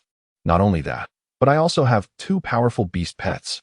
Look, image. Li Yusin proudly sent a picture, showcasing herself alongside 2 sea beasts, a lobster and a crab, each towering to her height. Name, Lobster Warrior. Level, Tier 2 skills, none. Description, a common lobster creature, possessing 2 formidable claws and a robust exoskeleton that offers exceptional defense. Capable of withstanding bullet attacks, it serves as the leader of the lobster clan, able to summon numerous lobsters. While it is suitable for preparing spicy lobster dishes, it is even more fitting for aquaculture. With it, an endless supply of crayfish is assured. Other beasts cannot be tamed. Name: Crab General. Level: Tier 2. Skills: Basic, Hard Shell. The crab shell is incredibly resilient, capable of withstanding attacks from Tier 3 sea beasts. Basic, Dissolving Foam. It can expel a potent acidic foam from its mouth to dissolve enemies. Description: The large crab, with its 2 powerful claws, reigns supreme. Its hard shell offers formidable defense, sufficient to withstand bullet attacks. As the leader of the crab clan, it can summon smaller crabs. Although it is suitable for preparing braised crab, it is even more advantageous for aquaculture. With it, an endless supply of crabs is guaranteed. Other beasts cannot be tamed. What do you think, Brother Foam? My lobster warrior and crab general are quite impressive, aren't they? Chapter 58. The Shark God Squad. Qin Feng. Indeed, quite impressive. This was not merely a platitude intended to placate Li Yusin. Rather, it was a heartfelt expression. Although the shrimp soldier and crab general paled in comparison to the likes of the shark eagle, shark arm, and shark king, among all the chosen ones, those possessing beast companions were fewer than 1 in 10,000. Even among those fortunate enough to have beast companions, most were merely first-tier creatures lacking any skills. Individuals like Li Yusin, who had tamed 2 second-tier beast companions, one of which possessed 2 basic skills, were exceedingly rare. Particularly noteworthy was the crab general. Qin Feng was so impressed by its formidable defensive capabilities that he contemplated raising one himself. Of course, his interest lay solely in its defensive prowess, not in the prospect of turning it into a sumptuous dish. The crab's defense was so robust that even third-tier sea beasts could not pierce its shell. Had the large crab encountered the gray mackerel shark yesterday, it might have been the shark that faced calamity. One was unassailable, and the other was swift and relentless. In Qin Feng's camp, he had the blizzard bear serving as a warrior, with the shark arm and shark bell as archers, Zhao Zhao providing support. The shark eagle acting as a mage, and the shark king fulfilling the role of an assassin, alongside several ordinary shark soldiers for mobility and frontline duties. The only role missing was that of a tank responsible for defense. Observing the image of Li Yusin, her face beaming with joy as she posed with her 2 beast companions, Qin Feng felt a twinge of envy. This girl was remarkably fortunate. Finding herself in a temperate sea, free from the threat of freezing to death, she had fortuitously drifted to a coral island, blessed with an abundance of seafood and abalone, and now had successfully contracted 2 beast companions. Furthermore, she had a debonair and charming boss like myself providing her with fresh water, weapons, and supplies. Truly, she epitomized the archetype of a leading lady. Ha ha ha, Fengge, are you envious of me? After all, I have contracted 2 powerful beast companions. Are you perhaps a tad jealous? Actually, there's no need for you to feel jealous. I will still regard you as my older brother. Ha ha ha ha. Upon reading Li Yusin's message, Qin Feng was momentarily at a loss for words. The exuberance of her words almost seemed to make her smile break through her big teeth. Qin Feng. Oh, little one. It seems you've gotten a bit carried away. Can't tell the difference between a king and a pawn. I am your boss. Image. Qin Feng sent a picture of himself alongside Jiao Zhao and Yuan Yuan, the 2 little ones. Wow, Fengge, you are incredible. I originally thought having 2 beast companions made me formidable, but it turns out you are the true powerhouse, possessing 2 third-tier beast companions, a total of 3 basic skills and 1 intermediate skill. Moreover, your 2 beast companions are so adorable, one a charming polar bear and the other a beautiful little dolphin. Unlike my shrimp soldier and crab general, which, while formidable, are rather unattractive. He chuckled softly. Zhao Zhao and Yuan Yuan were merely 2 little cubs, contributing less than 1/10 of his overall combat strength. If Li Yusin were to catch sight of his shark eagle, shark arm, and shark king, wouldn't she be utterly astonished? In the public chat, discussions were rife with recruitment efforts aimed at uniting against the Perpetual Night. Qin Feng glanced at the ongoing exchanges, noting that the 3 dominant factions, the Explosive Sky Gang, the Holy Fire Meow Meow sect, and the Bright Moondog sect, were attracting countless eager participants. Qin Feng, I currently have no particular thoughts. What about you? Do you intend to join any faction or organization? I have no desire to do so. I'm content here, with sustenance and warmth, feeling secure. I could spend my entire life in this manner. Qin Feng, that's a valid point. I'm off to sleep now, Feng Ge, good night. Qin Feng, yes, good night. After concluding the conversation with Li Yusin, Qin Feng resumed his examination of the survival wristband. Previously, the device comprised 5 modules: the survival manual, personal information, crafting station, communication channel, and trading platform. Now, a new module had been added, the Regional Combat Power Ranking, which displayed the power rankings within a 10-kilometer radius. Qin Feng opened the leaderboard. Regional Combat Power Ranking. First, Qin Feng, 4th tier chosen one, and that was all. He was the sole contender in the vicinity. Qin Feng pondered the utility of this ranking system. Perhaps its only function was to delineate leadership within emerging factions or organizations. Although the ranking indicated the tier of the chosen ones, it did not necessarily reflect true combat prowess. Factors such as weapon strength, the number and capability of beast companions, practical combat experience, and injuries could all significantly influence actual fighting capability. For instance, there was a stark contrast in Qin Feng's effectiveness with and without beast companions. What purpose did this serve? The truth would reveal itself in due time. Sleep beckoned. He needed to rise and strive anew the following day. After indulging in some playful banter with Yuan, Qin Feng resolved to return to slumber. Ahem, esteemed master. I fear you may not find rest just yet. Zhang Sha observed. Why is that? Yuan interjected. Master cannot sleep? So I was merely toyed with earlier? A formidable swarm of 3rd-tier mackerel sharks approached, each one seeming fierce, as if seeking vengeance. Had the master previously offended them? 3rd-tier mackerel sharks? Are they associates of that earlier shark? Qin Feng's expression hardened as he swiftly exited the wooden cabin, loading his pistol while retrieving the previously salvaged binoculars to survey the situation. He beheld 9 mackerel sharks racing toward him, their gaping jaws agape, each a 3rd-tier sea beast, moving with astonishing speed. Roar! Roar! Roar! Master! They proclaimed themselves as the Shark Deity Squad. The name was rather appealing. However, their strength remained uncertain. They declare they have come to reclaim the Sea Pearl Clam and seek vengeance for their fallen leader, whom you have slain. Zhang Sha. Inform them that the Sea Pearl Clam is destroyed and the Elemental Pearl is no more. As for their leader, Qin Feng raised a piece of 3rd-tier sea beast meat high. I have transformed their leader into this sea beast meat. Yes, master. After a cacophony of roars and growls from the imposing figure of the great white shark, the opposing group of mackerel sharks erupted in a furious uproar, vowing to avenge their elder's disgrace. If vengeance was their intent, let them come forth. The memory of the near-death experience inflicted by the mackerel sharks upon the shark eagles still lingered, providing an opportune moment to settle both old scores and new grievances. Shark Eagle, Shark Arm. Master, we are here. The Shark Eagle and Shark Arm approached, their eyes ablaze with fierce determination as they gazed upon the 9 mackerel sharks. Particularly, Shark Arm, fueled by the recollection of the Shark Eagle's near demise while rescuing him, was consumed by an intense fury. How dare your elder bite my mate, nay, my mother shark, before my very eyes. I shall not relent, he declared vehemently. If he dares to assault my beloved, I shall retaliate against his underlings. What? The Shark Eagle is not my mate. No matter. I hereby unilaterally proclaim that Sister Shark Eagle is my beloved. Chapter 59. I observe them like marking stakes. Additional chapter. The Zhuang Shark cautioned, be wary, for there are 9 gray mako sharks ahead. Humph. They are nothing but a heap of broken bricks. You have yet to witness their speed. They are the swiftest among creatures of their tier, even surpassing that of 4th-tier sea beasts.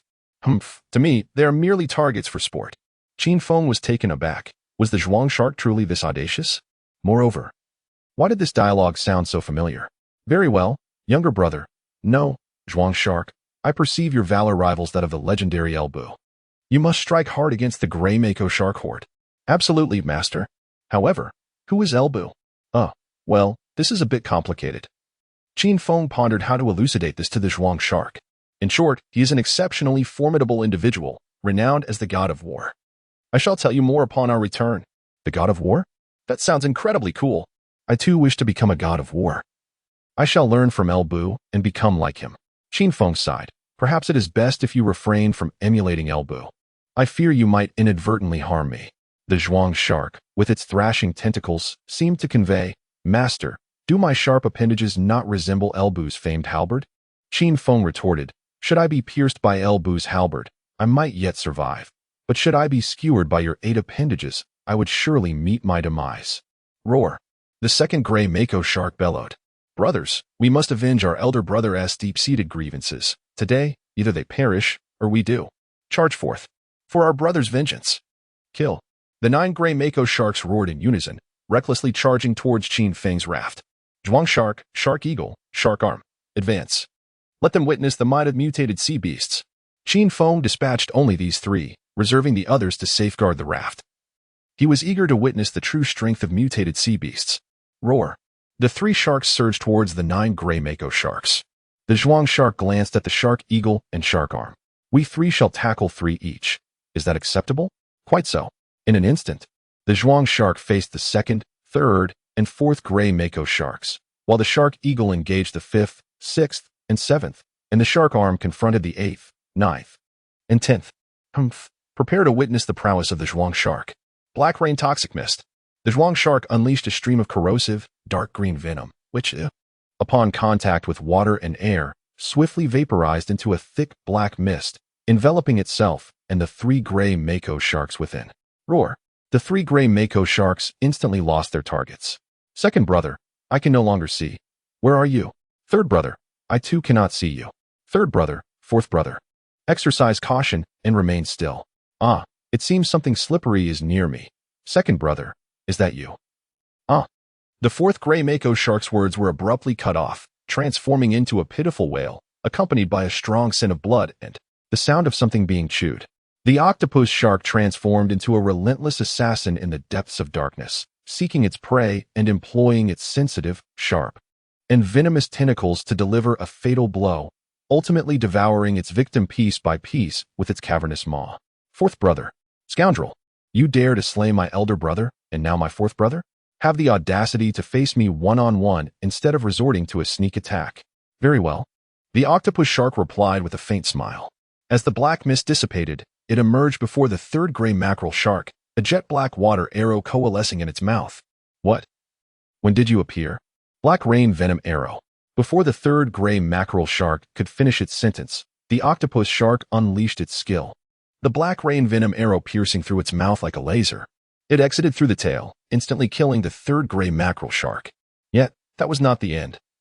Upon its demise, the corrosive venom within its body erupted, completely dissolving its carcass, leaving only a skeletal frame and a beast core. Third brother. The shark has gone too far. The 2nd gray mackerel shark charged at the octopus shark, but this was undoubtedly an act of suicide. The octopus shark scarcely glanced its way, raising a tentacle to ensnare the 2nd gray mackerel shark with great force, gradually consuming it whole. From the perspective of the 2nd gray mackerel shark, it could only see itself helplessly being delivered into the gaping maw of a colossal creature, ultimately severed in a single bite. The octopus shark's battle concluded swiftly. Within less than a minute, 3 gray mackerel sharks had been dispatched. Aside from the 3 third-tier beast cores, nothing remained. Kill. The 8th, 9th, and 10th gray mackerel sharks surged forward, yet the shark arm did nothing, allowing them to approach and gnaw at its body with their sharp teeth. However, just as the 3 gray mackerel sharks were about to sink their teeth into it, a layer of translucent blue water membrane suddenly appeared, thwarting their attacks. Though merely a thin layer of water membrane, it was remarkably sturdy, impervious to the relentless tearing of the gray mackerel sharks. This was the shark arm's water wave shield skill, akin to an impenetrable barrier, perfectly safeguarding its entire form. In terms of speed, even now, the shark arm could not match the renowned swiftness of the gray mackerel sharks, thus it chose to defend against their assaults. All right. I see you're all weary now. Behold my power, water arrows barrage. Once the 3 gray mackerel sharks had tired themselves, the shark arm unleashed a volley of water arrows, piercing through their bodies in an instant. Finally, there was the shark eagle. Although it possessed neither the octopus shark's illusions nor the shark arm's impenetrable shield, its evolution into the ice sea frenzy shark made it a formidable opponent nonetheless. Roar.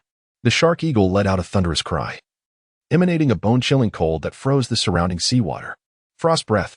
It exhaled a blast of icy air, spinning around to freeze the water within a 100-meter radius, nearly encasing Qin Feng's raft in ice. The 5th, 6th, and 7th gray mackerel sharks, less than 10 meters away from the shark eagle, were not spared from their grim fate. Although their speed is remarkable, their physical defenses are woefully inadequate, rendering them utterly incapable of withstanding the frigid onslaught of the shark hawk's sub-zero temperatures. In mere moments, they are encased in ice. Subsequently, the shark hawk glides before 3 blue mackerel sharks, voraciously gnawing at their tails with its razor-sharp teeth, akin to indulging in a frozen seafood delicacy, which leaves the onlooking Qin Feng feeling ravenous, inwardly exclaiming, "Save some for me." The immobilized blue mackerel shark has not yet succumbed to death. Its body is encased in ice, rendering it motionless, yet it remains conscious. It can sense the shark hawk methodically feasting upon its flesh. But the icy paralysis numbs its nerves, dulling the sensation of pain while amplifying its dread. Unable to look back, it is oblivious to how much of itself has been consumed or what remains. In the end, it meets its demise engulfed by an overwhelming fear. The shark hawk employs this agonizingly cruel method, devoid of physical torment, to punish these blue mackerel sharks. Chapter 60. The Wrath of the Plesiosaurus After Consuming 3 Mackerel Sharks. The shark eagle contentedly patted its plump belly with its fin, subsequently regurgitating 3 beast cores. "Here, master, these are the beast cores you requested." The chapter shark extended its tentacle, presenting the 3 beast cores to Qin Feng, while the shark eagle and shark arms similarly offered their cores. 9 mackerel sharks translated to 9 third-tier beast cores, equating to 900 energy points. Indeed, this was a true windfall. With 900 energy points, it was sufficient to evolve Shark 1 as well. "Shark 1, come here." "Master, is there something you need?" "Good news." Without delay, Qin Feng promptly evolved Shark 1 into a 4th-tier sea beast. Thus, he now possessed 5 4th-tier beast companions. With such formidable strength, he felt no trepidation about the upcoming extreme night. Even if it were to commence immediately, he would stand unfazed. "Thank you, master." After evolving into a 4th-tier sea beast, Shark 1 was exhilarated, unwilling to be left behind. "Continue to rest. We shall return at dawn." Qin Feng yawned. Glancing at the bedside clock, it was already 4 in the morning. In 3 or 4 hours, daylight would break, yet he had not yet slept.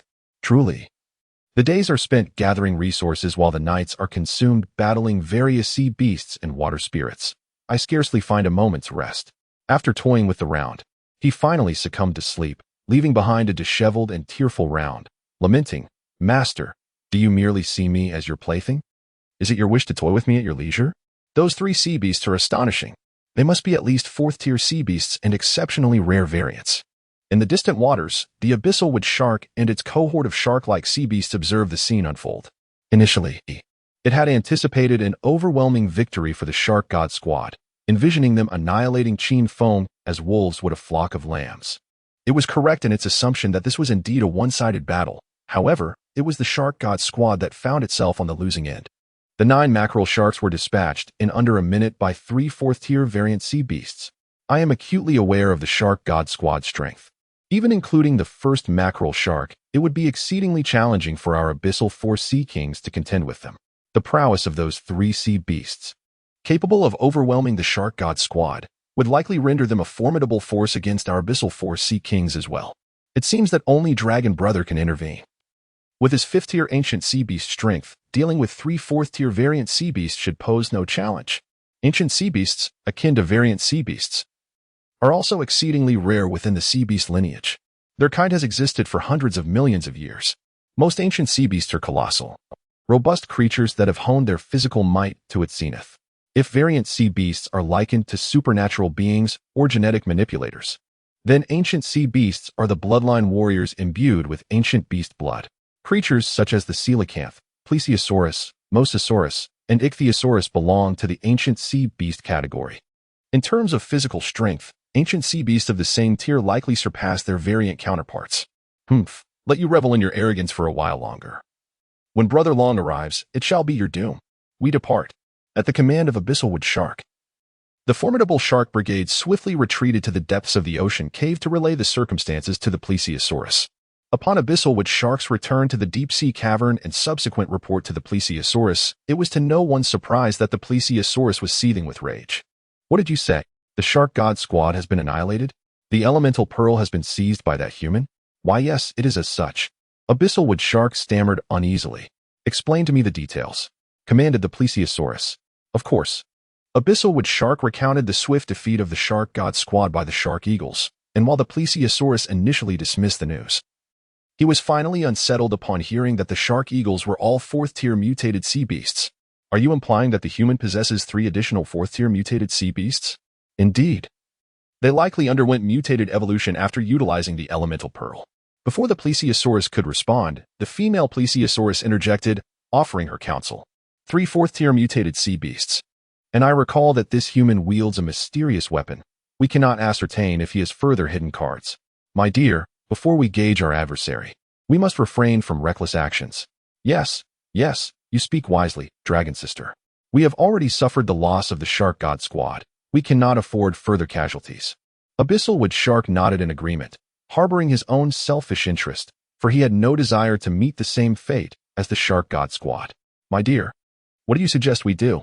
The female plesiosaurus pondered for a moment before articulating her thoughts. I propose we await the Polar Night.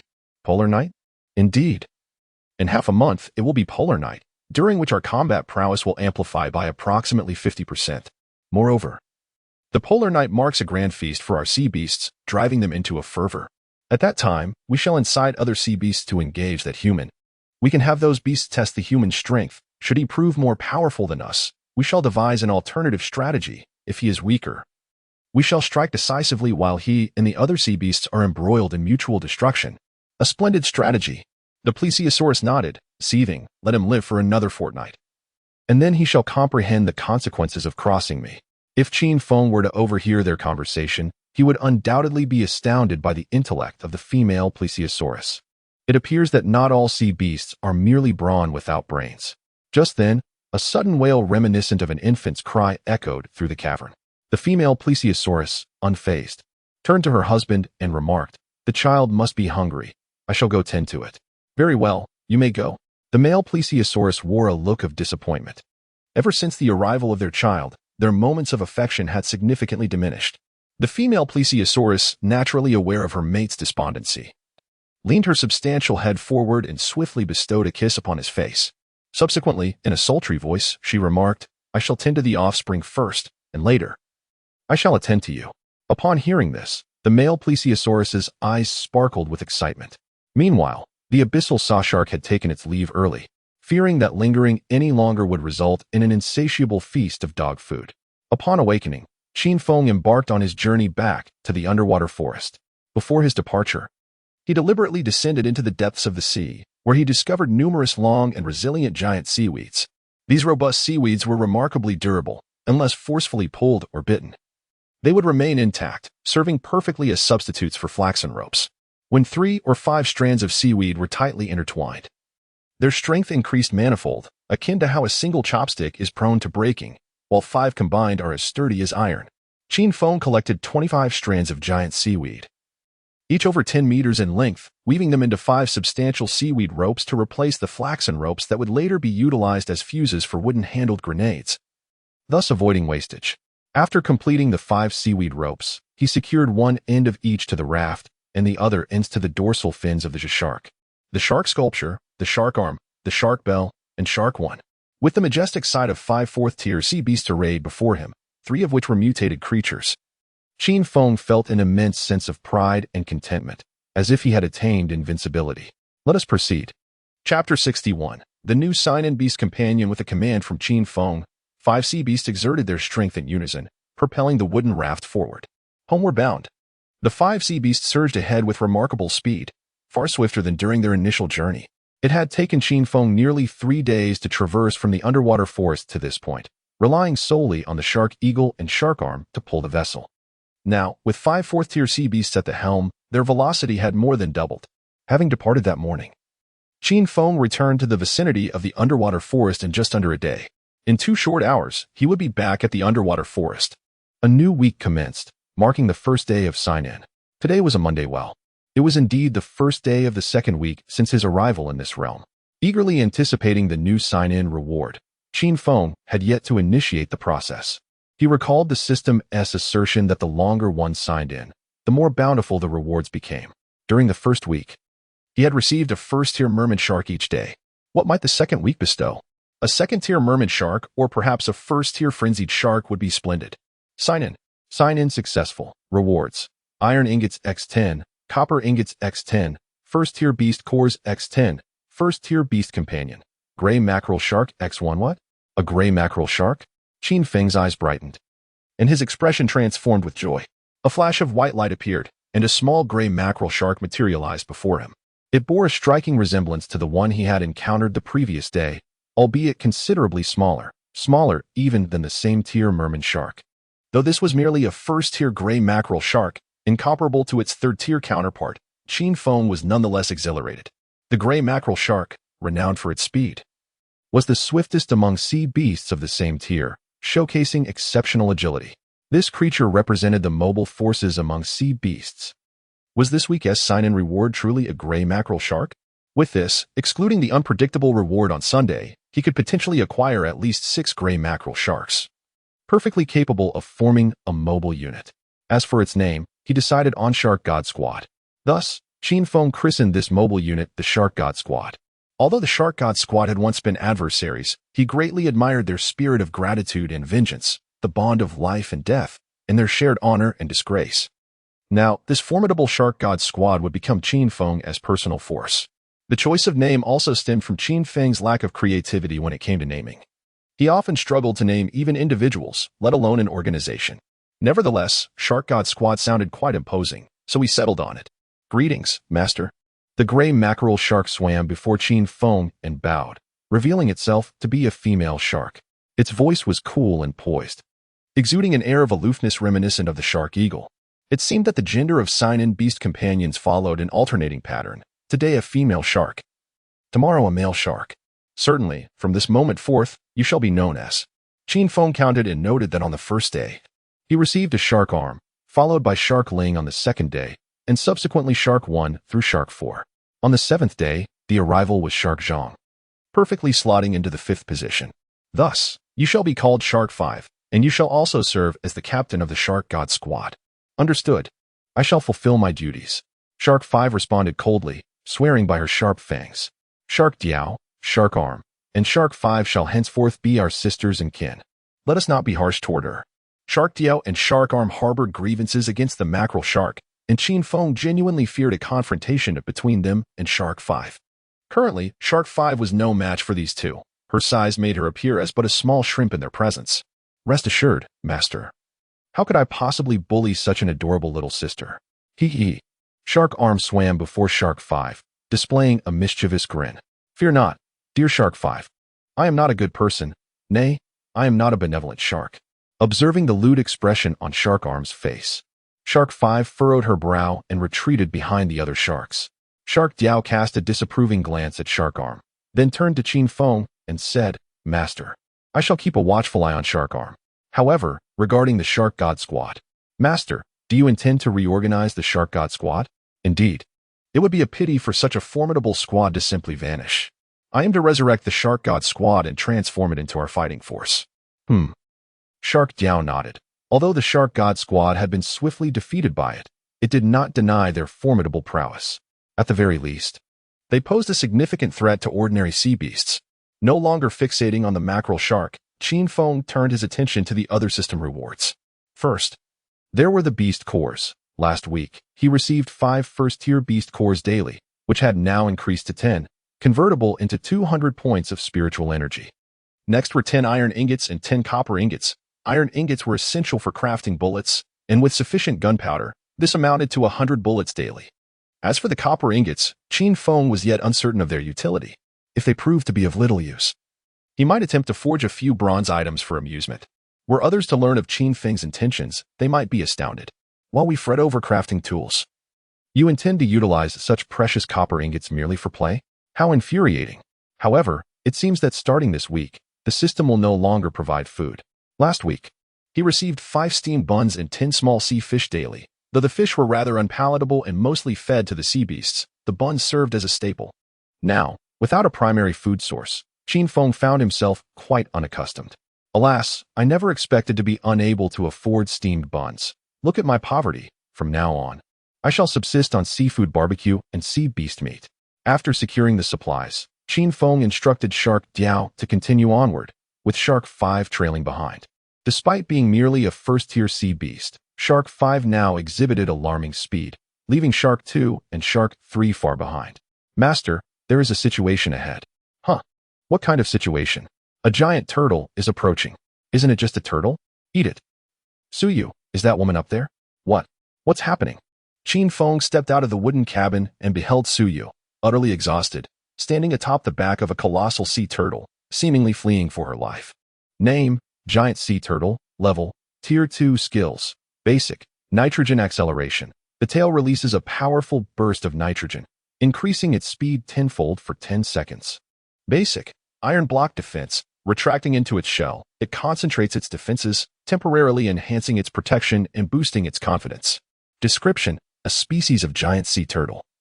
Known for its surprisingly swift movement despite being a turtle. Ideal for steaming or making soup, its meat is highly nourishing, offering benefits for kidney enhancement and vitality. Transforming the weak and timid into powerful warriors. Who are you calling weak? You haven't even seen it. How can you judge my strength? Chapter 62. Bring the ship closer. Qin Feng lamented for a moment before catching sight of Suyu clinging to the back of a turtle. What on earth was wrong with her? She appeared flustered, akin to a headless fly. Could there have been some trouble in the underwater forest? Zhang Sha. Go bring her to me. Yes, master. Zhang Sha freed himself from the kelp restraints and swiftly swam towards Suyu. His speed was astonishing, in mere moments. He was before her. Upon seeing Zhang Sha's grotesque appearance and the two tentacles advancing towards her, Suyu nearly fainted from fright. As she felt the slippery tentacles wrap around her body, despair engulfed her. Oh heavens, am I to be devoured by this hideous sea beast today? Woe is me. I have yet to experience love or savor the joys of womanhood. Suyu wept as she shut her eyes tightly, too afraid to open them. Dreading that she might behold Zhang Sha's sharp, ghastly fangs, she awaited the grim arrival of death in silence. Zhang Sha's 4 tentacles ensnared Suyu's limbs and inverted her body, binding her in an exceedingly humiliating position. Gazing at her alluring figure, Zhang Sha's eyes gleamed with desire. Had Qin Feng not been present, Suyu might have already met her fate. Zhang Sha brought Suyu before Qin Feng, leaving her at his mercy. Do not eat me. I will do anything you ask, just please don't consume me. Suyu screamed, startling Qin Feng, whose ears nearly rang with the intensity of her voice. Oh, anything you say? Qin Feng mused with a playful smile. Would you be willing to serve me as my slave for eternity? I would. I am willing to serve you for a lifetime. What if I asked you to bear me a child? I would. As long as you do not eat me, I will bear you a child. Wait. At this moment, Suyu finally grasped the situation, her eyes snapping open to meet Qin Feng's bemused expression. Qin Feng, is that you? What are you doing here? I was about to ask you the same.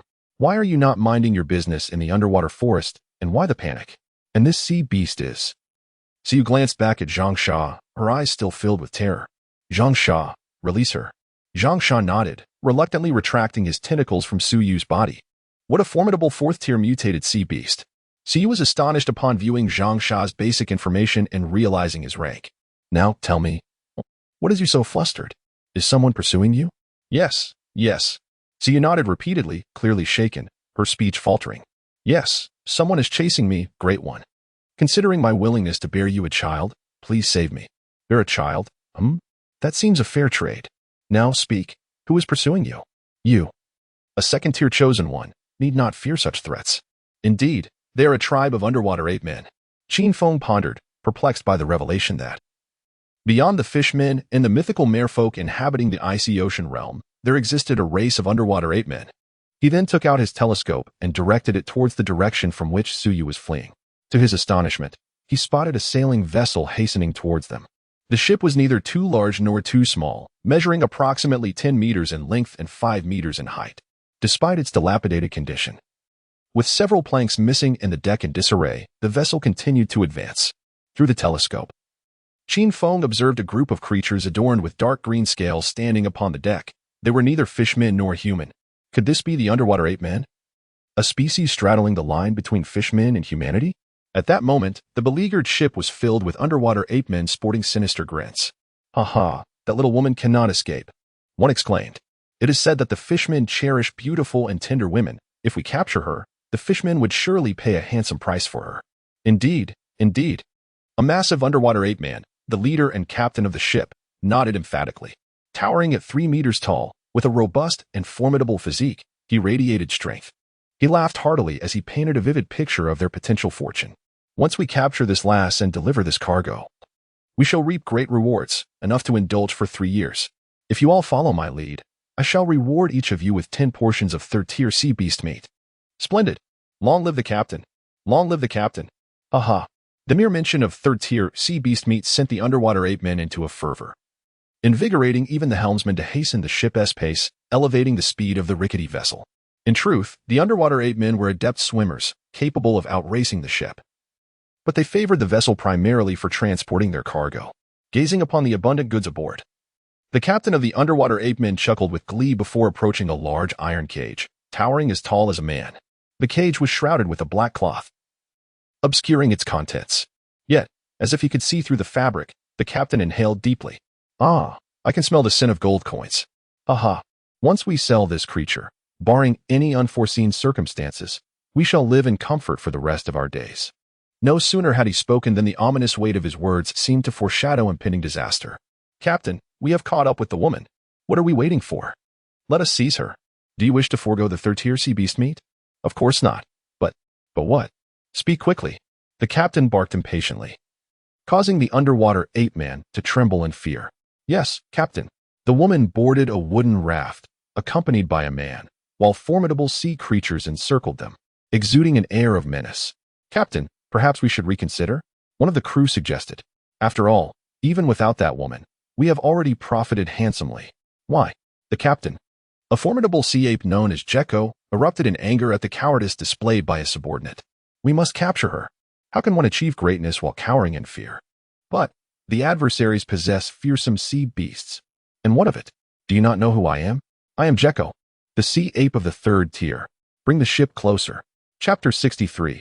High-voltage electric eel. Yes, Captain. Under the oppressive might of Gecko, the helmsman had no choice but to set sail at full speed, drawing closer to Qin Feng's raft. Second gunner, where is that damned bronze cannon? Bring it out. Yes. On the raft, upon seeing the dilapidated sailboat approach, Qin Feng let out a cold laugh. They truly dare to come. His face brimmed with confidence. He possessed 5 fourth-tier sea beasts and 3 mutated sea creatures, leaving him with little to fear. Lord Qin Feng, please do not underestimate them. I have seen their leader, a third-tier underwater ape. And then? Qin Feng retorted. Ah, see, you realized how foolish her warning sounded under Qin Feng's scrutiny. With 5 fourth-tier sea beasts at their disposal, why should they fear a mere third-tier underwater ape? Moreover, you might not be aware, but those underwater apes have cannons on their ship. What did you say? Qin Feng's expression shifted. Cannons? What kind of cannons are we talking about? Ancient artillery or modern mortars? If they are electromagnetic cannons, I might not stand a chance. What is the power of these cannons, and what is their range? My lord, do not be alarmed. They are just ordinary cannons, the kind that existed in ancient times in our country. As for the range, I have not seen them, but I presume it is no less than 1,000 meters. Regarding their power, that depends on the material of the shells, which I am less certain about. Oh, that is a relief, Qin Feng sighed. As long as they were not weapons of electromagnetic caliber, he felt reassured. While they conversed, the underwater ape had already rolled out a bronze cannon and aimed it at Qin Feng and his companions. The captain of the underwater ape stepped onto the deck, surveying Qin Feng and Su Yu, a sinister smile creeping onto his face. Do not harm my beauty. She could fetch a handsome sum. As for that man, if he dies, so be it. Second gunner, aim for that man. Yes. Ready and poised for attack. Good. Ignite and fire. Boom. A thunderous roar erupted as a bronze cannonball shot forth like a meteor towards Qin Feng. Shark arm. Intercepted. Yes. Shark arm opened its massive jaws, harnessing water elements to unleash a barrage of water arrows. The water arrows surged forward with machine gun rapidity, piercing through the incoming bronze cannonball. Boom. Another deafening explosion resonated as the cannonball detonated in midair, scattering shrapnel. Shark arm summoned a wave shield to deflect the flying debris. The water wave shield could envelop its body like armor or form a barrier to concentrate defensive power against attacks from a single direction. Continue. Do not stop. Bring all the bronze cannons up here. I want him dead. Gecko screamed hysterically, and his subordinates, left with no choice, pushed 3 more bronze cannons from the decrepit cabin, aiming them at Qin Feng's raft. Boom, boom, boom, boom. A volley of 4 cannonballs hurtled toward Qin Feng. Shark arm, continue to intercept the cannonballs. Shark sculpture, freeze their bronze cannons for me. Octopus shark, go dismantle the ship. Yes. The 3 sharks each took their share as Shark arm unleashed water arrows, deftly intercepting the incoming bronze cannonballs one by one. Once all the cannonballs had been thwarted, Shark Sculpture employed its icy breath skill, releasing a deadly chill that encased the 4 bronze cannons on the deck in ice. One of the underwater primates placed its hand upon the bronze cannon, and as shark sculpture exhaled its icy breath, its hand was frozen along with the cannon, leaving it wailing on the deck. "Oh, my hand. My hand. What are you whining about? It's just a severed hand. In our line of work, losing a limb is quite commonplace. Indeed, it's merely your left hand, which hardly affects your ability to eat or clean yourself. It's just a minor inconvenience. Consider yourself fortunate. It's not like that. When I was a teenager, I formed a bond with my left hand that transcended mere friendship, and even now, we sometimes meet at night." The underwater primates collectively rolled their eyes, though they had no time to ridicule this peculiar tale, as their vessel continued to sway violently, making it difficult for them to maintain their footing. What's happening? Jekka's face betrayed a hint of panic. "Captain, a sea beast is dismantling our ship from behind. What's so frightening about a mere sea beast? Bring the ship closer and strike it." "Captain, this is a fourth-tier sea beast."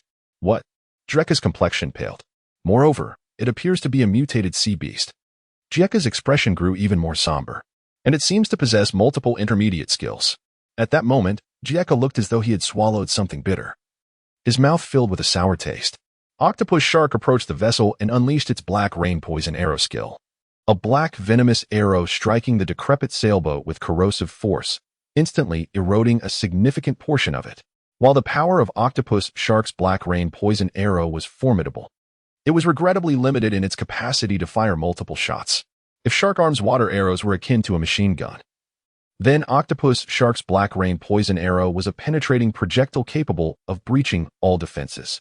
Due to Octopus Shark's relentless assault, the sailboat was on the verge of collapse. "Humph, you have beast companions, but do you think I lack one? High voltage eel, come forth."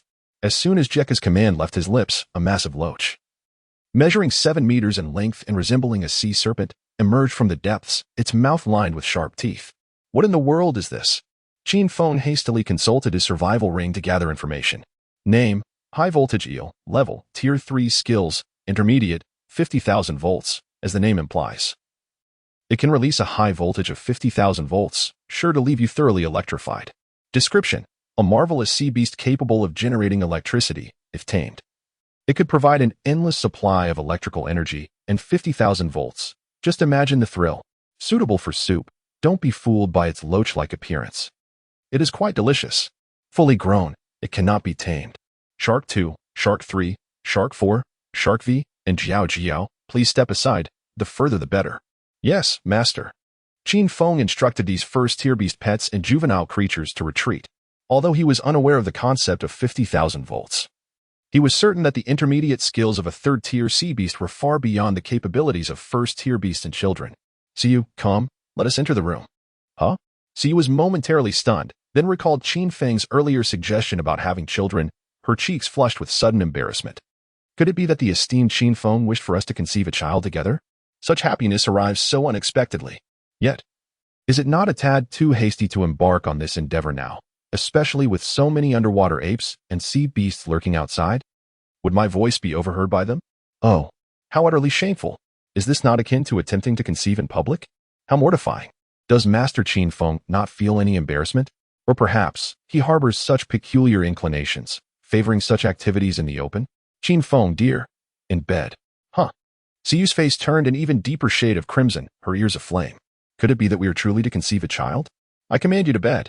Chin Feng spoke with an authoritative tone. All right. Siyu, daunted by his command, hurriedly removed her shoes and climbed onto the bed.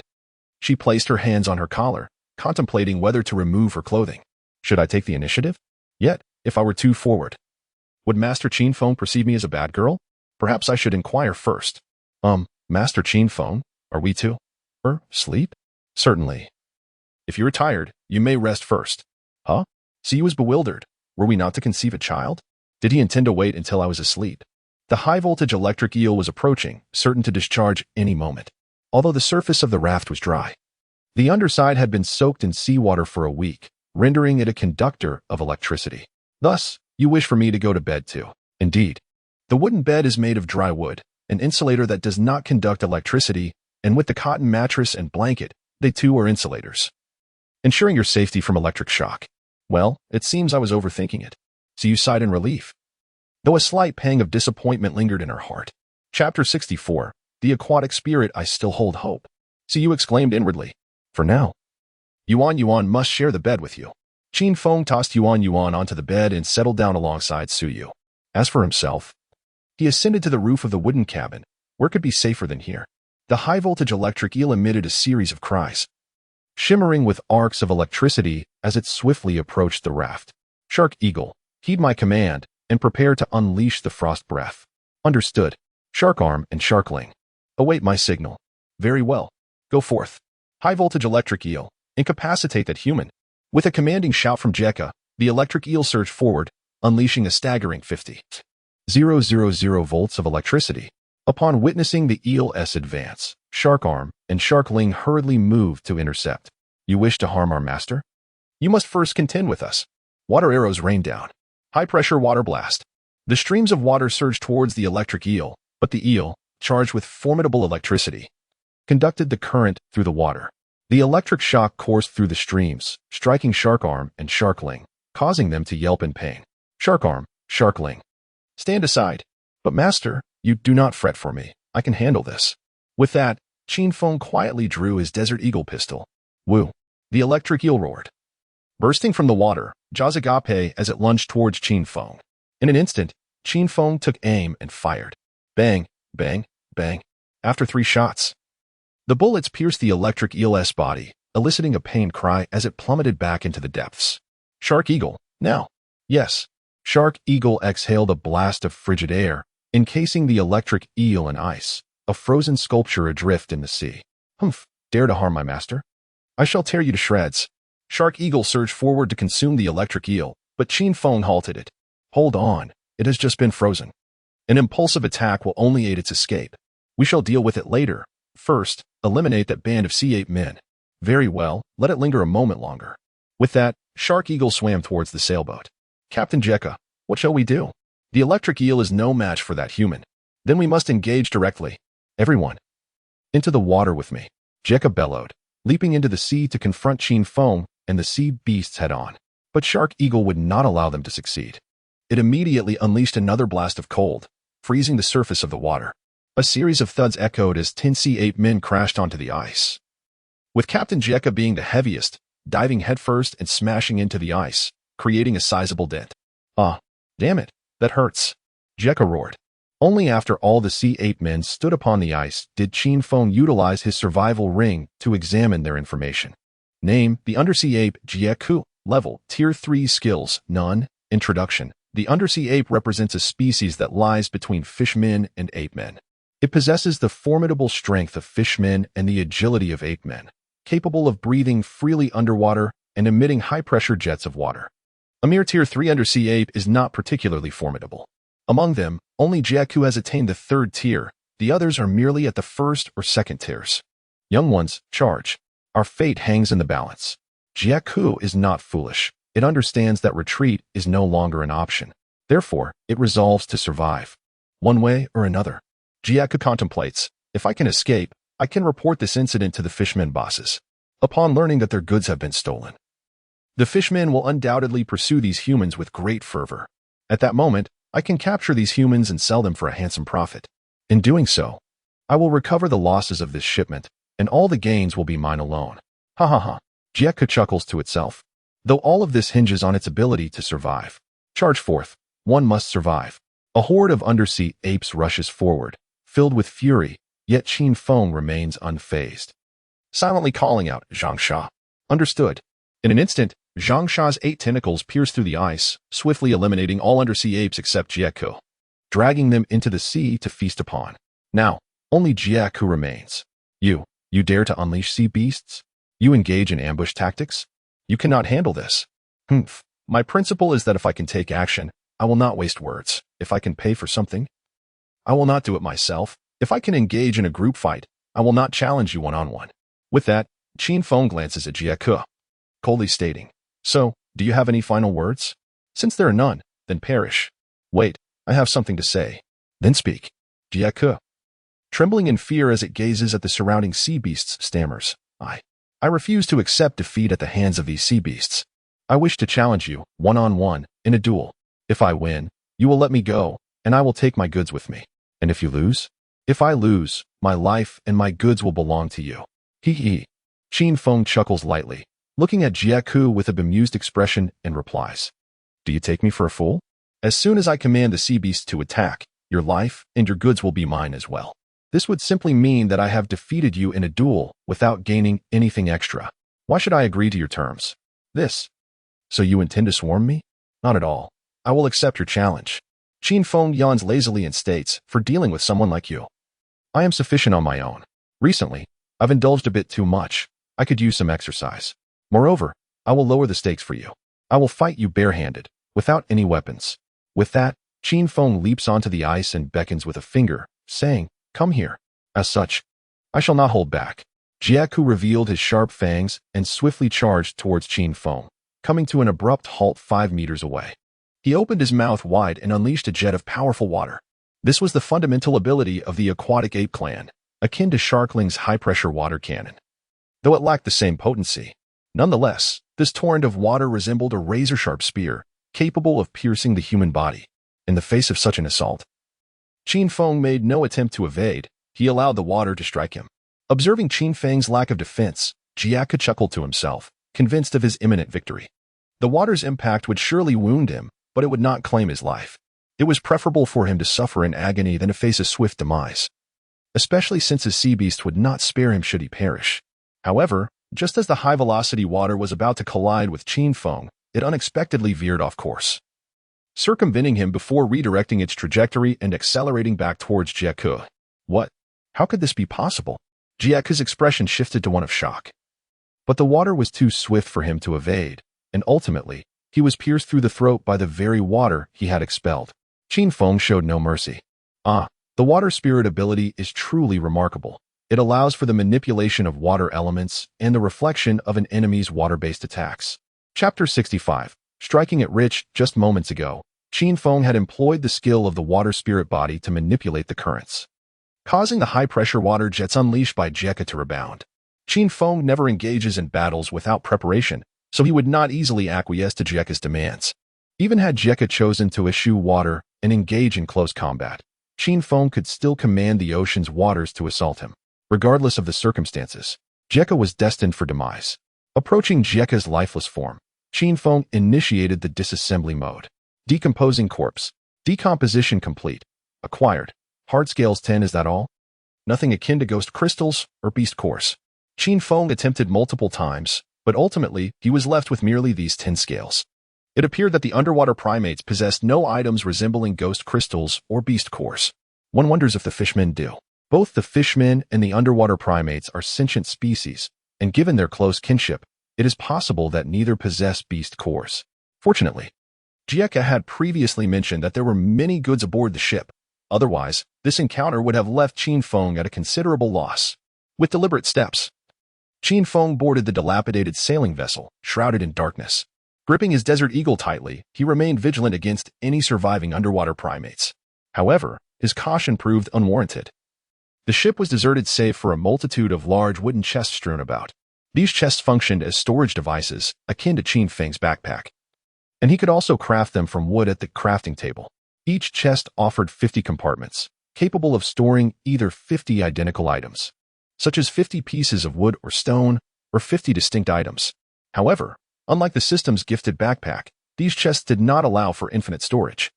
In addition to the wooden chests, there were also refrigerators, which could be synthesized using ice blocks at the crafting table. Refrigerators were designated solely for food items, such as roasted meat, apples, steamed buns, and rice, as well as fresh water. Once food was placed within, it would remain indefinitely fresh.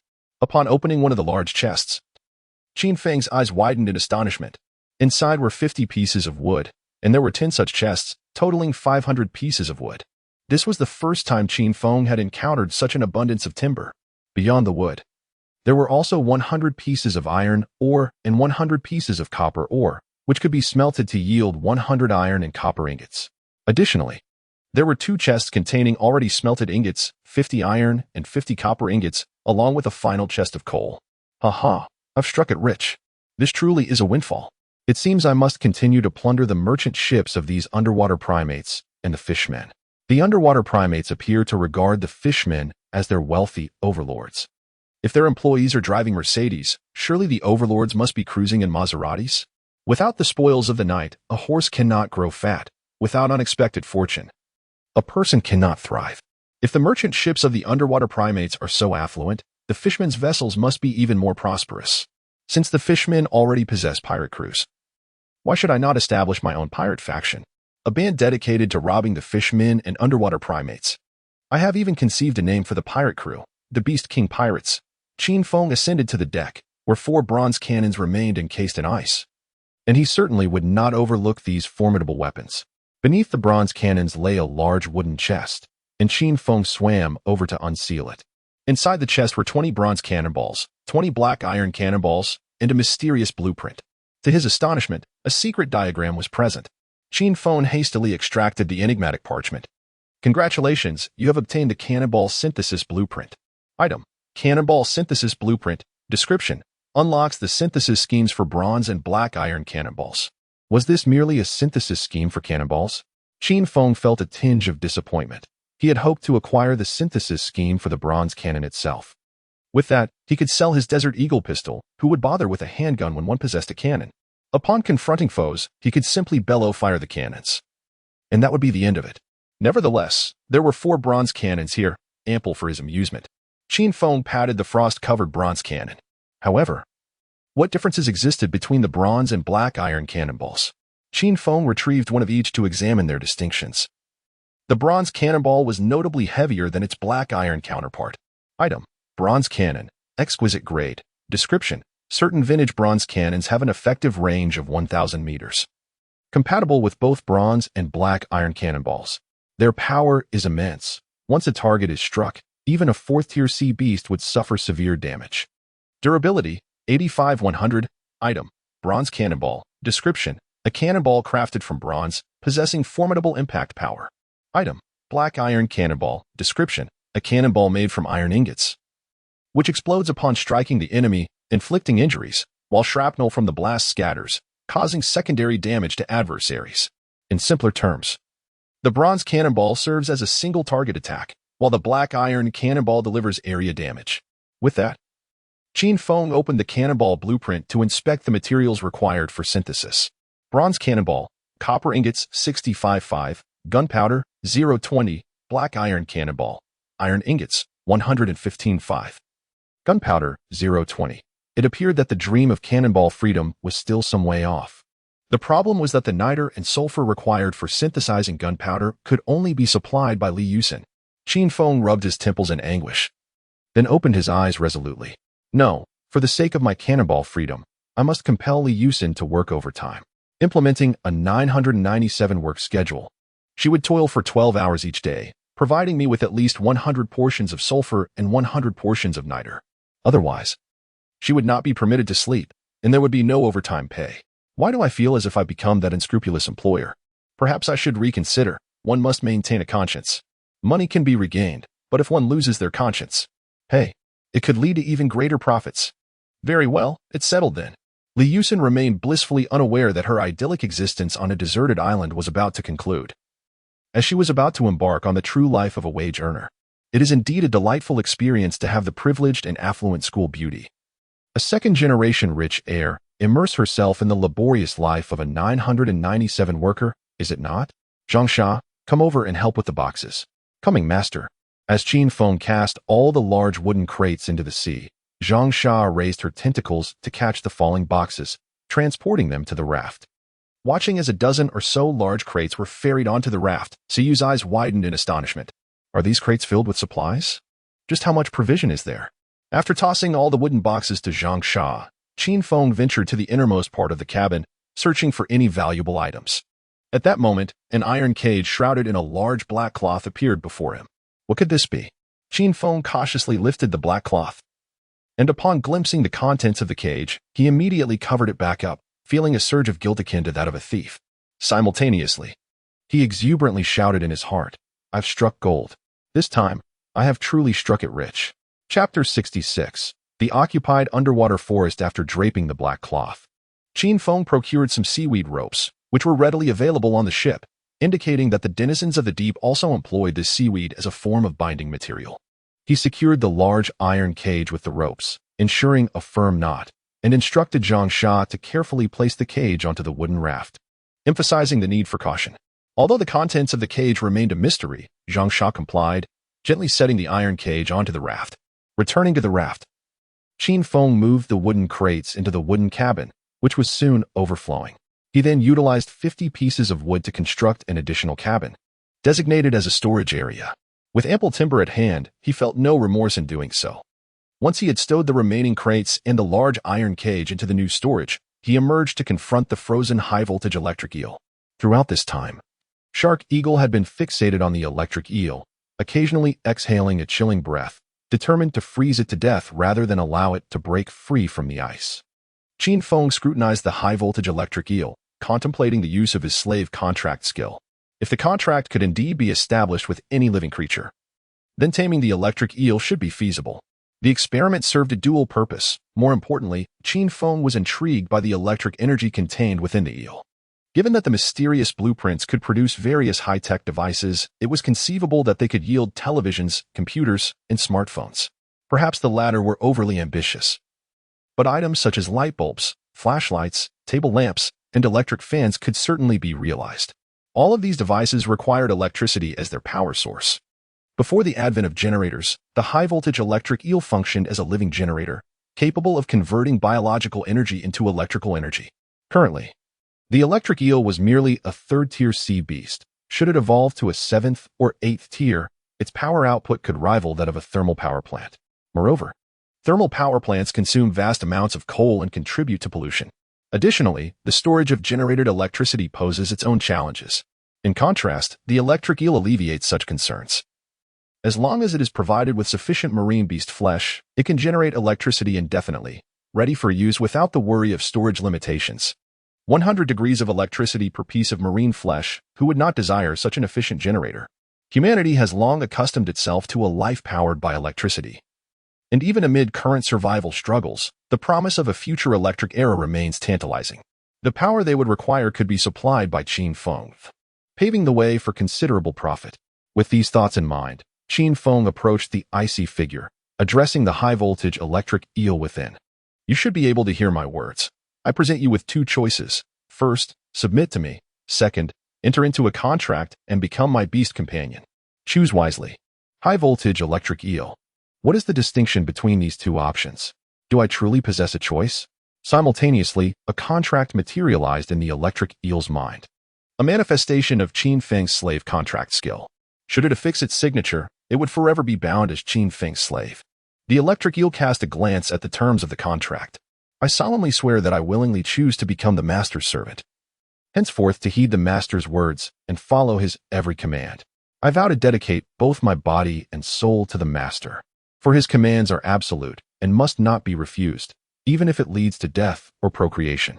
I pledge that upon signing this contract, I shall become the master's most loyal devotee, harboring no discontent, for everything the master decrees is correct. Wherever the master points his sword, there shall my heart follow. There are several similar stipulations, yet each conveys a similar essence. I willingly consent to be the master's slave. What a grand declaration of I willingly consent. Is this not akin to an oppressive clause? Will you sign? I do not possess such patience. The electric eel turned its head away, displaying a defiant demeanor. Ha! To become a slave? Not a chance. The sea beast shall never submit. You may choose to become my servant, and I assure you that you will indulge in 3 meals of sea beast meat daily.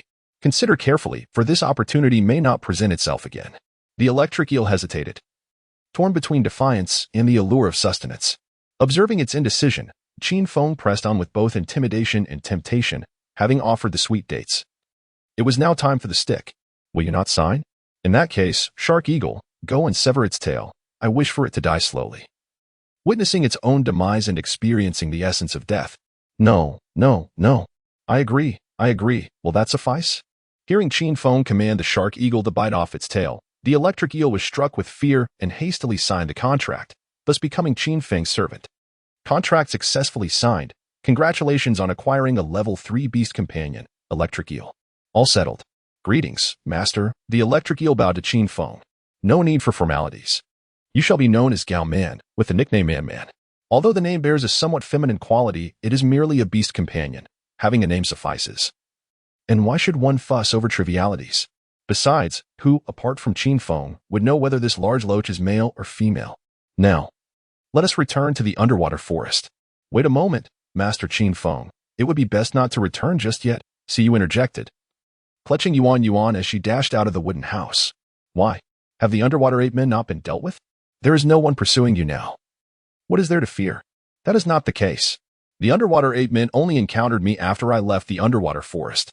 In truth, the forest has been occupied by another. This individual sought to usurp my territory, and when I refused, I fled. My friends have also been captured by them. What? The underwater forest has been taken over? Who is so audacious as to encroach upon my domain? Explain everything to me from the beginning. Oh. Siyu nodded and recounted the events of the past few days to Qin Feng. After Qin Feng's departure, tranquility reigned for a couple of days. Siyu and her companions diligently gathered wood and provisions, upgraded their raft, and constructed a wooden dwelling. Siyu even managed to tame a sea turtle as a pet. Everything seemed harmonious until the third day after Qin Feng's departure, when an unexpected group of intruders arrived. Their numbers were approximately 100, including 2 individuals who were 4th-tier chosen ones. It was not surprising that they found this place, as Li Tianyu had previously disclosed the coordinates of the underwater forest. Given their overwhelming numbers and the presence of 2 formidable 4th-tier chosen ones, Siyu opted not to drive them away to avoid conflict. She believed that as long as they all shared the same goal of harvesting wood, coexistence would be sufficient, and the presence of more people would bring a lively atmosphere. However, to her dismay, those 2 4th-tier chosen ones demanded that Siyu accompany them to their quarters for unsavory purposes. Siyu could never acquiesce to the advances of these lecherous men. Not only did she refuse, but her friends also stood against it, leading to a violent confrontation. As a mere 2nd-tier chosen one, Siyu stood no chance against the 4th-tier chosen ones and hastily fled on the back of the giant sea turtle. Unfortunately, her friends were captured. From that moment on, the underwater forest fell under the dominion of that unruly group. Chapter 67. You are anticipating this, aren't you? After a harrowing escape from the depths of the underwater forest, Siyu found herself confronted by the sea-dwelling ape men, a cruel twist of fate indeed. Following her frantic flight from these creatures, she finally encountered Qin Feng. The sequence of events unfolded as such. Goodness, these individuals possess an audacious spirit. What grants them the audacity to wreak havoc in my domain? Who bestowed upon them such courage? Is it Liang Jingru? Their leader is named Park Wuchang.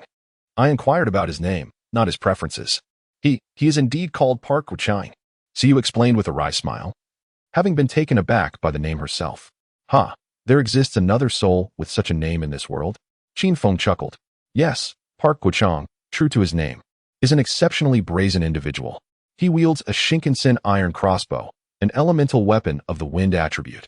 The arrows fired from this crossbow possess the power of the wind element, capable of piercing foes from a distance of 500 meters with ease. An elemental weapon. A look of astonishment crossed Qin Feng's face. With the acquisition of mysterious blueprints, one might chance upon technological or elemental gear. Revolvers and Desert Eagles fall under technological equipment. However, I have yet to behold elemental weaponry. It is quite intriguing that Park Wuchang possesses such a weapon. And what are the other? Qin Feng inquired. The other is a 4th-tier chosen one, named Fan Jinxiang. What? Fan Jinxiang?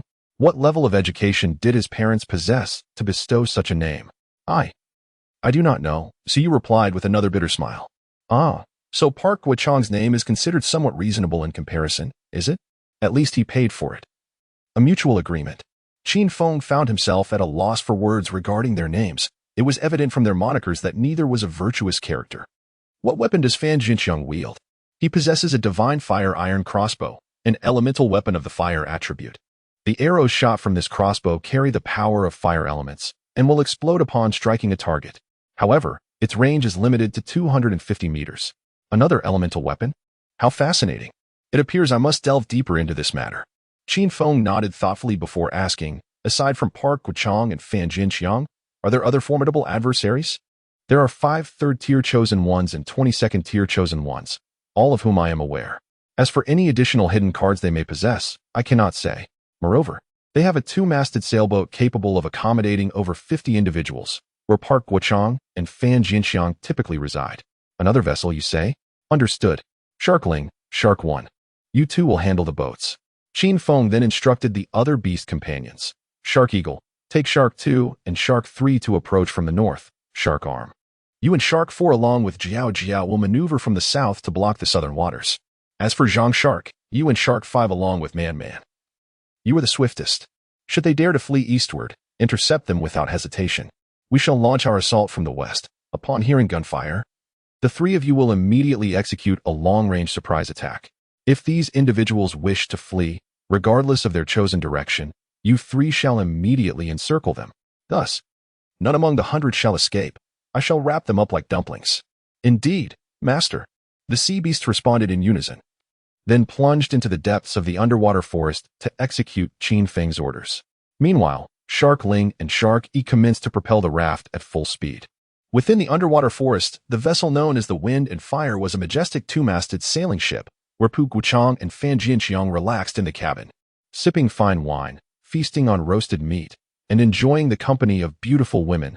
They reveled in bliss.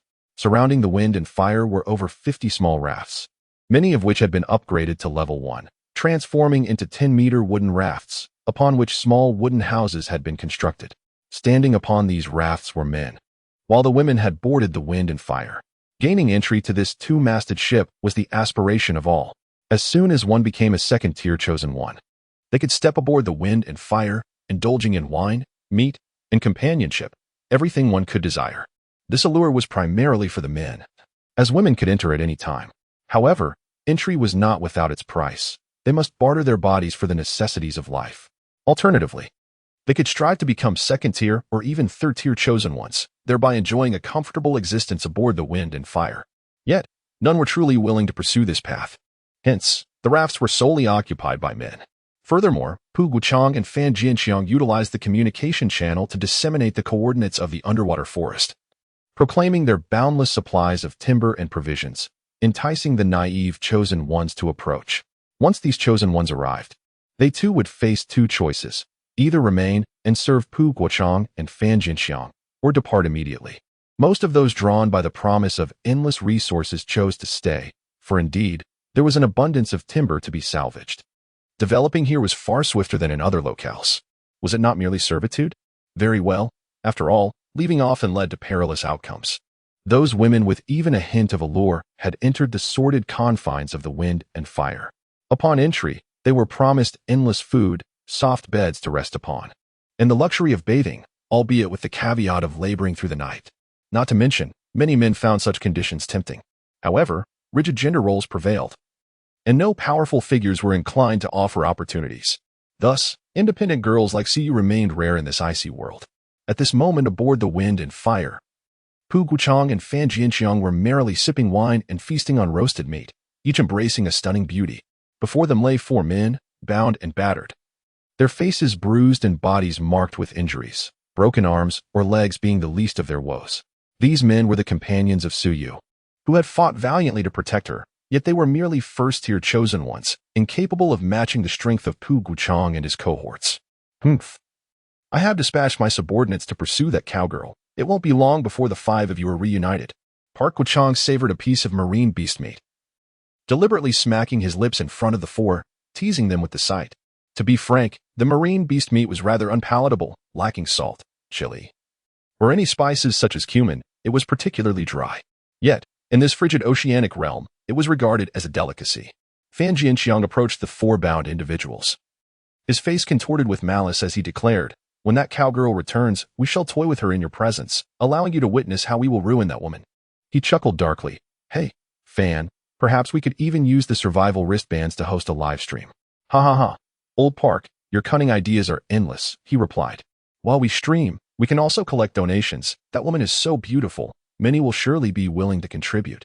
As he spoke, Fan Jianxiang cast a sidelong glance at the restrained 4, a wicked grin spreading across his face as he added, "I bet you are all eagerly anticipating this." Chapter 68, The Origin of Elemental Weapons. Ah, you lecherous miscreants, do not revel in your triumph too soon. Indeed. Do you believe that capturing us makes you the sovereigns of this underwater forest? If not us, then who? Park Guochang replied with a faint smile. Is it you wretched hounds? Allow me to enlighten you. Once we are done with that woman, we shall reduce you to mere morsels for the sea beasts. As a punishment for your transgressions against us, you will become the excrement of those very creatures, even if you were to slay us. The underwater forest would never belong to you. Moreover, there is the formidable Qin Feng, the true master of this realm, wielding numerous third-tier beast companions. You two shall find yourselves as carrion for the sea beasts. Third-tier beast companions? Ha. Upon hearing Luo Gang's words, Park Guochang and Fan Jianxiang erupted into laughter, joined by the others aboard the Windfire ship. Do you think a handful of third-tier beasts can intimidate us? Who do you take us for? You may inquire among the men on this vessel. Each has battled sea beasts and claimed their lives. Park Guochang boasted arrogantly. And Fan Jianxiang seamlessly continued, I care not for your Qin Feng's capabilities. The rulers of this underwater forest are we. Should he dare to contest our territory, he shall meet his demise. Not even Jesus could save him. Mark my words. As a fourth-tier chosen one, Fan Jianxiang had every reason to be audacious. Unbeknownst to them, while Fan Jianxiang spoke his braggadocio, a great multitude of sea beasts, led by 3 mutated creatures, surged from the depths of the ocean, encircling them with a menacing formation. All was prepared. Only the wind was needed. Approximately 20 minutes later, Shark Ling and Shark E hastily approached on their raft. At this moment, the crimson stains of congealed blood adorned their teeth and bodies. Park Guochang had dispatched 5 men to pursue Su Yu, who fortuitously encountered Qin Feng. Upon noticing Su Yu by Qin Feng's side, they harbored malicious intent to rob him. Consequently, without hesitation, Qin Feng commanded Shark Ling and Shark E to devour them, then swiftly proceeded towards the vicinity of the underwater forest. Upon sighting the Windfire ship 600 meters away, Qin Feng was taken aback. He had not anticipated the presence of such a sizable vessel. It appears I shall need to construct a ship in due time. A ship is far superior to a raft, allowing the Shark Eagles to avoid the arduous task of towing. Master, we are merely 600 meters from that 2-masted ship. Shall we rush in and eliminate them all? No, we shall remain here and not advance another step. Qin Feng was acutely aware of Park Guochang and Fan Jianxiang's formidable elemental weapons, the Divine Wind crossbow and the Divine Fire crossbow, one with a range of 300 meters and the other 500. He was uncertain of the total number of elemental weapons they possessed. Perhaps there were more than just these 2. Should there be dozens? Drawing 2 near would result in them being riddled with bolts. He was uncertain whether Park Guochang and the others possessed only these 2 types of elemental weapons. If they had additional armaments, it could spell trouble. Thus, he chose to maintain his distance. At that moment, a scout aboard the Finghua, equipped with binoculars, noticed the appearance of Qin Feng's raft within a 600-meter range. He also observed the presence of the 2 sea beasts, Shark Ling and Shark One, and recognized them as 4th-tier creatures. To tame 2 4th-tier sea beasts is no small feat, indicating that this individual must be exceptionally formidable. Someone he could not afford to provoke. Furthermore, he recognized Su Yu standing beside Qin Feng, having encountered her previously. Even if he couldn't recall her face, he certainly remembered her striking features. Su Yu had returned, accompanied by a man capable of controlling 2 4th-tier sea beasts, exuding an imposing aura that suggested he was not to be trifled with. Without further contemplation, he hurried to the cabin to inform Park Guochang and Fan Jianxiang about Su Yu's return and the presence of the 2 4th-tier sea beasts. What? That cowgirl actually returned on her own and brought back a man with 2 4th-tier sea beasts? Upon hearing this report, Park Guochang furrowed his brow, deep in thought on how to address the situation. Since Su Yu had returned, it was clear she did not come with good intentions. In contrast, Fan Jianxiang appeared relaxed, unable to suppress a smirk. It seems I won't be able to claim my prize from her after all, he lamented, believing that if Qin Feng was willing to assist Su Yu in reclaiming her honor, she must have offered him a substantial reward. For a man, Su Yu herself was a significant prize. Once she allied with Qin Feng, he would undoubtedly be at her beck and call.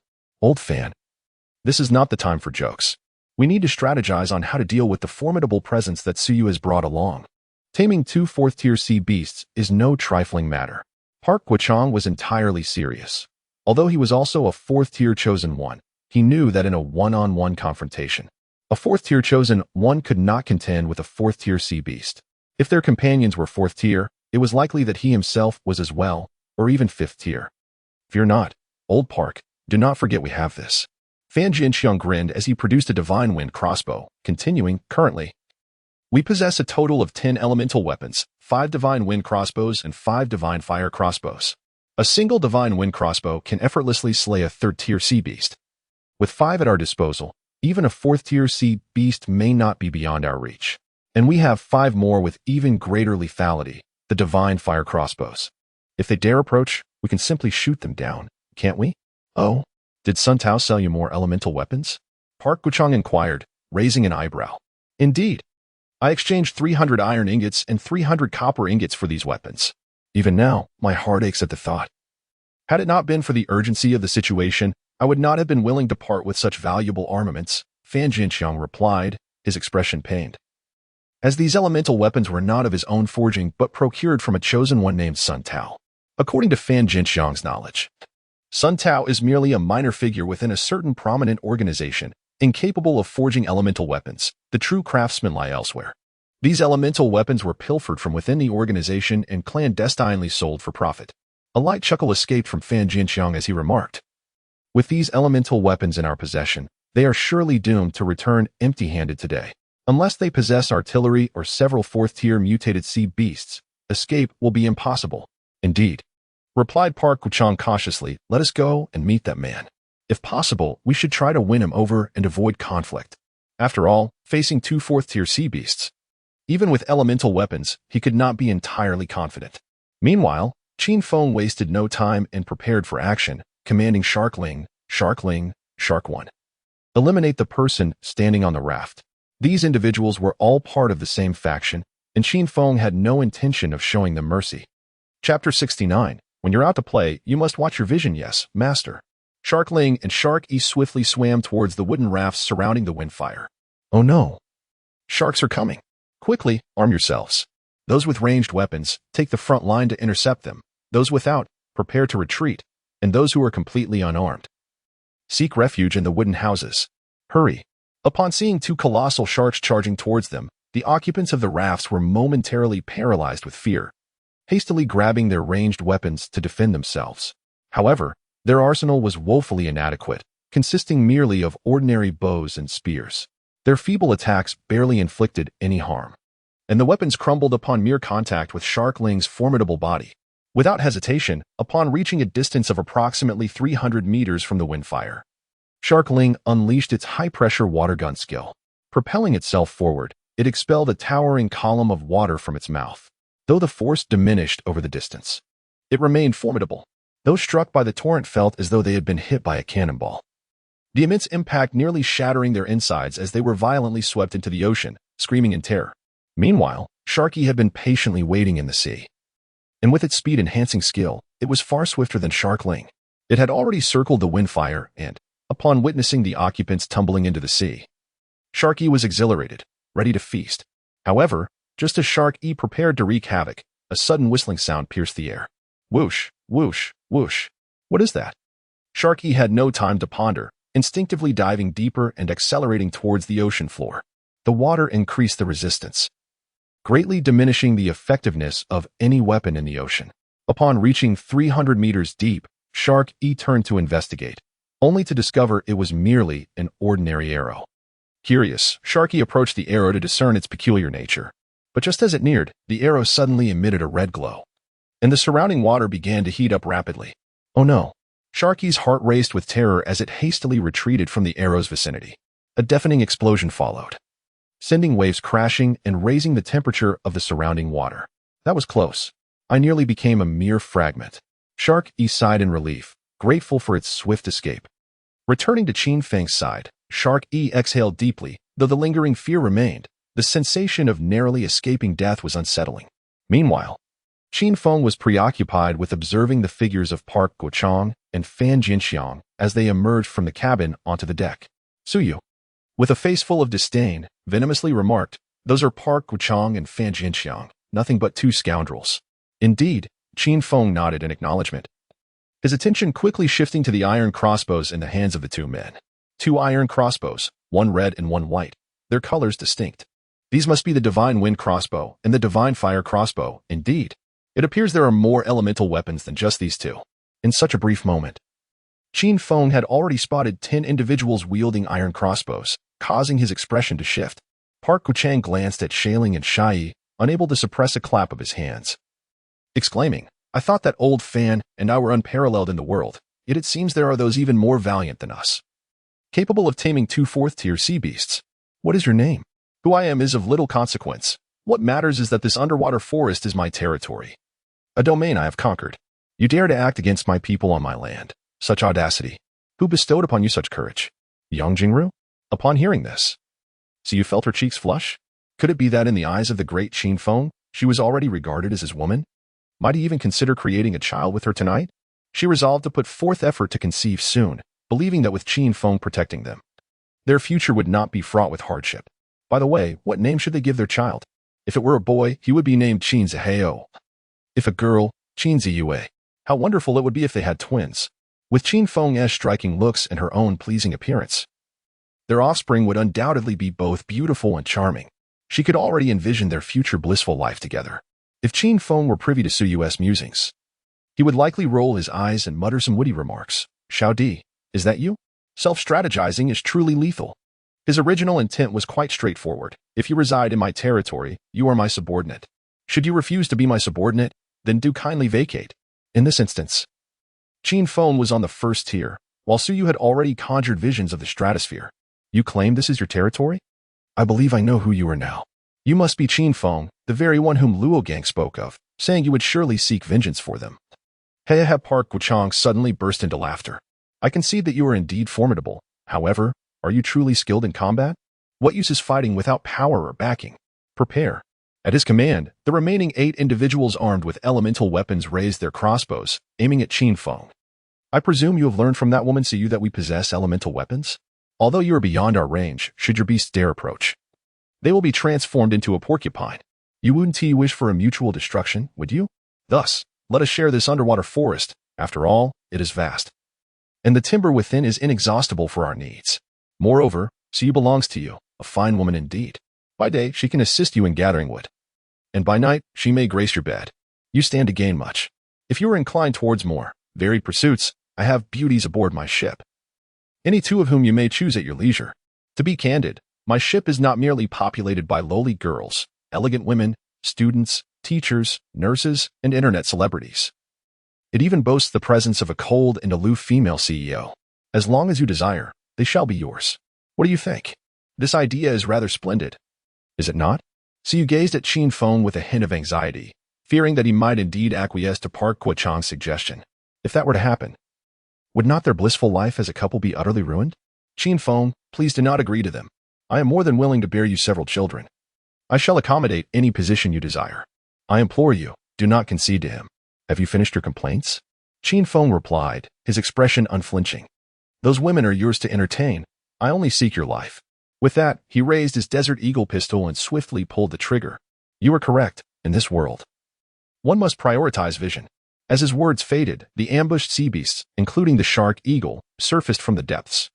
Their appearance met with the horrified gazes of Park Guochang and Fan Jinxiang.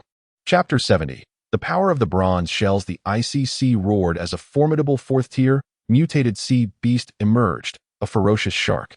Park Guochang gazed at the creature that had suddenly surfaced with a visage of sheer terror. The furious sea shark was yet another 4th-tier mutated beast. Furthermore, the exotic octopus shark also belonged to the 4th tier, boasting an astounding 3 intermediate skills. With this revelation combined with the 2 ordinary 4th-tier sea beasts, there were now 5 of these formidable creatures at their disposal. How could he possess such an abundance of 4th-tier beasts? Was it possible that 4th-tier pets had become exceedingly common? Fan Jinxiang, unable to process the situation, felt his countenance twist and contort from overwhelming fear. The shark eagle, shark arms, and octopus shark, any one of them could annihilate the 2 of them in an instant. They both understood that since Qin Feng had summoned these 3 powerful sea beasts, he intended to engage in a fierce battle to the bitter end. With a disdainful snort, Park Guochang confronted Qin Feng. Qin Feng, do you truly wish to fight us to mutual destruction today? Mutual destruction? Are you jesting? Given the current circumstances, it is clear that my beasts far surpass yours in strength. Do not be so arrogant. Having 4th-tier beasts is impressive, but do you truly believe you are the only one with such creatures? Upon hearing this, Qin Feng furrowed his brow, pondering, could it be that they also possess 4th-tier beasts? Giant walrus, arise, commanded Park Guochang. Suddenly, a cacophony of furious roars erupted from the depths of the sea. As if demanding to know who had disturbed its slumber, the thunderous roar subsided, and a colossal walrus, measuring over 10 meters in length, burst forth from the water, presenting itself before Qin Feng. Name, Giant Walrus, level 4th tier, skills, intermediate, energy storage. capable of fully digesting consumed food and converting it into biological energy stored within its body. In times of exhaustion or injury, this energy can be utilized to restore stamina and heal wounds. Description: a type of walrus, it possesses an immense size, weighing as much as 3 tons, with formidable tusks that serve as its advantageous weaponry. Its meat is comparable to that of pork belly, ideal for stewing with seaweed and fried tofu, accompanied by a generous bowl of rice, truly a delicacy of the earthly realm. Other beasts cannot be tamed. Alas, such a massive hunk of flesh has made my mouth water.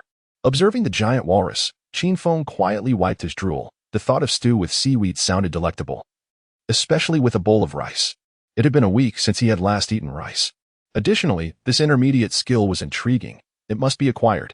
Seeing Qin Feng remain silent, Park Guchang assumed he was intimidated by the giant walrus, given its immense size, far surpassing that of the octopus shark. Being frightened was a natural reaction. "You lot," Park Guchang summoned those wielding elemental weapons and commanded. "You must use your crossbows to restrain those 3 mutated sea beasts. The rest of you, if you wish to survive, move in. Capture the leader first, eliminate Qin Feng. Whoever defeats him shall receive 20 pieces of 3rd-tier beast meat." Oh, upon hearing of the availability of 20 pieces of 3rd-tier sea beast meat, a frenzy erupted among the crowd. This bounty, equivalent to a month's worth of provisions, left no room for restraint among the followers. Those who had been swept into the sea moments ago scrambled onto makeshift rafts, hastening towards Qin Feng in the wake of the colossal sea elephant. Meanwhile, those wielding elemental weapons unleashed their attacks upon the shark eagles. With a flurry of arrows, some possessing formidable piercing power, others set to explode, assaulting the shark eagles. The scene was chaotic. Frost breath, water wave shield. In response to these onslaughts, the shark eagles and shark arms hurriedly employed their skills to fend off the attacks, seeking opportunities to counterstrike. The situation was markedly different for the chapter shark, which charged directly at the Windfire sailing vessel, undeterred by the oncoming projectiles. 3 explosive arrows struck the chapter shark, detonating upon impact and inflicting significant damage, severing its dorsal fin. Yet, in mere moments, the visible wounds on the chapter shark began to heal at an astonishing rate, a testament to its regeneration ability. This is troublesome, an endless ordeal. With a spray of ink, the chapter shark unleashed its black rain toxin towards those aboard the Windfire. The ink transformed into a noxious cloud, obscuring their vision. "Oh no, I can't see anything. Neither can I. And I feel awful. This black mist is poisonous." Back to the cabin. As the toxic fog enveloped the deck, the crew hastily retreated to the ship's interior. The pressure on the shark eagles and shark arms diminished significantly as all 3 sea beasts launched a coordinated assault on the Windfire. Black rain poison arrow, frost breath, water arrow barrage. None of the 3 sharks held back. They unleashed their full might upon the vessel. After enduring the 3 devastating attacks, the Windfire was rendered utterly incapacitated. Although the wreckage remained, it was no longer seaworthy. The bow had been corroded by the chapter shark's poisonous arrows, and the cries of despair echoed from within, particularly from the women aboard. "Damn it, it's so noisy." Park Guchang silenced a few of the loudest women with a swift strike, then turned to Fan Jinxiang, saying, "How infuriating. I never anticipated that these 3 4th-tier mutated sea beasts would be so formidable. Old Fan, what shall we do now? There is but one course left." Fan Jinxiang's face twisted in determination as he gripped his divine fire crossbow, peering through the damaged vessel. "We must launch a full-scale attack and eliminate Qin Feng first." With that, Fan Jinxiang leapt from the Windfire, landing atop the giant sea elephant's tail, closely followed by Park Guchang. Reaching the head of the giant sea elephant, they found themselves less than 300 meters from Qin Feng. Both men raised their crossbows, aiming at their target. However, Qin Feng had already prepared for this confrontation. As the shark eagles launched their assault on the sailing vessel, Yuan Yuan had wheeled over 2 bronze cannons to Qin Feng's side, who now held 4 cannonballs in hand. "Let us first test the bronze cannonballs." Qin Feng loaded 2 into the cannon, igniting the fuse. A thunderous boom erupted as the cannonballs soared forth. "What? He even possesses cannons?" Fan Jinxiang was taken aback, momentarily stunned, just as Park Guchang yanked him into the sea. "Enough chatter. Let us flee. Our corporeal forms cannot withstand the might of cannonballs." Ultimately, 2 bronze projectiles struck the colossal walrus. One pierced its chest, while the other found its mark upon its head. The bronze cannonballs effortlessly penetrated the creature's formidable body, leaving gaping wounds in both its chest and skull, with its cerebral matter splattering forth. The giant walrus met a tragic demise on the spot. Announcement: congratulations, you have become the first chosen one to slay a 4th-tier sea beast in the Ice Sea world. Your title as Sea Warrior has been upgraded to Sea Commander. Title: Sea Commander. Description: the chosen one and their beast companions' combat power is enhanced by 40. Another 10 increase in battle prowess. Qin Feng felt elated as he glanced at Pu Guchang and Fan Jinqiang, who had fallen into the sea, and smiled. Well then, as a token of gratitude, I shall treat you to cannonballs. With that, Qin Feng loaded 2 black iron cannonballs into the cannon. Just as he was about to ignite the fuse, Suyu interjected. May I take a turn? What did you say? Those 2 lecherous scoundrels. I wish to deal with them personally, so may I? Very well, Qin Feng acquiesced, finding it a delightful sight to watch the beautiful woman fire the cannon. Chapter 71. The Joy of 3 Blueprints. Thank you, great deity. Suyu smiled, her beauty accentuated by her radiant expression, though unfortunately, Qin Feng remained indifferent to her charm. Approaching the bronze cannon, Suyu brandished a torch and ignited the fuse without hesitation. A thunderous blast resounded as 2 black iron cannonballs soared through the air, landing amidst the rafts. The subsequent explosion scattered deadly shrapnel, claiming the lives of all present. Even Park Guchang and Fan Jianqiang were struck by the debris, although they survived. They sustained grievous injuries, ultimately being devoured by the lurking shark eagle in the depths of the sea. Meanwhile, the wind and fire sailing vessel, with its hull compromised, began its slow descent into the abyss, forcing the passengers to flee into the treacherous waters. Qin Feng made no effort to pursue them. Without rafts, they would not endure long in this frigid ocean realm. By the way, great deity Qin Feng, I must venture aboard that ship to investigate. My companions may still be trapped within. They might not escape, Suyu expressed, referring to Luo Gang and the others, who had forged a bond of life and death with her.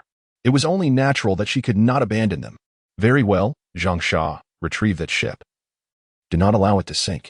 He then turned to Suyu. Let us go together. I too wish to discover what valuable items may reside aboard. Absolutely. Suyu replied, her excitement palpable as she envisioned clandestine rendezvous aboard the vessel. As they entered the ship's cabin, they indeed found Luo Gang and his companions bound and helpless. Upon seeing Suyu and Qin Feng, Luo Gang was overwhelmed with emotion, tears streaming down his face. Woa. Sister Suyu, great deity Qin Feng, I knew you would come to rescue us, Wu. While Suyu set about freeing them from their restraints, Qin Feng could no longer endure their lamentations and stepped onto the deck. It was there he discovered discarded elemental weapons, though several had been corroded by the toxic black rain unleashed by Zhang Sha. Now, only 2 elemental weapons remained, 1 wind spirit crossbow and 1 fire spirit crossbow. Qin Feng picked up the wind spirit crossbow and examined it. Item: Wine spirit crossbow, rare level. Description: a rare elemental weapon. Arrows fired will automatically condense wind elements, granting them extraordinary speed and penetration power, capable of inflicting significant damage. At close range, it can even pierce through 4th-tier sea beasts, with a maximum range of 500 meters. Durability: 80-150. Item: Fire Spirit Crossbow, rare level. Description: a rare elemental weapon. Arrows fired will automatically condense fire elements, possessing burning and explosive properties, delivering immense power sufficient to injure 4th-tier sea beasts. Maximum range is 300 meters.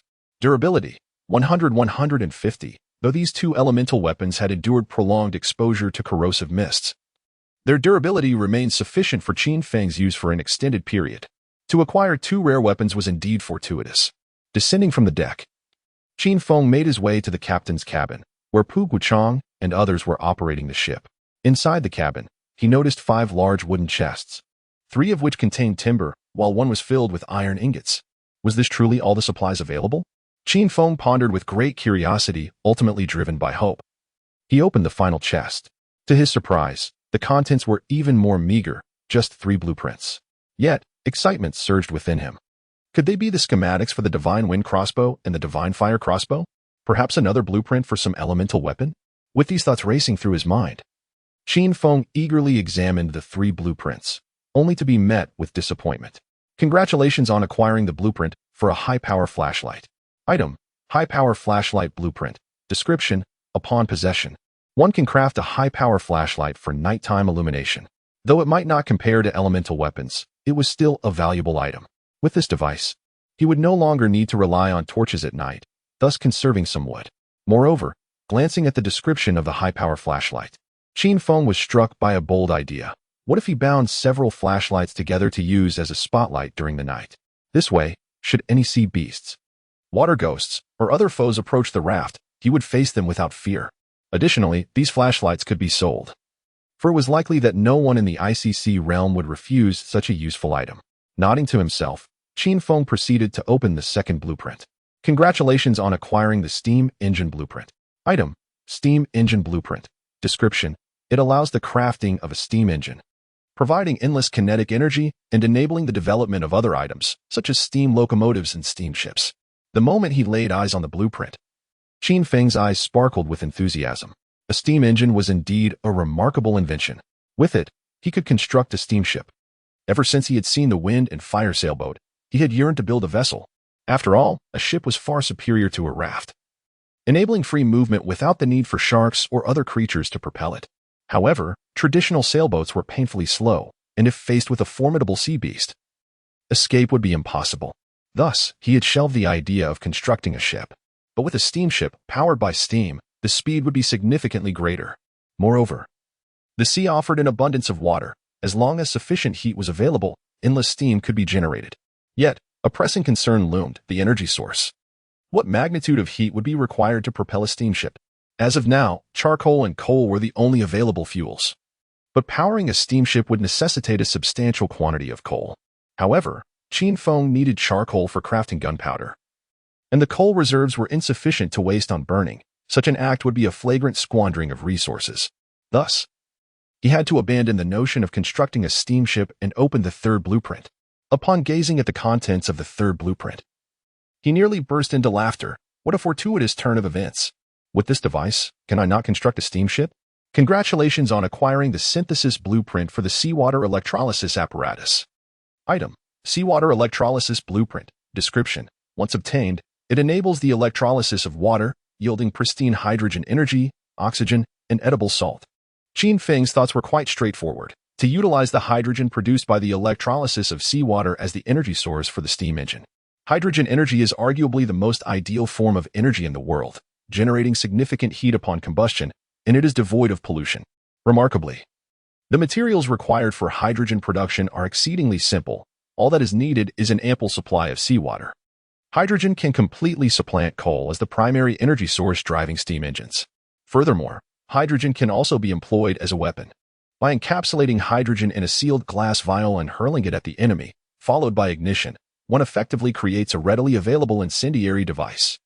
Qin Feng mused that if Pu Guochang and his companions successfully synthesized the seawater electrolysis apparatus and efficiently produced hydrogen, and if they utilized hydrogen energy as envisioned, as incendiary devices, the one facing defeat would likely be him. Perhaps they could indeed construct a steamship. However, despite possessing the blueprint, they lacked one crucial element: electricity. Chapter 72, Forest Rental, First Update. Electrolysis of water to produce hydrogen gas. How can one achieve this without electricity? However, the absence of power for Park Guochang and his companions does not imply that Qin Feng lacks it. The high-voltage electric eel has long been on standby, and it shall not be allowed to go without compensation. With the seawater electrolysis device, not only can hydrogen and oxygen be generated, but also edible salt, which means no more tasteless grilled meat. At last, one can savor something with a hint of salt. Selling the edible salt presents yet another lucrative avenue. With this thought in mind, Qin Feng quickly and carefully stowed the two blueprints into his backpack. Upon returning to the cabin, he found Siyu administering hemostatic medicine to Luo Gang and the others. They had certainly endured a severe beating. Upon their return, one might not even recognize them. At that moment, Luo Gang rose and approached Qin Feng, bowing in gratitude. Thank you, Master Qin Feng, for saving us. Had you not intervened and dispatched those ruffians, we would surely have met our demise today. It was nothing. There is no need for thanks, Qin Feng replied. I too do not wish for our hard-earned territory to be seized by others. Although it was true that Qin Feng had dealt with the three-headed mad sharks and the dozen or so sea beasts, Suyu, Luo Gang, and the others had also dispatched several sea beasts. With more than 50 individuals, over 40 had perished, and every one of them had sustained numerous injuries and shed considerable blood. It would indeed be inappropriate to simply drive them away. By the way, Master Qin Feng. Suyu slowly approached him, carefully organizing her thoughts before continuing. Luo Gang just informed me of something that I believe warrants your attention. Oh, what is it? Yesterday, Park Guchang and his group once again made the coordinates of the underwater forest public, attracting more people to join them. I suspect that individuals from 100 or even 500 miles, or even farther, are currently rushing here, drawn by the vast quantities of timber available. If they arrive, what shall we do? Then we shall drive them away, Qin Feng declared, resolute. The territory we have fought for is not to be taken advantage of by others. Nodding in agreement, not only Su Yu but also Luo Gang and his companions understood the sentiment behind his words. They were already aware that Qin Feng possessed 5 fourth-tier beast companions and 4 bronze cannons. With such strength, any declaration held weight. Yet, what if they refused to leave? Su Yu countered, what if these individuals simply refused to depart? Are we to slay them all? Even if we did, the bloodshed would stain the surrounding waters. The scent of blood attracting countless sea beasts. Should it escalate to that point, none of US would attain possession of the underwater forest, and ultimately, it would revert to the grasp of the sea beasts. Qin Feng pondered for a moment, realizing that Su Yu's concerns had indeed slipped his mind. A solution must be devised that would serve all parties involved. Suddenly, a bright idea illuminated his mind, his eyes sparkling with clarity. I have a plan. Qin Feng exclaimed with confidence, as he had conceived a viable strategy. Oh, Master Qin Feng, have you thought of a solution? Su Yu inquired, already formulating a resolution as she posed the question. So, you have a plan as well? Please, share yours first. Qin Feng cast a glance at Su Yu. Acutely aware that she was no mere ornament, her prowess, intellect, and emotional intelligence were all commendable. Very well, I shall present my thoughts. My proposal is to lease the underwater forest, from which we would collect a certain fee. At this juncture, Su Yu surveyed the others, particularly Qin Feng. Noticing no signs of discontent on his face, she continued. Of course, we shall not lease it to just anyone. Only those formidable chosen ones will be permitted to rent the forest. Their physical prowess must be at least at the first tier. Furthermore, they must remit 1/10, or even 1/5 of their daily harvest to us as a rental fee. This way, we not only secure an additional income, but our influence will also expand, thereby diminishing the number of those who might covet the underwater forest. Given the troublesome actions of Pu Guchang and his ilk, there are increasingly more who harbor ill intentions towards the forest. We must bolster our power. Su Yu, don't you think expanding our influence is somewhat excessive? Interjected a man named Chen Xingyu. A few days prior, he had participated in the extermination of a shark swarm, only to be gravely injured by a sea beast, narrowly escaping death. As Su Yu's capable assistant, he admired her courage in hunting sea creatures and becoming a second-tier chosen one, a feat not easily accomplished by a woman. Prior to his encounter with Pu Guchang, Chen Xingyu was quite welcoming to outsiders, believing that all chosen ones, suffering together, should assist one another. He had welcomed Pu Guchang's arrival as well. However, after his brutal encounter with Pu Guchang and Fan Jianqiang, his perspective shifted. He no longer trusted outsiders, having learned a painful lesson from his near-death experience. With Master Qin Feng's presence in the multitude of sea beasts, who would dare covet our underwater forest? Therefore, I believe there is no need for us to expand our influence or lease the forest to others. We fought for this forest with our lives. Why should we relinquish it to outsiders? If they dare to cause trouble, we can simply drive them away. Should they persist, we could set an example with a demonstration of force. Ultimately, in this world, there are more who fear death. It must be noted that Chen Xingyu's thoughts mirrored those of Qin Feng's earlier sentiments. Why not keep it all for oneself? Why share with others? My concern is not about outsiders having designs on our territory, but rather the Polar Night. Polar Night? Upon hearing this term, Chen Xingyu and the others paled, their expressions betraying deep concern and fear, which did not escape Su Yu's notice. You all understand that when the Polar Night descends, all sea beasts and water specters become restless. At that time, with just 6 of us alongside our external beast companions, how many sea beasts can we possibly withstand? Do not forget the existence of the water ghosts.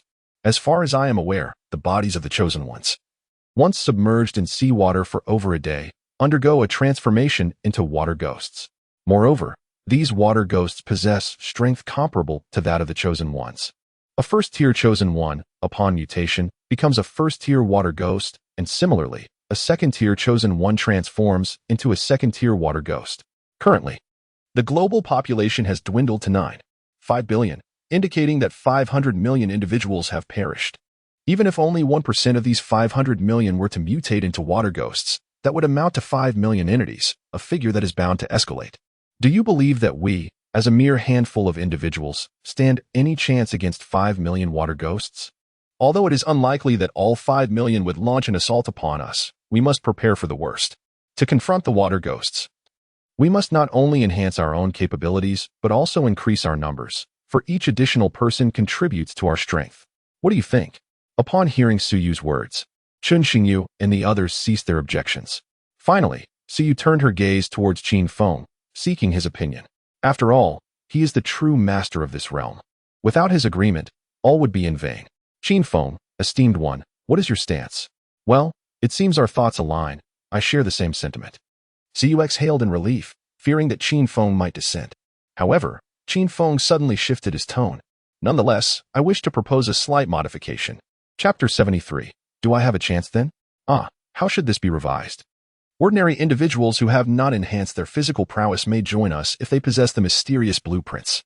Those who have fortified their bodies, should they be willing to surrender their blueprints, will be required to pay only 1/10 of the maritime rent. Those without blueprints must forfeit 1/5 of their daily harvest. We do not solely seek the mightiest warriors, but equally, we require formidable weaponry, with swift firearms and ammunition. Grant me 1,000 bronze cannons and sufficient black iron shells, and I would dare to challenge 5 million water ghosts single-handedly. Thus, powerful weapons are indispensable.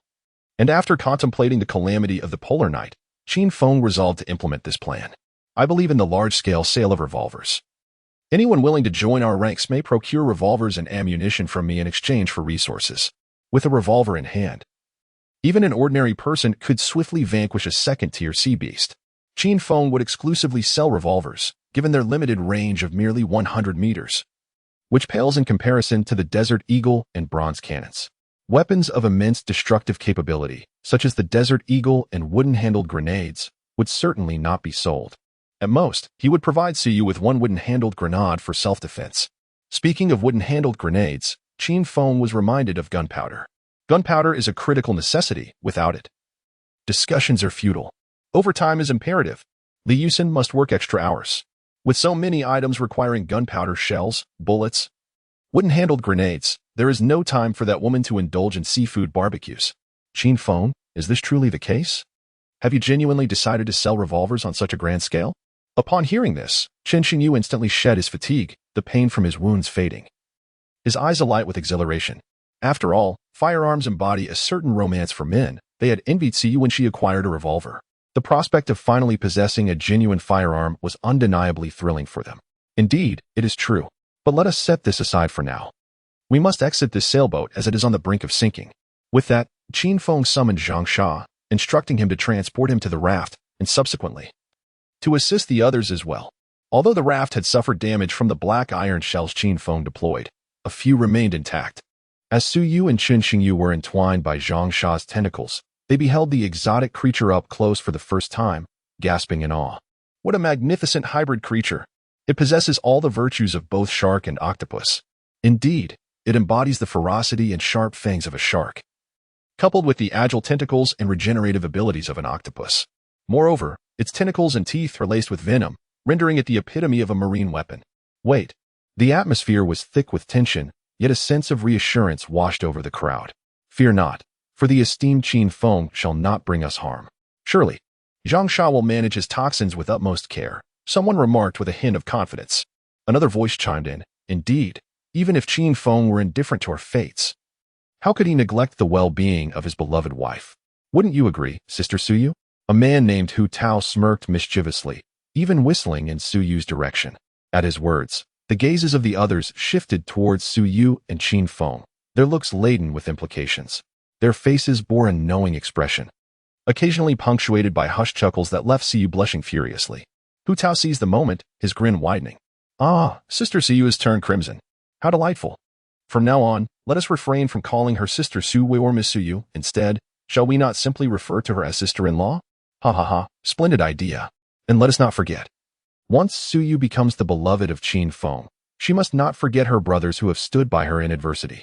Laughter erupted around them, while Su Yu's cheeks flushed deeper, casting an indignant glare at Hu Tao. It's all your fault. Why must you stir up such nonsense? My relationship with Qin Feng is purely platonic. She retorted, flustered. Oh, come now. We are merely ordinary friends, truly. Who are you trying to fool? Hu Tao scoffed, the first to express disbelief. Others soon followed suit. For Su Yu's beauty was undeniable. Her figure was simply enchanting, curvaceous, and captivating. She embodied the phrase angelic beauty with a devilish figure, a dream for every man. Hu Tao was convinced that Qin Feng harbored feelings for her. And even if they were not currently romantically involved, it was only a matter of time. After all, she was the sole woman in their midst. Strikingly beautiful and exceptionally talented. Unless Qin Feng intended to remain single forever, he would inevitably embrace Su Yu. Regardless, we are not in that kind of relationship. Believe what you will. Su Yu huffed, her embarrassment transforming into irritation as she turned away from Hu Tao. To the others, her reaction was akin to a petulant wife throwing a tantrum, eliciting another round of laughter. What are they all chattering about? It's utterly deafening, Zhang Sha remarked, rolling his eyes, unable to comprehend the banter.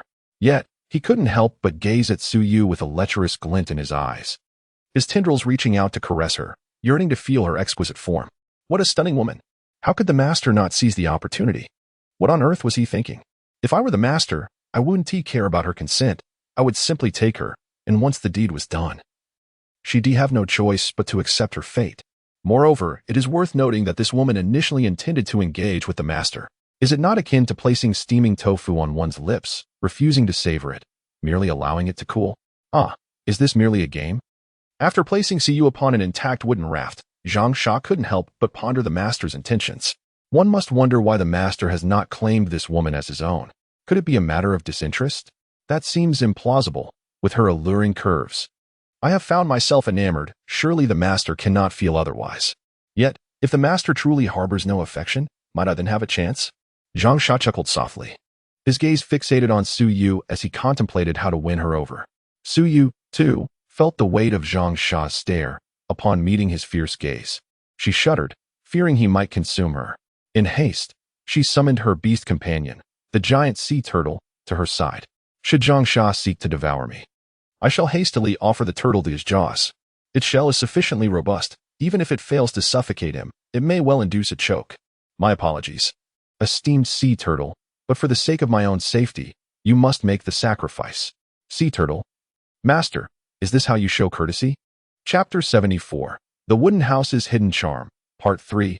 Had Qin Feng been aware of the interest that the hybrid shark-octopus held for Su Yu, he would undoubtedly have scoffed at the notion of their compatibility across species. Yet, the very essence of a creature born from the unlikely amalgamation of shark and octopus, rendered it indifferent to such distinctions, as its primary concern lay in the pursuit of desire. True love, after all, knows no boundaries of species. Not only that, but Qin Feng himself had entertained inappropriate thoughts about the anthropomorphic beings from anime. However, at least those beings retained a semblance of humanity. Nevertheless, one accurate observation made by was that Qin Feng harbored no affection for Su Yu. Ever since encountering that individual, he found himself devoid of interest in any woman.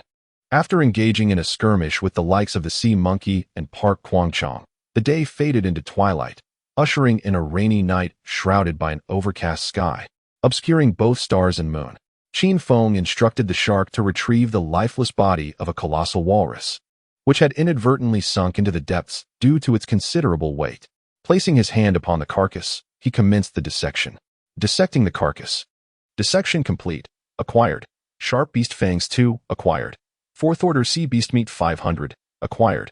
4th Order Beast Core 1. Acquired. Intermediate Skill Stone. Energy Storage. The bounty of sea beast meat was certainly rewarding. Additionally, he had secured a 4th Order Beast Core and an Intermediate Skill Stone.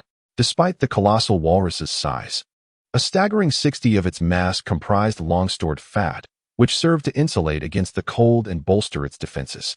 The remaining 40 contained 20 bone, leaving only approximately 500 pounds of actual meat. Item: 4th Order Sea Beast Meat. Description: delicious and rich in protein and energy. Equivalent to 2 days of sustenance for a single individual. Item: 4th Order Beast Core. Description: can be exchanged for 250 points of spiritual energy, which can be utilized to enhance physical prowess and evolve beast companions.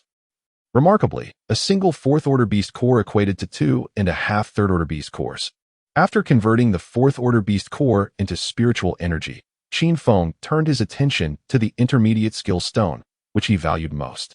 Item: Intermediate Skill Stone. Energy Storage. Description: upon use, one can comprehend the intermediate skill, energy storage.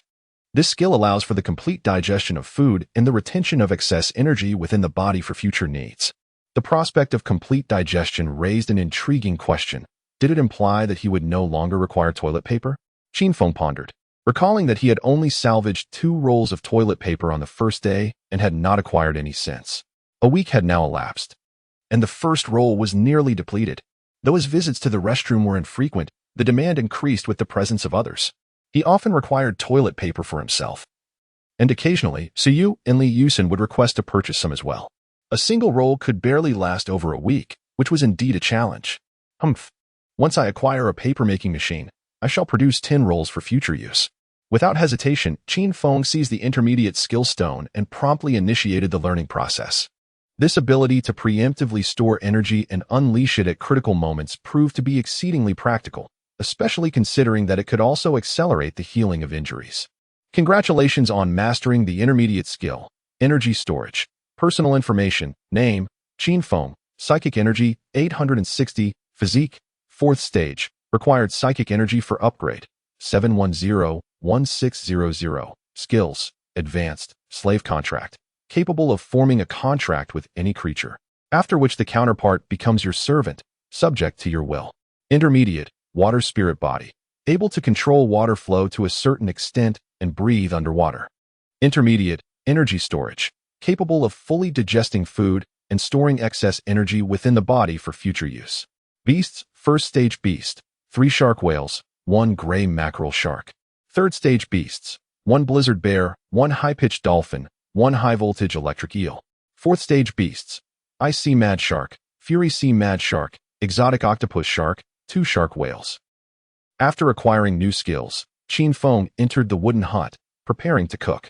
Dinner consisted of the meat from the recently captured giant walrus. With the increase in his beasts, the consumption of food had significantly risen. Qin Feng took out 100 portions of 4th stage sea beast meat, among which the octopus shark, shark eagle, and shark arm consumed 90 portions, with each shark requiring 30 portions of meat. The remaining beasts, along with Qin Feng himself, would share the last 10 portions of sea beast meat. 7 portions were allocated to Jiao Jiao and Gao Man, while 3 portions were reserved for Qin Feng and Yuan Yuan. Other sea beasts were content with raw meat, but Yuan Yuan, perhaps influenced by her time with Qin Feng, had developed a preference for cooked meat. It could also be that Qin Feng's culinary skills had made the cooked meat irresistible. Qin Feng prepared 3 portions of sea beast meat, consuming 1 himself, giving 1 to Yuan Yuan, and packaging the last portion. Yuan Yuan, you can eat here for now. I need to step out. Master, where are you going? Yuan Yuan inquired with a puzzled expression as Qin Feng made to leave. Nothing much. Just heading to the storage room for a bit. It's too warm in here. Qin Feng casually excused himself. Yuan Yuan responded, Master, most people are complaining about the cold now. You, on the other hand, are saying it's hot. If you say that outside, you might get ridiculed. Ignoring Yuan Yuan's expression, Qin Feng proceeded outside the wooden hut to the storage room, lighting a torch. The flickering flame illuminated the interior, revealing not only large wooden crates scavenged from the sea bottom apes, but also a large iron cage covered with a black cloth. Qin Feng untied the seaweed rope and lifted the black cloth, gazing at the contents of the cage with sparkling eyes. How beautiful, he exclaimed, feeling as though his spirit had been healed upon seeing her. Following Qin Feng's gaze, one could see a mermaid confined within the iron cage, a strikingly beautiful creature. The mermaid possessed an exquisite visage and fair skin, with a delicate nose and rosy lips that tempted one to draw near and kiss her. Her long hair, as white as snow, was now damp from water, exuding a delightful fragrance. 2 wing-shaped scales adorned her head, shimmering beautifully like ornaments. The mermaid's slender arms were comparable to those of Suyu, perhaps even surpassing them. If we consider Suyu as a D, then this enchanting mermaid resides between D and E. With an angelic visage and a devilish figure, this description aptly encapsulates her essence. The mermaid boasts a stunning blue tail, shimmering with brilliance and beauty. She has remained in slumber until now, yet to awaken. Name, Mermaid, Level, Tier 3 Skills, Medium, Ocean's Tier, a skill that condenses the essence of water elements, applying it to wounds for rapid healing and stamina restoration. Medium, Water Spirit's form, grants the ability to manipulate water currents to some extent and enables breathing underwater. Medium, Tempestuous Waves, an offensive skill that unleashes waves formed from water elements to assault foes. Introduction, Mermaids, also known as Jiren, are counterparts to the more robust and valiant fishmen. Unlike their powerful kin, mermaids lack formidable physiques but possess an acute sensitivity to water elements. The scales on their tails can absorb the ocean's water elements, aiding in their cultivation. If fishmen are the warriors of the sea, then mermaids are its sorceresses. Setting aside the human aspect, a tale prepared as braised fish is quite delectable. Chapter 75. You must be anticipating this. Part 4. What a jest! To think such a stunning mermaid would be wasted as mere sustenance. Rather, she is destined to be consumed. Qin Feng remarked mischievously, his gaze drifting to the mermaid's lower half. However, he pondered, how do mermaids procreate? It appeared she lacked the necessary anatomical features. Nevertheless, if there is none below, there remains something above, does there not? Qin Feng's eyes were drawn to the exquisite fishtail, and he could not resist the urge to caress it. The scales were smooth and cool to the touch, providing a delightful sensation. Wait a moment, could these scales be akin to human trousers or stockings? Would he need to part them too? With a fervent spirit of exploration igniting within him, Qin Feng was inclined to peel back the scales of the mermaid's tail to unveil the mysteries beneath. Yet, at that moment, he inadvertently caught a glimpse of the mermaid's peacefully slumbering visage, undeniably adorable and endearing. A wave of guilt washed over him. No, this cannot be. My conscience will not allow it. Although her physique is quite developed, she is still but a child. The law mandates a minimum of 3 years imprisonment, with the utmost penalty being death. Wait, am I speaking of a human? Technically, a mermaid does not qualify as a human, does she? After all, which human can breathe underwater? If they are not human, then what do I have to fear regarding a 3-year term? Continuing down this path would render me a beast. Yet halting would make me less than a beast. Thus, I shall choose to embrace my inner beast. Just as Qin Feng resolved to investigate the mermaid further, a sudden roar erupted from outside the warehouse. Ah, master, you have a mermaid. Qin Feng snapped his head around to see the rotund little creature, Yuan, rushing in, shouting at the sight of the mermaid, instantly attracting the attention of the shark hawk and other sea creatures. Yuan, what are you shouting about? Is something amiss? Qin Feng shot a glare at Yuan, who instantly understood and hurriedly dashed outside to reassure the shark hawk and others. There is nothing wrong. Trust me, I'm not concealing anything from you, nor am I indulging in delectable treats with master. Qin Feng, shark hawk, octopus shark. Isn't this akin to the saying there is no silver here? The shark hawk and octopus shark were no fools, as the intellectuals of Qin Feng's beast companions. They were not easily deceived. They quickly sensed that Yuan was withholding something from them, yet they were too indifferent to pursue it further, promptly diving into the ocean to resume their slumber. Hey, what brings you here? Qin Feng inquired of Yuan. I noticed something was off with you today, so I came to check. Little did I expect you to be harboring a mermaid. This is a wooden house. Regardless of the type of house, master, it's astonishing that you have acquired a mermaid. Let us do her. As he gazed at the mermaid, drool began to trickle from the corners of Yuan's mouth.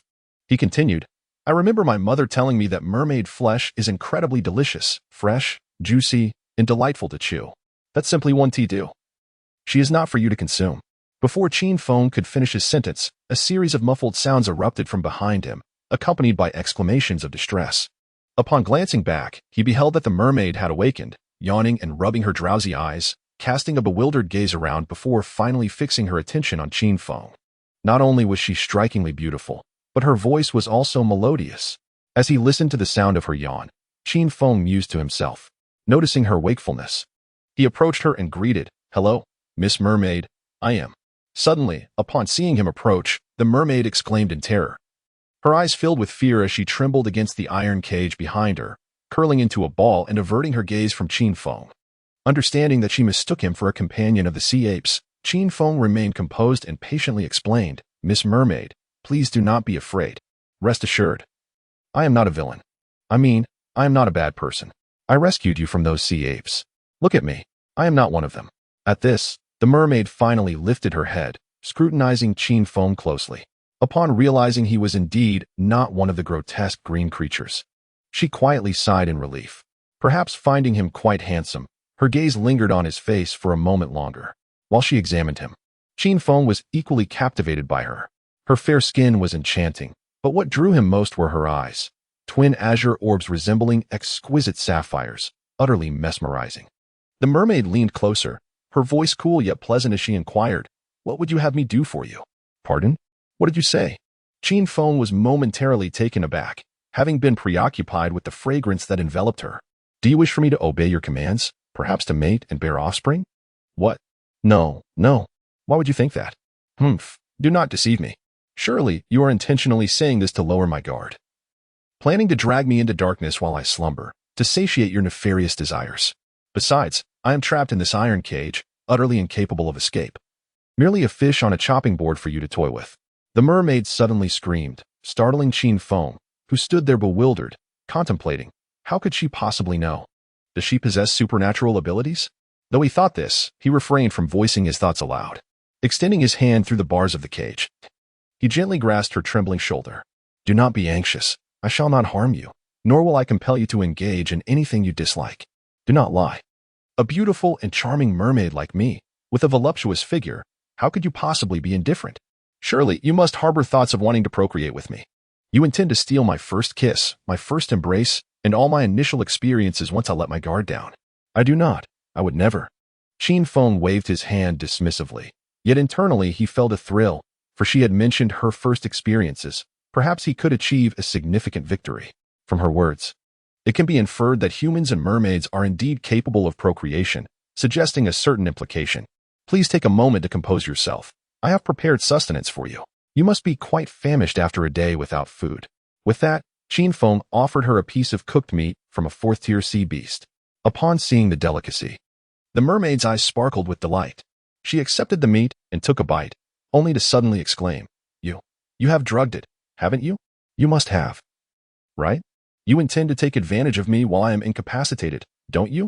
This is it. I've consumed the meat you've given me, and my body is beginning to weaken. I feel so warm, utterly unable to resist, left to your whims. This is it. I will become pregnant. When I awaken, I shall surely bear your child. You are intentionally seducing me, aren't you?" At this moment, Qin Feng understood clearly. She was being deliberately provocative. A sophisticated hunter always presents themselves in the guise of prey. How come you are so adept at this? Moreover, you are secretly eager for me to engage in such acts with you, aren't you? Chapter 76. Sherry, Part 5. Now, I ask, you answer, without uttering any strange sounds. And certainly without tempting me. Otherwise, I shall first use you to vent my frustrations, and then stew you to feed the sea beasts. As Qin Feng spoke, he affectionately patted the adorable little creature, Yuan Yuan, while gazing upon the mermaid's magnificent tail, which caused a trickle of drool to escape the corner of Yuan Yuan's mouth. Just imagine the sheer quantity of meat that such a large tail must contain. Upon hearing the term sea beast, the mermaid's complexion drained of color. She cast a glance at Yuan Yuan, then nodded towards Qin Feng. Yes, I understand. I shall keep my voice down. Please go ahead. Why do I sense a hidden meaning in your words? Qin Feng, however, dismissed such thoughts and focused on his inquiries. His first question was, what is your name? Where is your home? How many people are in your family, and how much land do you possess? I am called Sherry, though you may refer to me as Little Snow. As you can see, I hail from a place called Icy Village, where I am a mermaid. I have no family, nor land. I am an orphan. Icy Village? Indeed. Sherry nodded vigorously, akin to a chick pecking at grains, and continued. Icy Village is a community of mermaids where I have lived since childhood. However, the village is not peaceful. It is frequently troubled by fishmen and underwater apes who come to harass us, capturing the more beautiful mermaids to sell in the slave market. The wealthy have a penchant for mermaids, especially the alluring ones, who are the most sought after. I have heard that a stunning mermaid can fetch hundreds of gold coins at the slave market. Just 3 days ago, those underwater apes suddenly invaded Icy Village, capturing mermaids to sell as slaves. I was unfortunate enough to be caught and imprisoned in this iron cage. As Sherry recounted her tale, she devoured the piece of fourth-tier sea beast meat that Qin Feng had offered her, having gone 3 days without food and feeling ravenously hungry. After finishing the meat, she couldn't help but lick her fingers, savoring the flavor. Watching her delicate pink tongue swirl around her fingers, Qin Feng silently mused, Little Snow, you possess remarkable talent. He then produced 5 pieces of first-tier sea beast meat and handed them to her, albeit this time they were raw. Yet, she showed no aversion, eagerly accepting the meat and indulging in it. After consuming a piece, Sherry suddenly looked up, her eyes glistening with a hint of vulnerability, and pleaded, Brother, please do not sell me to the fishmen. I promise to bear you many, many children. I beg you, Do not sell me to them. I would rather submit to you than endure the ravages of those hideous fishmen. At least you are quite handsome. Rest assured, I would never sell you to the fishmen. You are far too beautiful for me to part with. However, as for bearing many children, let us set that aside. That would not be a form of gratitude, but rather a form of revenge. I can barely afford to raise one child, let alone many. Then, brother, could you perhaps release me? I assure you, I will not run away. After all, IC Village has been destroyed by those underwater apes cannons, and I have nowhere else to go. Sherry's face was a portrait of sorrow, her eyes glistening with unshed tears. As he gazed upon her, a profound instinct to protect surged within Qin Feng. He would dare assert that any man who beheld Sherry in such a state would feel a similar urge to safeguard her. Furthermore, Qin Feng was untroubled by the thought of her escaping. Even if she were to flee to the wooden cabin, the myriad sea beasts outside were no mere decoration. Yuan, please unlock the cage. Yes, master. Yuan nodded eagerly. Having accompanied Qin Feng for an extended period, she had grown accustomed to a diet of three-tiered sea beast meat, indulging even in exquisite delicacies like oysters, crabs, lobsters, and succulent abalones. Compared to when they first met, Yuan had nearly doubled in size, now standing at least 1 meter tall, and had transformed into an adorable little girl. With a swift swipe of her sharp claws, Yuan shattered the bars of the iron cage, allowing Sherry to emerge. Such incredible strength from a blizzard bear. Brother, is this your beast companion? Sherry exclaimed, astonished by Yuan's prowess, her mind racing with the thought of what might have happened had that claw struck her. I would surely have been turned into a paste. She mused. Rising slowly, Sherry stepped out of the cage. Despite lacking legs, her advantageous form allowed her to stand and traverse the land, albeit at a slower pace than in water. Indeed, Yuan is my beast companion, though she is still quite young, Qin Feng remarked, affectionately ruffling Yuan's head. Finding little joy in continuing their conversation in the warehouse, Qin Feng led the mermaid Sherry to his wooden cabin, eager to inquire further. Upon returning, he presented her with several skewers of seafood barbecue, a generous gift from Li Yusen, who had been providing him with a daily supply of delicacies, including grilled fish and crabs. Would you like to try some? Sherry accepted a grilled fish, savoring it delicately before her eyes lit up with delight. Delicious. Little Snow, as a creature of the icy world, could you enlighten me about the species that inhabit it? Specifically, I am curious about the intelligent beings and the factions they have established, as well as the sea beasts and water spirits. In short, I seek a comprehensive understanding of the power dynamics within the icy world. The more detailed, the better. Of course, Sherry replied readily. She lifted her finger slightly, and water soared from a nearby barrel, forming a map under her command. Is this the water spirit form? Qin Feng recognized Sherry's ability to wield the water spirit form, and as a mermaid adept at manipulating water elements, she displayed an unparalleled mastery in creating a map from the flowing currents. While he too could command the flow of water, he could not replicate Sherry's ability to mold it into a coherent map. As his gaze fell upon the depiction, he observed that Sherry divided the icy world into two halves, beginning her explanation of the intelligent species and the delineation of factions within that realm. First, let us discuss the essence of the icy world. It is spherical in nature, although its exact size remains uncertain. It has been estimated that the diameter measures approximately 60,000 kilometers. 60,000 kilometers. Qin Feng was taken aback, recalling that the diameter of Blue Star was merely a little over 12,000 kilometers. This implies that the expanse of the icy world is more than 20 times that of Blue Star. Despite the icy world being significantly larger, the presence of land on Blue Star, which bears considerably more weight than the oceans, results in both celestial bodies possessing identical gravitational forces. Consequently, Qin Feng felt no discomfort in this realm. Now, let us discuss the intelligent beings inhabiting the icy world. Within this realm, many creatures can be deemed intelligent. However, only a few species truly qualify as sentient, namely our merfolk, mermen, and the underwater primates. We are inherently an intelligent species, yet among the marine beasts, there exists a multitude whose intellect rivals our own, including several capable of transforming into humanoid forms. These marine creatures are predominantly astute, unwilling to be relegated to the status of mere beasts, and thus consider themselves as beings of intelligence. Chapter 77. The Division of Power in the IC World. In a moment of astonishment, Qin Feng's face illuminated with surprise as he cast a wicked glance at the round figure beside him. If that figure were to assume human form, would it not grant him a charming beast-eared little girl? The mere thought of holding her in his embrace was utterly delightful. He envisioned her adorned in black stockings, white silk, fishnet attire, JK uniforms, swimsuits, and maid costumes. After all, Round was his beastly pet and would not dare to defy his whims. He chuckled to himself, contemplating the day when Round might transform into human form. Meanwhile, he resumed his attentive demeanor, resembling an obedient student as he listened to Shiri expound her knowledge.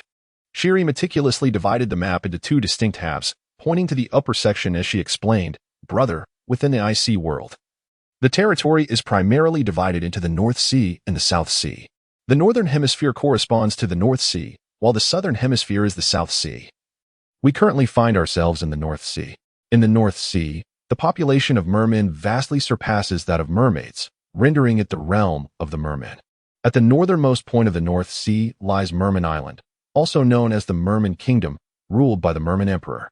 Conversely, the South Sea presents a stark contrast, where the number of mermaids significantly exceeds that of the North Sea, thus establishing it as the domain of the mermaids.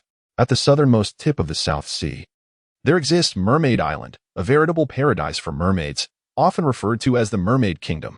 I have heard tales of countless beautiful mermaids residing within its borders. I long to see them.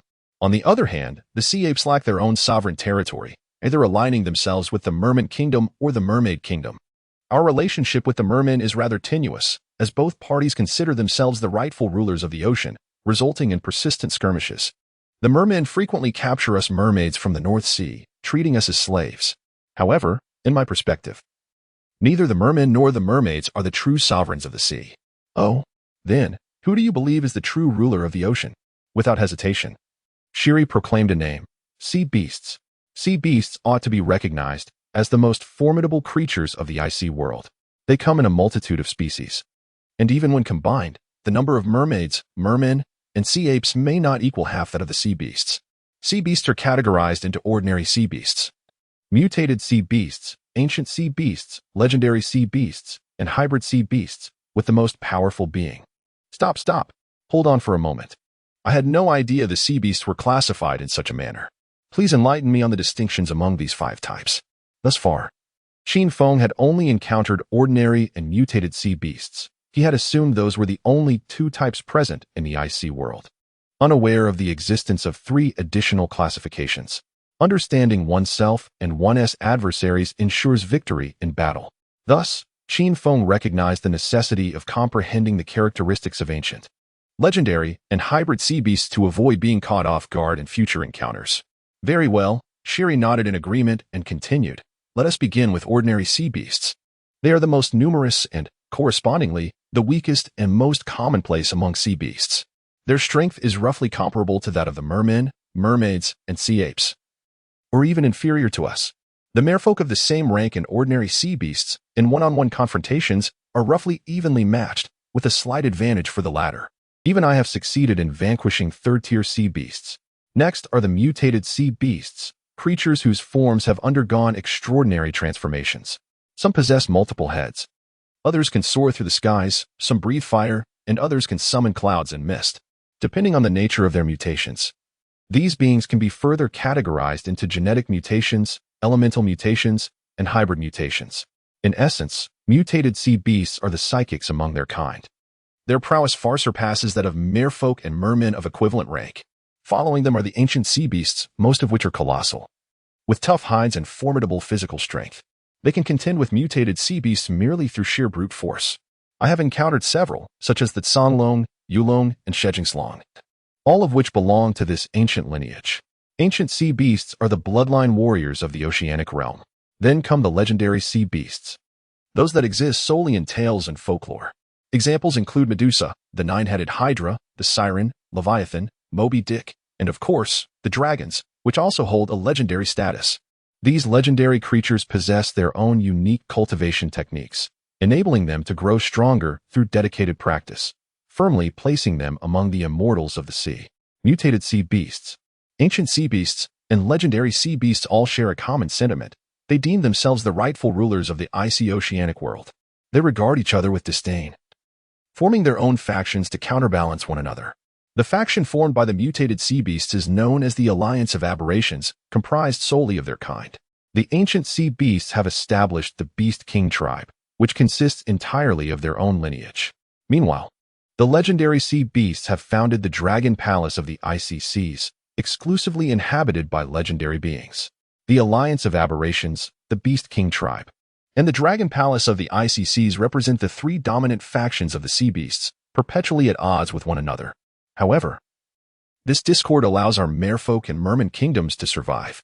Should they unite, our existence would be imperiled. The final category is the hybrid sea beasts, the true sovereigns of the icy oceanic realm, capable of effortlessly overpowering the other four types in one-on-one encounters. Their scarcity, however, has prevented them from forming their own faction. Hybrid sea beasts possess characteristics from any two of the mutated, ancient, or legendary sea beasts. Some even embody the powers of all three, representing a confluence of abilities: psychics, bloodline warriors, and immortal practitioners. The most renowned among them is the hybrid known as Hailong Binga. Who is Hailong Binga? This creature embodies the traits of all three types and is classified as a 9th-tier hybrid sea beast, able to hold its ground even against 10th-tier sea beasts. It occupies a vast island, Hailong Island, spanning an impressive area of 300,000 square kilometers. 300,000 square kilometers? That is practically the size of a landmass. Qin Feng was utterly astonished, even entertaining the notion of claiming this island for himself. Possessing such a vast island, even if it were a desolate one, holds considerable value, particularly due to the inexhaustible supply of stone. Yet, upon recalling that its master is a 9th-tier hybrid sea beast, I shook my head, relinquishing that notion. After all, it is merely an uninhabited isle, of which I could easily forego. However, a subsequent remark from surely utterly unsettled Qin Feng. Indeed, it is said that on Dragon Sea Island, there exists an abundance of dense forests, minerals, coal, and gold, among other resources. I have heard that the denizens of Fishman Island engage in trade with the Ice Naga of Dragon Sea Island, exchanging for valuable materials. The presence of vast forests and minerals. Qin Feng's body trembled slightly as he struggled to fathom the immense fortune that lay before him. The existence of dense woodlands on Dragon Sea Island indicates that agricultural crops can be cultivated there. Consequently, with mere seeds for grain, one could grow wheat and vegetables. Having grown weary of seafood, Qin Feng now yearned for steamed buns, pickled vegetables, and instant noodles. Chapter 78.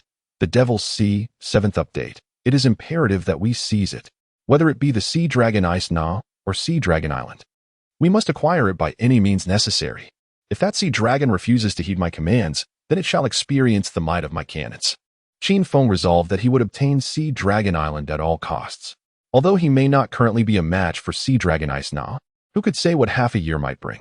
With 18 weekly rewards and 6 monthly rewards under his belt, along with an innumerable army of sharks, he would surely be able to wrestle with Sea Dragon Ice Na, perhaps even sooner than anticipated.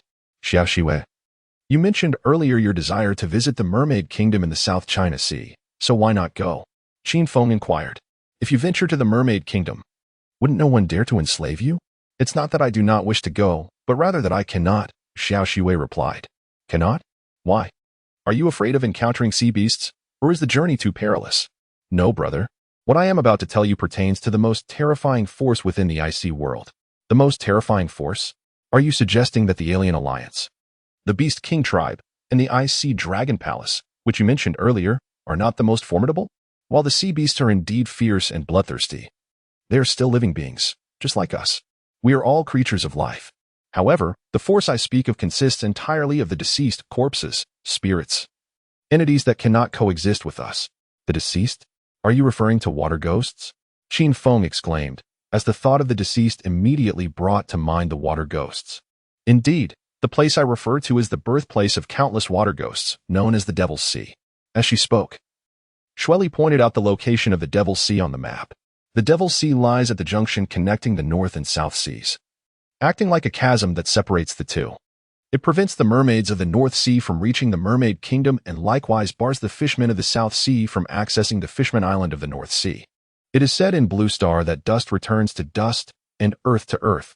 Death leads one to the underworld. The Devil's Sea serves as the underworld of the icy world, where all souls return upon death. Furthermore, the Devil's Sea emanates a peculiar energy that seeps into the corpses of the deceased, ultimately transforming them into mindless monstrosities driven solely by instincts of destruction and consumption, These are the water ghosts. Water ghosts are not limited to humanoid forms.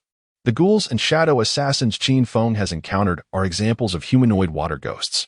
There are also beastly water ghosts, which arise from the corpses of sea beasts.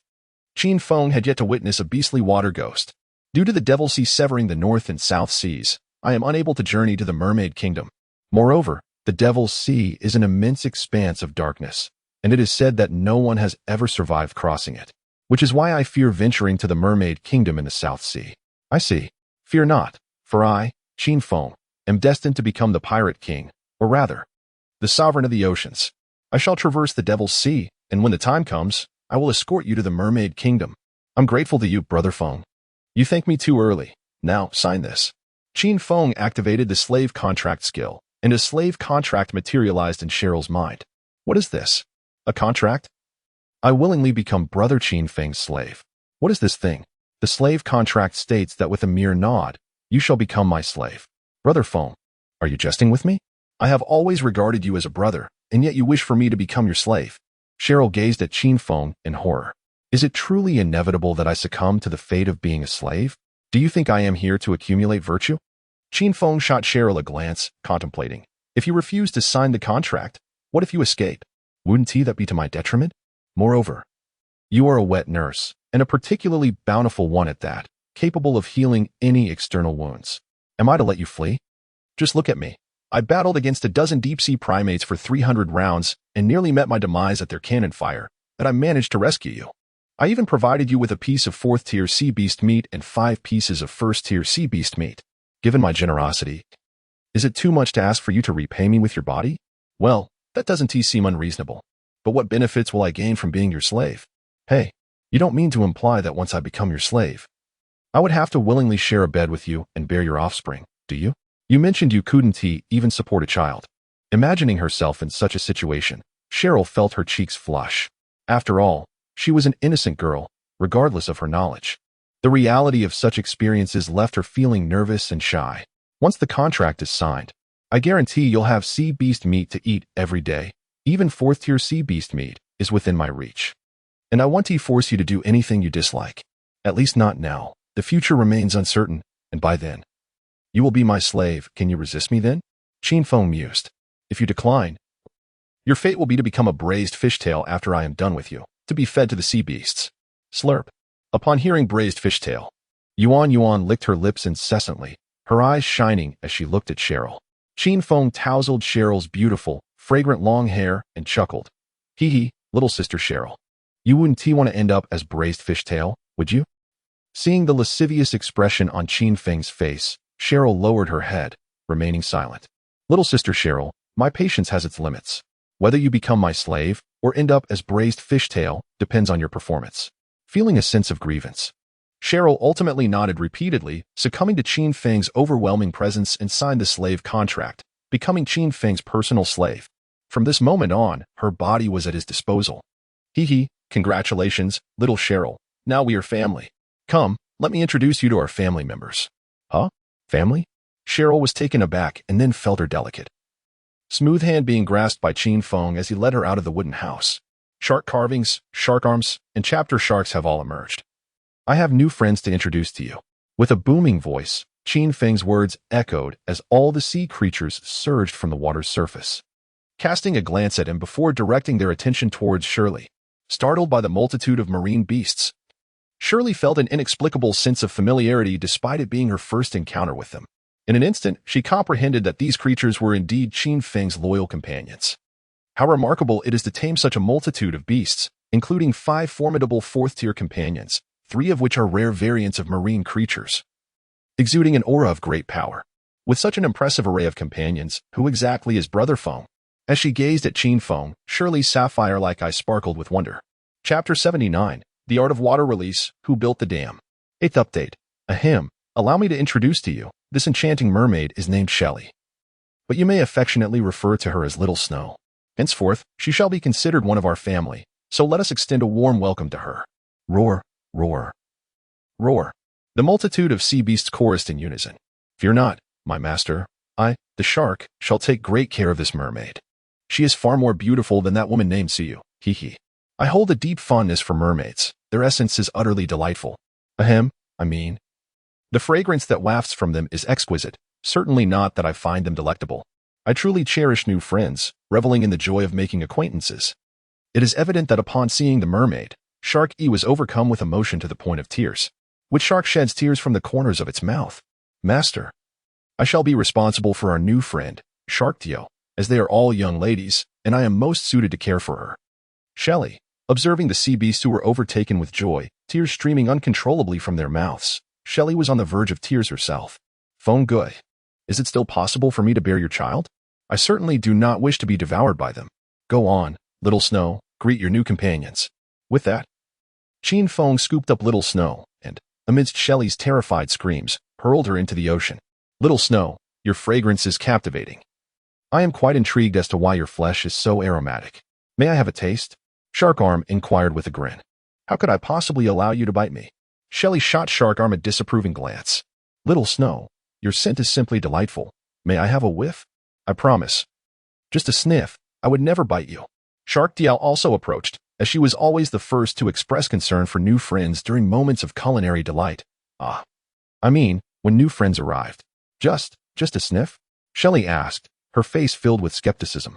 Indeed, merely a sniff. Perhaps a few licks at most. Very well then.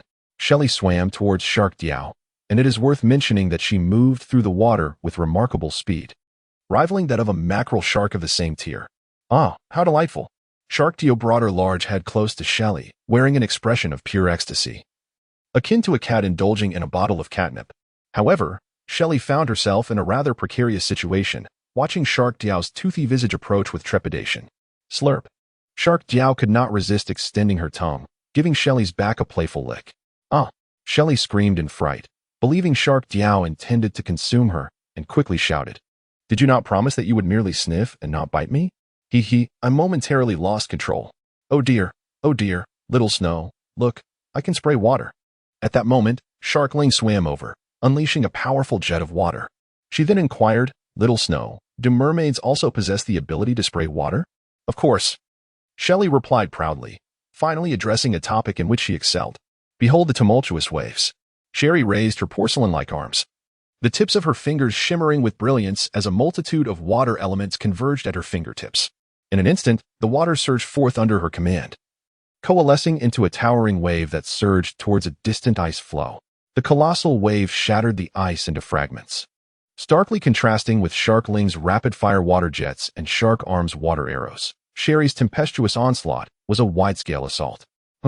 Observing Sherry's technique, Gray Mackerel Shark could not suppress a disdainful snort.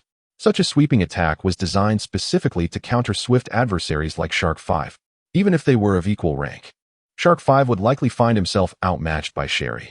In the face of her extensive assault, Shark 5's speed became irrelevant, even if he rushed towards Sherry at breakneck speed. She was not at all slower than him and could effortlessly evade his approach, rendering his swiftness meaningless. Though Sherry's strikes might not extinguish Shark 5 instantaneously, he had no means of evasion, and the inevitable conclusion loomed. Well, Little Snow, your water is abundant, even more than what I just sprayed. Upon hearing Sharkling's remark, Qin Feng's face flushed crimson, his thoughts veering into the inappropriate. Yet, Sherry remained blissfully innocent, unaware of any implication in the statement, interpreting it as a compliment and puffing up with pride. Indeed, those with impure hearts perceive all through a tainted lens. With a smile, Sherry replied to Sharkling. Is this all? There is much more I can do. Behold the water prison. She extended her hands, radiant blue orbs flickering within her grasp. As the surrounding sea began to churn violently, centered around Sherry, within 100 meters in all directions, the winds and waves roared, but rather than surging outward, the frothing waters surged inward. A dozen waves, each towering over 20 meters, raced towards Sherry. Hey, Little Snow, what are you planning? Don't act recklessly. Oh no, the giant waves are approaching. Watch as I freeze them with my ice breath. No need for that. Just stand back and observe, Sherry said with a gentle smile. Confident in her mastery of this technique, having executed it countless times without error. The waves came crashing down but did not fall. Instead, they suspended in midair, forming a semi-spherical barrier, an aquatic prison. Isn't this akin to the water release, Great Water Collision Wave from anime? Qin Feng's face was a canvas of astonishment as he beheld the water prison. Internally, he pondered, what is happening? Sherry shouldn't he possess such a skill? How could she achieve this? Is it due to her water spirit body? First, she summons a tempest, then uses the water spirit body to manipulate the waves, preventing them from crashing down, ultimately creating a water prison. Can the water spirit body be wielded in this manner? The essence of the water spirit body lies in harnessing water elements to control the sea, thereby altering the form and velocity of water. For instance, Sharkarm's water arrows transform seawater into the shape of arrows, propelling them forth with great speed. The reason for the limited range of only 60 meters lies in the fact that the Sharkarm can only manipulate the seawater within that distance. Beyond that, it becomes incapable of maintaining the shape of the water arrow, which ultimately dissolves into a mere puddle. The principle behind Sharkling's high-pressure water gun skill is fundamentally the same. It stands to reason that my ability to breathe underwater follows a similar logic. I envelop my body with water elements to control the seawater, creating a barrier that separates the ocean from my form, allowing only gases like oxygen and carbon dioxide to pass freely. Given that Shelley can harness the water spirit body to develop new skills, might I too exploit my water spirit body to cultivate combat skills unique to myself? With this thought, Qin Feng felt a surge of eagerness to experiment. Chapter 80. Learning to Woo Women Like a Shark, Part 9. At that moment, Sherry suddenly released her watery prison, gasping for breath as she floated in the water. It appeared that utilizing both the raging waves and the water spirit body was quite taxing for her. However, I had no cause for concern, for I possessed energy reserves that alleviated any worries regarding fatigue. Qin Feng instructed the shark to bring Sherry onto his raft. Following the commotion, it seemed that Sherry had become acquainted with the beasts. He carried Sherry to his bed and inquired, "Little Sherry, are mermaids able to sleep on a bed?" If mermaids were unable to do so, he would have no choice but to cast her back into the sea. "No problem. We mermaids can sleep both in the sea and on a bed," she replied. "That's good to hear. You must be tired, so rest well. Here is some meat from sea beasts. Eat if you feel hungry." Qin Feng offered her 5 pieces of first-tier sea beast meat. Then he turned to Roundy and instructed, "By the way, Roundy, I will be sleeping with Sherry tonight. You can manage for one night in the storeroom." Roundy exclaimed, "Master, you are a heartless scoundrel. You no longer love me. You treat me like a mere toy, indulging in your whims. And now, after you are done playing, you simply discard me to the storeroom while you sleep with someone new. Woe is me." With a forlorn expression, Roundy trudged into the storeroom to make a makeshift bed. Qin Feng opened the communication channel and found Li Yusin in his private messages, sending her a note. "Yusin, how much saltpeter and sulfur did you collect today?" "Oh, Fengge, I almost forgot to tell you. Here you go." They exchanged items, and Li Yusin provided him with 50 portions of sulfur and saltpeter, while Qin Feng promptly sent over 20 barrels of fresh water. The waters expelled by Sharkarm and Sharkling were pristine freshwater, fit for drinking. As long as they were around, Qin Feng had no shortage of fresh water. Wow, 20 barrels of fresh water. That's 100 liters. Thank you, Fengge. With this much water, I can finally enjoy a good hot bath. Fengge, do you want me to start a video call? She asked mischievously, sending a picture of herself clad in a bathrobe that seemed precariously close to slipping off. Qin Feng found himself glancing at the image a moment longer than he intended. Let us discuss the video call later. By the way, how did you manage to find so much sulfur and saltpeter today? With 50 portions of sulfur and 50 portions of saltpeter, along with 100 portions of charcoal, it amounted to 50 portions of gunpowder. Oh, I had a relatively free day today and spent 3 hours searching, which is why I managed to gather so much. 3 hours today? How many hours do you typically search? He inquired. At most an hour. If supplies are low, I'll search longer. If not, I won't bother. Well, I had considered whether to let you work overtime, yet here you are, slacking off. I am fretting over the quantity of gunpowder. While you seem to be enjoying a leisurely day, even more so than a carefree monarch, overtime is a must. You must experience the life of a laborer. Qin Feng, I am in dire need of sulfur and saltpeter to synthesize gunpowder, so stop dawdling and get to work. I require at least 100 units of sulfur and saltpeter from you each day, or else you shall have no water to drink. Ah, Brother Feng. Isn't that a bit excessive? Qin Feng, fear not. It will not be in vain.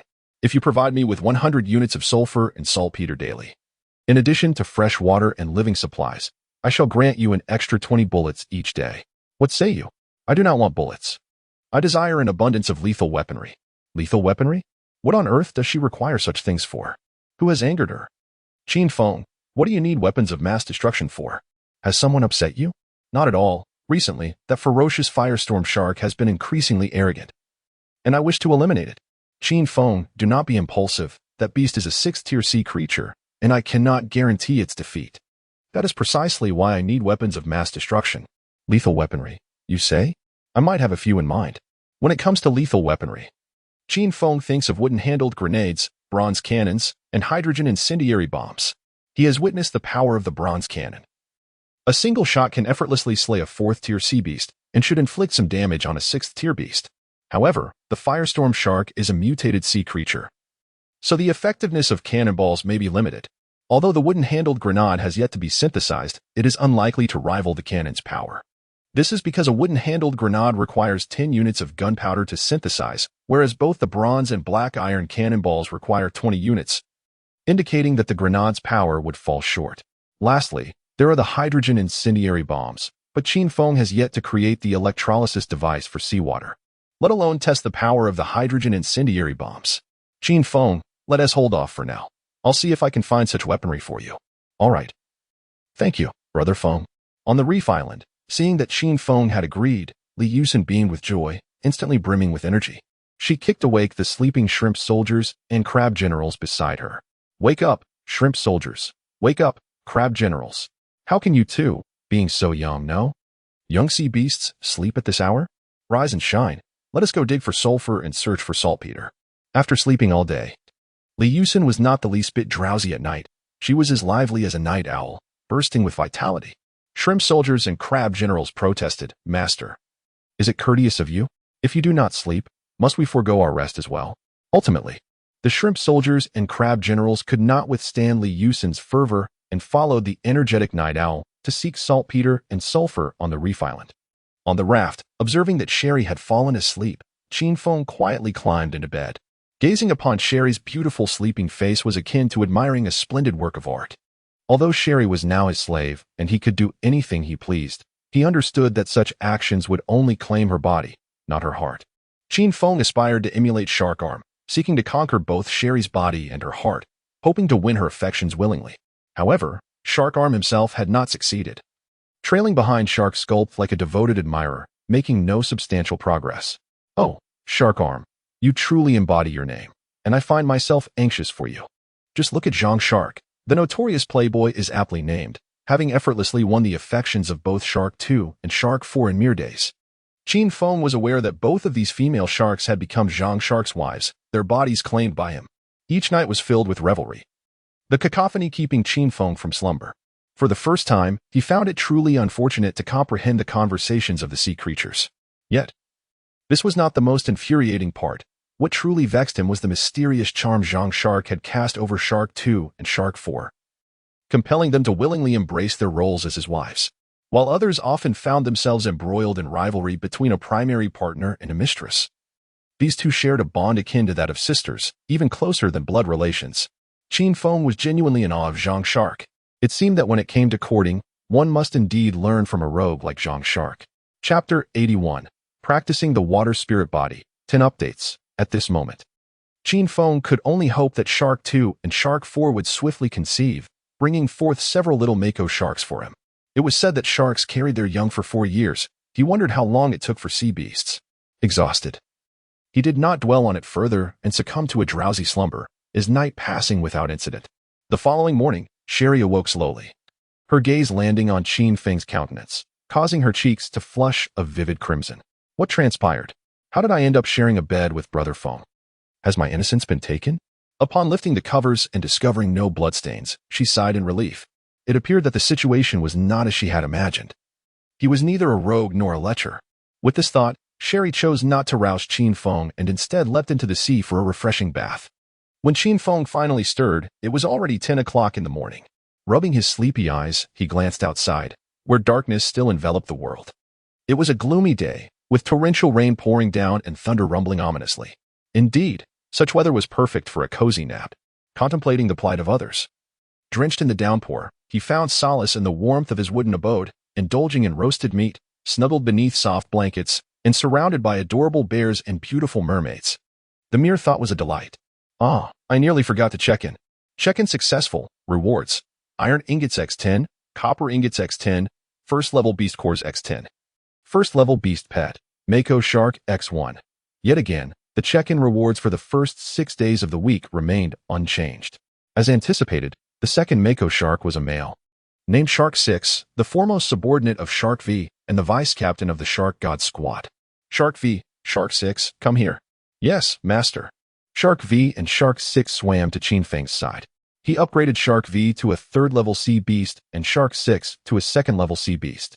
After all, the combat prowess of Mako Sharks far surpassed that of the ordinary Mako Sharks. Thus, enhancing their capabilities would yield far greater benefits than upgrading the 3 ordinary Mako Sharks. Shark Sculptor, Shark Arm, Mako Shark, gather around. What is it, master? Master, can't you let us enjoy this rainy day in peace? I was just reveling in the company of my wife. In this weather, wouldn't it be more delightful to take a cozy nap? The Mako Shark languidly swam over, extending 2 tentacles, each wrapped around a beautiful female shark. Those who are parched perish, while those who are inundated drown. Shark Arm shot a glance of disdain at the Mako Shark, who remained oblivious to the look. You've had your fun all night. Is it not enough? Next time you indulge, do so far from me. I do not wish to hear it. My recent insomnia is entirely your fault. Rest assured, master, next time, I shall ensure you hear nothing, sparing you the envy of my 2 wives. This shark is not fit for prolonged company. Then, master, what brings us here? Finally back in the underwater forest, go gather wood. Remember, do not uproot the trees, just ensure you break the seaweed. Yes, master. The myriad sea beasts responded in unison and promptly set about gathering wood. Qin Feng unfolded the 3 blueprints he had acquired the previous day, examining the necessary materials for their synthesis. High-power flashlight, iron ingots, 175.5, glass, 0.1, energy stone, 0.1. Glass was straightforward. By smelting sand from the seabed in a furnace, he could obtain a piece. However, what exactly was this energy stone? By its name, it seemed to serve the purpose of storing energy, akin to a battery. Shaking his head, Qin Feng realized he had never even seen an energy stone, let alone know where to find one, leading him to abandon the plan of crafting the flashlight. Subsequently, he opened the blueprints for the steam engine and the seawater electrolysis device. Steam engine, iron ingots, 175.50, copper ingots, 180.25, seawater electrolysis device, glass, 0.50. Gauze, 0.5, charcoal, 0.5, copper wire X10.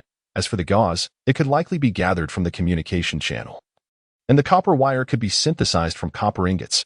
Thus, he decided to first create the seawater electrolysis device, followed by the steam engine, and then use the steam engine to construct a steamship. In addition to smelting glass, he needed to refine the remaining iron and copper ore into ingots. Glancing into his backpack, he noted he possessed 150 pieces of iron ore and 165 pieces of copper ore, all collected from sign-in rewards and the sunken ships of the sea apes. Qin Feng was not in a hurry. He simply tossed the 150 pieces of iron ore into the furnace. Currently, he had over 600 pieces of wood, ample for burning. The smelting of 150 pieces of iron ore would take 150 minutes, a period during which he could not remain idle. Qin Feng first synthesized 20 portions of gunpowder and stored them in his backpack for emergencies. The remaining sulfur and nitrate had to be set aside in his backpack due to a lack of charcoal. Xiaoxue, come here for a moment. Sure, Brother Feng. What is it? Could you teach me how to adeptly utilize the water spirit body skill? At present, I can only breathe underwater and make minor adjustments to the speed and direction of water flow. I cannot create maps with water as you do. Nor can I control a colossal wave several meters high. Could you enlighten me on how you achieve this? Since the previous night, Qin Feng had been contemplating how to harness the water spirit body to develop new skills. Yet, having just acquired this ability, he was not yet capable of fully unleashing its potential while already dreaming of new applications, a case of wanting to run before he could walk. Well, I believe the water spirit body skill involves absorbing the water elements from the ocean and then using these elements to manipulate the seawater, allowing it to dance freely. For us merfolk, it is akin to an instinctive reaction that requires no formal learning. Master, you simply need to practice more, Snowy explained. As she spoke, she raised her hand, gathering the water elements, which served as her bridge to connect with the seawater, much like a puppeteer. With the seawater as the puppet and the water elements as the strings, she could manipulate the liquid at will. Under her control, the rain within a 10-meter radius ceased to fall, suspended in midair. Until a minute later, Sherry grew weary, and the rain continued to fall. Alas, asking you is futile. Inquiring of Sherry, a person naturally endowed with a water spirit physique, is akin to a mediocre student questioning a top scholar. How do you excel in your studies? The scholar responds, it's innate. Nothing can be done about it. How infuriating. With no other choice, Qin Feng resolved to practice diligently as Sherry advised. Seated upon a wooden raft, Qin Feng concentrated on harnessing the elemental energy of the ocean, manipulating the seawater to shape it according to his desires. He managed to command approximately 10 liters of seawater, striving to transform it into a harpoon, his weapon of choice, the five-pronged harpoon. Upon successfully shaping the seawater into the likeness of a harpoon, he forcefully hurled it, causing it to accelerate through the air and pierce the ocean. Boom! In that instant. As the harpoon penetrated the sea, a violent tremor surged through the waters, startling the sharks and sea creatures engaged in their lumbering tasks. Sensing the tumultuous waves, Qin Feng was overwhelmingly exhilarated. Ha ha ha! How remarkable! A mere flick of my wrist has stirred the ocean. I am truly a genius. Master, master. What are you laughing about? The shark sculpture swam up to Qin Feng, exclaiming, we must flee. A tsunami is imminent. Oh, a tsunami. Ha ha ha. Qin Feng laughed foolishly, gazing at his hands in sheer delight. My casual strike has the potential to incite a tsunami. How extraordinary am I? The shark sculpture sighed. Alas. With such intellect, my master is beyond saving. At that moment, it was Sherry who, in a state of panic, interjected, oh, my dear Feng. While it is true a tsunami is approaching, it was not you who provoked it.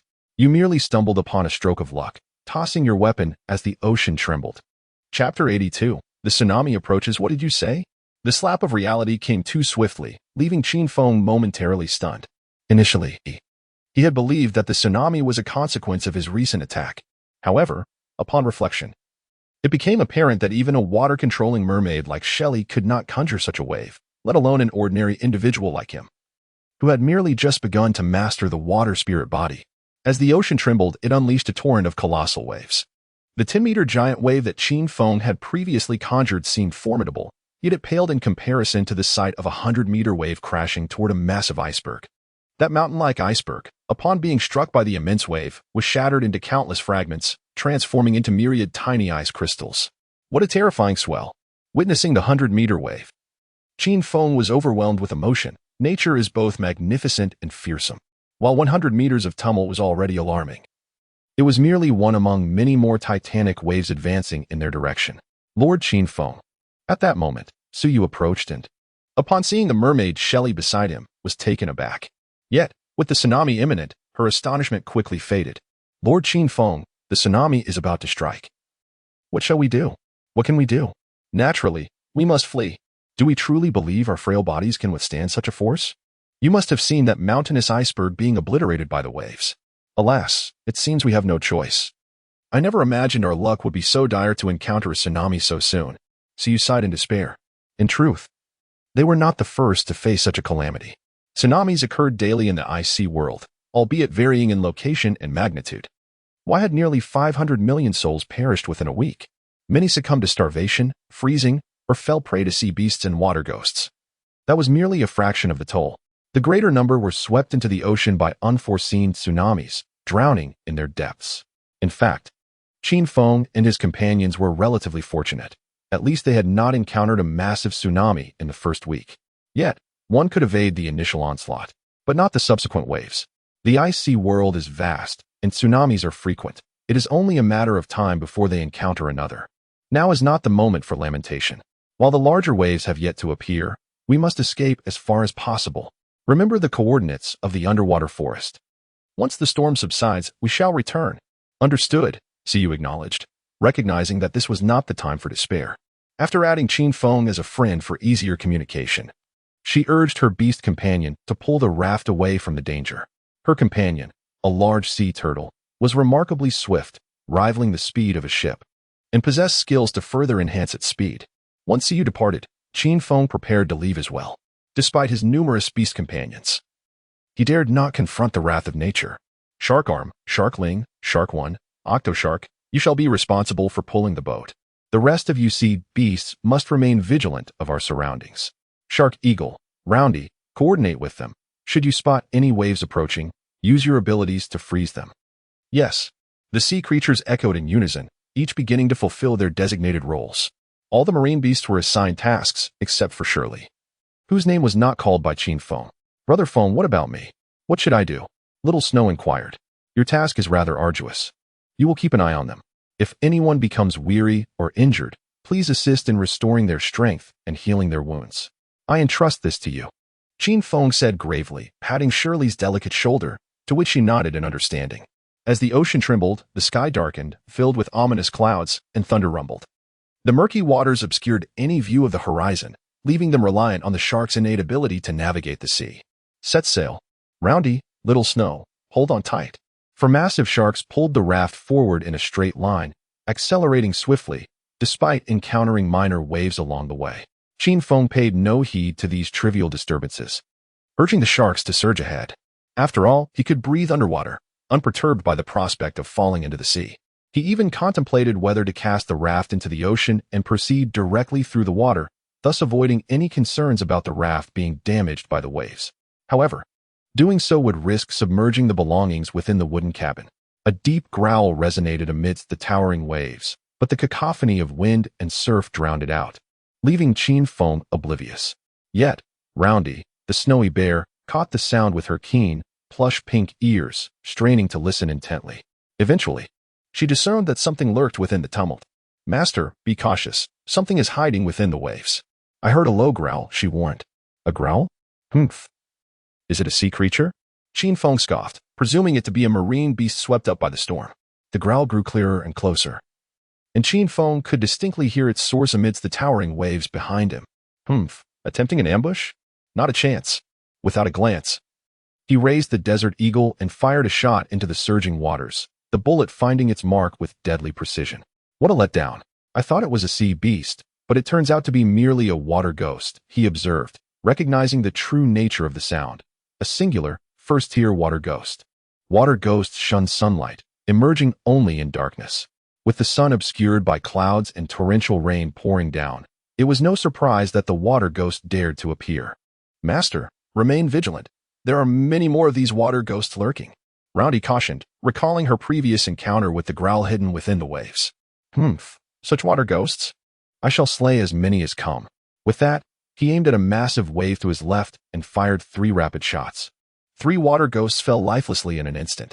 Regrettably, he had no time to dismantle their corpses for the ghost crystals, a true pity. Qin Feng shook his head, visibly disappointed. Once the water ghost's remains had fully decayed, leaving only the ghost crystals, anyone fishing for supplies in this maritime expanse might chance upon a few first-tier ghost crystals. However, that angler would undoubtedly clasp their hands in gratitude for nature's bountiful gifts. To his astonishment, the Master's diminutive firearm had inexplicably extended by several centimeters, enhancing its range to an impressive 200 meters. Sharkhawk gazed at the Desert Eagle in Qin Feng's hand, murmuring to himself. The revolver and the Desert Eagle appeared so similar in size to him that he presumed they were merely variations of the same weapon, differing only in length. However, Sharkhawk's attention quickly shifted away from Qin Feng's handgun, focusing instead on the tumultuous surroundings, ever vigilant for the potential emergence of adversaries. Suddenly, a feral roar echoed through the turbulent waters, and Qin Feng felt a swell of impatience. The water demons seemed to be multiplying. More of these aquatic fiends were approaching, proving to be quite the nuisance.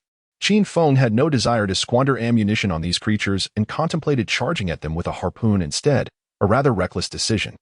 Should he find himself overwhelmed, he could always discreetly draw his pistol for a swift, decisive strike. Yet, upon discerning the true nature of the approaching foes, he instantly abandoned the hasty notion of confrontation. Chapter 83, The Zombie Shark, Second Update. Following Qin Feng's gaze, one could behold a 3-meter-long shark. While a mere shark might not evoke fear, this particular specimen was anything but ordinary. Its body was in a state of decay, with bones visible protruding from its back, and one of its eyes was missing. Yet, despite its grotesque condition, the shark exhibited an alarming vitality before Qin Feng. This was no ordinary shark. It was a zombie shark. Qin Feng recalled what Shirley had mentioned the previous night. If a human corpse were submerged in the icy waters of this world for over a day, it would mutate into a water ghost, a fate that befell the corpses of sea creatures as well. These water ghosts were collectively known as beast-form water ghosts, standing in contrast to their human-form counterparts. Name, Zombie Shark. Level, Tier 2 Skills, None. Description, a beast-form water ghost, mutated from the corpse of a shark. More ferocious and violent than in life, it feeds on the flesh of living beings. Consumption is ill-advised as it may lead to severe gastrointestinal distress, resulting in incessant diarrhea up to 20 times a day, depleting your supply of toilet paper, after which you would be left with no choice but to resort to using your hands. Even if you rinse thoroughly afterward, the thought of cooking or eating with your hands would become an unsettling memory, leaving a lasting psychological scar. Never mind that. I certainly do not wish to end up like Li Yusin, resorting to such measures. Brother Foam. That zombie shark is precisely what I referred to as a beast form water ghost. They are significantly more formidable than human form water ghosts, Shirley quickly cautioned. Indeed, I see it. Its size alone indicates its superiority over the human form water ghost. Even if Qin Feng could breathe underwater, he had no intention of foolishly engaging in combat with a sea creature, for the beast form water ghost was, at its essence, a sea beast. Shark God Squad. You are to handle it.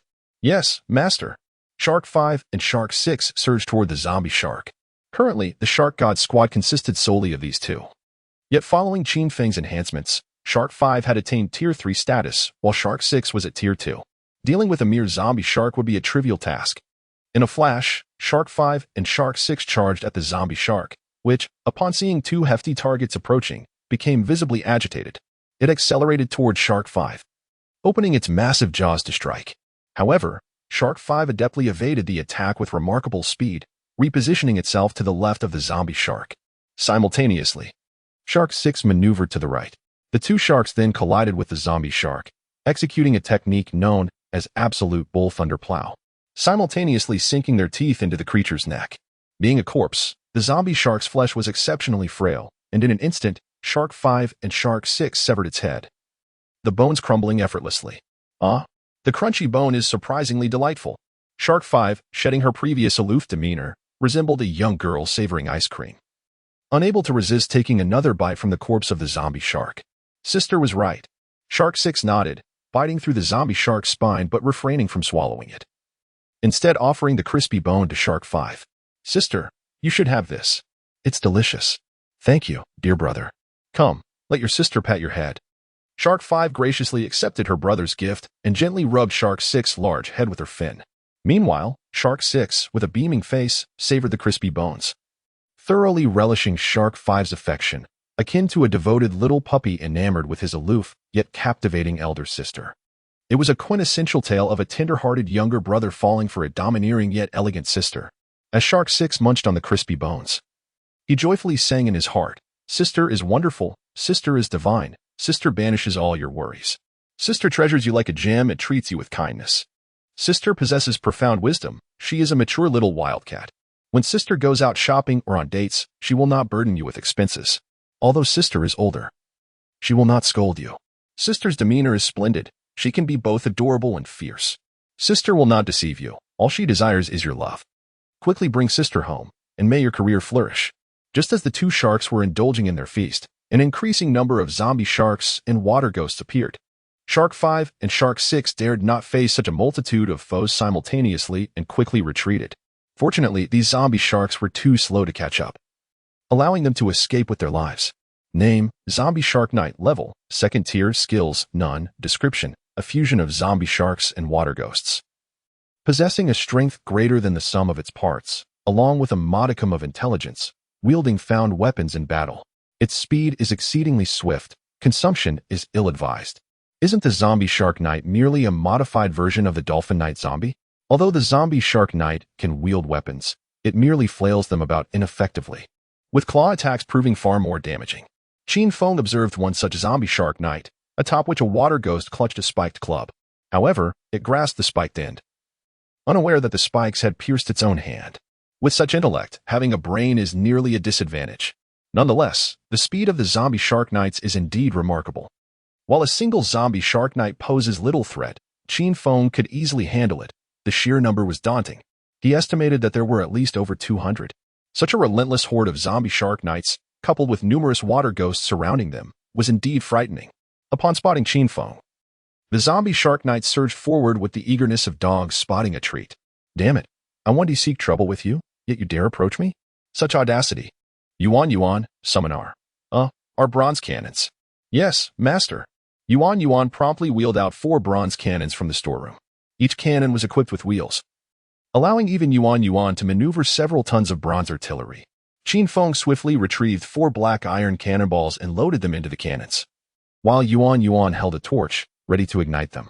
The black iron cannonballs offered splash damage, suitable for area attacks, against this throng of zombie shark knights. What was needed was not single target strikes, but rather a sweeping assault. Fire the cannons! With a resounding shout, Qin Feng heard 4 thunderous booms. 4 dark projectiles were launched, striking the zombie shark knights and instantly exploding, sending shrapnel flying and causing harm to the surrounding foes. Merely these 4 shells annihilated nearly 60 zombie shark knights. Alright, let's proceed. Hold on, Feng Ge. There's no need to employ a sledgehammer to crack a nut. Conserve your ammunition. I will handle these water phantoms. Sherry volunteered, recognizing that they were all in the same boat, and she could not simply stand idly by. Very well, I entrust them to you. Qin Feng glanced at the remaining 14 black iron shells, realizing they needed to be used sparingly. Man, you must coordinate with me shortly, Sherry remarked to the electric eel, who nodded in agreement. Tidal waves. Sherry summoned a towering wave 10 meters high, crashing towards the remaining zombie shark knights. Though 10 meters sounded impressive, it paled in comparison to a 100-meter wave. Qin Feng doubted whether such a wave could vanquish so many adversaries. Man, it's your turn. Understood. 50,000 volts. Maximum power output, Thunder Electric Rooster.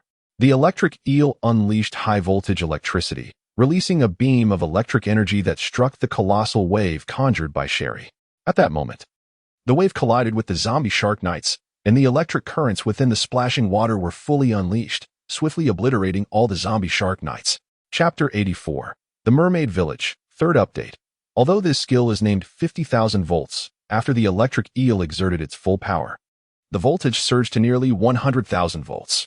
At the very least, it reached 80,000 volts, which was sufficient to vanquish the zombie shark riders. However, after dispatching the zombie shark riders, the electric eel succumbed to exhaustion, collapsing into the sea, now resembling nothing more than a large loach. Your nurturing has not been in vain. Qin Feng lifted the loach onto the bed and retrieved a dozen pieces of first-tier sea beast meat, feeding them to the electric eel.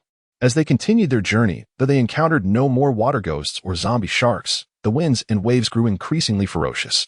A titanic wave, measuring 50 meters, crashed against the raft, causing it to shudder violently, and massive cracks appeared on both the raft and the 2 wooden houses.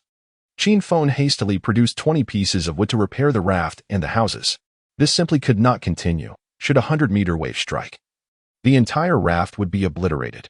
In such a scenario, it would be better to sacrifice the wooden houses to save the raft. Shark arm, Octo Shark. We shall dive into the sea. To a depth of 100 meters, I refuse to believe that these colossal waves can reach the ocean floor. Qin Feng commanded the 4 sharks pulling the raft, then turned to Shelly, handing her the round creature. Shashui, I entrust Yuan Yuan to you. It cannot breathe underwater. Please create an external gill for it to survive in the sea. Leave it to me. Shelly nodded. Though she was unfamiliar with the concept of an external gill, she was confident in her ability to enable Yuan Yuan to breathe underwater. She began to coalesce water elements, enveloping Yuan Yuan's body in a thin membrane that isolated it from the seawater while filtering air, thus allowing it to breathe beneath the waves. Qin Feng referred to this membrane as the external gill. At that moment, Shark Arm and Octo Shark finally maneuvered the raft to a depth of approximately 100 meters. The water pressure here was just right, and Qin Feng felt no discomfort. Wow, is this the ocean floor? It's beautiful, so glittering. Yuan Yuan, cradled in Shelly's arms, gazed around in wonder, a curious little creature experiencing the depths for the first time. Qin Feng also noticed that despite the overcast skies above, where visibility was nearly zero, the ocean floor shimmered brilliantly. At least within a radius of 100 meters, everything was crystal clear.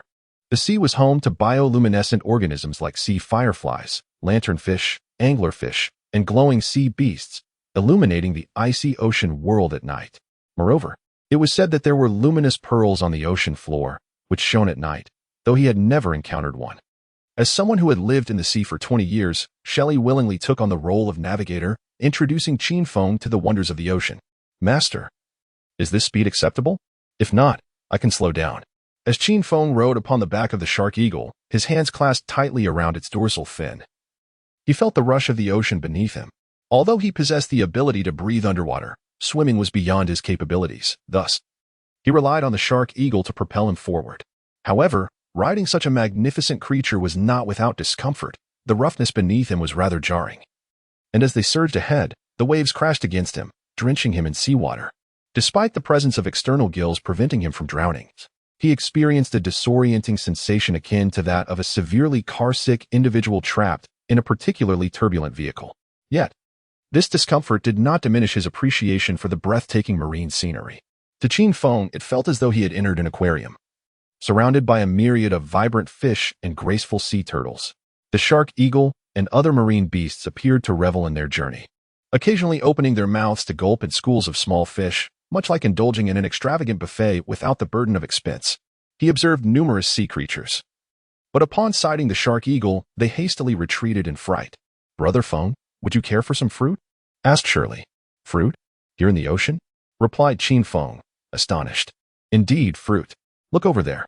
Shirley pointed towards a small grove, which consisted of no more than 20 to 30 trees.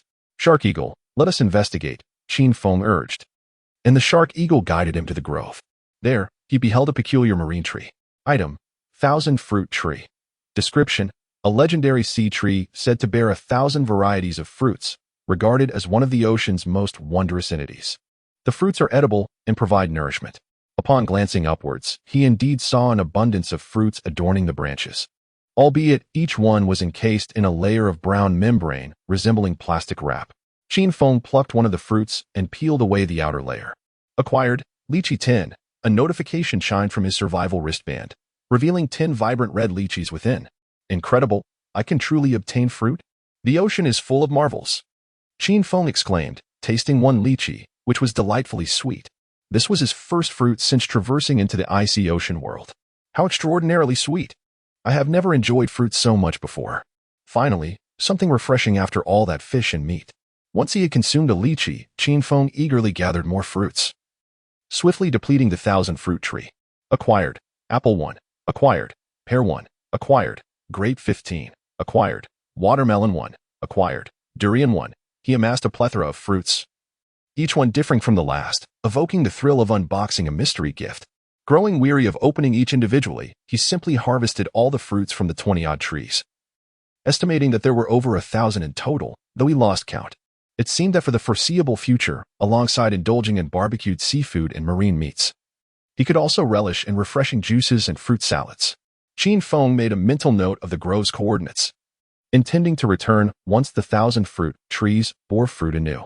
While picking fruit, Qin Feng also noticed the rich black soil at the roots of the trees. Item: fertile black soil. Description: this black soil, abundant in nutrients, is ideally suited for cultivating crops and trees, significantly hastening plant growth. The growth cycle of plants can be reduced to a mere quarter. What would typically require a year to mature can flourish in just 3 months when planted in this soil. Qin Feng scooped up a handful of black soil, toying with it in his hands. A fine treasure indeed, but regrettably, without seeds, the soil holds little value for him.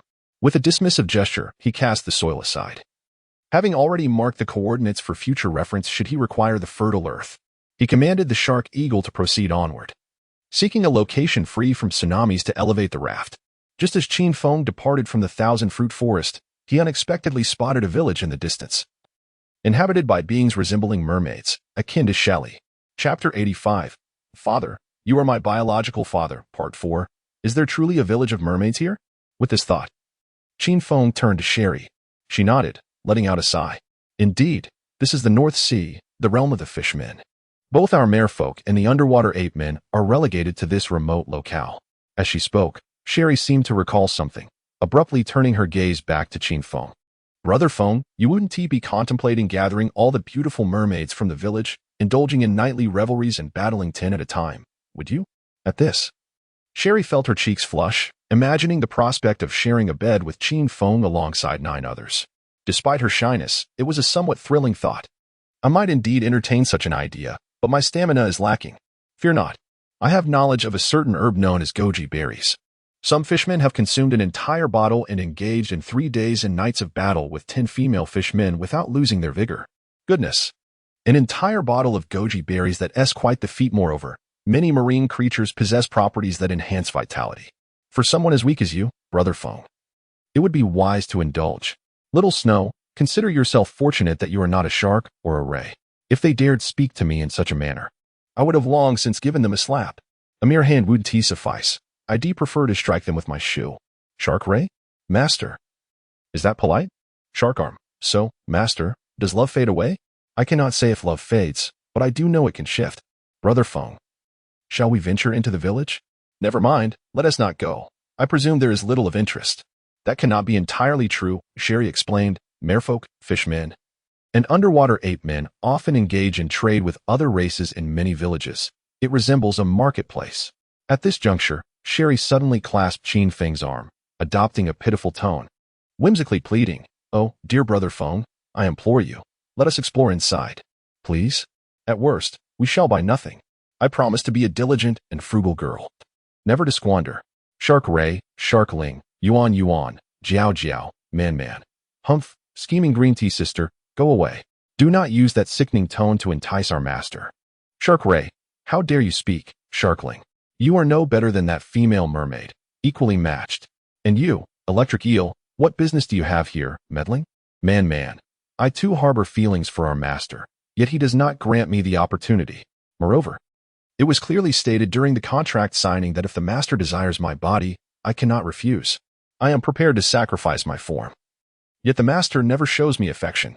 Ah, cunning and revolting. Here we have a gathering of scoundrels, green tea, love-struck fools, and sycophants. All we lack is a touch of Yuri. Jiao Jiao. In truth, I prefer to be close to girls, like Sister Suyu. I hold great affection for her. At last, lilies have arrived. Sherry, like a playful girlfriend, shook Qin Feng's arm, leaving him helpless against her charm.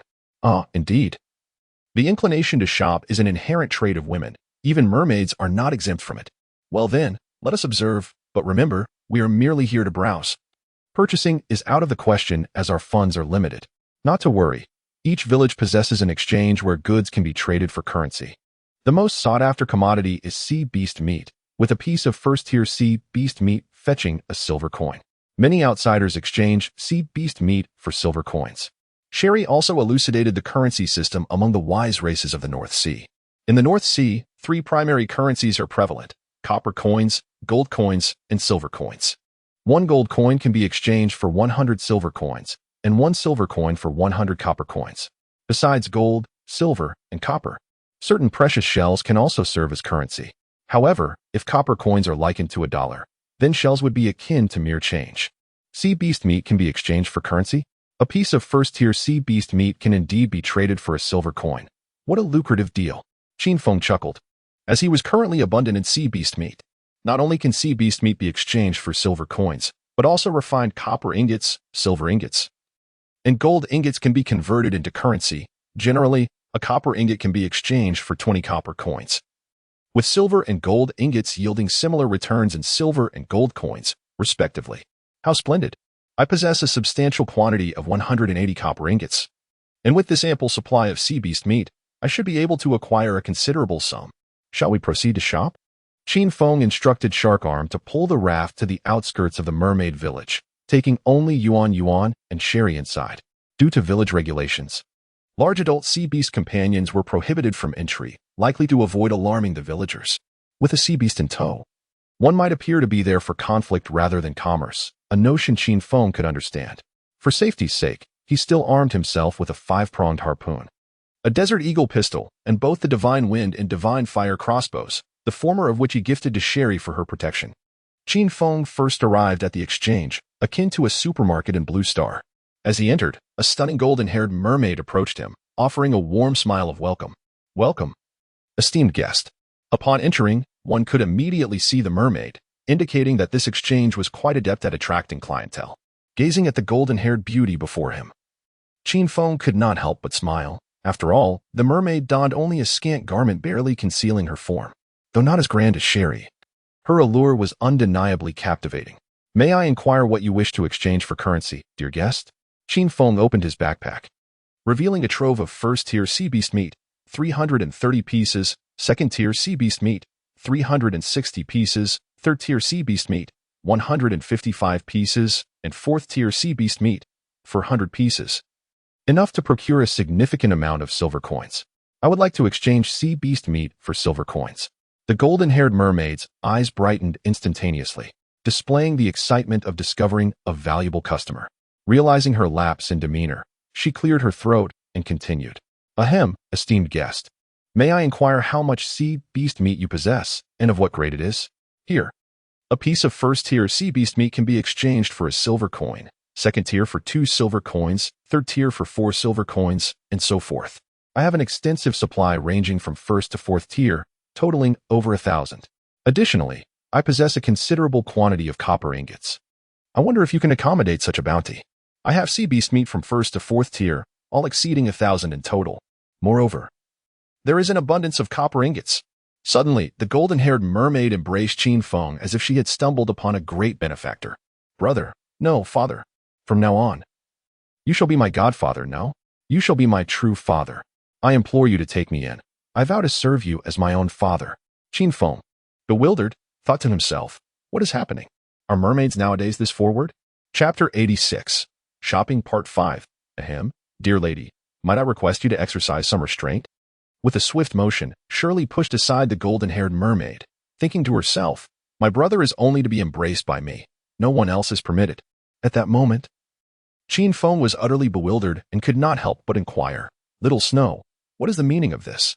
Are all mermaids so forward in the presence of handsome men? Though I may possess a touch of gentleness, consideration, striking good looks, and a remarkable charm that renders me the most handsome in the world. If every mermaid were to approach me so boldly, I too would feel a twinge of shyness and annoyance. Shirley retorted, how can you utter such shameless phrases about your own handsomeness? A person must retain some dignity. Without it, one becomes invincible. Fenggu. This locale is merely a small village, and even if it has a supermarket, it only caters to daily necessities. It is akin to a millionaire visiting a local market and offering a ton of gold to a vendor for change. After all, this is our merfolk village. And we dare not expand too much, fearing the trouble that the scoundrels from the Fishman clan might bring. If we were in a Fishman village, it would be far more bustling. I have heard that there are commercial streets stretching for several kilometers. Well, I had overlooked that detail. Qin Feng remained unfazed, for he was merely here to browse and would purchase items as needed. Dear mermaid, let us first exchange this first-tier sea beast meat for silver coins. Qin Feng presented all the first-tier sea beast meat to the golden-haired mermaid. Upon seeing the substantial pile of sea beast meat, the golden-haired mermaid's eyes widened. It was her first time encountering such an abundance. Casting a glance at Qin Feng, she felt a desire to adopt him as her godfather, only to be swiftly admonished by Shirley's glare. She thought to herself, TSK, this woman is not to be trifled with. The golden-haired mermaid was merely of the second tier, while Shirley was a third-tier mermaid, possessing 3 intermediate skills, making her vastly more powerful. Dear customer, please accept this. Your total is 330 silver coins. Qin Feng counted the coins and confirmed that it was indeed 330 silver coins. He then turned and exited the exchange shop, making his way into a building that resembled a shopping mall, which indeed was a marketplace. The mall boasted 3 levels, the first floor dedicated to food, the second to daily necessities and bedding, and the third to weaponry. Given that mermaids frequently face threats from sea beasts and the Fishman clan, weapons were essential for their protection. Without electric lights, the merfolk had captured glowing insects and placed them in bags for illumination, thus creating a brightly lit environment. Qin Feng paid little mind to these details and proceeded directly to the food section. Here, an array of seafood was displayed, various fish, shrimp, crabs, abalone, turtles, and soft-shelled turtles. Additionally, there were various fruits. Having previously encountered the 1,000 Fruit Grove, Qin Feng was now quite accustomed to fruits. Beyond seafood and fruits, the section also featured vegetables and seasonings. Qin Feng spotted sea cabbage, kelp, and nori, as well as tomatoes and cucumbers. Additionally, he discovered essential ingredients such as edible salt, chili powder, cumin powder, fish oil, and soy sauce. These are indispensable components for culinary endeavors. With these at his disposal, Qin Feng would no longer have to subsist on tasteless roasted meat. He picked up a bottle of chili powder to examine it. Item: chili powder. Description: a popular commodity in the IC world. When used appropriately, it promotes blood circulation and provides warmth. However, caution is advised to avoid developing sausage lips. Upon seeing these condiments, an idea sparked in Qin Feng's mind. If I were to purchase these spices in bulk and subsequently sell them to other chosen ones through the trade platform, could I not reap a handsome profit? As the first week passed, many had already been eliminated, and the majority had adapted to life in the IC world. Otherwise, it would not be possible for 1 billion individuals to have reached the first tier of physical prowess. Their lives would progressively improve, leading to a greater demand for exquisite cuisine. Presently, it may seem trivial, but imagine subjecting someone to a monotonous diet of insipid sea beast meat for a month, 6 months, or even a year. Would they not go mad? At this juncture, the chili powder in Qin Feng's hands would be a divine blessing for them, undoubtedly enticing many to purchase it, allowing Qin Feng to profit from the price differential. He glanced at the chili powder. Noting that the price for this bottle was 10 copper coins, he determined that he could sell it for at least 100 copper coins, equivalent to a piece of first-tier sea beast meat. This represents an astounding profit margin of 1,000. Currently, first-tier sea beast meat was exceedingly common on the trade platform, no longer a novelty. In comparison, the prices of wood and stone had risen significantly. Now, a piece of first-tier sea beast meat could only be exchanged for a piece of wood or stone. Trading a piece of first-tier sea beast meat for a bottle of chili powder would undoubtedly attract buyers. Consequently, without hesitation, Qin Feng purchased 100 bottles of chili powder, 100 bottles of cumin powder, 100 bottles of soy sauce, 100 bottles of fish oil, and 50 bottles of salt. The reason for acquiring only 50 bottles of salt was that once the seawater electrolysis device was manufactured, Qin Feng would be able to obtain salt independently, negating the need for further purchases. Finally, he also procured a substantial quantity of cauliflower, tomatoes, and Napa cabbage, along with 10 packs of grain seeds, 5 packs of seawater rice seeds, and 5 packs of sea cabbage seeds. As the name suggests, seawater rice and sea cabbage can be irrigated with seawater. Although planting them was not feasible at the moment, opportunities would surely arise in the future. Let us proceed to the second floor, Xiaoxue, Qin Feng urged. Absolutely. The innate inclination of women to shop was perfectly embodied in Shueli, who wandered the first floor several times without a hint of fatigue. Following Qin Feng to the second floor, which catered to daily necessities, he intended to acquire a map of the IC world to avoid being lost. Upon entering the second floor, he located a staff member and inquired, "Hello, do you have a map of the IC world? The more detailed, the better." The staff member was a blue-haired mermaid, who smiled gently and retrieved a map from a nearby shelf, presenting it to Qin Feng. The map is vast, its rolled height surpassing even that of Qin Feng himself, let alone when it is fully unfurled. This is the most detailed map we possess. Upon opening it, Qin Feng discovered that it was indeed intricate, marking every city and village within the ocean, alongside the territories of formidable sea creatures and the geographical coordinates of the region. Qin Feng observed that this village is located near the Devil's Sea, but he noted a perplexing issue. The map only meticulously delineates the northern seas, while the southern seas remain shrouded in ambiguity, devoid of any annotations. Wait, why is there no indication of the southern seas on your map? He inquired. The reason is simple. None of us can traverse the Devil's Sea, replied the blue-haired mermaid with a wry smile. The world on the other side of the Devil's Sea is a realm we have never explored, hence it remains unmarked. If we could navigate the Devil's Sea, we would not be compelled to reside here. Chapter 87, Transforming Grass, Mighty Elixir, 6 updates presented, indeed. Qin Feng nodded, unfazed by these matters, for he would not be traversing the Devil's Sea anytime soon. He continued to study the map. This merfolk village was located merely about 100 kilometers from the Devil's Sea. 100 kilometers is quite a short distance for marine beasts. Additionally, a small sea area known as the Blood Sea lay a mere dozen kilometers away from the village. The dominators of this Blood Sea were a pair of plesiosaurs, both formidable 5th-tier marine beasts, their combat prowess exceedingly formidable. The map particularly noted the skills of this plesiosaur couple. A plesiosaur, a 5th-tier ancient marine beast, Qin Feng exclaimed. The strength of a 5th-tier ancient marine beast is comparable to that of a 5th-tier mutated marine beast, and in terms of physical power, it even surpasses the latter. Well, although they are indeed powerful, I presume they have no reason to seek trouble with me, as I bear them no deep-seated grievances. In addition to the underwater cities and villages, as well as the marine beast activity zones, the map also marked various islands. Some were designated as underwater islands, while others were classified as above-water islands. Qin Feng inquired of the blue-haired mermaid, what is the distinction between an underwater island and an above-water island? The terms underwater island and above-water island are our merfolk's nomenclature. Essentially, they are both islands. However, some float beneath the surface of the sea, while others rest above it. The blue-haired mermaid gestured delicately at the map, indicating a sizable above-water island, approximately 100 square kilometers in area. Qin Feng finally located this above water island. It lay merely 20 kilometers from the village, adjacent to the Blood Sea, and its substantial area of about 100 square kilometers deemed it quite a large island. It was named Giant Stone Island, owing to the numerous colossal rocks scattered throughout its waters. As for the creatures residing on the island and the presence of marine beasts, the map did not specify, only indicating that there were trees upon the island. An above-water island is one where even ordinary humans can reside, and the presence of trees suggests that cultivation of plants is indeed feasible. This is far superior to the desolate island owned by that woman, Li Yusin. Qin Feng mused with excitement.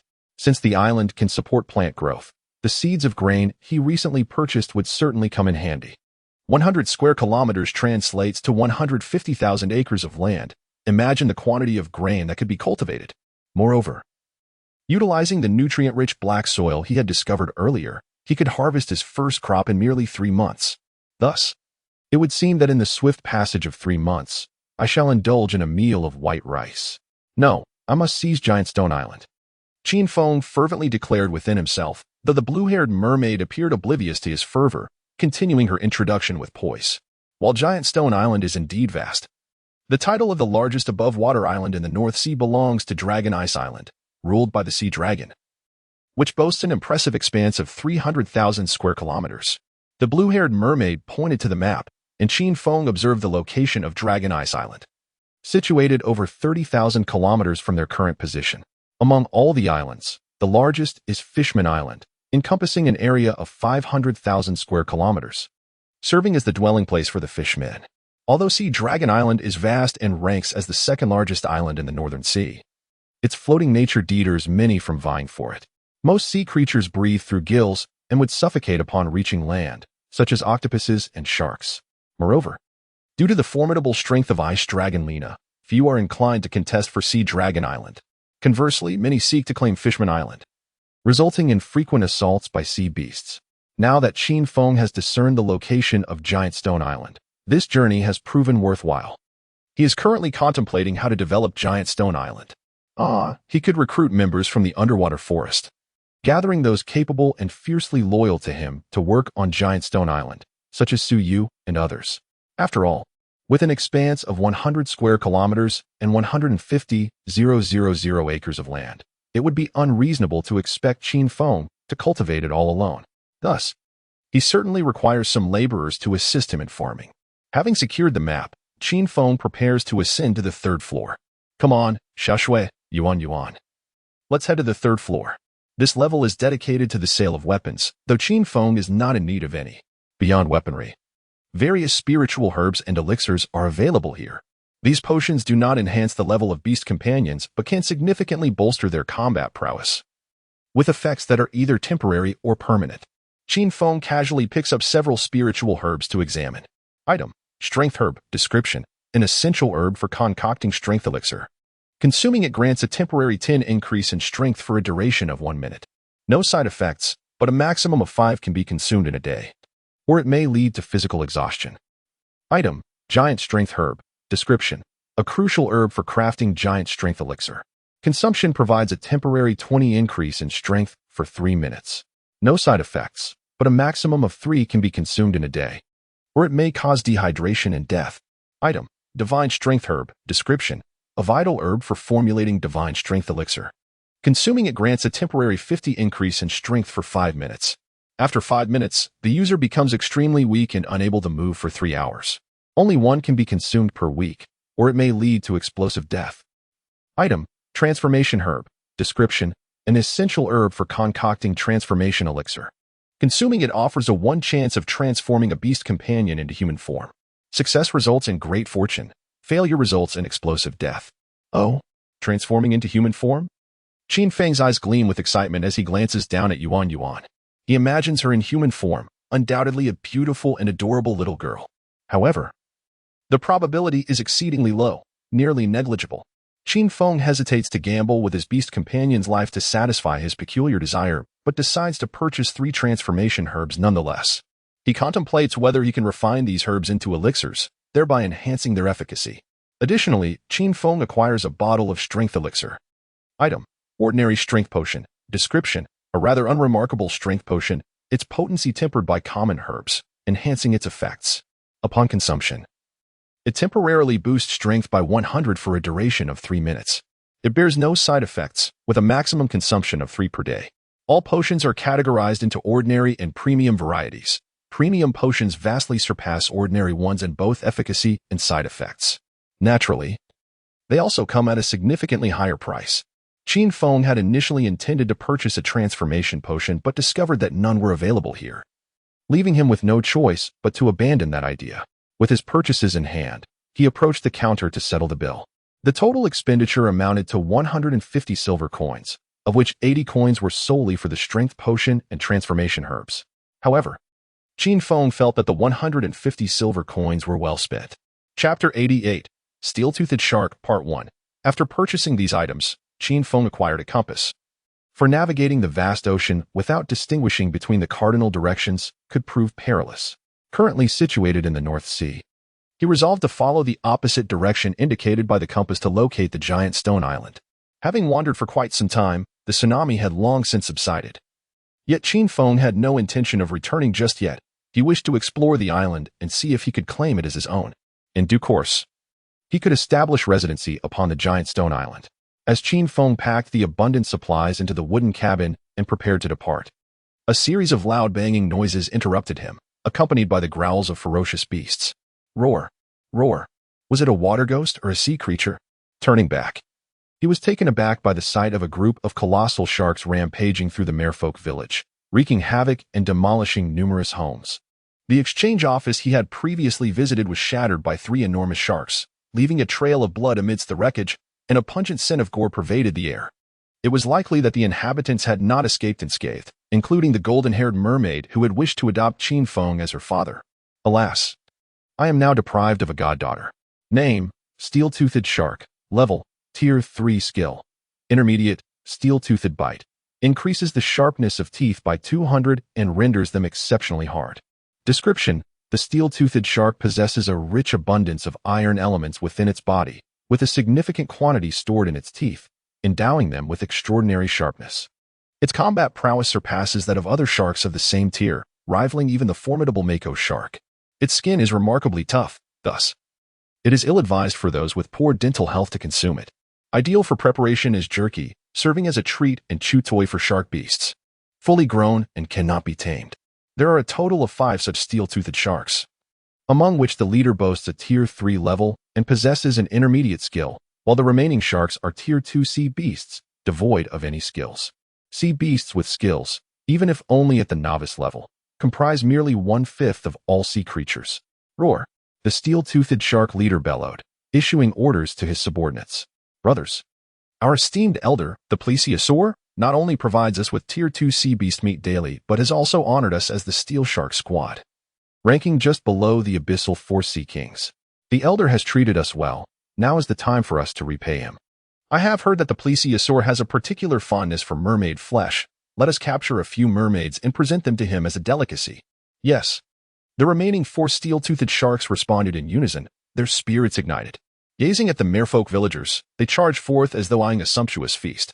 It was revealed that after the Shark God Squad suffered complete annihilation, the plesiosaur, in a bid to restore strength and prepare for battle, began to recruit new allies.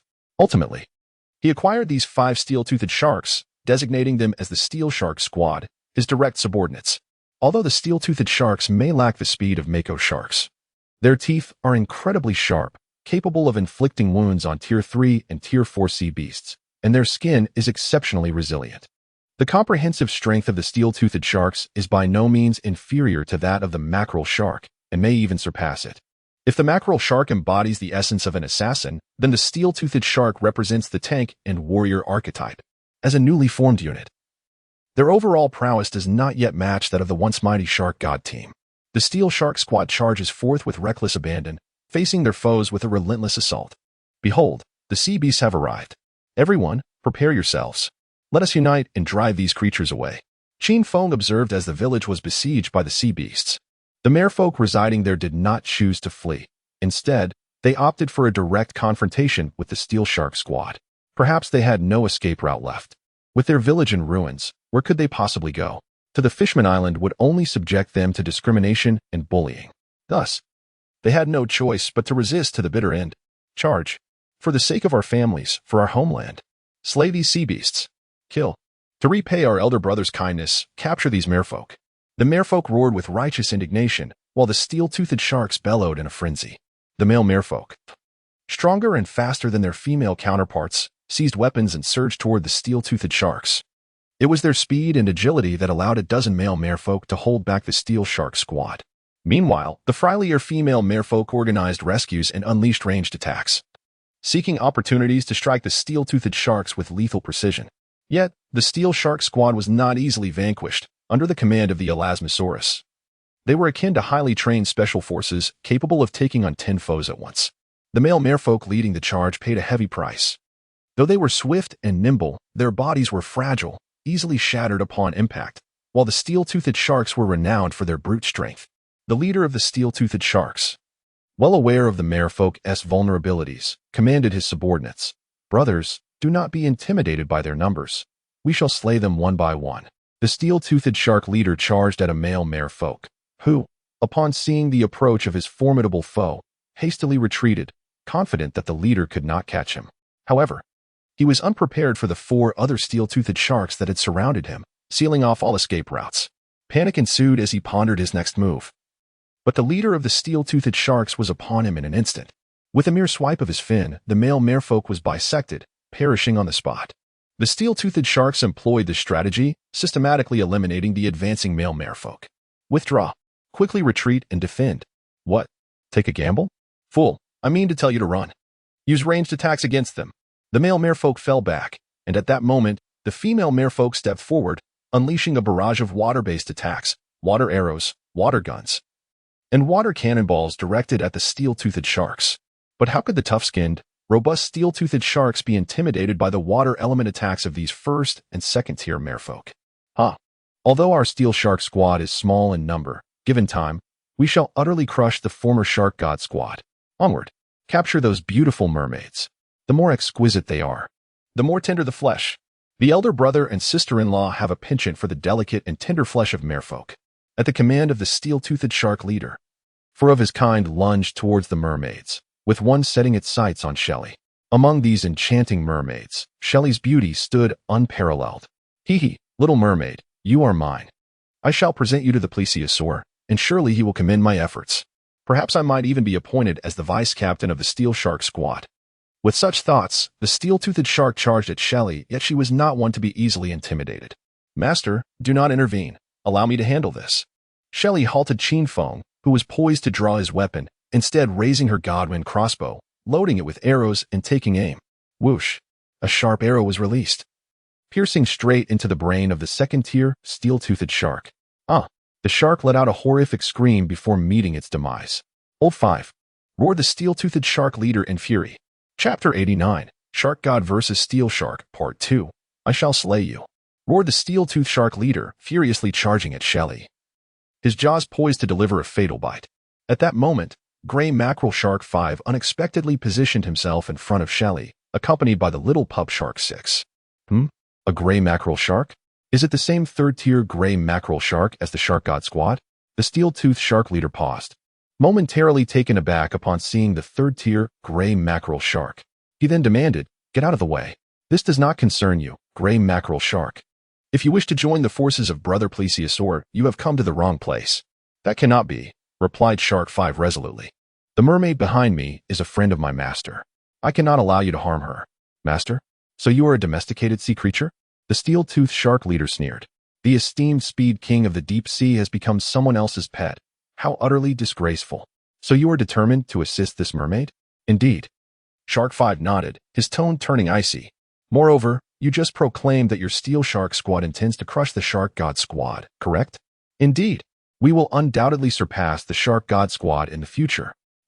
Allow me to be frank. We are the Shark God squad." "Impossible. The Shark God squad has been annihilated, and I have heard there isn't even a female gray mackerel shark among them." The steel-toothed shark suddenly halted, scrutinizing Shark 5 closely before laughing. "I see. You must be fans of those fellows from the Shark God squad. Thus, when you heard me say I would crush the Shark God squad, you wish to avenge them, correct?" Shark 5 remained silent, his naturally aloof demeanor akin to that of an assassin, speaking little. Yet, the battle intent and murderous rage reflected in his eyes were unmistakable. Choosing silence, are we? Then I shall take it as your acquiescence. Here's your final chance. Step aside. We are all sharks. Do not force my hand against you, little girl. We challenge you. A challenge, you say? Humph, it seems you seek death. Very well, I shall oblige. Second, you take care of that little gray mackerel shark. Do not accuse me of bullying you. To be fair, it shall be 2 against 2. Third and fourth. Once I have dealt with these 2 self-proclaimed members of the Shark God Squad, I want to see the mermaid's corpse. With a fierce roar, the steel-toothed shark leader lunged at Shark 5. However, as a gray mackerel shark, Shark 5 excelled in speed, augmented by acute hearing, extraordinary dynamic vision, and remarkable reflexes. To Shark 5, the steel-toothed shark's speed was hardly impressive. He simply sidestepped, effortlessly evading the attack. Shall I reveal my name? I am called Sharktooth, so that you may know who has slain you in the Devil's Sea. I do not partake in games, Steelbite. Sharktooth howled to the heavens, exposing a row of gleaming fangs that shone like polished steel. Commencing with an intermediate skill, it was clear that Sharktooth had murder in his heart. In the face of Sharktooth's intermediate skill, Shark 5 remained unfazed, continuing to fight at his own pace. On the other side, Shark 6, relying on its swiftness, took a bite out of the back of the number 2 steel-toothed shark. However, not only did it fail to inflict any harm upon the steel-toothed shark, but it also found its own teeth rattled, nearly falling prey to a retaliatory strike. This creature was tough and resilient, indicating that ordinary attacks would be futile. As Shark 6 continued to flee, it pondered how to confront the number 2 steel-toothed shark. Meanwhile, the number 3 and number 4 steel-toothed sharks charged towards Shelly, only to be ensnared by her watery prison, subsequently dispatched by her divine crossbow. Qin Feng observed the clash between Shark 5, Shark 6, and the steel-toothed shark squad. To be candid, he held a deep admiration for Shark 5's indomitable spirit. Facing such a formidable adversary as the steel-toothed shark must have placed immense pressure upon it. While the steel-toothed sharks could afford to fail countless times, Shark 5 could not afford a single misstep. It was this very courage that set Shark 5 apart in Qin Feng's eyes. Shark Eagle, if Shark 5 struggles against them, do lend your assistance, he instructed. Understood, Master. Both exhibiting aloof personalities, Shark Eagle and Shark 5 maintained a cordial rapport, naturally unwilling to abandon one another in peril. The battle between Shark 5 and Shark 6 continued. Yet Qin Feng found it perplexing. It appeared less like a confrontation and more like a leisurely stroll.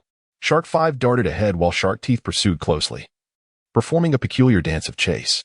Likewise, Shark 6 and the number 2 steel-toothed shark seemed engaged in a similar oddity, leaving Qin Feng and Shark Eagle bewildered as to their intentions. After circling the mermaid village over 20 times, Shark 5 finally altered its course, racing towards Shark 6, who was closely followed by Sharktooth. Shark 6 swam towards Shark 5 as well, deepening Qin Feng's confusion. Were they heading towards mutual demise? If they collided, it would spell disaster. Shark 5 and Shark 6 resembled 2 cars on a collision course, destined for calamity. Shark Eagle braced for action. However, at that moment, Shark 5 spoke to Shark 6, "Brother, let us try a different approach. I shall soar above while you dive below." All right. Just as they were on the brink of collision, the 2 sharks abruptly changed directions. Shark 5 ascended while Shark 6 descended, narrowly averting disaster. Unfortunately, the same could not be said for Sharktooth and the number 2 steel-toothed shark, which lacked such agility. Shark 5 and Shark 6 were akin to nimble cars, while Sharktooth and the number 2 steel-toothed shark resembled lumbering trucks, unable to halt in time. This is bad. We are about to crash. Sharktooth and the number 2 steel-toothed shark widened their eyes in alarm, especially Sharktooth, who was still capable of employing its steel-tooth bite skill. With a sudden impact, the number 2 steel-toothed shark was mercilessly crushed by Sharktooth, resulting in its immediate demise, while Sharktooth, too, suffered grievous injuries from the collision. This was the clever strategy devised by Shark 5 and Shark 6. Since their attacks could not harm the steel-toothed sharks, they would let them inflict damage upon themselves. Shark 5 swam towards Sharktooth, ready to deliver a finishing blow. At that moment, Sharktooth, barely clinging to life, looked up at Shark 5 and uttered with its last ounce of strength, "I retract my previous statement. You are not merely fans of the Shark God Squad. Under your leadership, this illustrious team shall undoubtedly reclaim its former glory, shall it not?" Upon uttering these words, Sharktooth met his demise. This battle concluded with the ascension of Shark 5 and Shark 6. Clapping resounded in the air as Qin Feng, unable to contain his excitement, applauded the victory of the two sharks. The confrontation between Gray Mako and Steeltooth, the assassin and the tank, seemed destined for a fatal outcome. Yet, Shark 5 managed to turn the tide, showcasing the profound tactical acumen inherent in Shark 5. Shark Eagle and Shark Arm. You both ought to learn from others instead of recklessly charging ahead. And you, Shark Zhang, I recognize your prowess, but do allow other thoughts to occupy your mind. Rather than fixating solely on women, I am not preoccupied with women. Do not dwell incessantly on female sharks. Shark Zhang found himself at a loss for words.